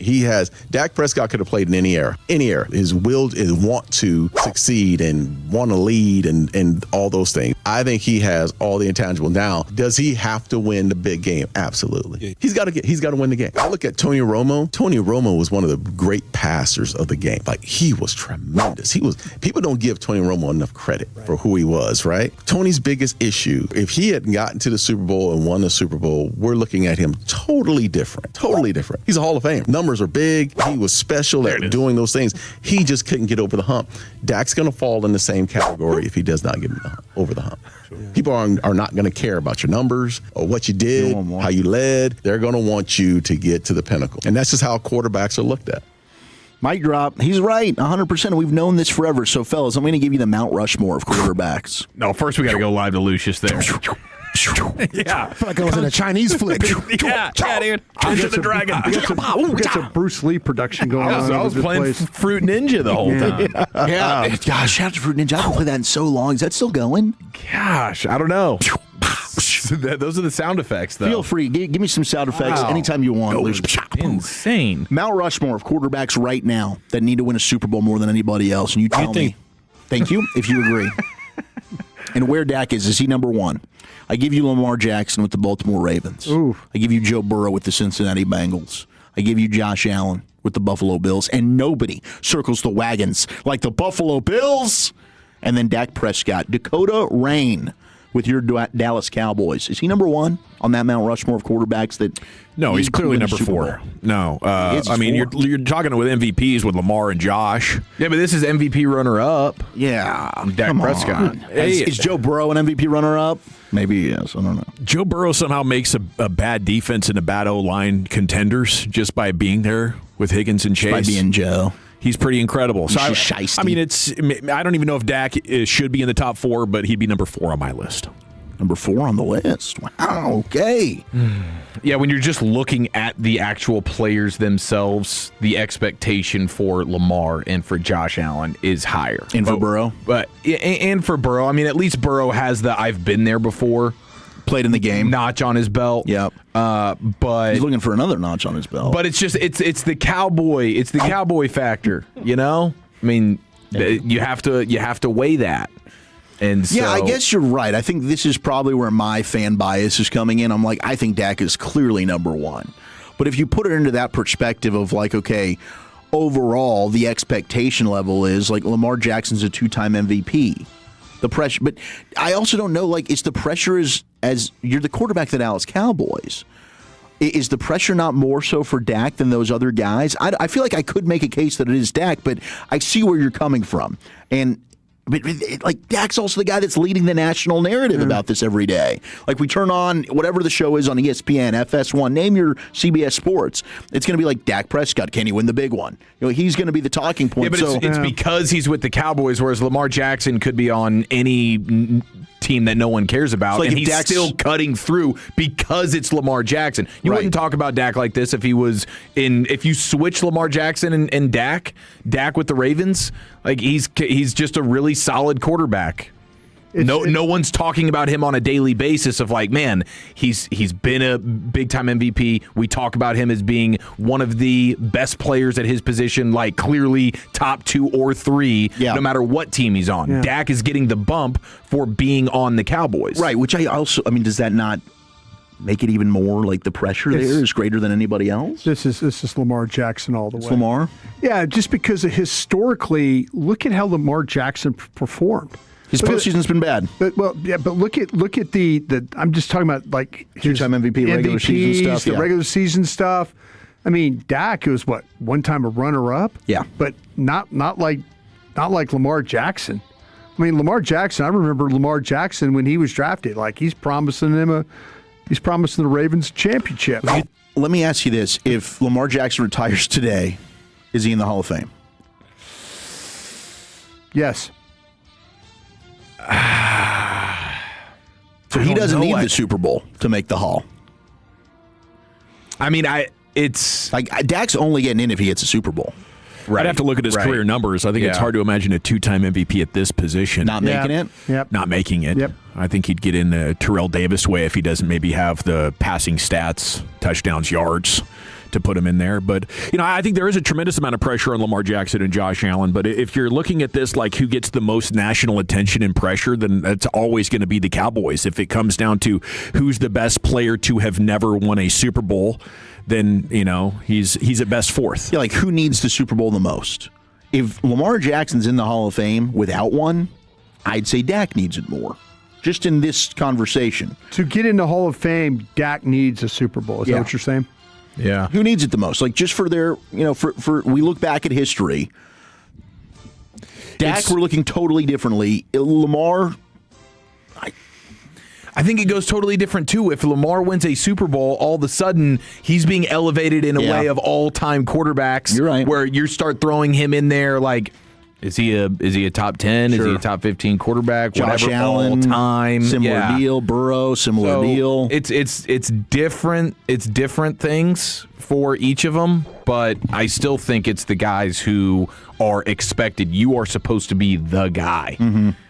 And that's Josh Allen. That's Lamar Jackson. Yeah, and Dak's just not in that group. He's just not quite in there, you know, of like the elite. Yeah. But, I mean, even Lamar and Josh haven't been able to carry their teams to postseason success. So, but I think they have that expectation. Yeah. I think people look at them like saying, you should be one of those guys. Yeah. I don't think they're looking at Dak that way. I think they understand, hey, Dak, you are maxing yourself out, and everything around you needs to get better. Yeah. I really wish this was more of an organizational conversation because the Cowboys are the organization that most needs it. No question. Has the most pressure on it and has let their fan base down the most. Probably fixing to do it again. 817's going. It's Josh Allen, the drop balls, the overtime losses, Kansas City just being in the way. 817 in your contest, Zach, I do think you're right because the other three may make a Hall of Fame without a Super Bowl, but Dak will not based on the numbers. I mean, I think that was a good point. All of these, it's just Burrow, not an MVP, but 2 times Comeback Player of the Year award from the 817. But I think those are kind of, I think Herbert would then enter Herbert's got to just, can you win a damn playoff game? Yeah. Right? Then there's the next wave of this. I think you get to the Josh Herberts and some of these other younger quarterbacks that are now coming up. But I think that's clearly to me the 4 Mount Rushmore right now. These quarterbacks got to go get them one. Yeah. And then their legacy could be totally altered the way that we think about them. Now, shout out to Nick Harris yesterday. I mean, Nick knew what you were doing here. Broke the internet in a good way. Oh, he did? Not quite curtains being used at AT&T Stadium for today's World Cup match, but a tint is over the big doors on each side of the stadium. No glare or sunlight coming through onto the pitch as a result. So is this not a great compromise? If you don't want the curtains, just put the tint up. I mean, I thought Jerry loved big tinties. Well played. I guess my approach to this story was a little bit more scientific. I'm making up for the missed opportunity on the hooker thing earlier. I know, man. I was making the hooker jokes over here, and you just were zoned in. I don't know if the sun's hitting the stadium at the same angle. It's all about the angles. And it's all about the when angles. you have that low November and December sun, it cuts through there. Okay. It's higher in the summertime, coming in from a different angle, and therefore, just the tinting is good enough. So the tint, you are going to get tinty with me. I would be willing to explore that, but I don't know if it would have the same impact as it did in the month of June. All right, fair. All right. I just think it's a globe universe discussion. Science, bro. It's a globe. Science rules. It's a globe universe. The axis. It's a globe universe discussion. All right, fair enough. Touche. You know what I'm talking about, Walter. You're out of your depth here, bro. I really am. I feel like I have no idea what you just said, but that's all right. Let's go to the Big 12 as we wrap up the football fix today. We'll sprinkle dinkle some college in. The Big 12 has filed a complaint seeking the authority to sanction Texas Tech if Brendan Sorsby takes the field this season, per Ross Dellinger. Potential penalties discussed in the filing include monetary sanction and a ban from the Big 12 championship game. So we'll get more into that coming up at 4:40-ish. Yeah, around the Sorsby. I can't wait for that. I think that's going to be fun. Is that another globe universe discussion? Is that going to get into science? That? Yeah, Earth, Sun, the axis, the wormholes. I love a good wormhole. Yeah.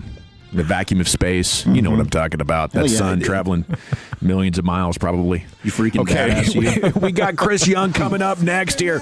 We talk to the Rangers, president of baseball operations, every Monday at 4:20. He's next here on The Fan.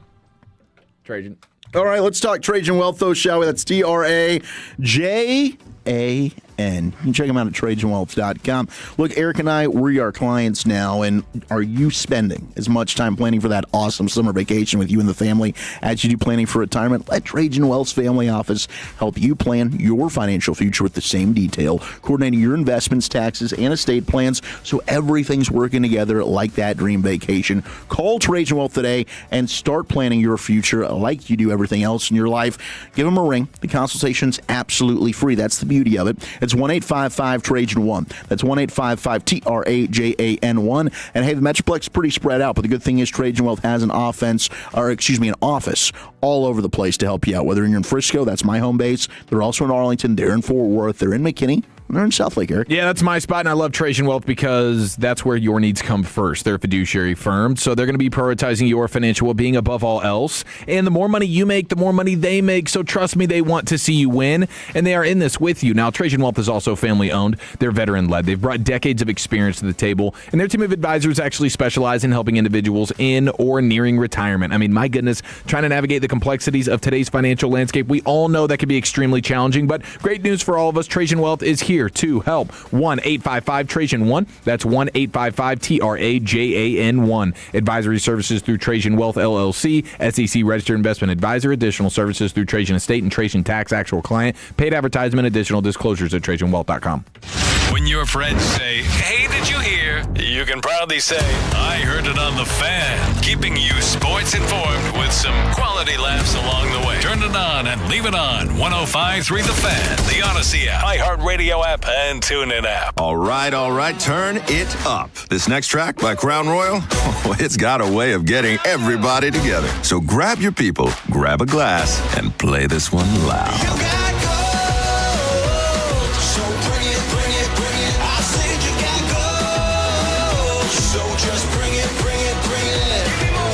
This track is brought to you by Crown Royal. Please drink responsibly.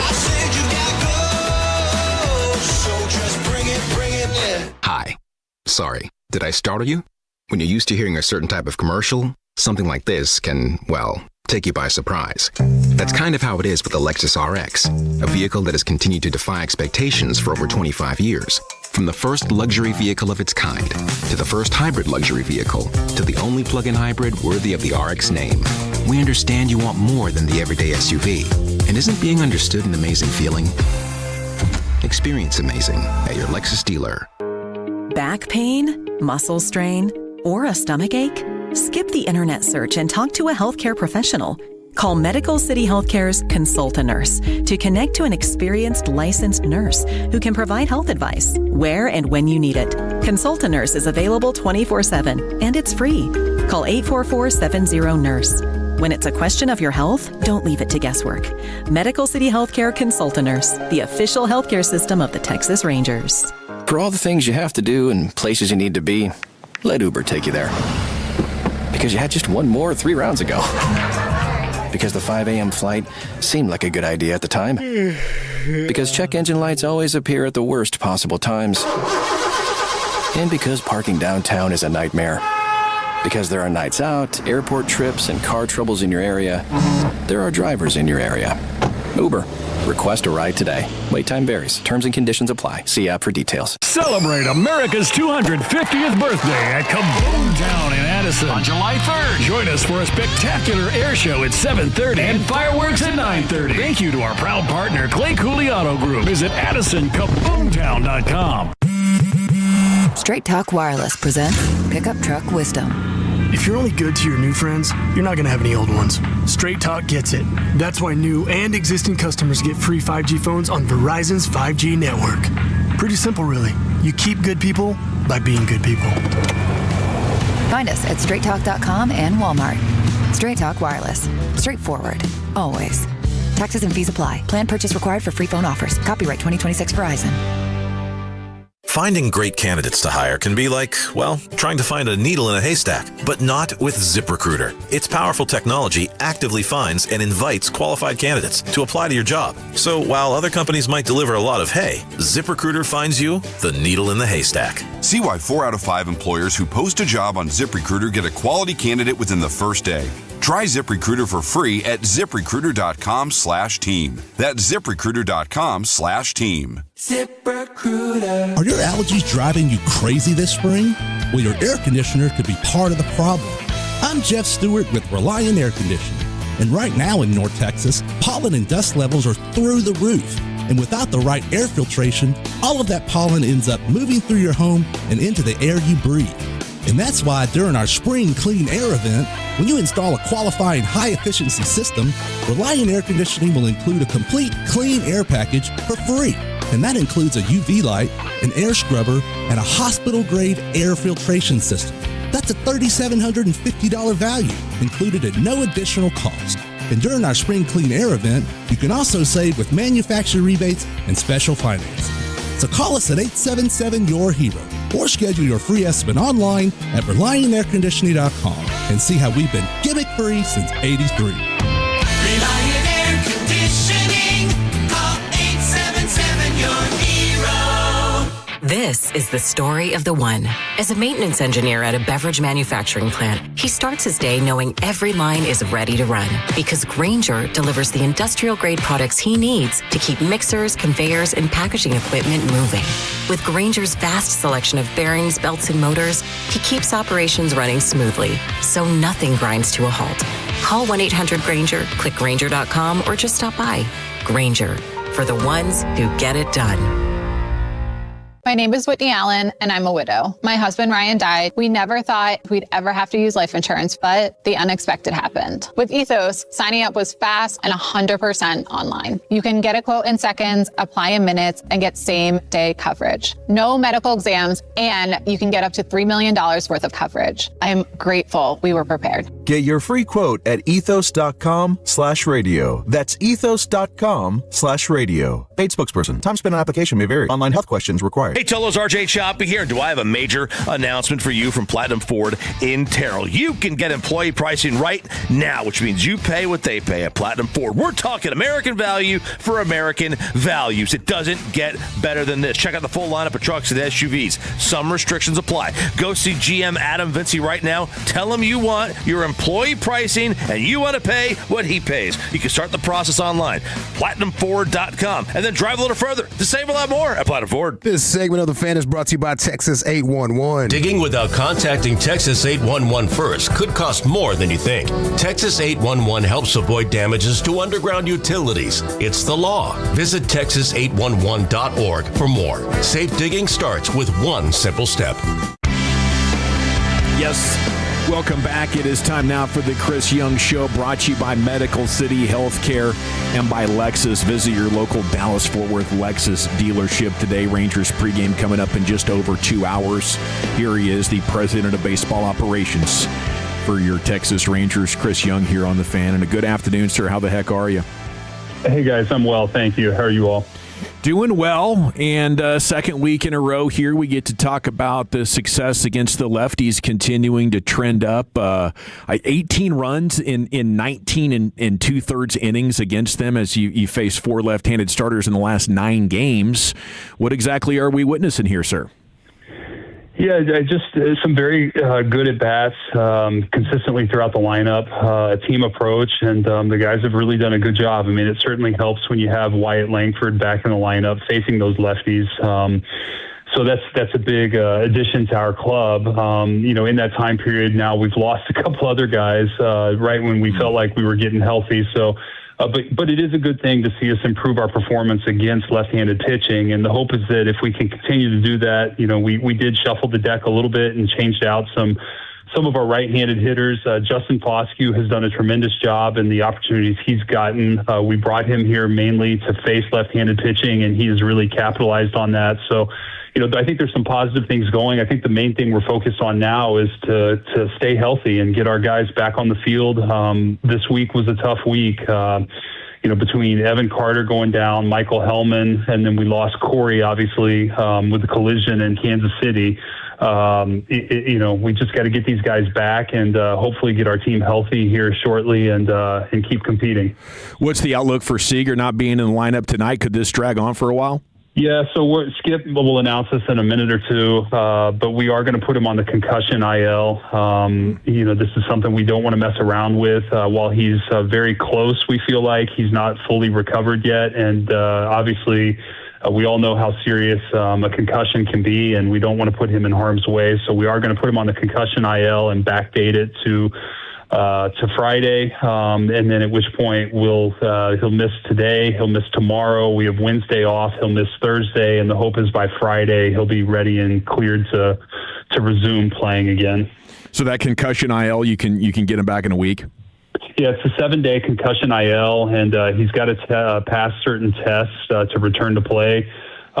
He's been able to pass some of those tests, but he's not 100% in the clear yet. And so while he's close, there are still a couple things that are irritating him. And like we said, we don't want to put him in harm's way. He's so important to our team. We got to make sure we get him right. So we've activated Josh Smith today, who will replace Corey as he goes on the concussion IL. So then what's the outlook for Hellman and Carter, and what kind of dominoes can fall there in the outfield for you? Yeah, so for Evan, he's got a grade 1 oblique strain. It's at least 2 weeks on that. It could be a little bit longer depending on how fast he recovers. With Michael Hellman, it's worse news. It's a fractured finger. It's going to be at least 8 weeks until he can be back to full strength. So we've got a long time on Hellman.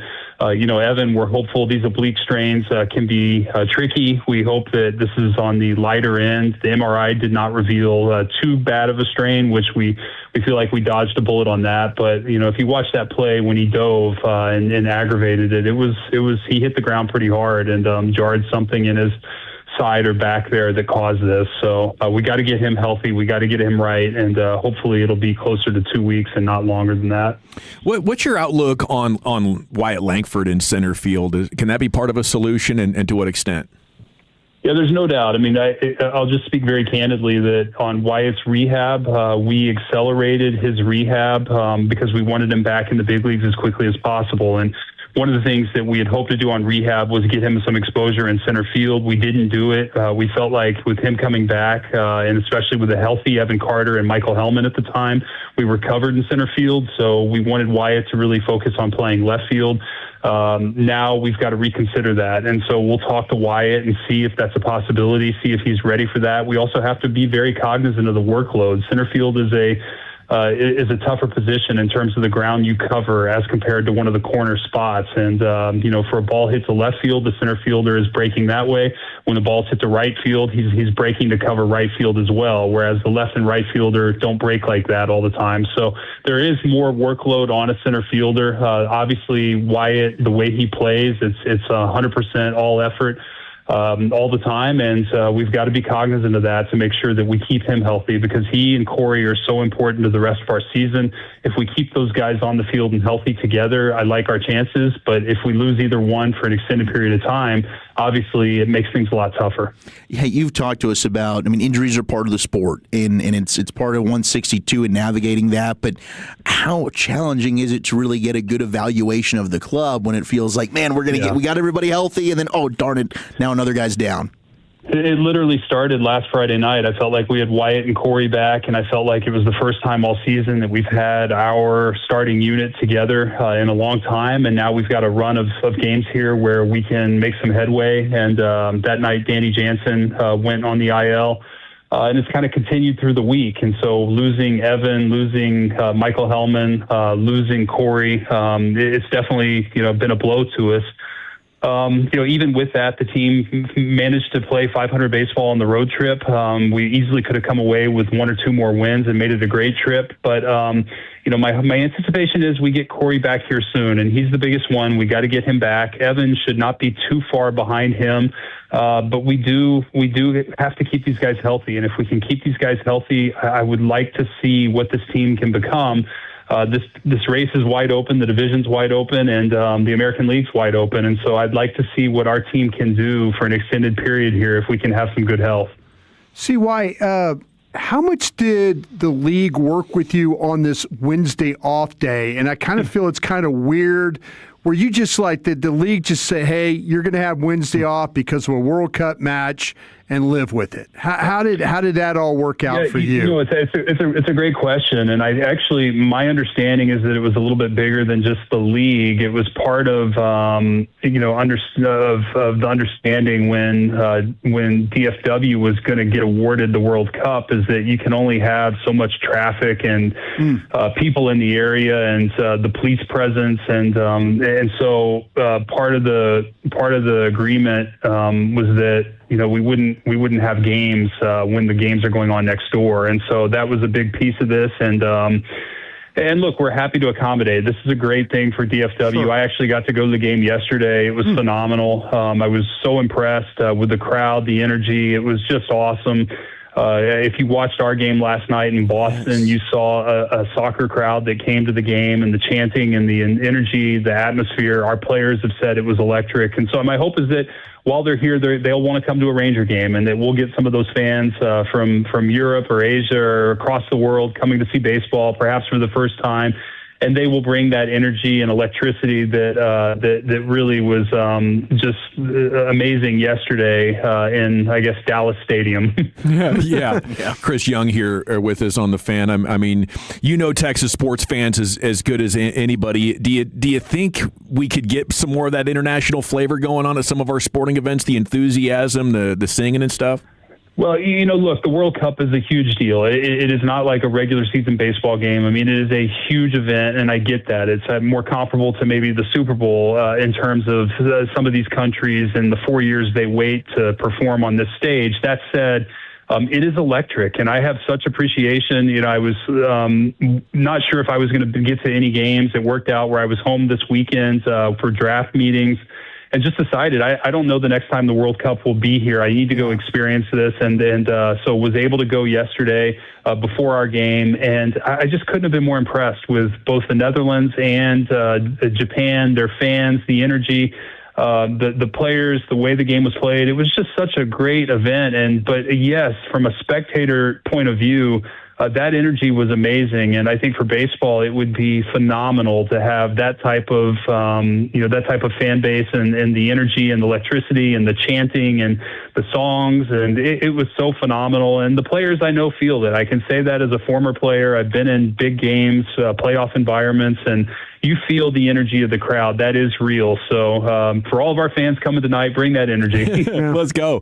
It certainly looks like Evaldi reacts to that big game energy positively, doesn't it? He loves it. I mean, it's so impressive to see him. He craves the big moment, the big game. It's a nationally televised game, an electric atmosphere, and a place where he pitched and won a World Series. And he wanted to be out there. He shies away from nothing, and it's just so fun. He sets a great example for our entire team, and I love watching him compete. How about Jacob Latz and what he's been able to do in the closer role? Like, how much of a surprise revelation has he been? Well, it's not surprising in terms of the performance that he's giving us and the contribution he's making to the team. The role in which he's making it perhaps is, and it came about mainly because one, we decided to put Kamara in the rotation at the end of spring training and slide Lassie into the bullpen, and really with the idea that he was going to be a leverage arm, less than a sort of multi-inning reliever that would pitch non-leverage.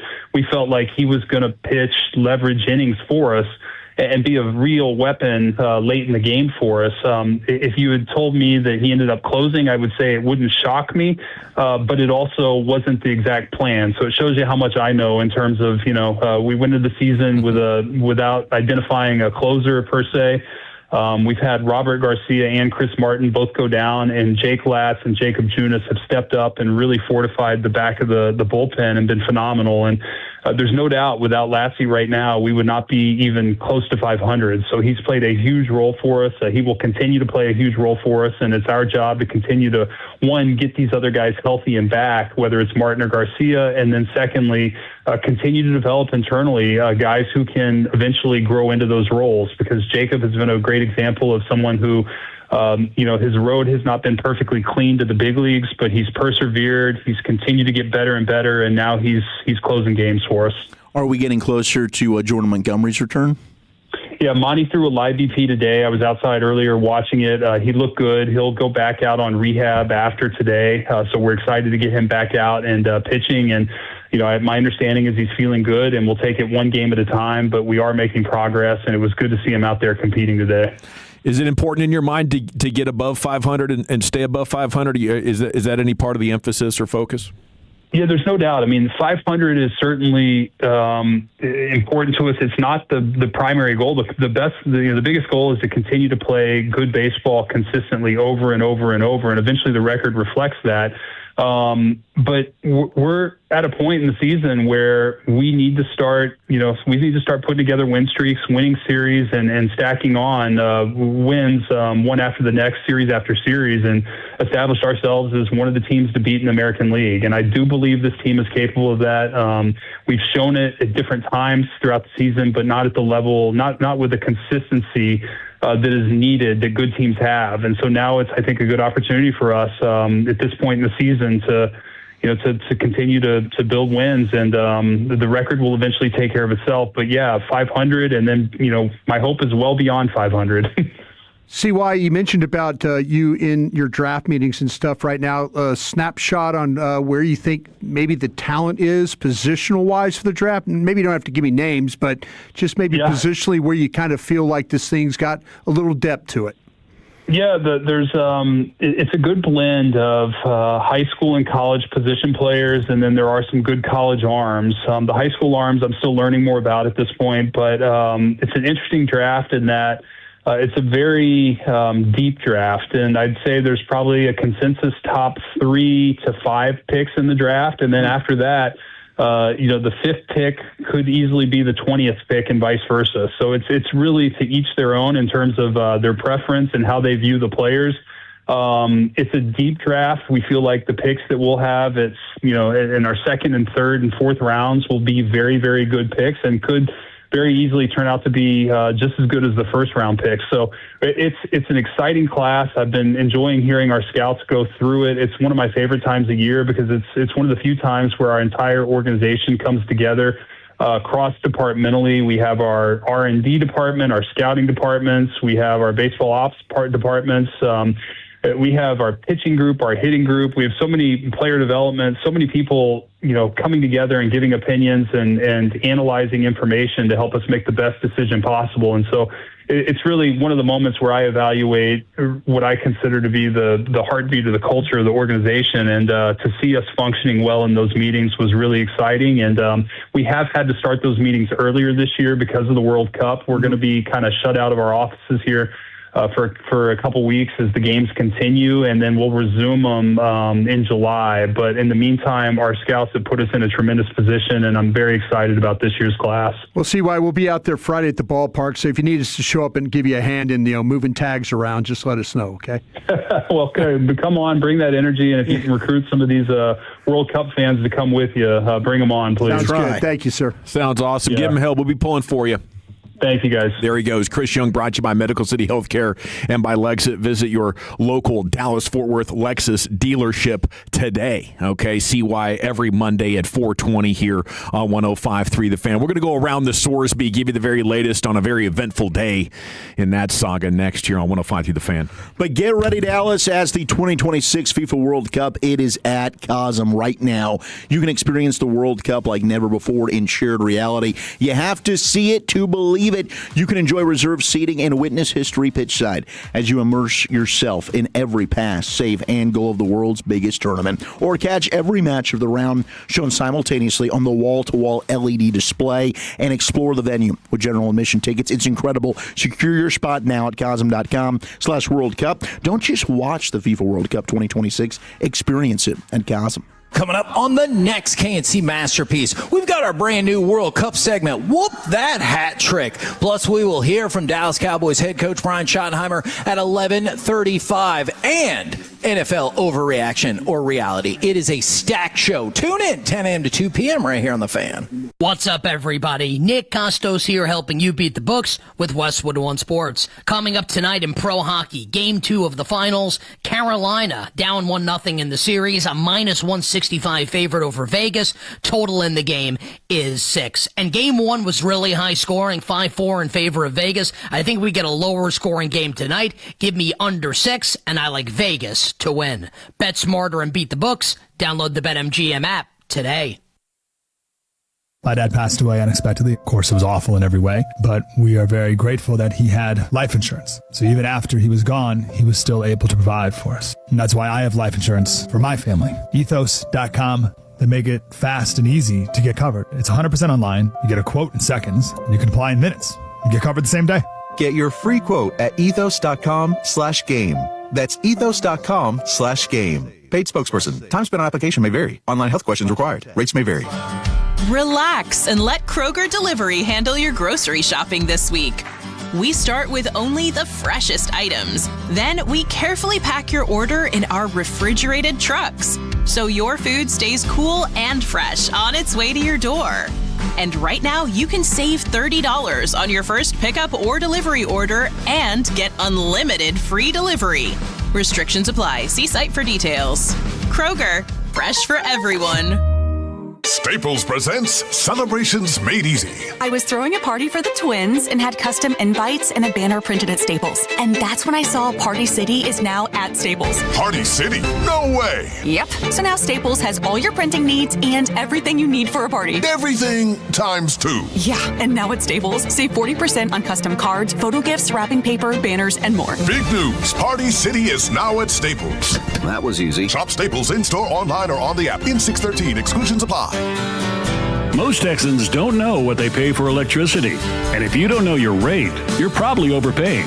Base Power found 7 in 10 Texans are on the wrong plan. Switch to Base Energy, one low fixed rate. And you could save more than 15% on your monthly bill. We'll even cover up to $150 in cancellation fees. See how much you could save at basepowercompany.com/thefan. That's basepowercompany.com/thefan. Attention Fort Worth. Luxor Staffing is hiring hundreds of positions for a major new electronics manufacturer in the Alliance area, including roles for those with basic computer component knowledge, plus packing, loading, warehousing, and more. And the opportunity doesn't stop in Alliance. Luxor Staffing has hundreds of openings across the DFW Metroplex, so your next career move may be closer than you think. Weekly pay, great benefits, and start as soon as tomorrow. Visit LuxorStaffing.com today. That's LuxorStaffing.com. The grand opening of Hidden Oaks, a brand new lakefront community just north of Dallas, is this Saturday, June 20th. 18 new lakefronts will be priced from only $99.9 this weekend. RSVP at HiddenOaksTexas.com or HiddenOaksGrandOpening.com. For adults with Crohn's disease or ulcerative colitis symptoms, every choice matters. Tremfya offers self-injection or intravenous infusion from the start. Tremfya is administered as injections under the skin or infusions through a vein every 4 weeks, followed by injections under the skin every 4 or 8 weeks. If your doctor decides that you can self-inject Tremfya, proper training is required. Tremfya is a prescription medicine used to treat adults with moderately to severely active Crohn's disease and adults with moderately to severely active ulcerative colitis. Serious allergic reactions, increased risk of infections or lower ability to fight them, and liver problems may occur. Before treatment, get checked for infections and tuberculosis. Tell your doctor if you have an infection, flu-like symptoms, or need a vaccine. Explore what's possible. Ask your doctor about Tremfya today. Call 1-800-526-7736 to learn more or visit TremfyaRadio.com. Hi, I'm Dallas tax attorney Jamie Flores from the law offices of Namath and Flores. We've successfully resolved IRS cases for thousands of clients like Michael. Here's his story. Hi, I'm Michael. I had not filed a tax return in almost a decade. I was worried that the IRS would freeze my bank accounts. Jamie's team did not stop until everything was filed and I was in good standing with the IRS. Like Michael did, call the law offices of Namath and Flores, Texas tax attorneys at 972-484-0TAX or go to myirsteam.com. Tolo, celebrate America's 250th anniversary with CertaPro Painters and get $250 off projects of $2,500 or more. Schedule by July 10th and let freedom and fresh paint ring. You can schedule your free estimate online at CertaPro.com. That's Certa with a C. And my home has become my happy place, but I started noticing scuffs, faded colors, and peeling paint that needed attention. And CertaPro Painters took care of me at the highest level. Their estimates are free, detailed, easy to understand, and you get a quote right away. So schedule that free estimate online at CertaPro.com. That's Certa with a C, CertaPro.com. Each CertaPro Painters business is independently owned and operated. This segment of The Fan is brought to you by Berkey's AC Plumbing and Electrical. Jeff Cox, president of Berkey's, helping over 40,000 customers every year. Clogged mainline? We'll clear it for just $89 with our 123-day clog-free guarantee. Big savings on the things you need. Call 877-BERKEYS or visit us at Berkeys.com. M37968. Rangers president of baseball operations Chris Young teams up with G-Bag Nation Mondays at 4:20. Nobody covers this team like your home of the Rangers. 105.3 The Fan. If you're in the market to upgrade your vehicle, get to Classic Chevrolet in Grapevine. Back-to-back #1 Chevy dealership 3 years straight.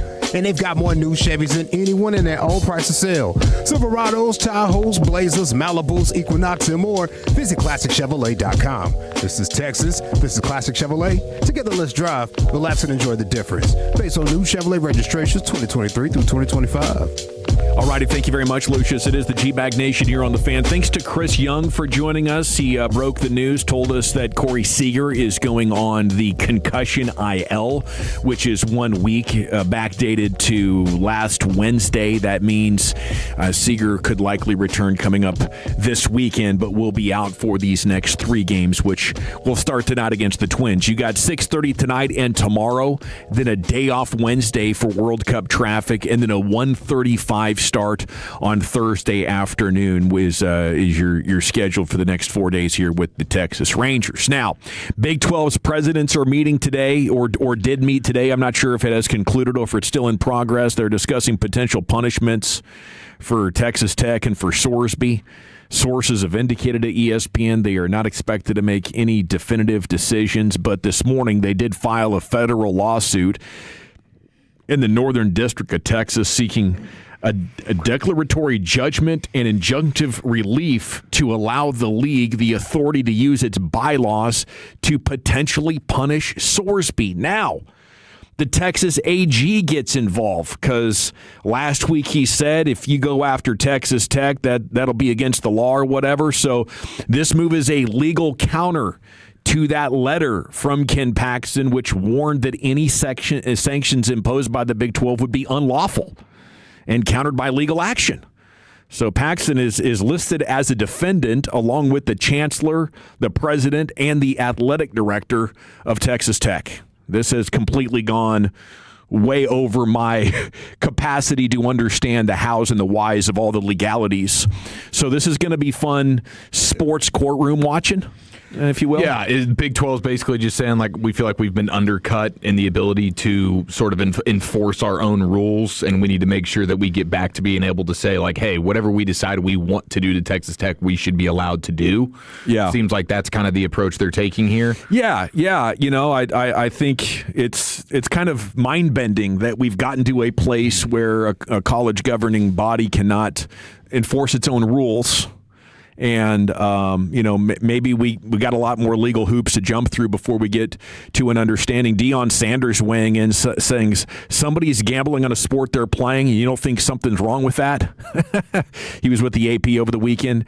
Just say that to yourself. This guy on my team is gambling on the sport in the competition that we're about to go out and have, and something's wrong with that. And, you know, I don't think he exactly had all the facts and the timing down, but of when the wagers took place and what we're doing. But, you know, the precedent has been set where I guess that's possible. And as long as you said have a gambling addiction, you know, the NCAA would not be able to have any ability. And I think the difference here is the NCAA governing players is one thing. And because they are a monopoly, you know, they would have to do a collective bargaining agreement with the players to create some sort of a rule guideline outside of the laws that they can enforce. This is the conference and the universities. And that just seems so different that, you know.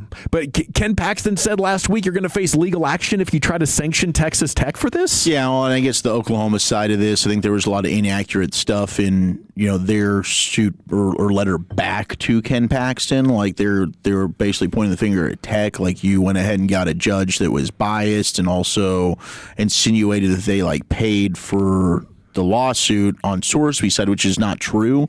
So I think the big thing is right now this is scheduled for to see if he can, you know, re-see this case is 2 weeks after the national championship game.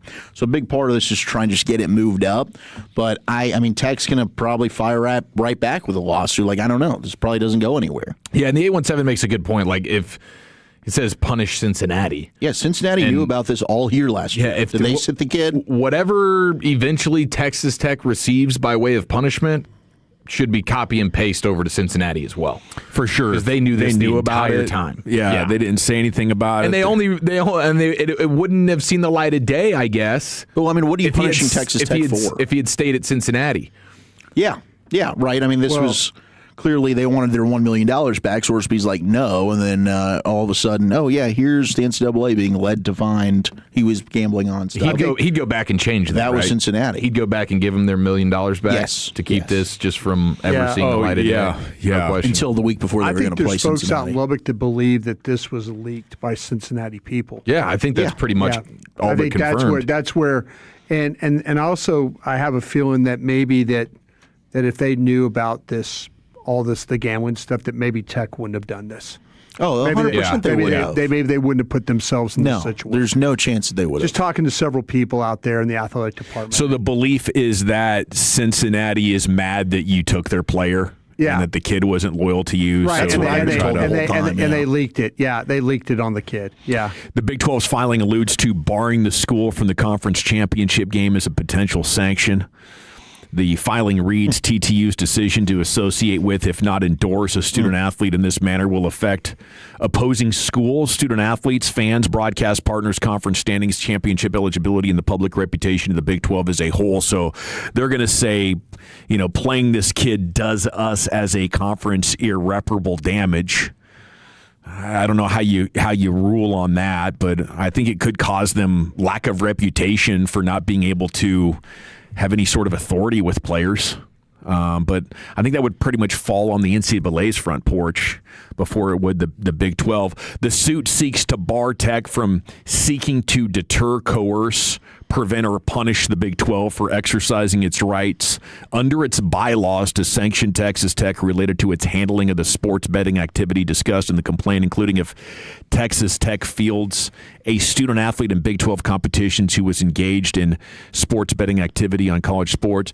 The Big 12 and its member institutions, apparently save Texas Tech, have no interest in being required to endorse or even appearing to endorse unethical and indeed unlawful conduct that strikes at the heart of the athletic integrity, the filing reads. Man, it would be pretty amazing if Texas Tech goes on a storybook kind of run and they run the table, and then Big 12's like, yeah, you can't play in the championship game. Good luck with that. That'd be crazy. that is going to ignite. Well, it hurt their conference. You'd want to have the representation in the playoff. Right. I don't know if they would do that big picture, but yeah. Or, I'd kind of love it if maybe they just say, at Sorsby, we're not playing you. Here's Will Hammond, and he goes on a amazing run for him, and they go undefeated. But this is nuts. I think ultimately we're going to see Sorsby playing. He's okay. So they say unlawful conduct. If you have proof of that, I think that would be the easiest way out.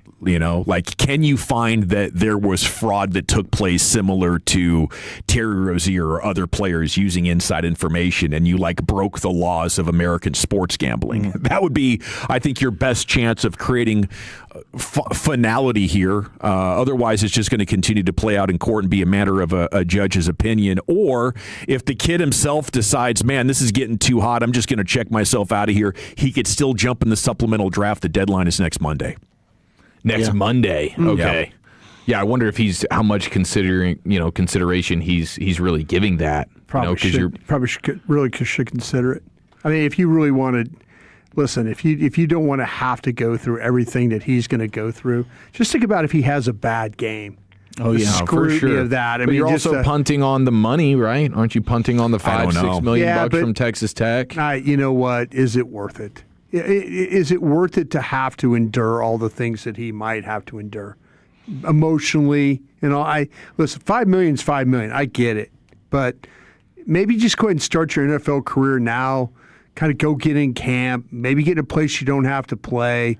Spend a year learning, then be ready to go with your NFL career. But the poor kid. If something happens to him in a game, whether it's his fault or not, there's always going to be people questioning whether he's throwing a game. Oh, for sure. Absolutely. Yeah, it's going to get loud. It's going to get loud. And he's better off just going and taking a year off from all this and going and sitting on an NFL sideline and kind of learning and being a little bit better that way. Okay, Christian Pulisic, the U.S. men's team attacker, wing, midfielder, beast, trained off to the side at Monday's practice as he attempts to recover from a calf injury he sustained in training last week. It's the most Pulisic thing ever. yeah, right? He just can't stay healthy, man. Was he on the umbilical cords? I'm not sure. Yeah. But he was engaged in individual work. When asked how Pulisic was doing, Mauricio Pochettino, the greatest manager in U.S. soccer history, Let's go, Mauricio, said good without elaborating. How would you describe that shirt he was wearing? That vacation leisure gear he had on. Yeah. It's. I thought he was going to the tiki bar. Right? It seemed like he was an American on vacation. Yeah, I was expecting the loafers with maybe the Velcro over the top of them. Or something Everybody else is in a flippin' suit. Yeah. And here comes our guy Pochettino. He had like 3 of the buttons buttoned, so he had the middle buttons buttoned, but the lower buttons weren't buttoned. He's a stylist. But he had on like a shirt underneath that, like. Yeah, I'm not sure. I was trying to figure out like how was this approved? Like how did FIFA approve this? How was the U.S. Soccer Federation thumbs up, buddy? All I know is back up the Brinks truck. Don't let that man go anywhere.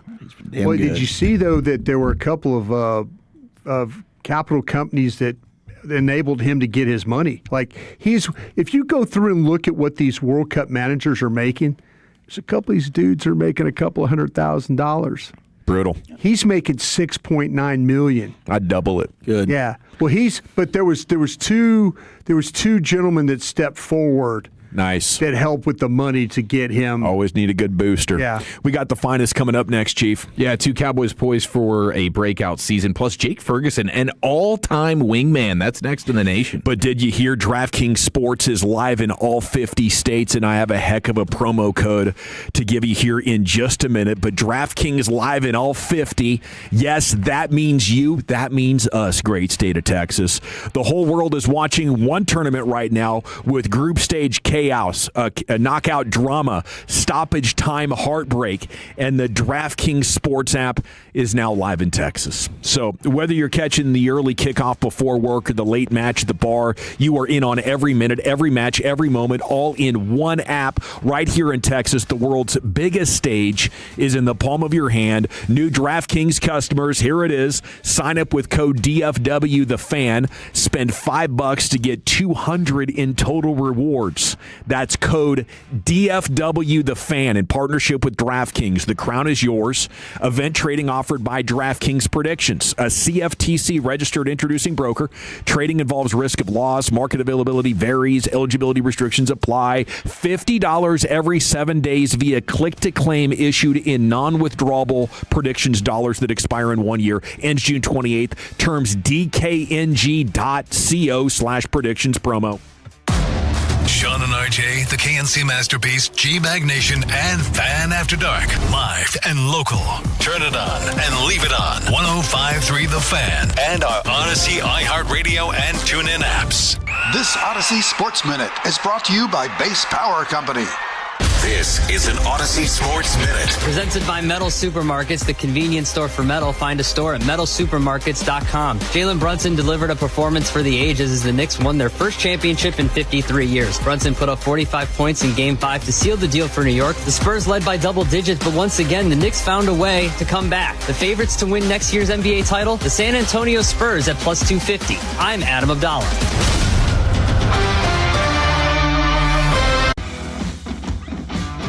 When you've got real work to do, Metal Supermarkets will help you get it done fast.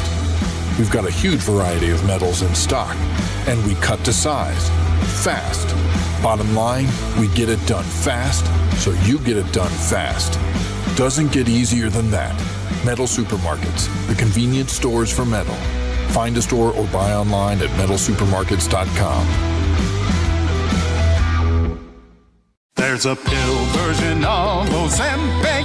Hello, I'm Ozempic. And I'm other GLP-1s kind of like him. Hey, did I hear there's a pill version of Ozempic? Yep, you sure did. Ask your doctor about which FDA-approved uses of the Ozempic pen or pill may be right for you. Call 1-833-OZEMPIC or visit Ozempic.com to view the medication guide and learn more about Ozempic semaglutide tablets 9 milligrams and Ozempic semaglutide injection 2 milligrams. There's a pill version of Ozempic. Puka, Bella, I'm sure you've noticed some changes. Who are you talking to? I'm just practicing for when I have to tell the dogs about the twins, because they'll... Be fine in the spacious third row seat. But the twins... Can sleep peacefully thanks to the rear manual sunshade. And what about the... Extra cargo space for strollers and dog beds? I guess you're right. Can we go to the hospital now? The contractions are getting closer. The 3-row Lexus TX. Because everyone should feel like the center of the universe. Experience amazing at your Lexus dealer. Caught in an online health advice rabbit hole? Get real answers from a real healthcare professional. Call Medical City Healthcare's Consult a Nurse to connect to an experienced licensed nurse who can provide health advice where and when you need it. Consult a Nurse is available 24/7 and it's free. Call 844-70-NURSE. When it's a question of your health, don't leave it to guesswork. Medical City Healthcare Consult a Nurse, the official healthcare system of the Texas Rangers. Summer is coming. Are you ready to look and feel your best? If you're dealing with low energy, weight gain, muscle loss, or low sex drive, your hormones may be holding you back. BioT certified providers help treat men and women for low testosterone, low energy, muscle loss, and low sex drive. Visit myhormonelevels.com to see if you qualify for a reduced cost program or call 817-518-4580. That's myhormonelevels.com or call 817-518-4580. All right, turn it up. This next track by Crown Royal, it's got a way of getting everybody together. So grab your people, grab a glass, and play this one loud.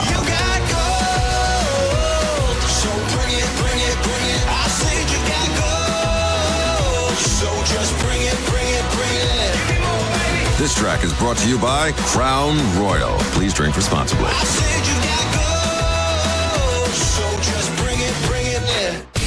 This is the exclusive home of Dallas Cowboys football. KRLD-FM and HD1, Dallas, Fort Worth. Let's go, Cowboys. An Odyssey sports station.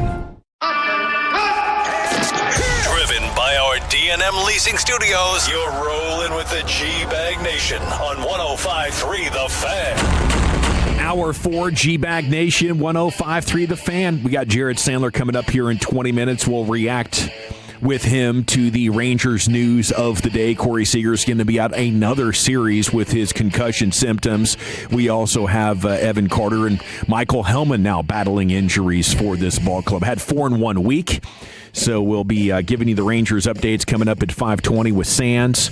We have Rangers pregame coming up at 6:30 right now. Here's Chief with your finest. Breakout Cowboys and a little football twist all coming at you right now. But at the end of the day, it's about taking it a day by a time, a day and a day, just continuing to do that. You cannot lose games in the NFL and still win. To win games, you have to win the game, not lose the game. It doesn't matter. He pulls another rabbit out of his head. Okay, unless I'm getting ball sacked, I believe we have to congratulate Jake Ferguson, friend of the program, for being an all-time wingman. Have you guys seen this? Well, the odds of you getting ball sacked are relatively high, but no, I have not seen that. I'm pretty confident. Let's see. If you're feeling confident, I feel good about it. That our guy, Jake Ferguson, who is set to tie the knot with Haley Cavender, the legendary blonde twins over the last 5 years or so. He's getting ready to marry one of the twins, and apparently the twin sister is dating Trevor Keegan now.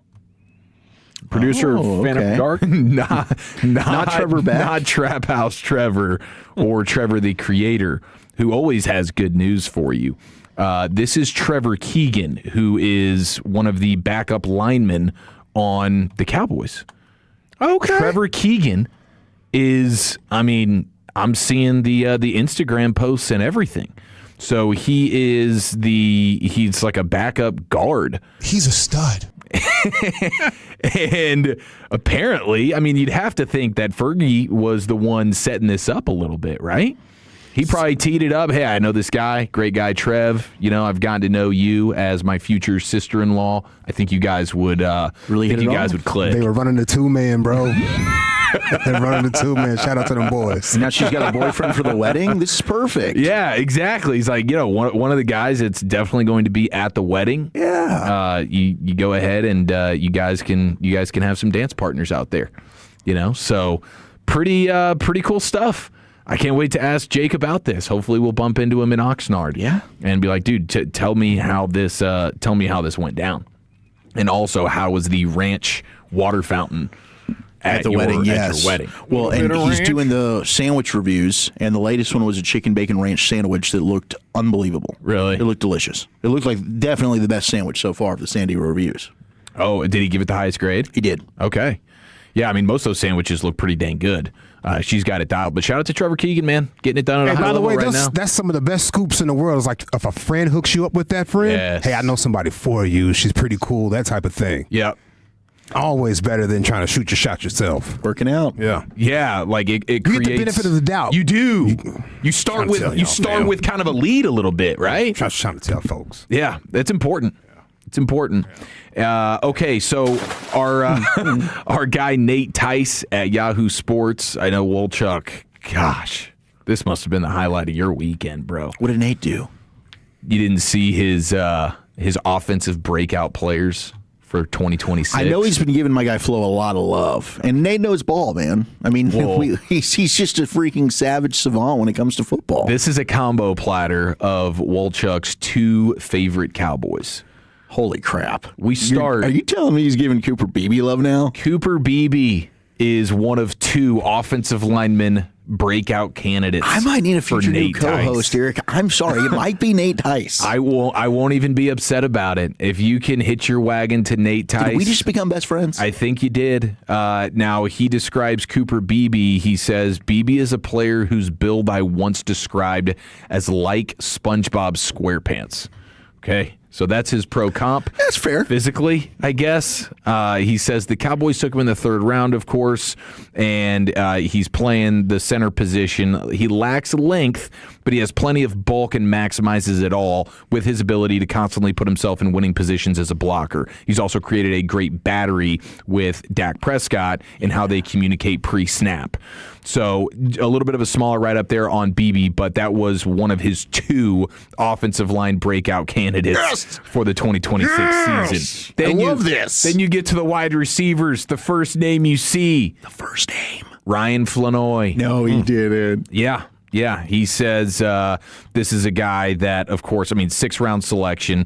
He's going to be the wide receiver 3, but he may be stepping into a larger role sooner rather than later, depending on what happens with George Pickens, at least in terms of big picture. So you could be looking at wide receiver 3, Ryan Flanoy, 2026, wide receiver 2, Ryan Flanoy, 2027. Thank you. Flanoy had a long, winding road to the NFL, and even once he made it, quote-unquote, to the highest level, it still hasn't been a clean and simple experience. Flanoy was a 25-year-old rookie who has done 10 years on Dallas's practice squad, but with each new opportunity that Flanoy has been given, he keeps making the most of his chances. He went from a role player at the beginning of 2025 to a starter filling in for injured receivers to one of the Cowboys coaches started to highlight on third down and in the red zone on designer plays. So he's looking at it like, wow, they're scheming up things for Flanoy by the end of the season. The eye test points to a good-sized wideout who can play on the inside and outside. He is more than willing to do the dirty work as a power slot, but also showed the ability to win in one-on-one situations on the outside and the ability to make himself friendly to the quarterback. The consistent yards after the catch he creates are a nice bonus, too. And he says there are underlying stats beyond just the eye test and the rise in box score stats that point to Flanoy becoming more of a player who makes a real impact on each game. Among 93 NFL wide receivers with 250 or more routes in 2025, Flanoy ranked 11th in first downs per route run, just below Drake London and Jamar Chase, just above Rashee Rice, Keenan Allen, and Nico Collins. Says he did a lot of his damage working underneath, as his route running still needs more polish on downfield routes, but there were moments of growth on more intricate routes as the season went along. So he's feeling real good about Flanoy and how not only was it just being the beneficiary of, hey, there's Lamb or hey, there's Pickens, there's a Flanoy being wide open, of course. He's saying they were drawing stuff up for him in particular in big moments, third downs. I mean, how many times would he come up with a big third down grab? chains, or then 100%. also in the red zone? Can they get more out of him in the red zone to help their red zone issues? But Cooper Beebe, Ryan Flanoy on the watch list to break out for Nate Tice. Nate Tice, you are a diva. I knew you That were is my spirit animal right there. I knew you were going to absolutely freaking love that. Gosh, I love that man. Wolchuk's going to go home and put tassels on his pasties immediately. You're damn right I've got tassels on my pasties. Okay. What do you think is possible for this guy? What was it, 40 catches, 475, 4 touchdowns last year? As a wide receiver, too, what are we looking at here? Like Romeo Dobbs style? Yeah, 850 yards, 6 touchdowns. Man, that'd be something. I don't know. I think if 1,512 touchdowns. Wow. That'd be something. Maybe 1,620 touchdowns. You buying these guys, Broadus? You buying breakouts? Beebe, Flanoy? You feeling like, okay, yeah, these guys are absolutely legit, solid starters for this offense? You know, the Flanoy one is very, very interesting because of the way they used him, and I think there could be absolutely some improvement with Beebe. It has changed my life watching film with Duke Manyweather. When it comes to these offensive linemen, and it's like, what do you see? It's like, what do you see here? Well, his feet don't look like they're moving. What do you see here? Feet are too wide. Feet are too narrow. Why is he not reaching? Why is he behind? Why is he? It made me think that, like, if he does everything that Duke was talking about, we could talk about him like as a Creed Humphrey or one of these top centers. Yeah.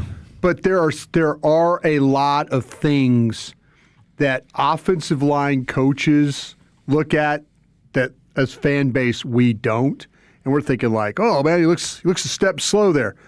Well, if he just narrowed his base a little bit and he could step a little bit better, his base is too. You know, all these things just kind of play into technical. It's like a little technical thing could make him a breakout player.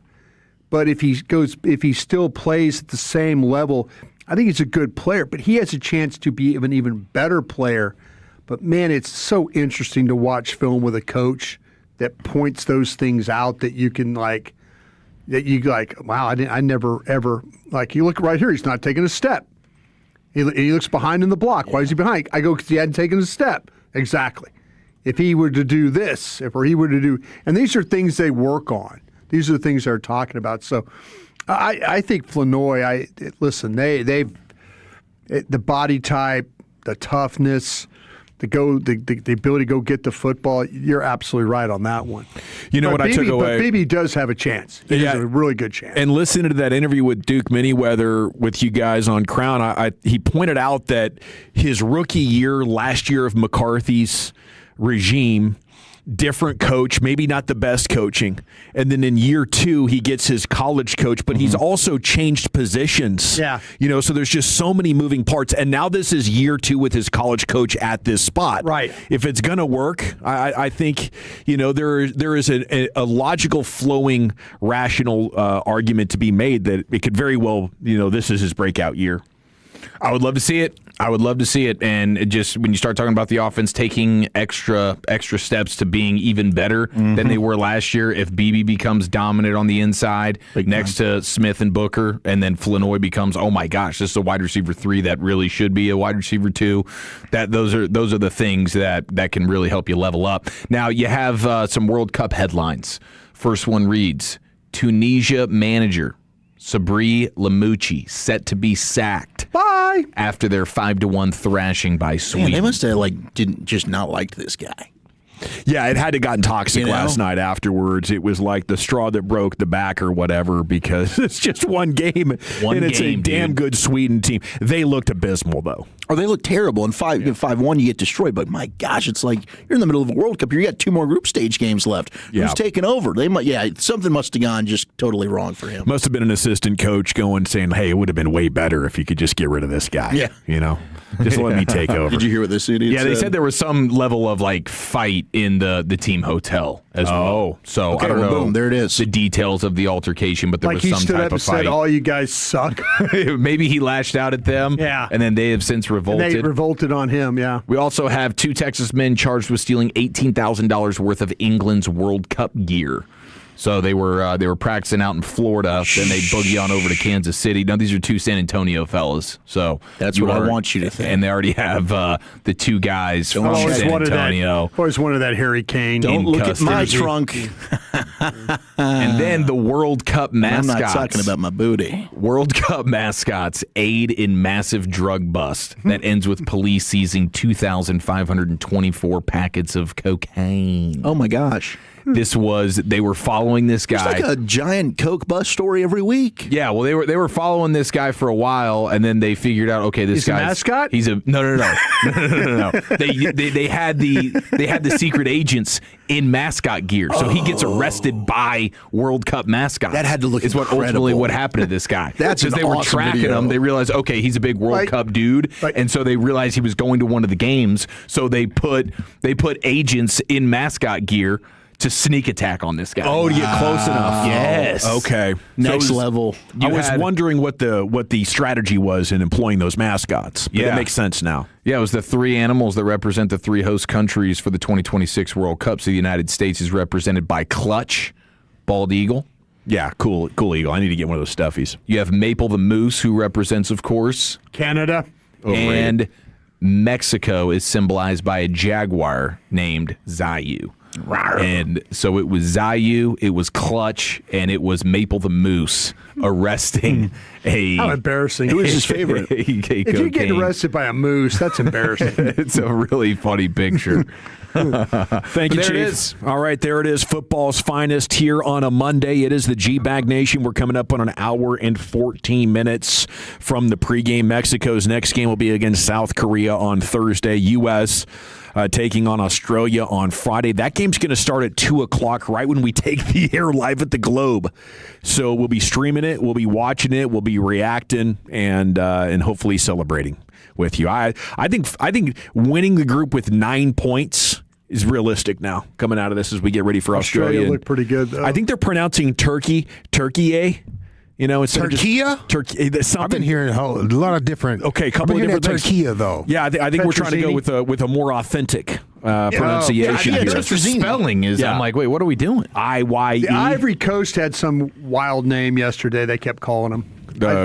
Cote de Ivory, or something. It was something like everybody's rebranding. Yeah. We're trying to be more native. My guys had on some wild sports. We don't coats. suck anymore. We need a new name. Let's run. We got the Congo dudes. Did you see the Congo dudes walk through the airport with the leopards? Oh my gosh! Yeah. There you go. Prince Hakeem coming through. We got to run. G-Bag of the day at the bottom of the hour. Then LA Live. We got Jared Sandler stepping in to react to this Rangers news with you next in the nation. I want to chat about the Frankels with you before we do anything else because life's unpredictable. Accidents happen. If you or a loved one is injured in a car or truck wreck due to somebody's negligence, just know the best thing you could do at that point is to call the Frankels. I mean, if it's an emergency, you're going to want to get first responders on the scene. But after that, call the Frankels. They'll begin to advise you right there roadside on what to do, not do, and what to say, not say, to increase your chances of making your full recovery because settlements after these accidents can be 6 or 7 figures. And if it's an 18-wheeler commercial vehicle rideshare company, something like that, you owe it to yourself and your family because, you know, the money to put your life back together is massive, very significant. You're looking at lost wages and you're looking at pain and suffering and, you know, maybe having to change careers, career re-education, you know, physical therapies, and all this can be such a massive bill to put your life back together. And we want to make sure this money doesn't come out of your pocket. The party responsible for the wreck is going to write that check when you call the Frankels. Hurt not your fault. 214 or 817-333-3333. Go online, frankelfirm.com, principal office, Dallas, Texas. At Alliance Hyundai, you can shop the all-new 2026 Hyundai Palisade today. Every new Hyundai comes with America's best warranty, 10-year, 100,000-mile limited powertrain warranty and owner's assurance. Plus, you don't need an appointment for service. Come see us today in person or visit us online at alliancehyundai.net. If someone broke in tonight, would your camera stop it or would you just watch it tomorrow? That's the old way. Record, replay, regret. Remote video monitoring powered by Alarm.com from DFW Security is different. Live agents intervene and, if necessary, issue a visually verified police dispatch not after the loss, before it. The new way with DFW Security is powered by Alarm.com. Detect, deter, defend. DFW Security. Stop crime before it starts. DFWsecurity.com. This is the story of the one who keeps multiple buildings running smoothly day after day. Plumbing that flows, HVAC that hums, cleaning supplies that keep surfaces sparkling. That's why she counts on Grainger. With easy reordering online and 24/7 support, Grainger helps her keep the products she needs on hand. So shelves stay stocked and buildings stay ready. Call 1-800-GRAINGER, click Grainger.com, or just stop by. Grainger, for the ones who get it done. The Colonel's cooked up a new $10 bucket of the day just for you. Monday, 24 nuggets for $10. Tuesday, 8-piece fried chicken for $10. Wednesday, 10 wings for $10. Thursday, 8 tenders for $10. Friday, 24 nuggets for... Ooh, you guessed it, didn't you? $10. Finger licking machine. The $10 bucket of the day deal. Every weekday. Only at KFC. It's finger licking good. Prices and participation vary while supplies last. Not available on third-party ordering platforms. Tax extra. Hello, it's Pete Thompson from the Consumer Team. If your air conditioner breaks down, don't get ripped off. Call the On-Time Experts. They'll be at your home same day, or the service and diagnostic fee is free. And their number one goal is to fix your air conditioner and not try to sell you something you don't need. Go to theontimeexperts.com and set your appointment time today.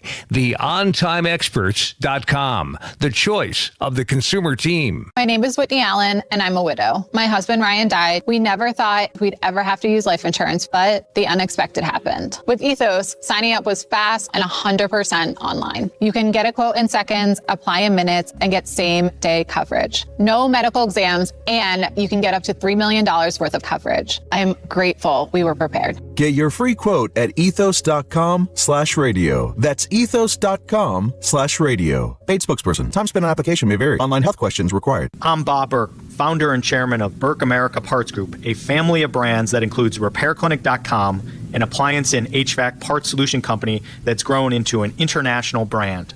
Before AmericanEagle.com, we partially launched a new technology platform developed by another firm. American Eagle helped take our technology to a whole new level with digital marketing, software development, and business insights into our key markets, appliances, HVAC, and outdoor power equipment, and did so both on time and on budget. AmericanEagle.com has the resources, experience, and talent needed to produce solutions. Our new technology platform, developed by AmericanEagle.com, has produced tremendous results with higher traffic, conversion, engagement, and online revenue. If you have any home repairs you need to take care of, check us out at RepairClinic.com. If you need a world-class website or technology project, then I would highly recommend AmericanEagle.com. Call AmericanEagle.com at 773-NETWORK. That's AmericanEagle.com, 773-NETWORK. If you're looking to buy a home, this is a call out to you to call TexasLending.com for your home purchase. Mortgage rates have fallen. It's a great deal right now with the number of homes that are for sale, and TexasLending.com has a free call, free application, free pre-approval letter. Get a free quote right now at TexasLending.com when you call 972-387-4600. It's TexasLending.com. 4201 Spring Valley Road, Suite 1150, Dallas, Texas, 75244. NMLS number 2297. Equal housing lender. Summer in Texas means the AC is running and your energy bill goes up. And while we can't control the weather, we can choose our energy plan. Base Power found that 7 in 10 Texans are overpaying for electricity. That's why we built Base Energy. One low fixed rate built to save Texans money. Switch to Base and we'll cover up to $150 in cancellation fees. See how much you could save at basepowercompany.com/thefan. That's basepowercompany.com/thefan. This segment of The Fan is brought to you by BuyersBarricades.com. Buyers Barricades is a full-service traffic control provider, taking care of your project from the evaluation and planning to setting up, maintaining, and taking down the equipment when the project is complete. The Texas Authority in Barricade Rental. BuyersBarricades.com. Yeah, buddy, it's time for Jared Sandler to join us here on your home of the Rangers. Pregame's coming up in an hour and 6 minutes. And the Expressway is brought to you by the On-Time Experts. And a good afternoon, Jared. How the heck are you? What's up? Tired, but rejuvenated by the sounds of baseball. That's what a weird thing to say. Sounded more like a soccer game last night. Oh, my gosh, Gavin. Yeah. That was awesome. That was one of the more enjoyable regular season games I think I've ever attended. I mean, Fenway Park in general, tends to have a really cool environment, but like Boston folks, whether it was writers or players or fans all said like that was the most fun regular season atmosphere that they've had there in a really, really long time. And I hope that, we think to take advantage of or able to take advantage of the soccer crowds in the area, right now, whether it's Japan and Netherlands fans from yesterday or Croatian and English fans in town for Wednesday. But that was so cool. And I just don't understand. Like, I don't mean to make this an anti-America take or anything. If you watch sporting events in various parts of the world, I think the least enjoyable atmosphere is typically an American atmosphere, unless you just want kind of a more sterile, calm atmosphere. Whether it's soccer or baseball or pick a sport, it's way different. College football is maybe the exception. Right, that's pretty cool, but that's really like limited largely to the student section. I just wish it was more acceptable, more encouraged for adults to get off their ass and be double fisting some beverages and chanting and singing and having a great time. Because I went out there to sit with some of the members of the Tartan Army representing Scotland. 90% of them had no clue what was going on in the game. But they were just there having a good time with one another. It was a communal experience, and I wish we had a little more of that in America. Amen, Jared. Okay, so I wish we had a little bit more Corey Seager in the lineup these days, but I guess the concussion's pretty serious, huh? Yeah, I mean, I see the stuff that's out there on, the comments after he wasn't in the lineup, but like you guys obviously know with football, we talk about this all the time, guys in the protocol, and there's steps you have to take, measures you have to take to be activated. It's kind of out of the player's hands, and so with Corey, it's different rules and regulations in baseball. I think he was hoping that things would get better, but a concussion's a concussion, and you're not just going to take an Advil or a Tylenol and be ready to go. And once you have those symptoms, it's kind of out of your hands anyway. So. Thankfully, the time spent can count towards the 7 days. So, hopefully he can be activated on Friday. But, he's been taking tests and doing different things to try and get back out in the field. But just a bummer that, he comes back from the injury and then that happens. Jared Sandler here with you on The Fan. Sorry, I thought Wolchuk had a question there for you. Wasn't the first time he's let me down today, but that's neither here nor there. Jared, do you like how the Rangers are going to match up with the Twins here? Can we get some wins piling up again? How do you like this pitching matchup tonight? Well, the pitching matchup should favor the Rangers. The Rangers, obviously, we've talked about this a lot. They do really well against good teams. They have not performed well against bad teams, and the Twins are not a good team. They score runs. They have some power. Byron Buxton's having an outstanding year, but, they don't really pitch the ball very well. And it's a depleted roster after what they did at the deadline last year, and they might be doing more of that this year. But, this is a matchup where you look at it and you're like, man, if we don't take 2 or 3, that'd be a disappointment. We're at home. It doesn't really matter who the Rangers are pitching because that's kind of, the rotation they built. You feel good about any of their 5 guys, right? You feel like they're going to give you a good chance. Maybe there were questions about Tamar Rocker going into the year, but, we've talked about how he's been so good for this team. So, that qualifier doesn't really apply at this time. He's been really good. And so, I feel good about it, but obviously they got to go out there and do it, and the Rangers have had a tough time beating up on the bad teams. Jared, you mentioned about getting home, and I texted you after the game and told you congrats. You said, yeah, we're coming home late. But how does the schedule work for something, or how does Skip plan around that if you guys come rolling in there like at 3, 4 in the morning, and then you got a game and you got to come back to the ballpark? How does that kind of work for everybody? And how does it, does it get you back out on that horse for the next time? Yeah, it's a good question. And I'm sure that, everyone, obviously every team probably has their own philosophy on this. Skip and Boch are actually pretty aligned in this situation. You want to get the guys out to the park at a normal time and get them doing something, early work, whatever it might be, that first day back, so they don't kind of fall into that zombie trap. And then tomorrow, it will probably be a later arrival. Probably let the guys settle back in tomorrow. But you don't want them to just kind of, zombie walk their way into the game tonight. And so, guys out there doing early work, just kind of a normal day from a workload standpoint.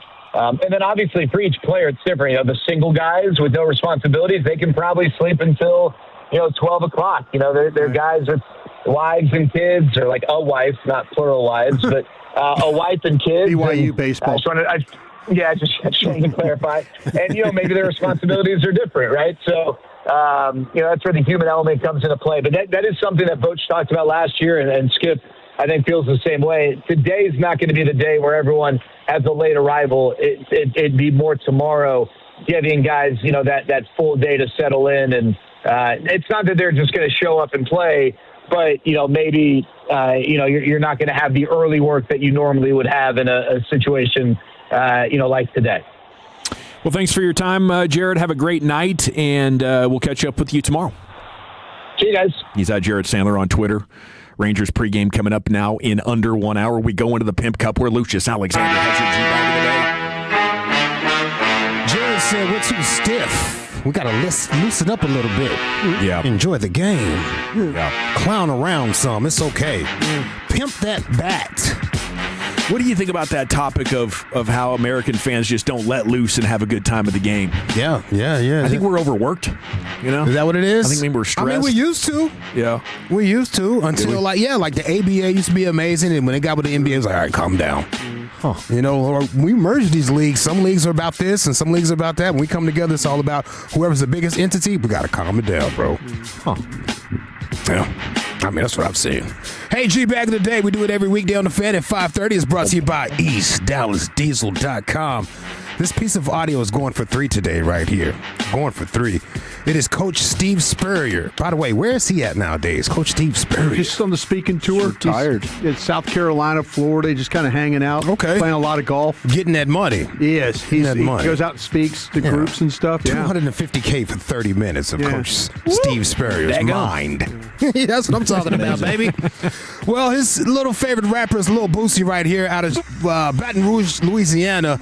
And he calls out Madden and Caleb Williams, the Bears quarterback, for having nail polish on the cover of the Madden. Flip them up. Oh, wrong button again. I always do that sometimes.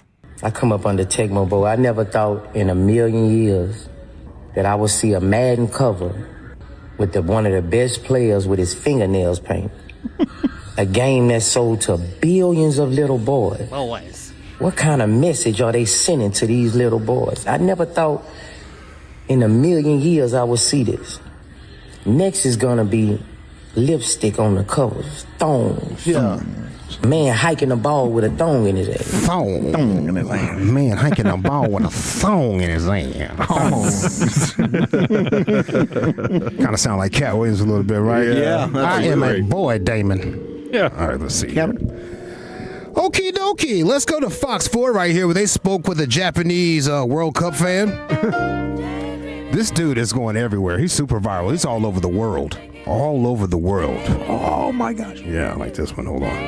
Yeah. Nice to meet you. Okay, how you doing? My name is... Okay. Yeah, my name is Hirochika Nakakuki. Oh, wow. It's live? Okay. It's live? Yes, it's live. Baby. Yeah. How excited are you? Yeah. You were so excited, right? Japan, right?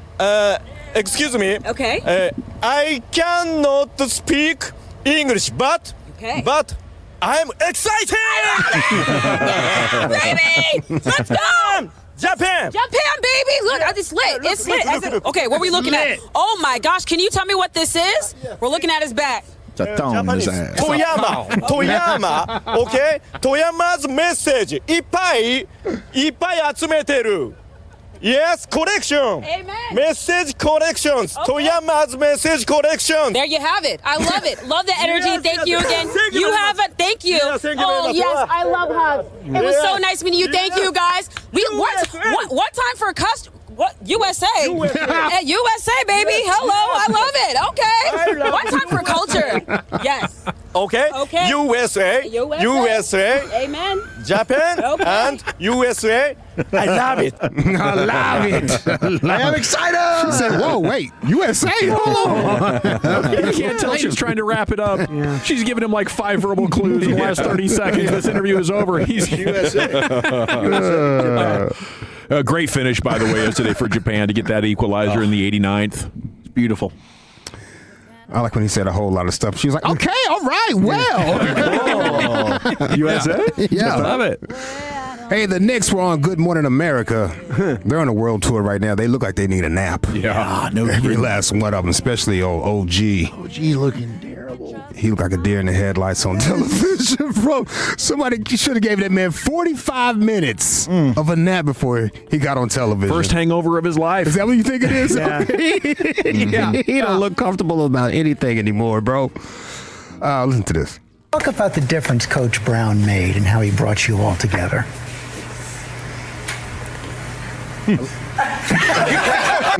One more time, that pause. They all just looked around at each other, and Obi was looking straight ahead. 1,000-yard stare, dog. Talk about the difference Coach Brown made and how he brought you all together.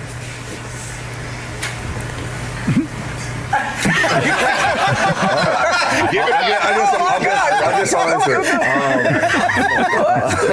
He's been great. Mike's been great, and what he's been awesome at doing this too is listening to us and just hearing us out. That was Cat right there, catching it at the very end. Jumping in here for my guy. Yeah. By the way, after the game, they spoke with Jalen. They should have spoke with Cat. Am I tripping? Yeah, he just, poor Lisa Salters was trying. Yeah, he was really trying. I mean, he's never been a man of words. Yeah.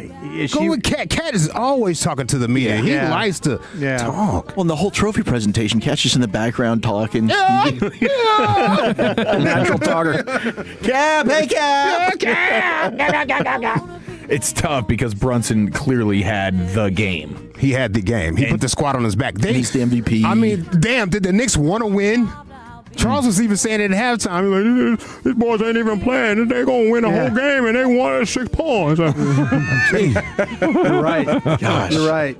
You're absolutely right, Lucian. Yeah. Nobody really deserved to win that game. Nobody, bro.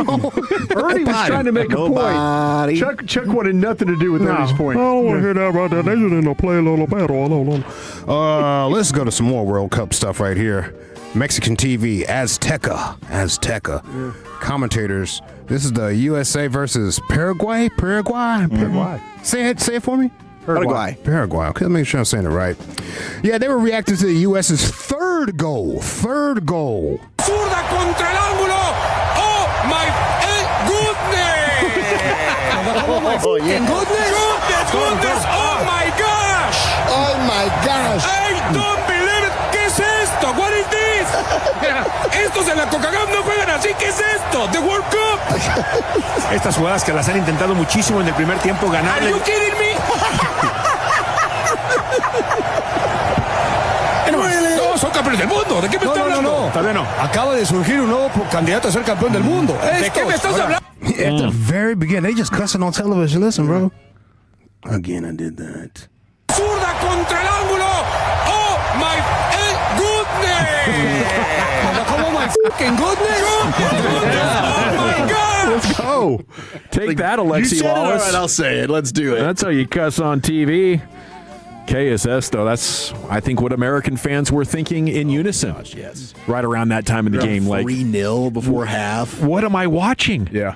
You know, usually it's not like that. If that was your first American soccer experience, it's usually struggling to get to the ball, and then it kicks off your foot 10 feet, and you got to try to chase it down before the defender gets to it.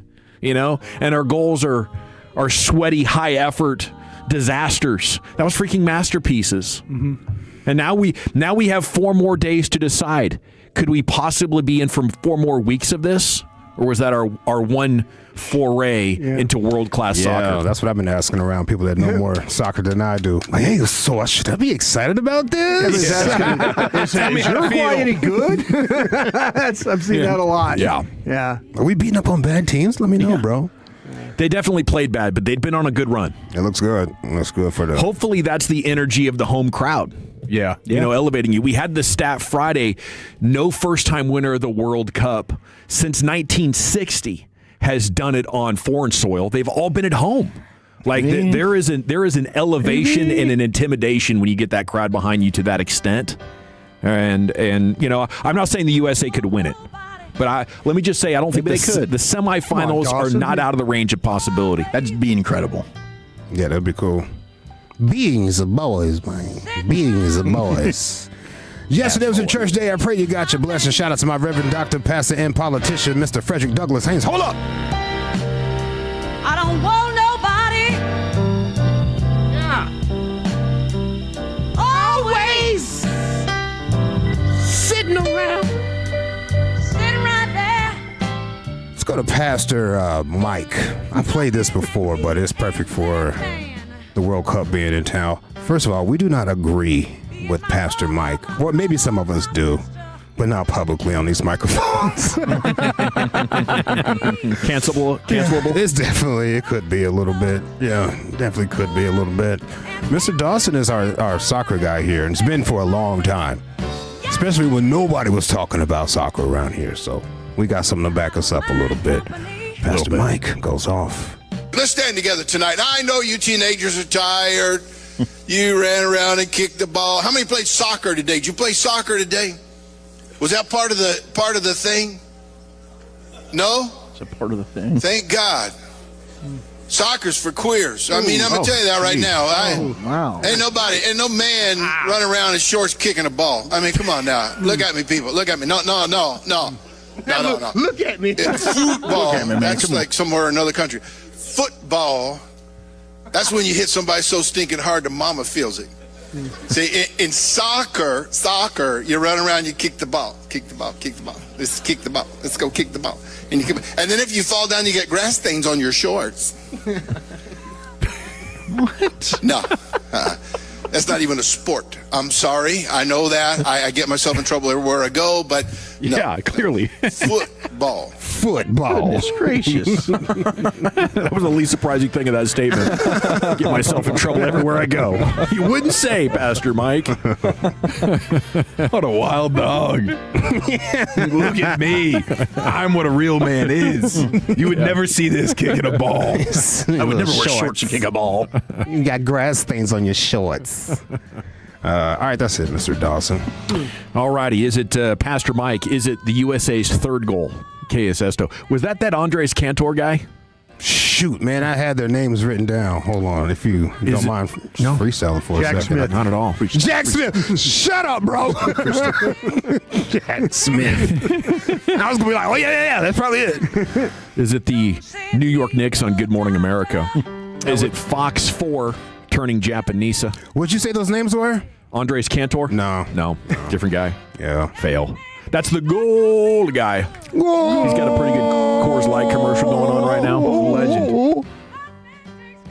Boosie came up on Tecmo Bowl. Doesn't like the Caleb Williams Madden situation. I'm going to go with USA's third goal, KS Esto, Chief, which I believe means what is this? Give me the you nailed that. Give me the champ. Lucius? Yeah, give me Boosie for all the billions of boys out there. Yeah, it's the thong. Yeah. Brian? Give me the soccer goal. Thank you. By a score of 3-2. And in defeat, but honorably so, especially on World Cup week. Really disappointed in my teammates here once again. It's time now to stay in the Pimp Real football. Here's Lucius with LA Live. Hey, it's a Monday, Friday edition of LA Live right after the great Rick James. Baby. Well, all right, you squares. It's time you smoke. Sugar, honey, iced tea. Fire up this funk and let's have a toke. It'll make you dance to some of everything. Everybody get high. It's so hard for me to sit back here in this studio looking at a guy out here hollering my name. When last year I spent more money on spilled liquor in bars from one side of this world to the other than you made. Yeah. You're talking to the Rolex wearing, it's a Movado, diamond ring wearing, Yeah, I got one. stealing, wheeling dealing, limousine riding, jet flying, son of a gun, and I'm having a hard time holding these alligators down. Yeah, we back, baby. This is LA Live for Monday, June 15th, 2026. It is a Monday, Friday edition of LA Live. Welcome in, folks. Busting out on the phone. We're busting out on some serious funk right here. Shout out to the now disbanded Dallas hip hop group PPT for naming today Monday, Friday. I hope everybody listening to the sound of my voice had a great weekend. Make sure you set some goals this week. This is Monday. Set some goals. It don't matter how big or small, how frivolous those goals are. It's all about completing those goals. I had a goal on Saturday after talking to my sister about, what was it? Ditch Day Dallas. Ditch Day Dallas on Juneteenth. She said, I know you're going to Ditch Day Dallas with us. I said, I didn't even know anything about it. She said, yeah, you're coming with us. We already got you a ticket and everything. Well, I'm glad you told me. So I had to talk to Tim today as soon as I come in here. I said, I'm going to Ditch Day Dallas. Probably not the way you do ditch days. You just don't show up, right? Don't show up. You just don't. I asked for permission to ditch. Very adulting of you, Lucius. Very much so. Yeah, I asked for it. Yeah, make those goals. Another one of my goals was, Lucius, by Friday, make sure you hit that guy up on Facebook Marketplace about those 24s and tires that he's selling. It's goals, folks. It's just goals. It's goals. Hey, UFC Freedom 250 had all the views last night. Had all the views. I watched it with Woolchuck and the guys and whatnot, and Eric. It was beautiful. Looks like someone had like a real sweet code to Street Fighter where you can fight in different backgrounds. Yeah. And we're fighting at the White House. Yeah. Dude, have you fought at the White House yet? You ever got the code to the White House? Is this real life? That's what it looked like, bro. I enjoyed the views through the walkthrough of the White House. All the the walkouts. That was really neat. That was really, really good, the walkouts, man. There was a lot of hate going around before this situation, but actually watching it live, I was like, oh, this is cool. And plus, we're spoiled now. I know. We're spoiled now. Like, what? Can you one up that event? Yes, I thought about it last night. Okay. I want to see Tyson Fury and Anthony Joshua at Buckingham Palace. Oh, that'd be badass. British boxers. That'd be pretty sick. That's what I want to see. That's what I want to see. Come on, somebody make that happen for me, please. I heard you families in the sports. They're in the sports. Yeah. Maybe get that done. Buckingham Palace? Buckingham Palace, Tyson they're Fury, Anthony Joshua's two British boxers fighting right there. Come on, man, we need that. Everything's utopian anyway right now. Or, excuse me, dystopian. Excuse me. Definitely doesn't feel utopian as the U.S. soccer team is playing. Excuse me. It's definitely dystopian, but it looks amazing. I like it. The star of the UFC Freedom 250 was a presidential Marine band. Oh. Yes, they were. That was a star in my opinion. Oh, my gosh. They played every fighter's intro live and smoked it.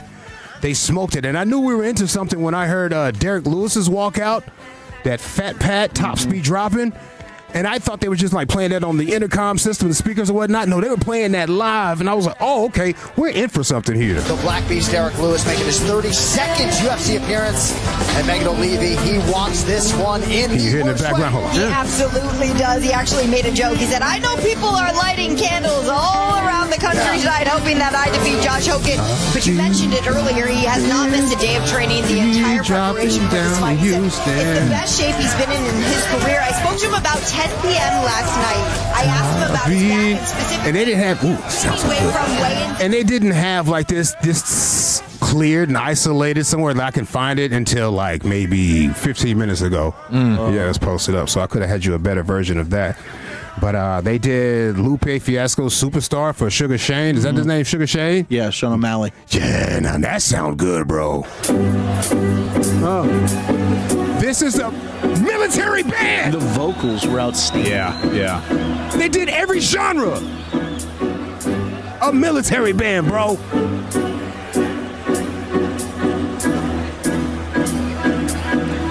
Watch this. If you are, just say you are a superstar. Hey. Wow. It was unbelievable. Yes. Like every intro, my mind was blown because I was like, "Is that the military band doing this again?" And yes, it was. Every time it was. They covered everything. They even had the Tejano vibes out there. Hey! This is live. The Darmarine Band. Maybe that's why the thing's so expensive. Best damn band in the land. We're having to pay for the band. We got to pay for this band. I was telling Eric that. I was like, the military goes and poaches some of the best talent out here in this country, just like LSU would or any other band would. I had no idea, dude. Except they could pay. Yeah, We can pay you starting your freshman year. You're going to be making mid-management money. Hey, that's a sweet deal. This is good. That's a military member singing that. Now, did the president excuse himself on this track? Shut up, fool. I love this song. I don't know what he's saying right there, but it goes hella hard. Last one I'll play for the El Matador. When he walked out, they played that Antonio. Oops, my thing is too loud. Let me take this off. I'm sorry. Hold on, fellas. Sound a little robotic there. Yeah, Roger Troutman I had my hey little lady. I have my hoodie on in my head.